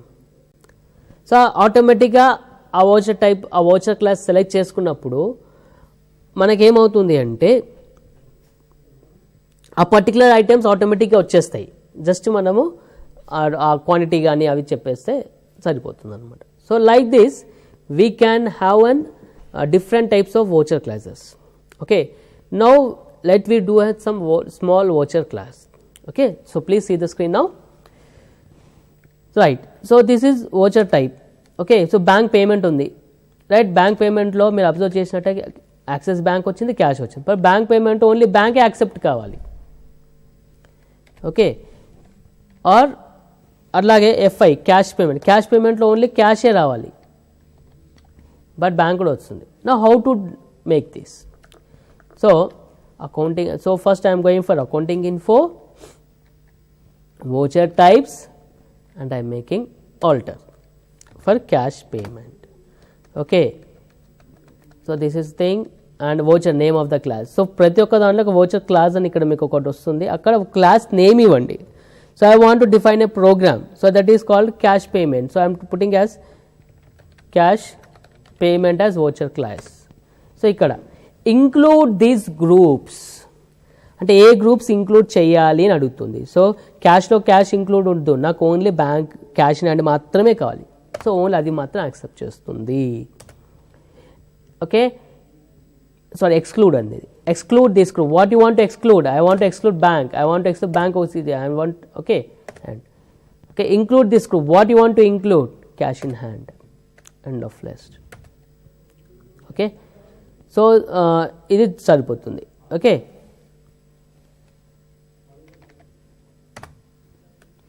So what you want to add? Okay, here I want to add only cash. Now let we go for that voucher entry, FI payment, cash payment. So ఇక్కడ వోచర్ క్లాస్ అడుగుతుంది, ఏ class కావాలి? Cash payment class కావాలి. See ఇక్కడ number automatic వచ్చింది. So మీరు observe చేసినట్టే only డైరెక్ట్గా క్యాష్కి వెళ్ళిపోయింది. చూసారు కదా, ఇక్కడ ఓన్లీ క్యాష్కి వెళ్ళిపోయింది. Okay, because we have selected the voucher class. Without voucher class or not applicable. So voucher class not applicable పెట్టాను కాబట్టి అది అడుగుతుంది. So like this we can have the voucher class.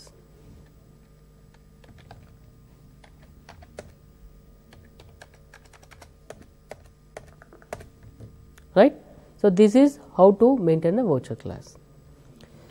So మీకు ఇంకా ఈజీగా అర్థం కావాలంటే చిన్న example, suppose I'm making the sales invoice. Okay, for cash I'm making the sales invoice. Sales, so sales order ఊక అంటే సేల్స్ ఊకకి సెలెక్ట్ చేయాలి and no one. So sales చేశాను. ఓకే, టీవీ సేల్ చేస్తున్నాను.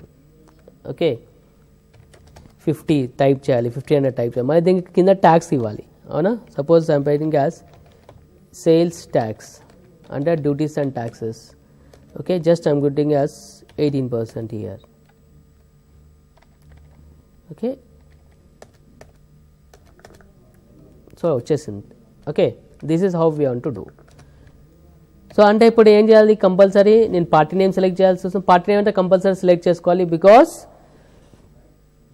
అక్కడ క్యాష్ ఉంటుంది, క్యాష్లో మనం అమ్మొచ్చు, క్రెడిట్లో అమ్మొచ్చు, క్రెడిట్లో డిఫరెంట్ టైప్స్ ఆఫ్ పార్టీస్ ఉంటాయి compulsory.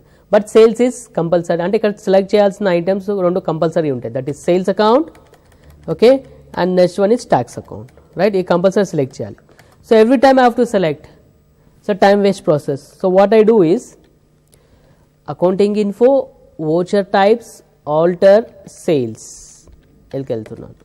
Okay, I'm writing a class name, cash sales. Okay, so cash సేల్స్లో నాకేం కావాలి, what I want to exclude bank, this I want to exclude,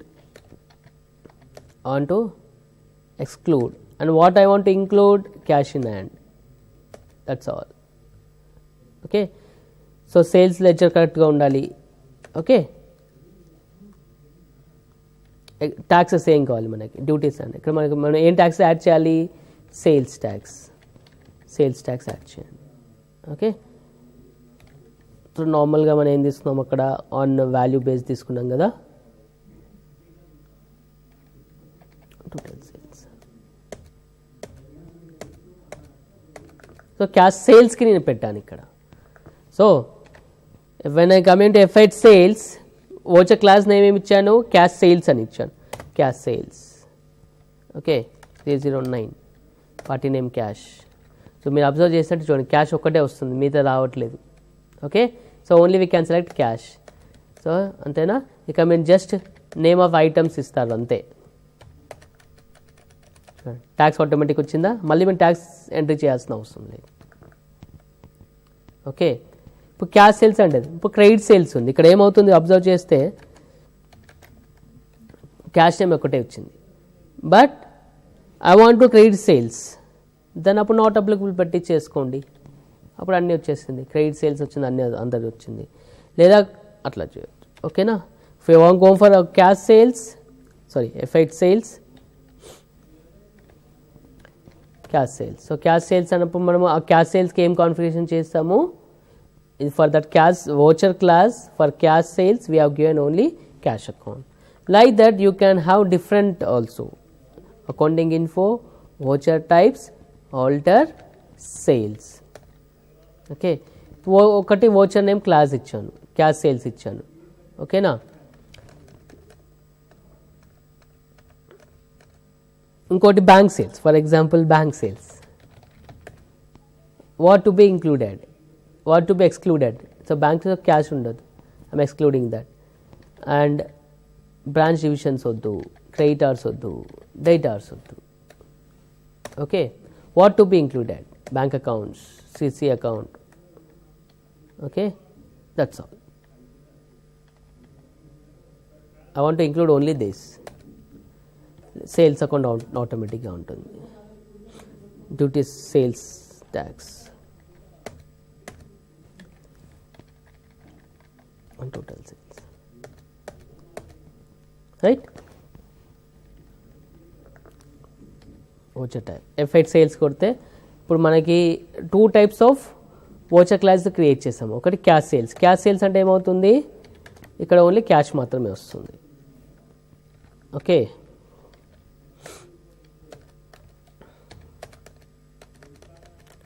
okay, so tax automatic వచ్చింది. అలాగే bank sales చేయాలనుకున్నారు, bank sales select చేశాను. Okay, so ఇక్కడ 2 banks మాత్రమే వచ్చినాయి. So what Axis bank is come dumb, we go for Axis bank.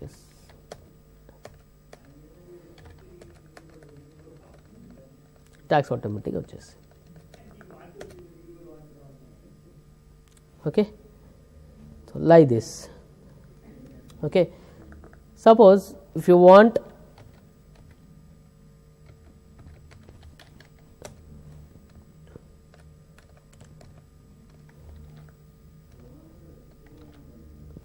something like sales with transport, what include what, అన్నీ అంటే మనకి ఇక్కడ ఎక్స్క్లూడ్ ఏం అవ్వద్దు, ఇంక్లూడ్ మాత్రం అన్నీ అవ్వాలి. సో అందరికీ ఉంటాయి transports. I want to include all. Sales account, ledger account, okay, sales tax on total sales. దీంతో పాటు ఇంకేం యాడ్ కావాలి నాకు, ట్రాన్స్పోర్టేషన్ కావాలి, transportation on sales. Okay, as additional excise flat rate, user different, మన ఇచ్చిన వాల్యూ తీసుకోవాలి. ఓకే, అప్పుడు ఏం చేస్తాము, వోచర్ ఎంట్రీకి వెళ్ళినప్పుడు okay bank F8 sales, sales with transport select చేసుకోవాలి. సేల్స్ విత్ ట్రాన్స్పోర్ట్లో మనం ఏమి యాక్టివేట్ అన్నిటికీ యాక్చాము, షా ఎంటర్ప్రైజెస్, రైట్. ఏం ఐటమ్స్ కావాలి నీకు,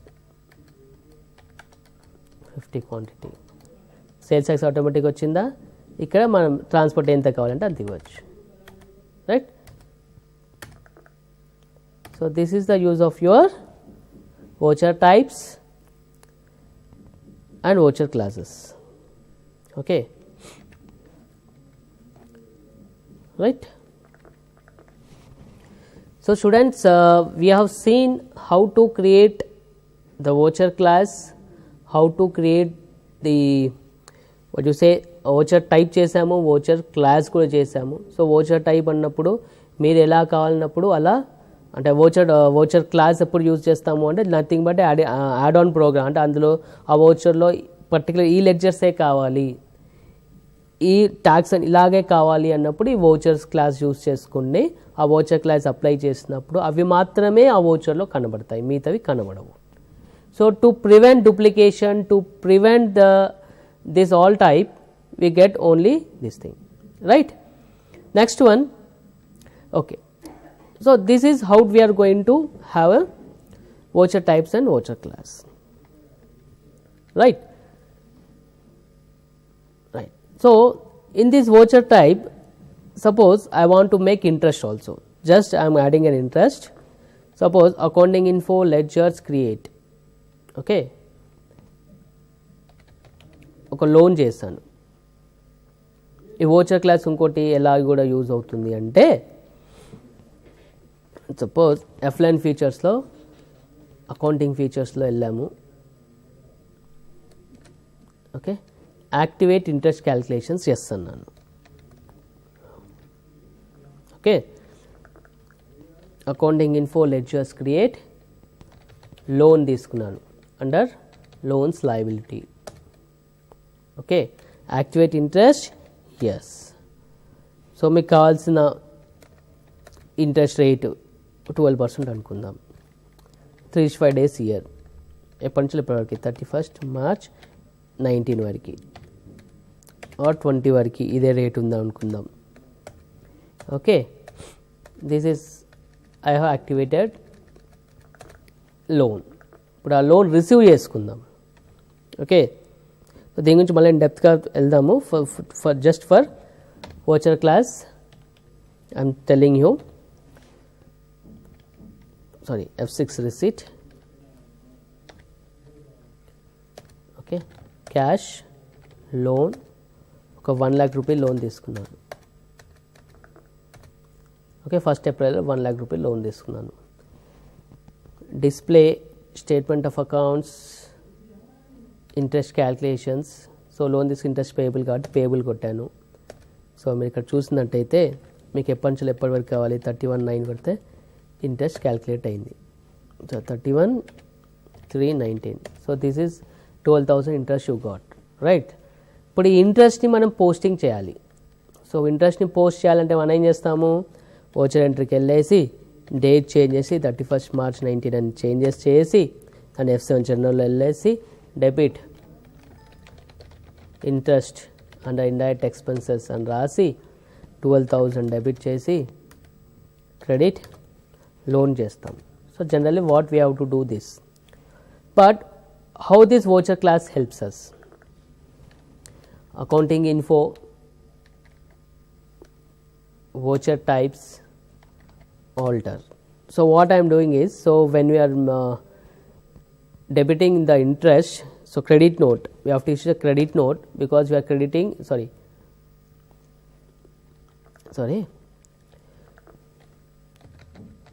సో లోన్ తీసుకున్నాం. ఇక లోన్ తీసుకున్నప్పుడు మనకి ఆయనకి ఇంట్రెస్ట్ ఇవ్వాలి అంటే మనం ఎక్కడ రాస్తాం, ఇంట్రెస్ట్ క్రెడిట్ సైడ్లో రాస్తాం. So credit note, accounting info,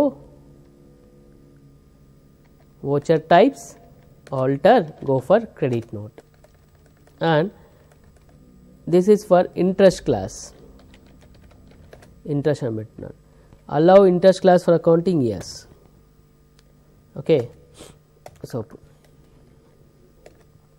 INT interest. Okay, ఇప్పుడు చూడండి క్రెడిట్ నోట్ వేసాను కదా నేను, వోచర్ ఎంట్రీకి వెళ్ళేసి క్రెడిట్ నోట్ క్లిక్ చేస్తాను, ఇంట్రెస్ట్ వోచర్ క్లాస్ సెలెక్ట్ చేస్తాను. ఓకే, సో 31st Marchకి లోన్ సో ఆటోమేటిక్ ఇంట్రెస్ట్ వచ్చింది చూసారా, క్యాలిక్యులేట్ అయ్యి వచ్చిందా. So I have not done anything, just I'm making it right. Just I'm entry ఇప్పుడు F2కు ఉంది. Which date you want, I want interest on 31/12. సో ఆటోమేటిక్గా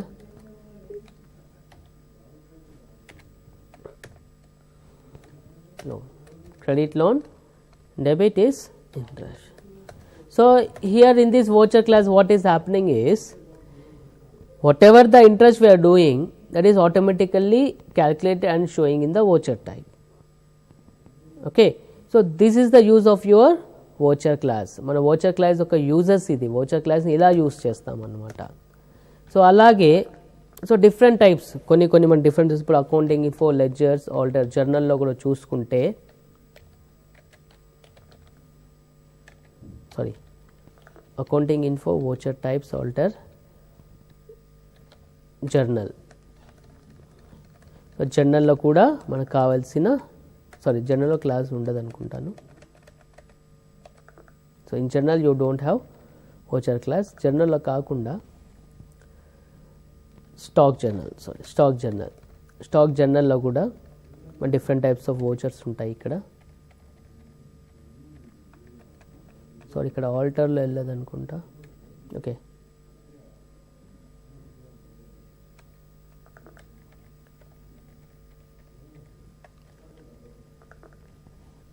I'll create something, create stock journal, this show and duplicate, right? So something stock manufacturing journal, stock journal.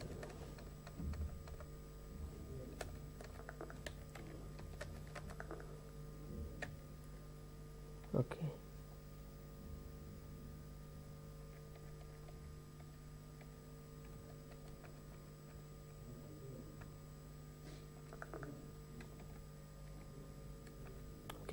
Voucher class రావాలి అంటే sorry ఎఫ్లైన్ ఫీచర్స్లో వెళ్ళేసి godowns activate చేస్తే వస్తుంది.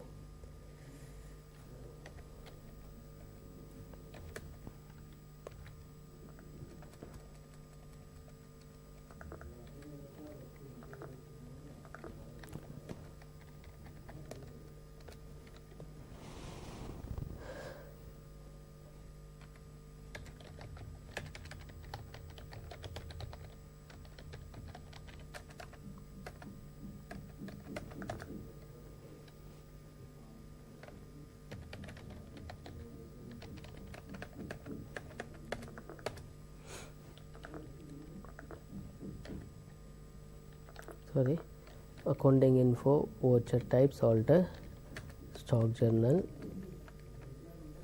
See, godowns ఉన్నప్పుడు, so transfer ఉన్నప్పుడు ఇలా చేసుకో.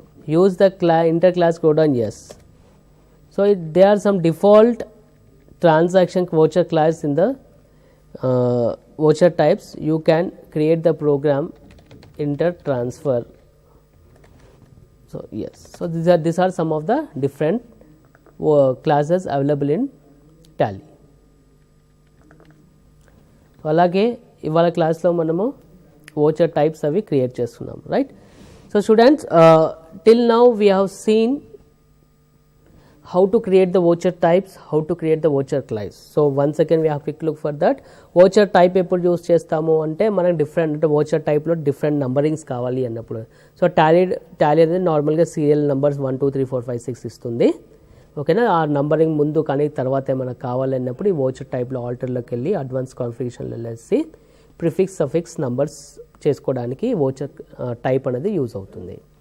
వోచర్ క్లాస్కి దేనికి యూజ్ చేస్తామో ఆ పర్టికులర్ వోచర్ టైప్లో నాకు ఈ లెడ్జర్స్ మాత్రమే ఇన్కార్పొరేట్ అవ్వాలి, ఈ లెడ్జర్స్ మాత్రం వద్దు.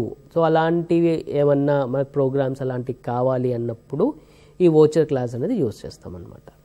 Okay, so in tomorrow's class we're going to discuss about the order, what you say, purchase orders and sales orders. అంటే సో పర్చేజ్ ఆర్డర్స్ ఎలా చేయాలి, సేల్స్ ఆర్డర్స్ ఎలా చేయాలి, అసలు పర్చేస్ ఆర్డర్స్ ఎందుకు చేస్తాము, సేల్స్ ఆర్డర్స్ ఎందుకు చేస్తాము, వీటి కోసం రేపటి క్లాస్లో మేము ప్రాక్టికల్గా డిస్కస్ చేస్తాము. సో సో దాని వెళ్ళే ముందు ఒక brief discussion we have quick brief discussion about that. So what is the purchase order? So purchase order is nothing but మన ఏదైనా రా మెటీరియల్ కొనాలి అన్నప్పుడు లేదా మనం ట్రేడింగ్ గూడ్స్ కొనాలి అనుకున్నప్పుడు మనం ఏం చేస్తాము, ఒక ఆర్డర్ పెట్టాలి. అంటే కొన్ని ప్రోడక్ట్స్ ఎలా ఉంటుందంటే కొన్ని కంపెనీస్లోకి మనం మాన్యువల్గా ఒక మెయిల్ అట్లా మామూలుగా పెట్టేసి మాకు ఈ ప్రోడక్ట్స్ కావాలి అంటే వాళ్ళు ఇవ్వరు. Even though you are paying in cash, even though you are paying a check in advance also, they are not going to accept that. They are going to accept unless you place an order to them. అంటే మనకు order పెట్టాలి వాళ్ళకి. చాలామంది ఏం చేస్తారు, ఎక్సెల్లో కానీ వర్డ్లో కానీ type చేసేసి పర్చేస్ ఆర్డర్ అని పెట్టేసి మనం ఏమేమి క్వాంటిటీ కావాలి, టర్మ్స్ కండిషన్స్ అవన్నీ మెన్షన్ చేస్తూ వాళ్ళకి ఆర్డర్ పెడతారు. ఓకే, ఈ ఆర్డర్ పెట్టడం బాగానే ఉంది, మనం ఒక వర్డ్లో చేసేస్తాం, ఆర్డర్ పెట్టేస్తాం. How to track that order? మనం ఎన్ని పెట్టాము, అందులో ఆ ఆర్డర్లో బేస్లో మనకి ఎంత వచ్చాయి.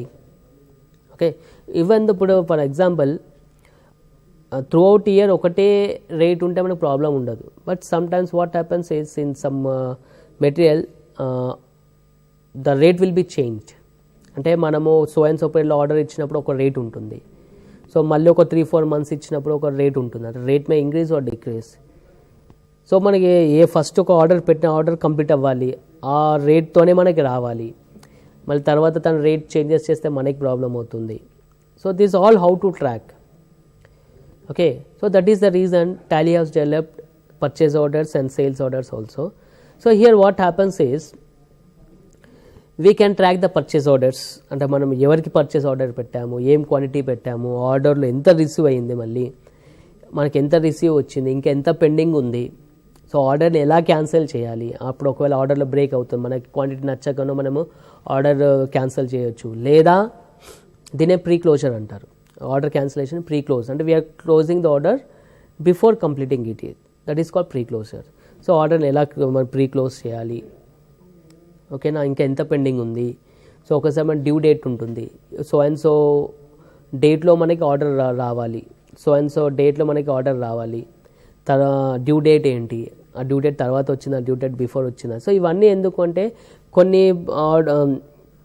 కొన్ని వాటిలో మనకి ఏమవుతుంది అంటే ఆర్డర్ బేస్డ్ డ్యూ డేట్స్ ప్రకారం మనకి డెలివరీ అంటే పెనాల్టీ ఛార్జెస్ పడవచ్చు. సో డ్యూ డేట్ అయిపోయింది, సో అండ్ సో కరెక్ట్ టైంకి వచ్చిందా లేదా. సో ఇవన్నీ కోసం మనం ఆర్డర్లో చూస్తాం. అట్లాగే సేల్స్ ఆర్డర్. సేల్స్ ఆర్డర్ అంటే ఇప్పుడు మనం ఉంటాము, మనకు వచ్చిన ఆర్డర్స్, ఓకే, మనకి ఎవరు ఇచ్చారు ఆర్డర్, దేనికోసం ఇచ్చారు ఆర్డర్, ఓకేనా, వచ్చిన ఆర్డర్లో మనం ఎంత సప్లై చేస్తాము, ఇంకెంత సప్లై చేయాలి, దీని ప్రాసెస్ ఎలా ఉంటుంది. This all we're going to discuss in tomorrow class. Okay students, for today we're going to end this session for voucher types and classes. Tomorrow we are going to see sales orders and purchase orders. Okay, till then have a nice time.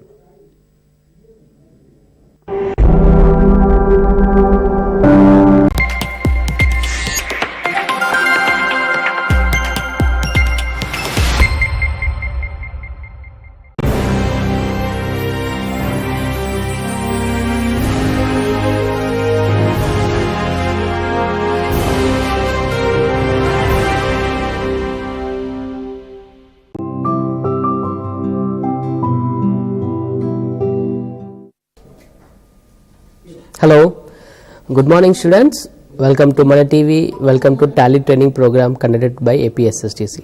Right, in yesterday's class we have discussed about voucher types and voucher class. Right, in today's class we are going to discuss about sales orders and purchase orders.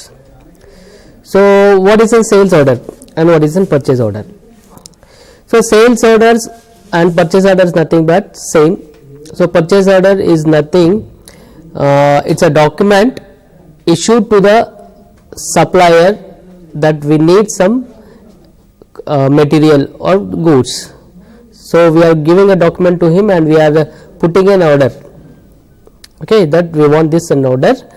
So in some companies what happens is without a formal document no material will be issued. So మామూలుగా మనం ఒక షాప్కి వెళ్తే మనకు కావాల్సిన items, super market అని ఎక్కడ వెళ్తే కనుక మనకు కావాల్సిన ఐటమ్స్ తీసేసుకొని ఆ బిల్లింగ్ చేసి వచ్చేస్తాం. బట్ కొన్ని కంపెనీస్లో వాళ్ళకు ఆర్డర్ లేకుండా ఏ ఒక్క డాక్యుమెంట్స్ని ఏ ఒక్క పర్చేస్ని వాళ్ళు చేయరు. They will not give any goods without an order. Okay, so for that what purpose what we have to do is we have put an order. So and so కంపెనీకి మనం ఆర్డర్ చేయాలి. Order చేసి మనకు కావాల్సిన items అని list పెడితే వాళ్ళన్నీ చూసేసి మనకు కావాల్సిన ఐటమ్స్ మనకి డిస్పాచ్ చేస్తూ ఉంటాడు. సో ఎందుకు పర్చేస్ ఆర్డర్ చేయాలి అంటే they are several reasons for that.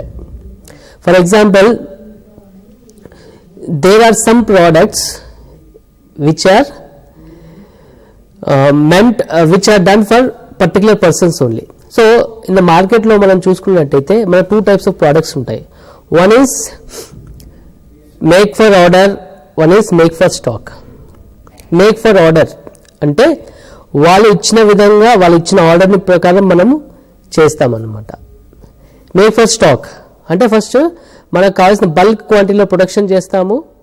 Suppose pens, ఇంకేమన్నా XYZ మొబైల్స్ అట్లా ఉన్నాయనుకోండి. ఇప్పుడు మీరు ఒక మొబైల్ చూస్తున్నట్టయితే సామ్సంగ్ కానీ ఇంకేదైనా మొబైల్ తీసుకోండి, ఒక మోడల్ వచ్చేస్తుంది మార్కెట్లో. వాళ్ళు ఏం చేస్తారంటే ఆ మోడల్ కొన్ని ల్యాక్స్లో ప్రొడ్యూస్ చేసి పెట్టేస్తారు. Then the release in the market and sell in the market. ఓకేనా, ఈ యొక్క ప్రోడక్ట్ ఎవరికైనా యూస్ఫుల్ అవుతుంది, ఎవరైనా పర్చేస్ చేయవచ్చు. But they are some products which are done for only for those people. That is called make for order. For చిన్న example, మన ఇంట్లో మన ఒక ఫాల్ సీలింగ్, అలాంటి ఫాల్ సీలింగ్ కానీ లేదా ఫర్నిచర్ కానీ చేస్తున్నాం. సో ఈ ఫాల్ సీలింగ్ కానీ ఫర్నిచర్ కానీ మనం చేయించాలంటే వాటి యొక్క కంపెనీ ఇంటీరియర్ డిజైన్ వాళ్ళ కంపెనీస్ పిలిపించి మనం చెప్తాం, సార్ నాకు ఇట్లా ఈ ఫాల్ డిజైనింగ్ కావాలి, ఈ so and so material use చేయాలి, దీనిలో furniture so and so colour use చేయాలి, so and so take wood use చేయాలి, లేకుంటే ఇటాలియన్ సంథింగ్ డిఫరెంట్ టైప్స్ ఉంటుంది. అంటే ఆ పర్టికులర్ ఆర్డర్ అనేది వాళ్ళ గురించే మనం చేస్తున్నాం. అవునా, ఇప్పుడు ఇలాంటి వాటిలో ఏమవుతుందంటే పర్చేస్ ఆర్డర్ లేకుండా అసలు యాక్సెప్ట్ చేయరు. ఎందుకంటే మనం అక్కడ వెళ్ళేసి ఆ ప్రోడక్ట్ అనేది ఫిక్స్ ఉండదు. ఇప్పుడు మేక్ ఫర్ స్టాక్లో అయితే ఈ ప్రోడక్ట్ ఇంత అని ఉంటుంది. ఈ mobile is 10,000, this mobile is 15,000, this model is 5,000, this model is 10,000. అది ఎవరికైనా 10,000 ఉంటుంది. బట్ మేక్ ఫర్ ఆర్డర్లో వచ్చేటప్పటికి ఆ ప్రోడక్ట్ అనేది డిఫరెంట్ అంటే మన క్లయింట్స్, ఓకే, మన క్లయింట్స్కి టేస్ట్కి అనుకూలంగా వాళ్ళకి నచ్చినట్టు చెప్తారు, మనం చేస్తాం. సో ఇలాంటి సిచ్యువేషన్లో మనం వాళ్ళు ఒకసారి ఆర్డర్ ఇచ్చేస్తారు. సో మనం దాన్ని బట్టి మనకు కావాల్సిన రా మెటీరియల్స్, కావాల్సిన వుడ్ కానీ ఆ ఫాల్ సీలింగ్ కావాల్సిన సంబంధించిన మెటీరియల్ కానీ తెచ్చి పెట్టుకుంటాం. ఇప్పుడు సడన్గా అది అండర్ ప్రాసెస్లో ఉన్నప్పుడు తన ఆర్డర్ క్యాన్సిల్ చేసి నాకు వద్దు అని అంటే we will in loss. So that is the reason will take an a document, will take an purchase order from them. So ఆ పర్చేస్ ఆర్డర్లో మనకు కావాల్సిన డైమెన్షన్స్ కానీ కలర్స్ కానీ అవన్నీ మెన్షన్ చేసి ఇస్తారు, పర్టికులర్ సైన్ చేస్తాం. సో ఆ ఫ్యూచర్లో మనం తను అడగడానికి కూడా ఛాన్స్ ఉండదు, బాబు నువ్వు ఆర్డర్ పెట్టావు కంపల్సరీ తీసుకోవాలి, because this order is meant for only for your purpose and we cannot cell in the market out side. So definitely in this for filing any case లీగల్గా పోవాలన్నా కానీ ఈ డాక్యుమెంట్ అనేది useful అవుతుంది. అదే తను ఒక మెయిల్ పెట్టేసి ఆర్డర్ పెట్టేసి ఫార్మల్ ఫోన్లో ఆర్డర్ పెట్టేశారంటే అది మనకి లీగల్కి యాక్షన్ తీసుకోవడానికి ఛాన్స్ ఉండదు. సో అందుకనే ఈ ఆర్డర్స్ అనేది పెడుతున్నారు. Okay, so many people, some people, so కొందరికి ఏం చేస్తే పర్టికులర్ కొన్ని కంపెనీస్ అలాంటివి ఉంటాయి, మనం కొన్ని ఆర్డర్ మెయింటైన్ చేస్తాము. కొన్ని పర్టికులర్ అంటే కంపెనీస్ ఉండవు కదా, ఫార్మల్ మెయిల్లో పెట్టేసి మనం ఆర్డర్ తెచ్చేసుకొని ఆర్డర్ పెట్టేసి స్టాక్ తెచ్చేసుకుంటాం. Okay, so this all can be done in Tally also. Okay, మామూలుగా కొందరు చాలామంది ఏం చేస్తారంటే ఈ యొక్క ప్రొసీజర్ సరిగా టాలీలో చేయడం తెలియక వాళ్ళు ఏం చేస్తారంటే వర్డ్లోనో లేదా ఎక్సెల్లో ఒక డిజైన్ చేసుకొని అందులో వాళ్ళ పర్టికులర్స్ అన్నీ ఫిల్అప్ చేసేసి దాన్ని ప్రింట్ తీసి సైన్ చేసి స్కాన్ చేసి పంపించడం. సో దిస్ ఆల్ని చేస్తారు. సో ప్రింట్ చేసి స్కాన్ చేసేంతవరకు బాగానే ఉంది, కానీ ఆ పర్టికులర్ ఆర్డర్లో మనకు ఆర్డర్ ఎంత పెండింగ్ ఉంది, ఇంకా ఎంత మెటీరియల్ రావాలి, అసలు ఇది వస్తుందా రా అంటే still what is the order, అంటే ఆర్డర్ ఒక స్టేటస్ ఏంటి, మనం ఎన్ని ఆర్డర్ పెట్టాము, ఆర్డర్లో మనం ఇంకా ఎంత రిసీవ్ చేస్తున్నాము, ఇంకెంత బ్యాలెన్స్ రావాలి. సో ఇదంతా కూడా మనకు తెలుసుకోవాల్సింది ఉంది కదా, అవునా. సో అందుకనే టాలీలో ఈ యొక్క ప్రొసీజర్ పెట్టేసి టాలీలో మనం సేల్స్ ఆర్డర్స్, పర్చేస్ ఆర్డర్స్ ఎలా చేయాలి, ఒకవేళ ఆర్డర్ మనం క్లోజ్ చేయాలంటే ఎలా చేయాలి ఏంటి అనేది మనం వాళ్ళ క్లాస్లో తెలుసుకుందాం. So please see the screen now, we're going to see that. Okay,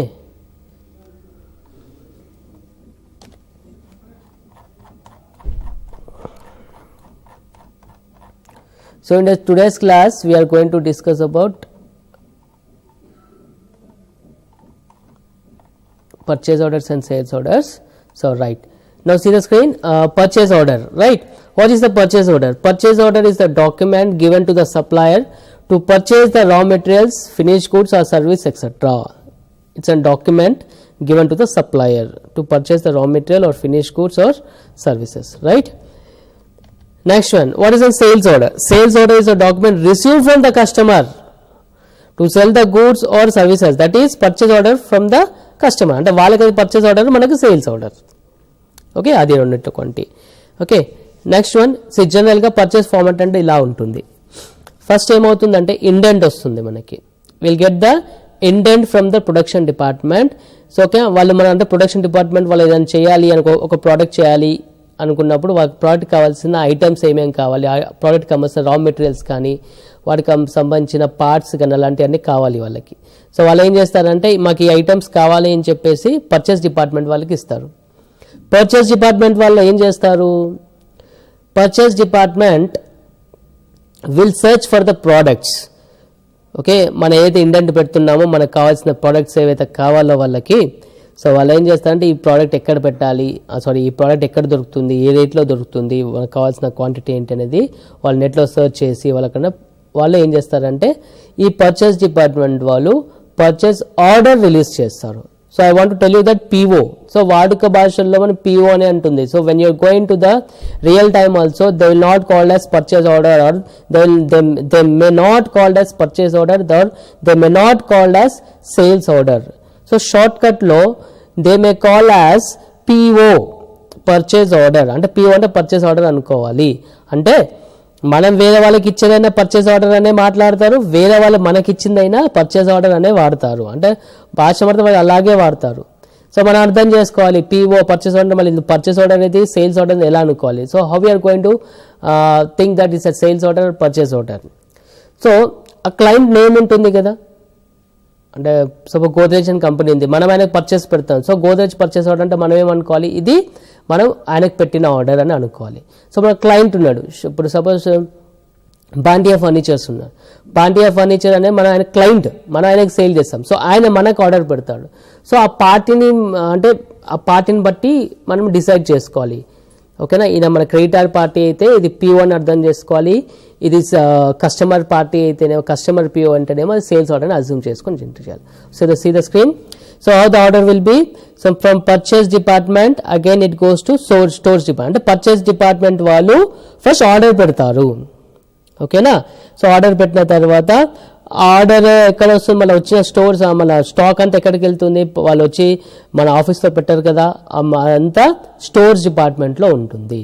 so stores department వాళ్ళు ఏం చేస్తారు, ఆ వచ్చిన స్టాక్ అంతా అన్లోడ్ చేసుకొని మనకు సంబంధించిన పిఓ అగెన్స్ట్గానే మెటీరియల్ వచ్చిందా, మనం పెట్టిన పిఓ ఎంత, మన పిఓలో ఏ పిఓలో ఈ స్టాక్ వచ్చింది, మనం ఎంత ఆర్డర్ చేసాము, అందులో ఎంత వచ్చింది, ఇంకెంత పెండింగ్ ఉంది అని స్టోర్స్ వాళ్ళు ఎంట్రీ చేసుకుంటారు. Okay, this is called material receipt note, MRN. కొందరు ఎంఆర్ఎన్ మెటీరియల్ రిసీట్ నోట్ అంటారు, కొందరు ఓన్లీ రిసీట్ నోట్ అనే అంటారు, ఆర్ఎన్ అంటారు, కొందరేమో స్టాక్ రిసీట్ నోట్ ఎస్ఆర్ఎన్ అని కూడా అంటారు. So they may use the different words, but in tally it is MRN, material receipt note. In tally it is called as MRN, material receipt note. ఈ material receipt Noney వేరే వేరే వాళ్ళు వేరే వేరే భాషలు వాడవచ్చు. దాన్ని డీసీ అనొచ్చు, డెలివరీ చలాన్ అనొచ్చు, ఎంఆర్ఎన్ మెటీరియల్ రిసీట్ నోట్ అనొచ్చు, ఎస్ఆర్ఎన్ అంటే స్టోర్ రిసీట్ నోట్ అని కూడా అనొచ్చు. ఓకేనా, so once the indent is given to the purchase department, the purchase department what they do is they put the order to the parties, and when the order is put, it will go to the stores department. Once the stores department receive the material, so ఎంతైతే suppose 100 పంపించాడు అనుకోండి, 100లో మనం 1000 order చేసాం, 1000లో మనకు 100 వచ్చింది. So bill మనకు 100కే రావాలి కదా, సో అది మా అకౌంట్స్ డిపార్ట్మెంట్ వాళ్ళకి వెళ్తుంది అనమాట. Okay, so indent will go from production department to the purchase department. From purchase department, when the purchase order is raised, then the stock will come into the stores department. Then when the stock is come to the stores department, it will come to the accounts department. And accounts department entry చేయాలి కదా, మనకి ఎంత వచ్చింది stock ఏంటి, మన purchase order కరెక్ట్గా వచ్చిందా, మన ఇచ్చిన వాల్యూతోనే వచ్చిందా లేదా అనేది వాళ్ళు వెరిఫై చేస్తారు. ఓకేనా, వెరిఫై చేసి ఎంత మన ఆర్డర్ పెట్టిన దానిలో ఎంతైతే స్టాక్ వచ్చిందో దానికి మాత్రం పర్చేస్లో ఎంట్రీ చేస్తారు. It will they purchase, so they will post and purchase here. From purchase it will go to finance department. అంటే పర్చేస్ అయింది అంతా కరెక్ట్గా ఉందని ఫైనాన్స్ డిపార్ట్మెంట్కి వెళ్తుంది. సో ఫైనాన్స్ డిపార్ట్మెంట్ పేమెంట్కి వెళ్తుంది, ఫైనాన్స్ డిపార్ట్మెంట్ పేమెంట్ అవుతుంది, so client will receive the payment. So this is how the in real time how the scenario goes on. First the indent will go from the purchase order. అంటే production department వాళ్ళకి కావాల్సిన material కావాల్సిందంతా purchase డిపార్ట్మెంట్కి ఇస్తారు. Purchase డిపార్ట్మెంట్లో PO race చేస్తారు, అంటే purchase order raise చేస్తారు. ఆ పర్చేస్ ఆర్డర్ రేస్ చేసిన తర్వాత స్టోర్స్ డిపార్ట్మెంట్లోకి స్టాక్ వస్తుంది. సో వాళ్ళు స్టాక్ వచ్చినట్టు ఎంట్రీ చేసుకుంటారు. ఈ స్టాక్ వచ్చిన తర్వాత అకౌంట్స్ డిపార్ట్మెంట్ వాళ్ళు ఏం చేస్తారు అంటే ఆ వచ్చిన స్టాక్కి పర్చేస్ వాల్యూస్ వేస్తారు. ఓకేనా, వచ్చిన తర్వాత అంత కన్ఫర్మ్ అయిన ఫైనాన్స్ డిపార్ట్మెంట్ వాళ్ళకి అప్రూవల్కి వెళ్తుంది. ఆ ఫైనాన్స్ డిపార్ట్మెంట్ అప్రూవల్ చేసేసి పేమెంట్ చేస్తారు. So this is the cycle goes on. From Indian will go to the purchase department will go to the stores department will go to the accounts department will go to finance department, then from payment. So ఈ పెద్ద పెద్ద organisation ఇలా జరుగుతుంది. So ఇంకా వేరే ఆర్గనైజేషన్లో ఇంకా కొన్ని డిపార్ట్మెంట్స్ కూడా ఉండొచ్చు. ఒక్కోసారి డైరెక్ట్గానే అకౌంట్స్ డిపార్ట్మెంట్ వాళ్ళే పర్చేస్ ఆర్డర్ రేస్ చేస్తారు, అకౌంట్స్ డిపార్ట్మెంట్ వాళ్ళే స్టాక్ రిసీవ్ చేసుకుంటారు, అకౌంట్స్ డిపార్ట్మెంట్ వాళ్ళే పేమెంట్ కూడా చేస్తారు. So depend upon the size of the organization, but generally this is the scenario. Okay, so if you want to make this purchase order, you have to see the three types of things. One is we have to enter the purchase order. అంటే మనం purchase order ఒక process కంప్లీట్గా మన టాలీలో చేయాలి అనుకుంటే మనం 3 documents issue చేయాలి. One is purchase order, second one is what you say, the second one is stores receipt material. Okay, the third one is accounts department, that is purchase. అంటే purchase ఒక process complete కావాలంటే మీరు టాలీలో 3 watches post చేయాలి ఉంటుంది. Okay, you have to make 3 postings. One is purchase order, one is receipt note, one is what you say purchase bill. So this 3 if you post, then the what you say, the complete purchase cycle will be done. Okay, now see the screen. So first we have to now activate the purchase order. So how to activate this purchase order? So gateway of tally, offline features, inventory features, in this order processing lo enable purchase orders, yes, enable sales orders, yes, other features lo use tracking numbers, yes untundi. So this is the path how to do. Now we will open the tally and see how to do this. Okay, so we have done here. Okay, టాలీలో ఎలా చేయాలి? So go for F eleven features. Okay, in that F eleven features, okay, go for inventory features. Okay, in inventory features you can see that enable purchase order. ఇక్కడ enable purchase order processing, yes. Enable sales order processing, yes.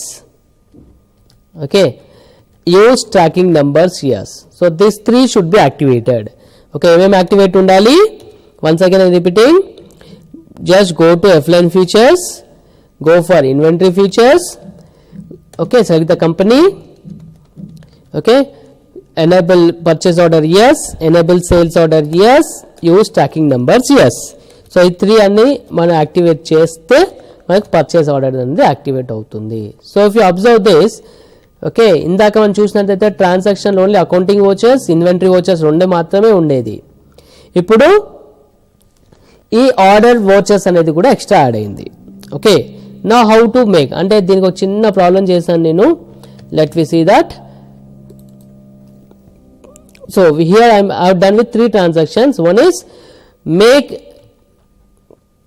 make a purchase order to Godrej and Company for the following items. Wide PO number అంటే purchase order number 251/1819. So what are those items? Tables, chairs, almara. A date రోజు? 1st April రోజు. అంటే 1st April రోజు మనకి purchase order చేయమని అడుగుతున్నారు. Then we go to the purchase order in tally. Okay, so already we are activated. Now we have to make the purchase order. So go for order vouchers. In the order vouchers, select purchase order. The shortcut is Alt F4. Single line ఉంది కదా, Alt F4. okay, name of the party Godrej, I'm selected the Godrej, okay, and address kuda ikkada automatic manaki icheste vachchestundi. Terms, okay, terms, mode of terms of payment, cash or check or 15 days of payment or what 15 days, okay, from the date of dispatch. Other reference ఏమైనా ఉంటే ఇక్కడ ఇస్తాము. Terms of delivery అంటే మనకు terms and conditions పెడతాం కదా. First term and condition ఏంటి ఇక్కడ రాస్తాం. First term and condition, okay okay, ఏముంటుంది టర్మ్స్ అండ్ కండిషన్స్ రాస్తారు ఇక్కడ.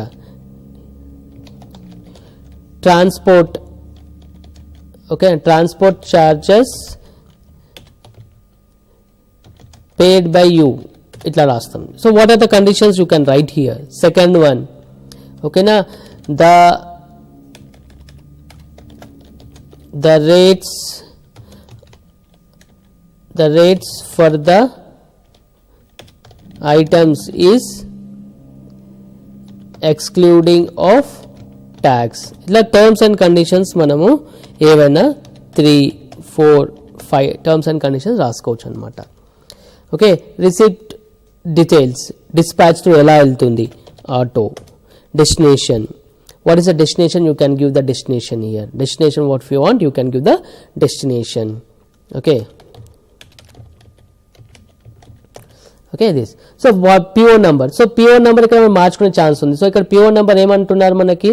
So what is the PO number, PO/251. so put the same thing, PO/251/1819.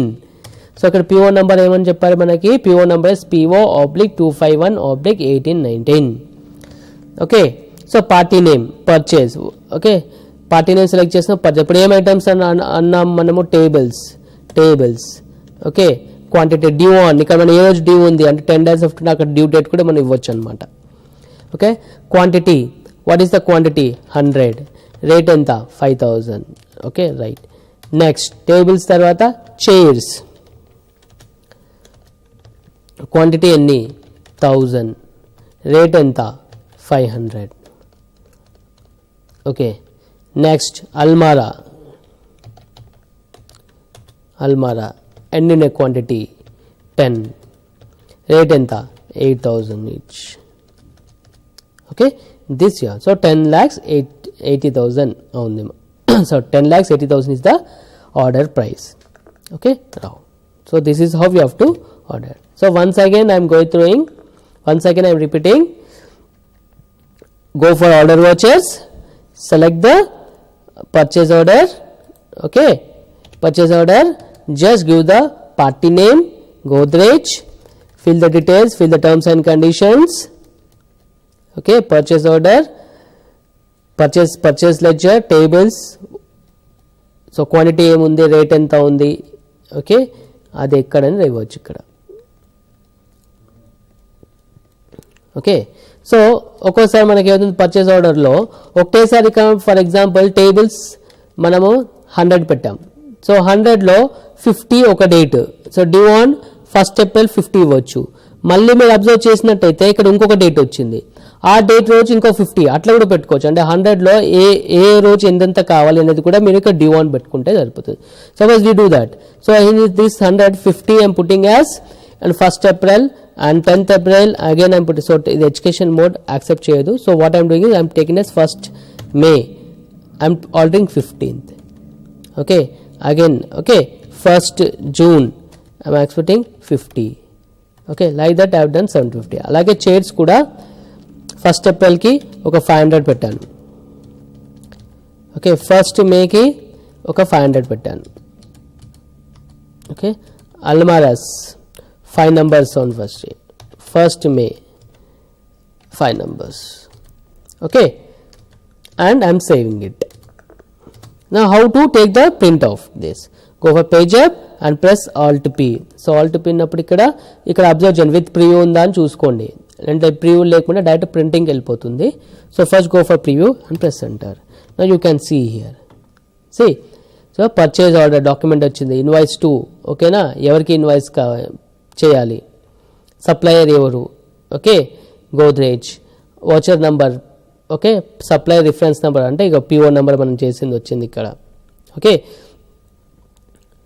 Okay, terms of delivery. So transportation charges paid by you, the rates of the for the items is X of tax అంటే excluding of tax. So ఈ విధంగా మనం చేసుకోవచ్చు. ఇక్కడ చూడ due on a due రోజు ఎన్ని ఉన్నాయి, టోటల్ 150 పెట్టాం, ఏది ఎంత. So thus you can send a mail, or you can take a print of it, scan and send him, or there is a separate option called export option. I will let you know that in further classes. Okay, so మీరు కావాలంటే ఇక్కడ click on export చేసి దీన్ని PDF కింద convert చేసేసుకొని వచ్చి PDF కింద convert అయిపోయింది కదా, ఇది మీరు మెయిల్ చేసేయచ్చు అనమాట. Okay, like that also you can do. So students, this is how to do the purchase order. Now we have seen the purchase order, right? Now in this order we have made some purchases. Okay, purchase order పెట్టాం. So purchase order పెట్టాగానే stock వస్తుందా మనకి? రాదు. అందుకే అల్మారా ఉందా, 3 ఉన్నాయి చూడ, order పెట్టాం. Tables పెట్టాము. ఓకే, టేబుల్స్ కూడా ఏం లేవు ఎందుకంటే రాలేదు. తర్వాత చైర్స్ పెట్టాము, చైర్స్ వచ్చా, చైర్స్ కూడా రాలేవు. సో ఆర్డర్ పెట్టాము కానీ స్టాక్ రాలేదు కదా. Okay, see, let me check purchase account also. So profit and loss account, ఇక్కడ పర్చేస్ చూస్తే చూడండి పర్చేజే ఉంది. ఓకే, ఇంకేం రాలేదు మనకి ఇక్కడ, purchase bills nothing, right? So first we have made an order. The next is order పెట్టాము, ఆర్డర్ పెట్టిన తర్వాత స్టాక్ వస్తుంది మనకి. Okay, then where we have to post this, we have to post in inventory vouchers. Go for, so first we have done with order vouchers and made a purchase order, right? Now we have to receive the stock. అంటే ఇప్పుడు ఇక్కడ purchase purchase order raise చేశారు, అయిపోయింది.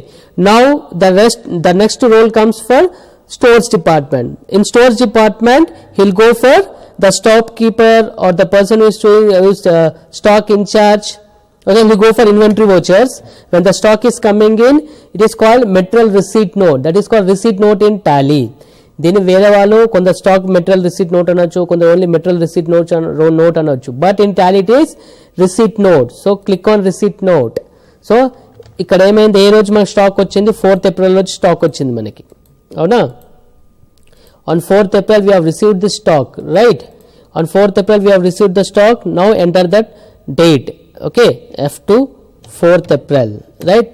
It does not change because it's an educational mode, so I am putting on the same date. Reference number. So what is the reference number? MR number enta, DC 54. So put as DC 54. This is the reference number. Okay, and party name, ఎవరి దగ్గర నుంచి వచ్చింది మన stock, Godrej నుండి వచ్చింది. Okay, వాటి purchase order number ఎంత, ఇక్కడ చూసారా, మన ఏదైతే purchase order, against purchase order